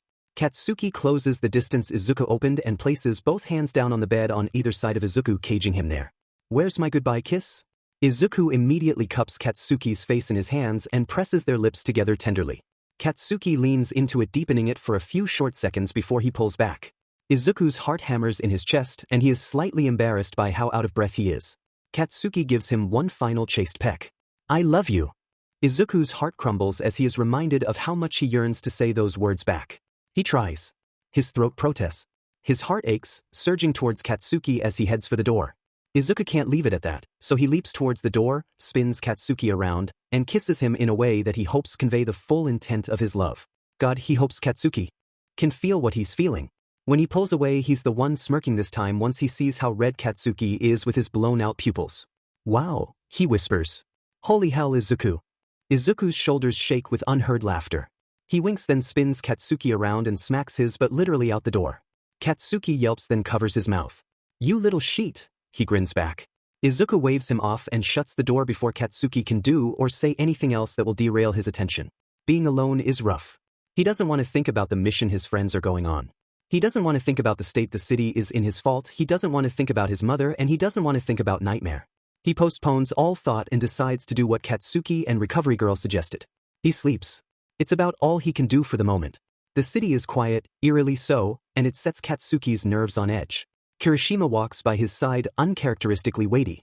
The scent of rain is heavy in the air, and the gray hue cast over their city is an indication of the storm that is to come. Katsuki should have expected the silence. The pros said they had driven many of the villains back, but he also knew better than to think that a couple of losses would deter them when they had the perfect opportunity to do what they pleased.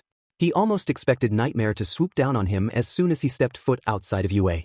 By now he and Kirishima were only a few minutes away from his neighborhood. After a lengthy discussion between the students going out on this excursion, they decided to split up into pairs and divide the locations. Ida compiled to 2 per group with the hope that they will all be back within the hour. Communications were to be kept open at all times to make sure no one encountered anything they could not handle. They approached Katsuki and Izuku's neighborhood to find it just as still. He was immensely relieved that there were no bodies lying around. That had been jarring to say the least. After Nightmare plunged half the city into a coma, the bodies of those affected dropped like the dead. Unnerving was an understatement to walk past bodies ranging from elderly to young children and knowing there was nothing they could immediately do to help. Many, like Uraraka, had seemed a moment away from being sick or crying. He understood.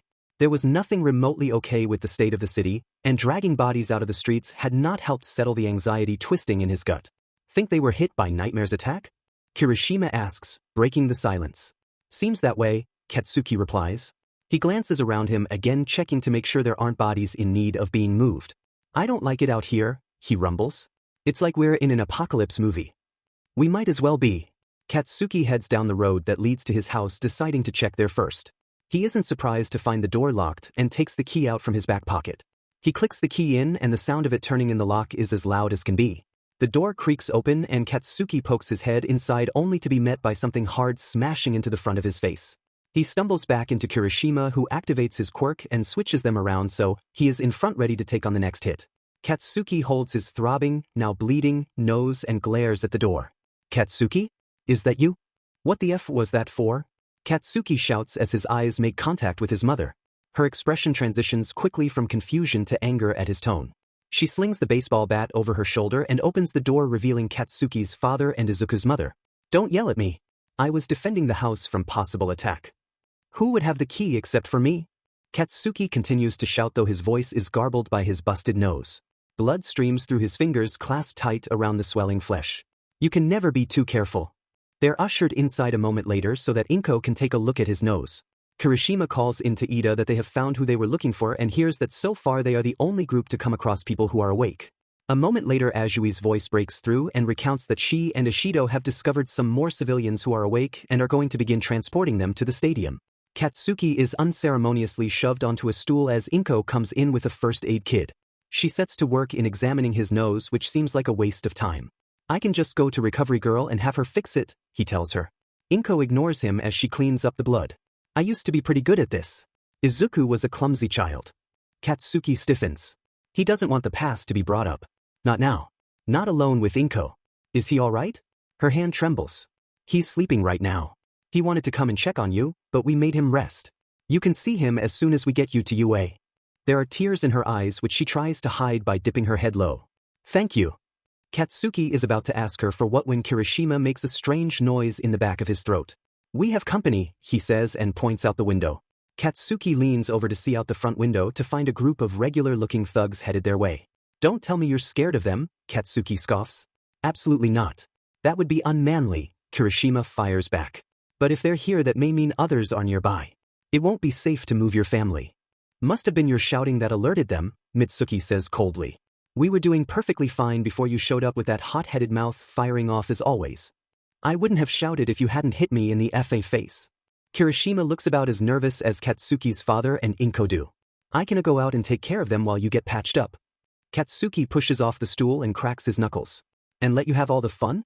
I don't think so. The fight, if it can even be called that, is over before it even began. Katsuki and Kirishima had no trouble dispatching the overconfident thugs, much to Katsuki's displeasure. At least make me break a sweat, he grumbles. Kirishima is the first to turn back to the house. Is anyone else in the neighborhood awake? The few. Want us to round them up for you? Mitsuki asks helpfully. You didn't think to do this earlier? Katsuki huffs. Watch it, Mitsuki warns. The bat hovers in the air between them. Or what? You'll hit me again? That's child abuse. Inko steps in before the conversation can escalate. She smiles tersely and grabs Mitsuki by her free hand. Come on. Let's get everyone together. As the adults leave to gather the remaining residents, Katsuki calls in to say they'll have a few more people joining their group. Ida is the first to reply. Okugo, Kirishima, we have word that Nightmare is on the move. Everything in Katsuki stills. The hair raises on the back of his neck and suddenly he feels far too exposed standing in the middle of the sidewalk the way he is. What direction? Seems like they're headed your way. Get the civilians out of there now. I'm sending over Todoroki and Yaoyorozu to help as the closest. Something close to excitement courses through Katsuki's veins. He knows he should not be excited to face his tormentor, but he wants to hurt the villain in any way he can. Desperately he wants to make Nightmare pay for what they have done. Kirishima watches him warily for a moment. I don't like that look on your face. We aren't here to fight Nightmare. We're here to get the civilians to a safe location unharmed. I know that. Then stop looking like some demented child on Christmas morning and let's get moving. Katsuki huffs again, but complies. He and Kirishima usher people out of their houses and soon their little group of 2 has expanded to 12. The 3 children in the group are a cause for concern as their fear has left them slow and cautious. Katsuki knows yelling is a bad idea and he wishes in that moment that Izuku were with him. He would know what to say to make the kids feel better. Instead, Katsuki crouches down in front of the 3 that are huddled close at the back of the group. Look, I need you to move it. I promise I'll keep you safe, but I kind of really need you to trust me and use those legs of yours now. The kids don't seem very impressed by his pep talk. He grumbles and tries again. If you don't want to be put in a coma, I suggest you move right now. The spark of fear ignites the fire beneath them and soon the 3 are scuttling towards the front of the group where Kirishima leads the group. Katsuki brings up the rear, keeping a careful eye out for moving figures in the shadows. Any word on Nightmare's location? Katsuki asks into his mic. No. Jiro and Kaminari have lost sight. Stay on your guard, you two. Both boys chorus together and understood and pick up the pace. Everything is going well, surprisingly. No sign of any villains, no sign of more thugs, and no sign of Nightmare. Katsuki should be relieved, but he's not. After the few encounters with Nightmare he has had, he suspects something is up. All his suspicions are confirmed moments later when an explosion rocks the front of the group. Katsuki rushes forward through the smoke and pushes back the civilians at the head of the group. He calls out to Kirishima and parts through the thick dust in the air. The smoke parts enough for Katsuki to make out Kirishima pressed into the ground with the tip of a sword pointed at his throat. Thankfully his quirk is activated and he reaches up around the heavy boot pressed into his chest and swipes at the blade, breaking it apart. Katsuki charges in ready to blast the fucker apart, but they're quick and they jump away in the nick of time to miss an explosion to the face. That's when Katsuki finally gets a good look at their attacker. Stain? Aren't you supposed to be locked up? He asks. Kirishima scrambles to his feet and stands astride Katsuki. Stain unfurls himself from his crouch and unsheathes another blade from his back. An old friend of mine decided my talents were wasted in that place. Guessing you and Nightmare go back, huh? Katsuki motions for Kirishima to get behind him. He turns his head a fraction to the side. I'll distract him while you get the civilians out of here. No way. You heard the stories Midoriya and the others had about this guy. I'm not leaving you. Don't forget the mission, Katsuki growls. If your friend is planning to escape, then he can forget about it. A wail from one of the children behind them draws Stain's attention away from the 2. They're free to go. I'm not here for them. Nightmare might have other plans, but I could care less. I've heard enough from you. Katsuki blasts himself forward, drawing on the memories of Izuku's recount of his fight with the villain. At the last second before Stain's blade can come down on him, he pivots and hangs a sharp left. His palm lifts and the explosion crackles between his fingers. He lets it rip only to discover that Stain is not where he was supposed to be. Look out! Kirishima slams Katsuki hard enough where the impact felt as if it broke bone. Kirishima's forearms block another attack. The blade luckily does not penetrate his quirk. Katsuki rolls his left shoulder to make sure nothing is broken before rushing back in to attack. An ice wall suddenly erupts between him, the civilians, and Stain. Katsuki can't slow in time and slams right into the ice. He feels his nose crunch for the second time that day and stumbles back with a howl and a string of curses. Todoroki and Yaoyorozu slide into the picture. Yaoyorozu ushers the civilians away from the scene while Todoroki continues to build an icebox around Stain. I could have handled that, Katsuki snaps. Todoroki glances at him, then at his nose. A smirk pulls at his lips and Katsuki has to fight the urge to deck him. No, you couldn't have. We are retreating. Just because you had trouble with him months ago doesn't mean I will. Don't be an idiot, Bakugo. Todoroki's words come out with a harsh fight partnered with an equally hard glare. Nightmare is on their way and Stain is formidable. Or did you not believe Izuku when he recounted our fight to you? Katsuki's face went red with shame. Fine. He glances at the icebox. Think that will hold him? No. Then why? To buy us a little time. Todoroki suddenly detaches from the large ice sculpture he made to encase Stain and takes off in the direction the others made their escape to. Katsuki follows and is glad for it. Not a moment after they turn the corner does the sound of splitting ice reach their ears. Kirishima is waiting for them and only begins to run once the other two have reached him. So, what's the plan? He asks. To run, Todoroki deadpans. Stain will catch up, won't he? Yes. And we will distract him until we hear from Yaoyorozu or Ida that all the civilians have made it. To the stadium. Now we're bait. Katsuki asks unkindly. Todoroki shoots him a glare. You have a better idea? They run, blood pumping hard and fast, and wind rushing past their ears. It's hard to tell exactly how far behind Stain is, and they still have a good distance before they reach UA. A lot can go wrong in the time it will take them to reach the school. Suddenly a large, ominous shape fills the space ahead of them and Katsuki curses himself for jinxing them. Nightmare quivers before them, blocking off the route forward. The three pivot and make to run back the way they came, only to find Stain blocking their exit. For a moment fear settles inside Katsuki's chest. The two villains are fast. Fast enough to swarm the three of them if they aren't careful. The three press their backs together and steady their staccato breaths. Katsuki prepares a grenade between his palms and can feel the ice at his back. Don't hold back, Todoroki warns them quietly. Like I would, Katsuki scoffs. Izuku wakes to a loud commotion down the hall. Lethargically, he sits up, then proceeds to make his way to the door. He pushes it open and comes face to face with an alarmed student. He's partly disgusted that Aizawa actually left someone the task to guard his door. The student stutters out apologies and is at least polite enough to ask him to go back inside, but the voice dies out as Izuku spots his mother racing towards him from the other end of the hall. His stunned relief hits him with the entire force of his mother's body as she brings him into a bone-breaking embrace. Her sobs make the other student uncomfortable and they slowly inch away from the door. I was so worried, Inko sobs into his shoulder. Izuku wets his throat, already feeling the familiar tug of pain, and tries to speak. A rasp is all he can manage. Inko pulls back with the question on her face. He points to the bandages around his throat, though it is unnecessary as her gaze has already locked onto it. What happened? She asks. Izuku points at his throat again, then shakes his head. You can't speak? At all. Another shake of his head. The tears are back full force. Her hands come down on his shoulders and clasp him there tight. You'll speak again soon, right? Izuku can't look at her as he shrugs. The sob that breaks through her this time is far more heart-wrenching than before. If he thought facing Katsuki was hard, his mother was insurmountably difficult. Tears sprang to his own eyes and slid down his heated cheeks. Inko, come now, you're making your son cry. Izuku looked up at hearing Mitsuki's voice. He tried to smile, though he is certain his came across more grimace-like. He peers over his mother's head and tries to look around Mitsuki to find Katsuki, but he isn't there. Her face suddenly falls. Katsuki left to fight some villain, she clarifies at Izuku's confused expression. It was that one that got put away recently. The hero killer one. Izuku's entire world tilts, and if not for his mother grounding him, he is certain he would have lost his cool. His teeth sink down into his bottom lip as he thinks. My son can handle himself, Mitsuki tells him. Izuku wants to argue and tell her just how dangerous Stain is, though he can't convey the urgency with facial expressions alone. Inko, why don't we let your son get some rest? He looks like he needs it. She shakes her head, still holding tight to her son. Izuku peers down at her as his brain fires off. He has to figure out a way to get out of the school, and he certainly can't do that with his mother clinging to him, so he gently grasps her hands and takes them in his. She looks up at him and sniffles. He smiles at her, a genuine smile at her concern, and implores her to leave. He tries to reassure her that he will be fine with another long hug, then gestures to his bed in the room behind him. Inko sniffles again and rubs at her face. I'll let you get some sleep, but I'll be back as soon as I can, okay?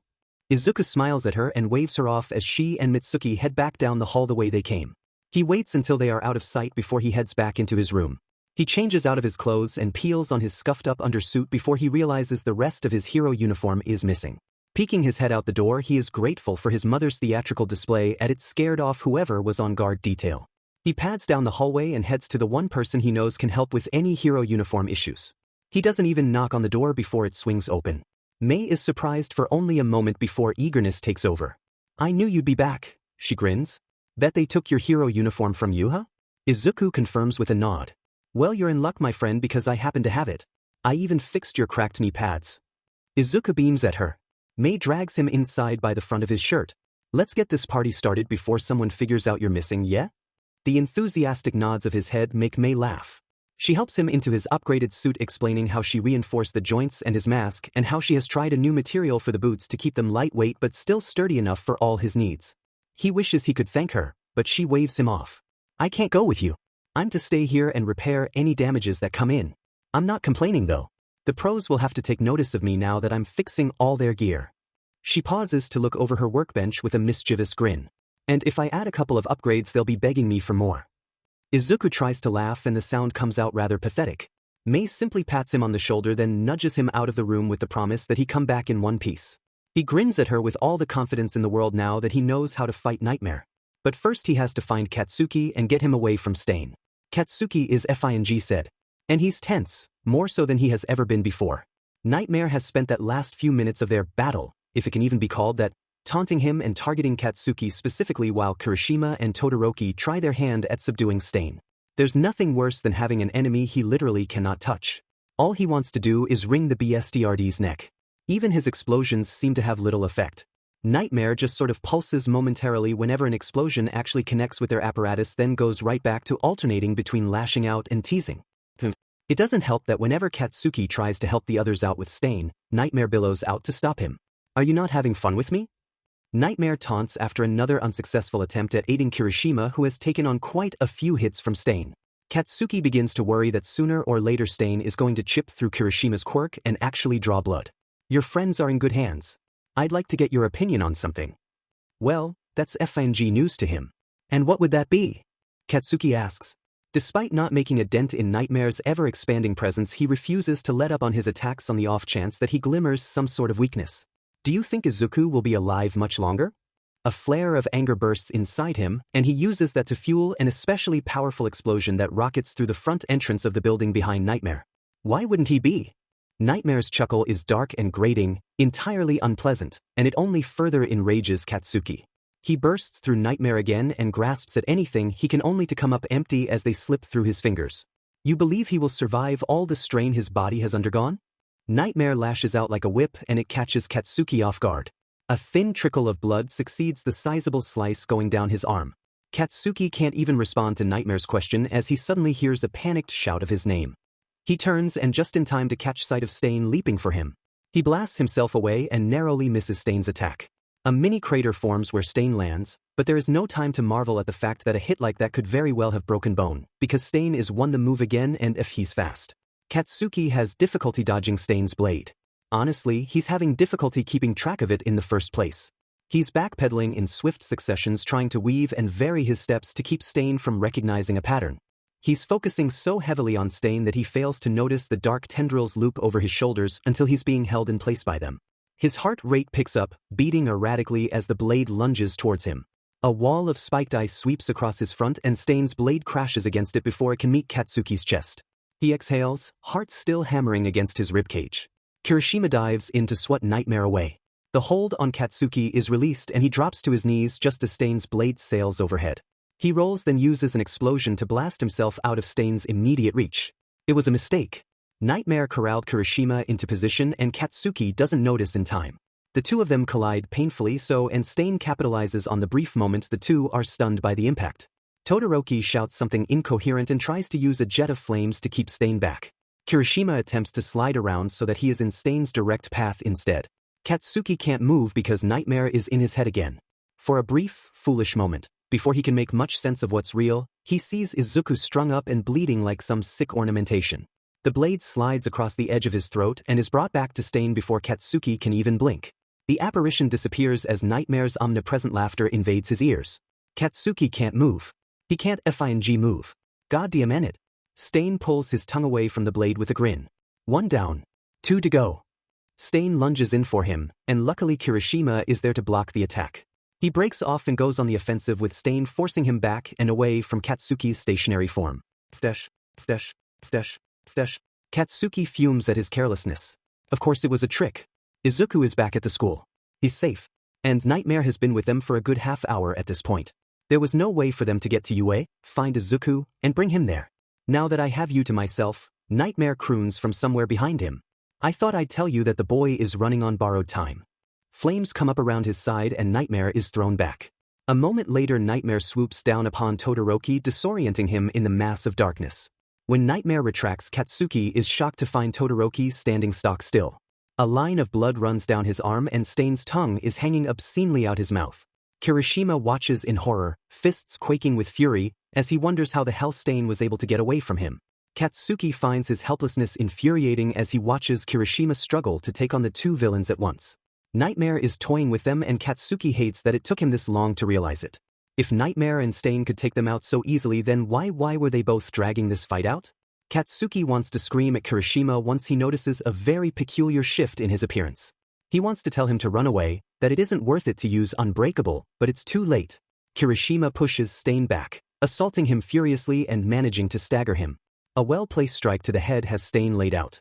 The form does nothing against Nightmare as the two are at a stalemate of being invulnerable. Feeling starts to tingle up Katsuki's fingers. His chest aches as the adrenaline bumps up. He has a chance to save this. He has a chance to save his friend before it's too late.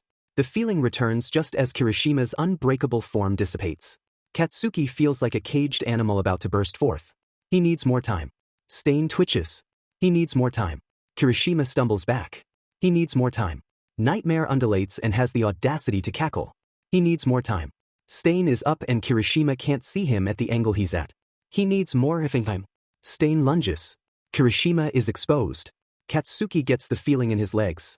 Two red-clad feet wrapped in green slam into the side of Stain's head and his body rockets through the air and through the opposing building. Nightmare lets out an excited screech and Katsuki's earlier fear for Kirishima is instantly directed at his boyfriend who definitely should not be here right now. It all clicks. It all makes FING sense. Why Nightmare and Stain were drawing out the fight. Izuku lands, and he's effing wobbling the absolute idiot. The panic in Katsuki's chest flares and he suddenly can't breathe, but he moves anyway. He has to get between them before it's too late. Nightmare dives. Katsuki sprints, somehow manages to scoop Izuku into his arms, and leaps out of the way just as Nightmare crashes into the place Izuku was standing in. Kaken. Izuku rasps, voice still raw. He grips his throat as his face scrunches in pain, then gestures for Katsuki to put him down. No. Katsuki maneuvers Izuku so that one of his hands is free. He faces his palm down and lets off an explosion to propel the two of them away, which is dumb enough as his center of gravity is way off with Izuku on him, but it doesn't matter anyway. Nightmare latches onto his ankle and pulls. The both of them hit the ground hard. Izuku is the first to his feet and it's then that Katsuki gets a good look at him and feels his heart drop to the pit of his stomach. Something isn't FANG right and it makes him want to cry. Izuku's neck bandages are darkened by blood once more and his skin is waxier than it was when Katsuki left him. There's an almost glassy look to his eyes even though his expression is hard and focused. And Katsuki can see the trembling of Izuku's muscles as he fights to stay standing. His breathing is unsteadily ragged as well and not in the way he gets from physical activity. It's not even in the way Katsuki came to associate with one of his panic attacks. This is new and it terrifies him. He's never been one to pray before, but he sends a quick thought to whatever shitty deity is listening that Nightmare is wrong and Izuku is just exhausted and not dying. Definitely not dying. I knew you couldn't resist. Nightmare's voice is like a whisper on the wind. Izuku lifts his chin defiantly. He casts a quick look at Katsuki and mouths an "I love you" before he takes off. Katsuki pushes off the ground and races after him with the full intent to tackle him, but it's too late. Nightmare isekes Izuku up and then they're gone. He scrambles over to where they were looking for any sign, any trace of the two or where they could have gone. He stands, tunnel vision coming in, and finds it difficult to breathe. It's impossible to breathe. Something skirts up his arm and he blasts at it. The darkness retracts from his eyes, lingering on the periphery of his vision, as he stares at Kirishima who holds his left wrist in pain. Sheet. Sorry. Kirishima's head shakes. Where'd they go? Katsuki feels like he might actually throw up as he looks to the sky. I don't know. Stain is out cold. I don't know how Midoriya did it. Todoroki called back to inform the others. Some of the pros are on their way and we're to watch him until they arrive. I'm going to look for them. Katsuki's makes to blast away when Kirishima's good hand latches around his bicep. Please don't. Not alone at least. Katsuki is antsy. He needs to move. He needs to search. Where the hell could they have gone? Every second he's standing here wasting, he could be using to find Izuku and helping him with whatever situation he got himself in. You need to get to recovery, girl. Kirishima doesn't deny this and instead looks down at himself in annoyance. I know. But you need someone to go with you. Wait until the pros get here and I'll go with you, Todoroki says coming up to them. Katsuki is about to snap at him that he's insane to leave Stain unattended, but one look behind him changes that. Stain is encased in thick layers of ice and true to Kirishima's statement, he's knocked out. I'm worried too. That didn't look normal, he confesses. Not to mention Midoriya looked pretty out of it, Kirishima added unhelpfully. At Katsuki's downcase expression he pipes back up. But I'm sure he's fine. It's Midoriya. He always comes out on top. Nightmare's words, his taunts about Izuku's declined health state roll around inside Katsuki's mind. I'm not so sure this time, he whispers. Todoroki's phone vibrates obnoxiously. He pulls it out from his pocket and it's then that Katsuki notices that his own phone is vibrating as well. Todoroki's face falls. I think I know where Nightmare and Izuku went, he says. Katsuki already knows. He's staring at his phone in a white-knuckled grip. The message is urgent, an alert sent to all heroes and those in training, containing instructions for all who are able to convene at one location. A photo is attached showing an enormous black mass hovering in the air between buildings. Extremities have shot out from the mass and lace around the surrounding buildings like a large spider web. Villains and heroes alike are caught in the dark webbing and look to be struggling to get free. Rapid darkness blocks what little light is left and the three boys look to the sky to find the same web-like structures looping around the buildings near them. It shoots down and through the lower streets. Katsuki and Kirishima press together as two webs speed past them on either side. It breaks through Todoroki's ice sculpture and ties Stain up. This can't be a good sign, Kirishima says. Todoroki attempts to burn the web closest to him. It merely adjusts to the fire, weaving out of its way before it comes back to its original position, wider this time. That is definitely not good, Todoroki mutters. Another alert pings their phones. A frantic message detailing that the villains who have been running rampant through the city are converging in pockets. A large group is headed towards the mass while the other is headed for UA and the sports arena. They're trying to all come out on top, Todoroki says. I guess they figure they can either destroy Nightmare to capitalize on the chaos they have created, or that if they take out UA and all those who are still awake then they take over the city. Katsuki is still staring at the large mass in the photo. He knows Izuku is in there somewhere. So he knows where he must go. One final ping goes through their phones. All UA students are to return to campus to defend it from the incoming attack. He stares at the message. He stares some more. And finally he scoffs and slides it in his back pocket. I'm going to where Nightmare is. Kirishima releases a loud stream of air that whistles through his teeth. You need backup. Katsuki is about to dismiss the statement and take off towards the giant blob when Todoroki's voice stops him. So, we'll call for backup. Stain is handled from the looks of it. And there are plenty of students at UA to protect the civilians. Why don't we call in for some reinforcements? Fine, call whoever the F you want, I'm going. Katsuki blasts off and with a heavy-set sigh Todoroki follows. Kirishima pulls out his phone with his good hand and sends off a hurried message he knows won't be ignored. Izuku doesn't regret jumping back inside Nightmare, but he's starting to feel a little foolish for not having a better plan. He's being knocked around like a ragdoll with only Nightmare's vicious laughter echoing around them. Each time he gets up with the intent to counterattack he's shoved back down. His throat burns. He definitely shouldn't have tried to speak to Kaken. His body is bulldozed and far past his limits. Something else is wrong. He can't quite place a finger on it. He hadn't realized he was laying face first on the floor until Nightmare's chuckling assails his ears with a taunt. Have you given up, boy? It makes sense. You don't have much time left. You might as well let me have you once and for all. He struggles to lift himself, but does so with a glare. Oh, how he wishes he could speak and tell him that. You'll never have me. Izuku prickles because that was definitely his voice, but he didn't open his mouth. Nightmare is staring over his shoulder and Izuku turns to find his imposter standing there. He's no longer decayed or bloody, he's simply exhausted. Izuku whips back around to Nightmare confused. You've manifested a Nightmare to speak on your behalf? Clever. The other Izuku steps up alongside him. I'm not a Nightmare. I am Izuku Midoriya and I will stop you. Nightmare's eyes narrow. What is this? Have you made peace with your demons? They mock. As a matter of fact I have. It's not a lie either. Somewhere along the way the imposter's words sank in. And even further down the line Izuku began to understand that the way out was to go in. He had a lot of time in that room to speak to his Nightmare and he came to the conclusion that there really was nothing to fear.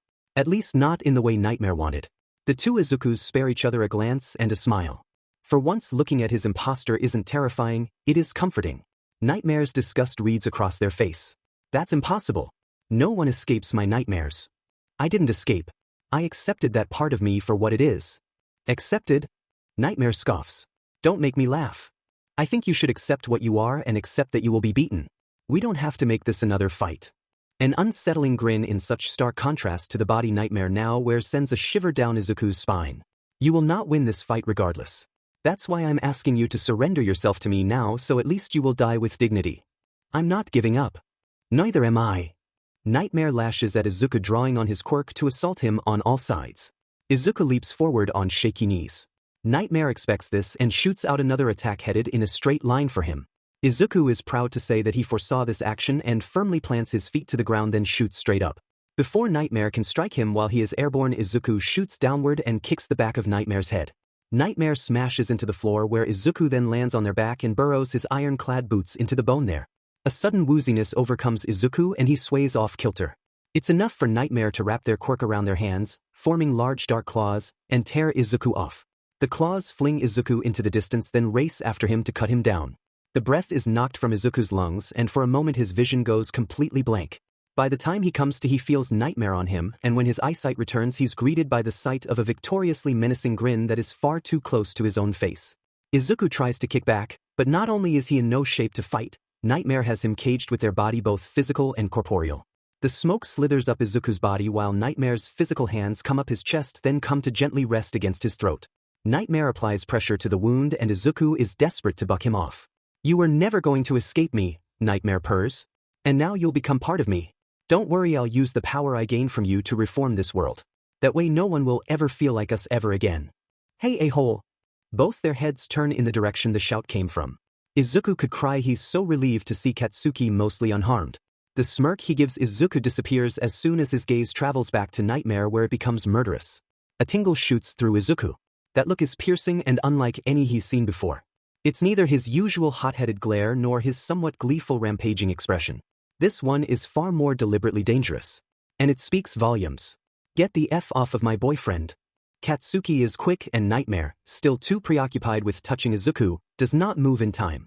Katsuki blasts Nightmare off, then before they can get out of reach he grasps Nightmare by the back of the neck and lets off another explosion. Kaken! Izuku sputters.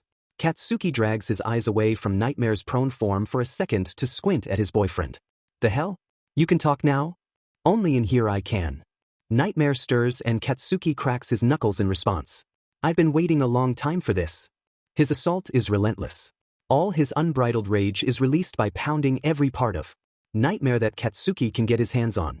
Explosions rock the stale air and Izuku, finally standing on trembling legs, coughs through the residual smoke. Katsuki is about to unleash another bombardment of explosions when Nightmare shouts, "Enough!" Nightmare's smoke blasts Katsuki off his feet, where he comes to a sliding stop next to Izuku. Izuku scrambles to help him up, and despite the gravity of the situation, he can't stop himself from grasping Katsuki's cheeks and planting a sloppy kiss on his lips. I've had enough of you too. Nightmare stalks towards them. Rivulets of smoke build upon Nightmare's physical body until they have been consumed by it. Izuku, we can end this, you and I, together. Izuku pulls back from Katsuki and his hands fall to his sides. He reaches out for Katsuki's fingers and they loop together as if magnetized. I'm sorry that it's too late for you, Izuku says. I really do think you could have done a lot to help people. If you weren't so jaded. You say that like it's wrong of me to be angry at the world that abandoned me and countless others. You have the right to be angry, but you're a FING psycho who took it out unrightfully, Katsuki says. Nightmare suddenly grins through the smoke like the cat that caught the canary.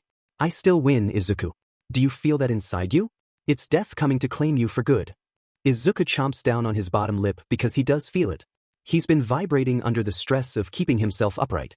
There's something inside that feels like it's skiing him down into the deep void he fell victim to before. He doesn't want to go. Katsuki wraps both arms around Izuku now as his body begins to collapse on itself. Deku, his voice is strained. Come on. You're not really. Izuku sees them in the distance behind Nightmare's billowing smoke. The figures of the previous one for all holders are watching him. They're vibrating too, writhing even, like they're angry and trying to tell him something. He looks at All Might's imposing figure and asks, no, he pleads for assistance one last time. The figures all stop, then they're gone. In their place, Izuku feels it. Enough energy to use one for all again. Full cowl begins to wrap around Izuku, concentrating in his legs. Katsuki lets go of him. That's cute, but come now, Izuku. Why continue to oppose me? Wouldn't you rather be part of my existence in death? Kaken, I may need your help, he whispers. Katsuki is ready in an instant. Let's nail this fucker to the ground. Together the two of them speed forward. Nightmare's oncoming attacks are blasted back by Katsuki. They break through Nightmare's protective barrier of smoke and take one last leap at him. Izuku's feet crush into Nightmare's chest while Katsuki throws an explosive punch at their face. Nightmare flies back. Izuku sprints after them and digs his knee armor into Nightmare's chest as the two land. You know what your problem is? Izuku cages Nightmare much like how they did to him earlier. The hair on the back of his neck rises. He knows they've arrived. You spent all this time running from your fears instead of facing them. I think it's about time you do. Nightmare looks around and finds that they are suddenly surrounded by decaying, desiccated bodies, many of which Izuku does not recognize. The world around them begins to shift. The darkness beneath them cracks like rock and Izuku jumps off Nightmare before he is encased with the villain. I also think it's only fair that you deal with the rest of our nightmares too, Izuku says as he catches sight of his classmates' bloody forms. Nightmare thrashes against their bindings as the world around them shifts to crush and enclose the space. The various haunting forms of the nightmares the villain has given their victims, on top of their own, culminate on the trapped form. How is this possible? Nightmare asks, voice straining as they try to break free. I'm in control. Izuku steps further back as the ground around them breaks apart. That's just it, I don't think you ever were. Wait! Nightmare cries out. Izuku turns away just as the nightmares, his classmates included, attack. Katsuki rushes for him to throw his arms out to catch him and together the two leave whatever hell this is inside Nightmare. They step out of Nightmare's hell's cape and immediately Izuku's knees buckle. Katsuki catches him and falls to his knees as tremors shake through Izuku's body. Todoroki and Kirishima rush forward.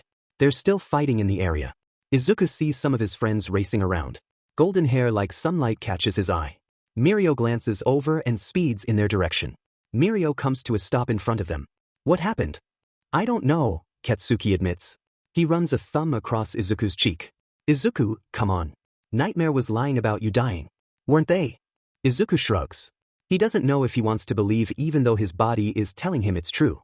Despite the coldness creeping up and the darkness pulling at the edges of his vision, he smiles as bright as the sun as his gaze locks with Kaken. He almost wishes he was still inside Nightmare so he could verbalize his love once more. Instead he threads a hand up the back of Katsuki's neck and pulls him in for a tender, exhausted kiss. What do you mean he's dying? Todoroki asks as soon as the two pull away. Katsuki scrubs his arm across his eyes. Nightmare told me that Izuku was dying. And inside that blob they wanted Izuku to fuse with him, I think? As some last-ditch effort to get his power before he dies. We have to get him out of here, Mirio says. I'll guard you as you get him to you. You're needed here. I can escort them myself, Todoroki states. Excuse me. I'm going to help too, Kirishima says in faux offense. The two look like they might start a back and forth until suddenly someone shouts for everyone to look up. Above them the giant sphere Nightmare was still inside begins to crumble. Katsuki and Todoroki help Izuku onto Katsuki's back as they move out of the way of the falling debris. Mirio casts one last look at the four then at the chaos erupting in the streets. Be safe. He ruffles Izuku's hair affectionately then takes off to do what he can to mitigate the damage. Izuku begins to fade. The subtle jostling of his body as Kaken moves lulls him to the void. Kaken's hands on his thighs are so warm. He places a kiss against the nape of Katsuki's neck and smiles. His grip goes lax and he's gone before anyone realizes. Hold up. I don't think he's breathing. Don't F with me. I'm not messing around. He's not breathing. The moments after those words are uttered are a blur.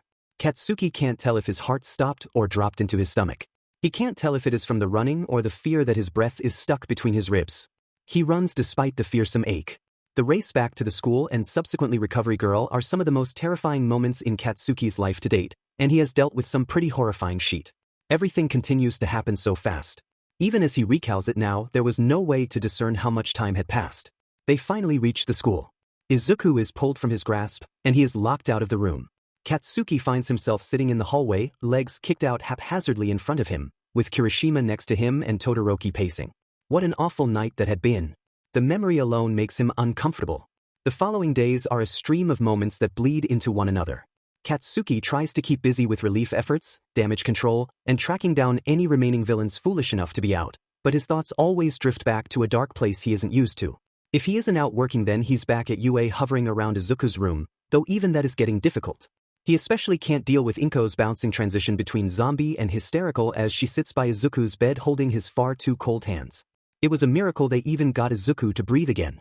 Katsuki shudders as he remembers the stillness against his back as he raced back to campus to find Recovery Girl. The horrifying spaces between Izuku's shutdown and revival were some of the worst of Katsuki's life. He can't imagine how Inko dealt with it for a second time. Not to mention that he's still touch and go. They've already had to chase away death on 2 more occasions, and now Izuku looks like more tubes and plastic than person, as the doctors have him hooked up to several machines and an oxygen mask strapped tight to his face. The only comfort Katsuki finds is when he peeks his head in through the door and sees the shallow fog appear inside the mask as Izuku's breaths come in and out. The rest of the class isn't faring much better as they too wait anxiously for Izuku to wake up. But like him, they all have thrown themselves into their work. They'll do anything to not think about Izuku's state. Recovery Girl held nothing back when she revealed to them that there was a high chance of Izuku not coming out of the coma. Tears sprang to the eyes of more than half of their classmates, and Katsuki stormed out of the building to blow something up, preferably a villain's face. The next worst thing about this whole situation, besides the city being in shambles, is that no one seems to want to leave Katsuki the F alone. Anytime he goes out to patrol or to help clean up, someone went with him in an effort to distract him. He didn't really care either way about anyone being with him, it was the talking that did him in. The anxious rambling reminded him too much of Izuku. And while no one could match his enthusiasm or swift speech patterns, it was enough of a reminder of where his boyfriend was and the abysmal diagnosis. Icy Hot and Glasses so far are the only 2 who partnered with him in relative silence. He never thought he would be grateful towards either of them, but there is a time for everything, it seemed. Even their looming, suffocating presence was enough to drive Katsuki up the wall. He needed to be alone for once. Was that too of a much to ask?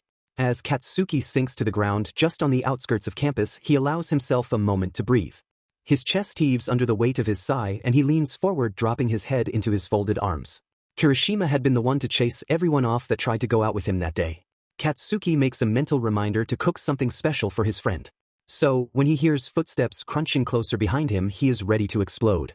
"I swear I will blow you up where you stand and not feel an ounce of regret," Katsuki rumbled. The footsteps pause, and Katsuki half expects whoever it is to turn around, but a moment later they press forward. "I sincerely hope you do not speak to my son that way." Katsuki bristles and whips around like a child with their hand caught in the cookie jar. "I don't." He kicks himself for sounding so uncertain and for tripping over his own words. "What are you doing out here?" Inko tries to look dainty as she lowers herself to sit beside Katsuki, but she ends up sort of collapsing, and Katsuki reaches out to steady her descent. She offers him a barely there smile. "Same as you, I suppose?" Katsuki nods slowly and turns back towards the city. He doesn't want to look at Inko, partly because Izuku resembles her so damn much, and also because she looks about as dead as her son. He shakes the thoughts away immediately. He's not dead. He's simply indisposed. "I still don't understand either of you boys," Inko confesses. "Especially you." This gets Katsuki's attention, and he's back to looking at her pale face and tired eyes. "Were you truly unaware of how your bullying affected my son?" A pit drops deep into Katsuki's stomach. Of course he knew to some extent. He's no idiot. He didn't care back then about who he hurt or why he hurt them. It's what kids do. "Not entirely," he mutters. Inko nods as a solemn look passes over her face. "I suspected as much. Which makes this relationship of yours all the more odd. I don't act like that anymore. I love him and am trying to fix my past mistakes," Katsuki rebuffs, then mentally slaps himself. He sounds like an absolute tool. Or a lovesick fool. He's not sure which is worse. Love is a strong word, you are aware. Katsuki nods, then wrings his hands together in a very Izuku manner. "I know, but it's true. I don't think anything else could describe how I feel about him. I'm sorry if that upsets you, but my intentions are good. I swear." And he's only digging his grave further. Why won't he shut the hell up? It's like whenever Izuku is around I feel lighter and calmer, and his smile could light up an entire room, you know? He's too good for this world, too good for me, I know that, but that's why I want to hold on to this feeling as long as I can. He makes me feel so much more than I even thought was possible, and if I can be even a fraction of his happiness, then that's good enough for me. Suddenly he stops, eyes wide, and glances at Inko. She's watching him, critically so, and Katsuki has the very strong urge to go hide somewhere. Oh my god. This time when Katsuki puts his head in his hands, Inko laughs at him. "Embarrassment is a good look on you." He sinks further into himself and wills it with all his might that the earth come swallow him up now. "But so is love. I won't pretend and say that I'm 100% sold on you yet. You still have a lot to prove to me, but you're no longer the boy I knew you to be. Izuku is lucky to have someone else who cares about him as much as you do. And frankly, I'm relieved there is someone else to look out for him when I can't. Don't know how good I am at that," Katsuki sighs. "You can't blame yourself for what happened. Izuku is stubborn and righteous, and that can be a dangerous combination. He cares deeply and will fight for what he believes in, and all I ask is for you to help him with that. I know asking for you both to stay out of trouble is impossible, but at least you can ease a mother's worried heart a little bit." "I can do that," Katsuki says as he lifts his head. "I will do that." "Good." They sit together in silence after that, and it's no less awkward than before, yet somehow Katsuki feels a little less like he is about to crush under the weight of the sadness. He hopes Inko feels a little lighter as well. He doesn't know what else to do to make it easier for her when he's still hurting as much as he is. Inko begins to stand and Katsuki jumps up to help her, to which he receives another barely there smile. I've bothered you enough today. It's time to go back and check on my son. Tears spring to Inko's eyes and her hands come up to her mouth. Katsuki panics for a moment, fearing he's done something to upset her, until he follows her line of sight and nearly begins to cry himself. Izuku is in front of them, smiling brightly despite how bad he looks. His skin is still far too waxy, freckles disappearing into the pale flesh, and the sheer amount of bruises mottling his skin is disconcerting. He sways a bit on his feet, and when he reaches out for his mother, it looks in part to keep himself upright. Katsuki's chest is tight and warm as he watches Izuku and Inko embrace tight. Their foreheads press together and their shoulders shake under the force of their tears. Izuku is the first to pull back to lift her head and wipe the tears cascading down her cheeks. The gesture is so gentle that Katsuki thinks his chest might split. When Izuku turns his tear-streaked pink face to him and their eyes lock, and he smiles like a sunburst, it is almost too much for Katsuki to handle. Inko lets her son go with a kiss to his cheek, followed by a soft push. It doesn't take much longer for Izuku to rush into Katsuki with all the eagerness of a man starved. All Katsuki can do is open his arms and bring Izuku into him as if to absorb him. Unable to contain himself, Katsuki lifts Izuku's face from where it is buried in his shoulder and presses their lips together. He pulls back to pepper kisses along every inch of Izuku's face, leaving the boy a giggling mess in his arms. How he adores that sound. Kaken, slow down. My mom is right there, Izuku mutters. His voice is still raspy, as if not all there, and far softer than usual. I don't care. I love you so much. Izuku's face takes on a much darker red hue, and for a moment Katsuki's heart constricts with fear. He is assuaged a moment later when Izuku loops his hand around the back of Katsuki's neck and pulls him in for a kiss that rocks through his entire being. Izuku pulls back so their lips are just touching and mutters into his skin, I love you too. So much. Inko clears her throat behind them, and they pull away bashfully, only to turn and find Recovery Girl standing beside Inko with her arms crossed. I told you not to leave, Recovery Girl chastises. And you're not supposed to be speaking either. Izuku draws his hand across his mouth as if zipping it shut, then smiles. Katsuki wants to laugh, he can feel it bubbling up his chest. Izuku is just so DM and cute, and he's so absolutely elated to have him awake and safe. Recovery Girl and Inko usher Izuku back inside, and for once Katsuki has no issue with letting him go. The smile Izuku flashes his way before he disappears out of sight is enough to sustain him. Besides, he now has the pleasure of FNG with his classmates a little. Katsuki makes a beeline straight for the dorm and is pleased to find that most of his class is lounging around downstairs. The gloom that hangs over the place is palpable, and Katsuki is ecstatic that it will be lifted momentarily. The collective depression loitering in their living space had done no favors for any of them. Ida is the first to spot him, being the only person actually standing. Everyone else is splayed across couches or the floor, staring blankly into the walls. Any news on Midoriya? He asks. Katsuki schools his face into a scowl and tries to briskly walk through the room. Todoroki steps into his path and forces him to stop. Move, icy hot. Is there any news of Midoriya? If you're so concerned, why don't you go see for yourself? I don't want to see him in such a state. And you think I do? Katsuki growls. He wasn't angry before, but something about Todoroki is just pissing him off. Please don't get mad, Bakugo, Uraraka says as she slides into the conversation. We're worried sick. Go take a look for yourselves. You think I wanted to be there for his? He cuts himself off and relishes in the way his classmates hang on to his every word. Each of them presses in closer with wide, fearful eyes. For what? Uraraka asks quietly. Katsuki shakes his head and tries to push through the crowd that has formed around him. What happened to Midoriya? Todoroki snaps. Katsuki momentarily forgets that this is all supposed to be a joke and is about to start something with the two-toned BSRD when the front doors burst open to a loud cheer of, Midoriya is awake. Katsuki turns, scowling at whoever ruined his moment, only to be met with a face full of Kirishima, who throws his arms around Katsuki and lifts him in a rib-crushing hug. He's alive. He's awake. He's okay. A collective exhalation goes through the room and then it erupts into cheers. Todoroki pushes his bangs out of his eyes and exhales loudly. Uraraka and Ashido are crying as they hold on to one another. A few more have tears streaming down their cheeks, but they rejoice anyway. You knew, didn't you? Todoroki asks Katsuki. That wasn't funny. Katsuki's grin is sly as he replies, for your reaction alone it was. Todoroki tries to scowl, but a smile works its way onto his face anyway. He shakes his head as he leaves Katsuki to try and pry Kirishima's arms from around him. Kirishima refuses to stop and even drags Kaminari into a group hug, and for whatever reason Katsuki can't even be mad.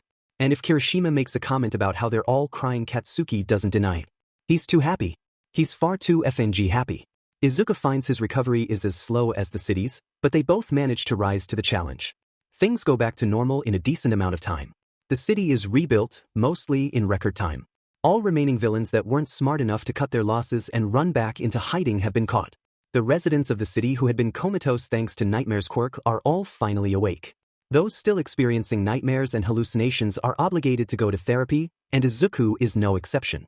His sessions with Recovery Girl are frequent and sometimes Katsuki goes with him after a bad episode. It helps to have a hand to squeeze as he relives his darkest thoughts.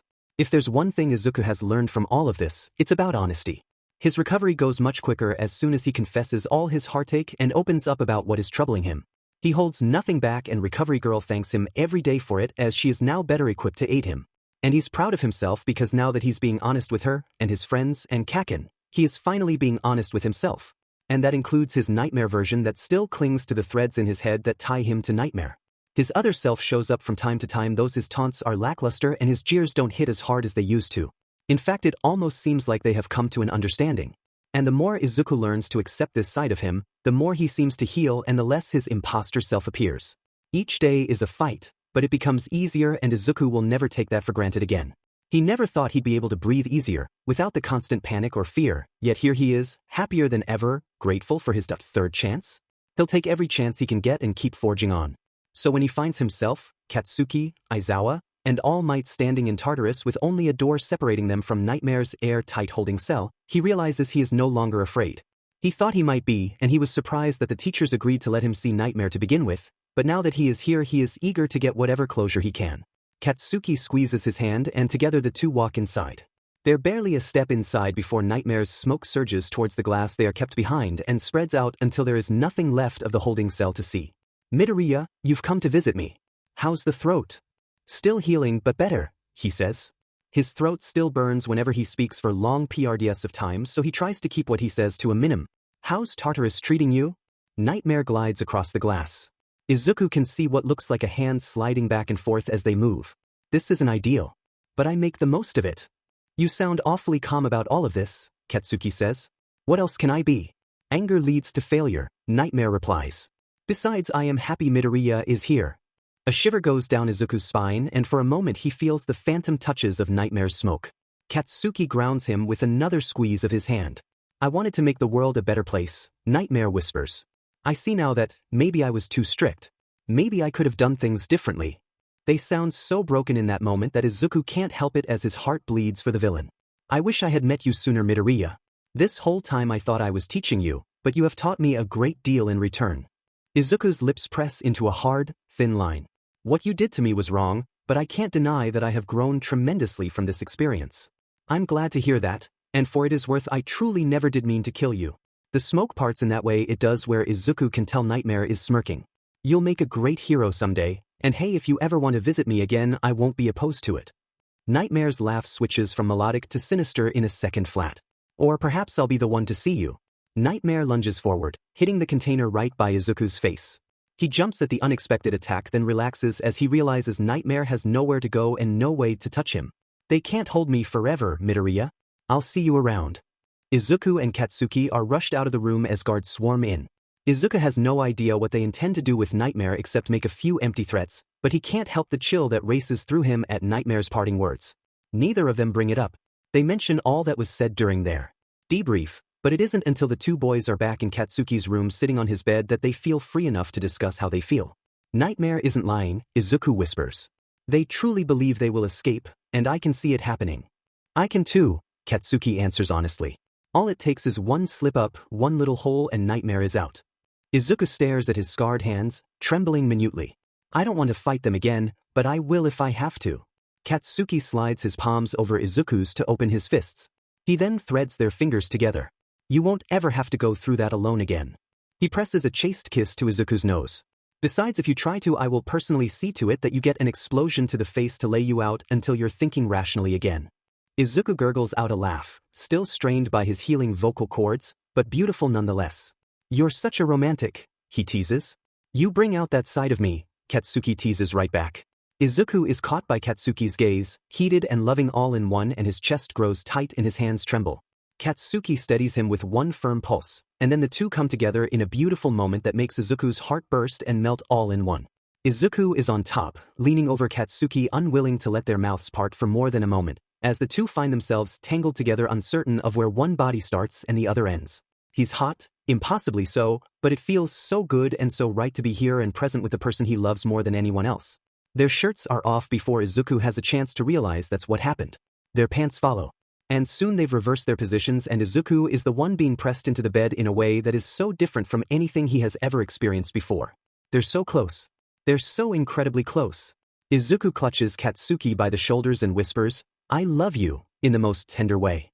Katsuki answers him back again and again, and Izuku is positive his body is going to burst into flames from how hot he is and how much he craves this.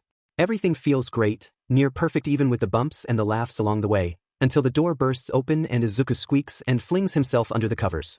"Baku bro, what's for dinner?" Kirishima's face falls and his voice gets caught in his throat. A moment later he is shrieking, "I knew it. You didn't lock your door?" Izuku whines. Katsuki, red in the face and full of rage, shouts, "I'm going to kill you." Kirishima slams the door shut behind him, but his insanely loud laughter follows the two, ringing in their ears, ruining whatever mood there was. "Be safe, you two." Katsuki rolls over and faces the wall, and it's Izuku, still tomato red from embarrassment, who lifts from the covers first to shake his boyfriend. "It's not that bad," he tries to remedy. Katsuki gives him one dark look, and Izuku is suddenly ducking back into the covers with a nervous laugh. "Okay, maybe it is, but it's fine. We've dealt with worse." "I'm not leaving my room for the rest of the weekend," Katsuki grumbles. "I refuse to let him tease me, or worst, if Icy Hot does it. Actually, maybe I will show my face. It will give me a good excuse to blow his stupid two-toned face up." Izuku's laughter is rich as he turns Katsuki around and lifts the blankets over them both until they are cocooned beneath. "I actually like the idea of not leaving the room this weekend." Katsuki looks into his eyes, hopeful and excited. Yeah. The words barely leave his lips before Izuku is laughing again as Katsuki pounces on him to smother him with kisses in the places he is most ticklish. Izuku kicks him off, giggles still dying on his tongue. "This time lock the door."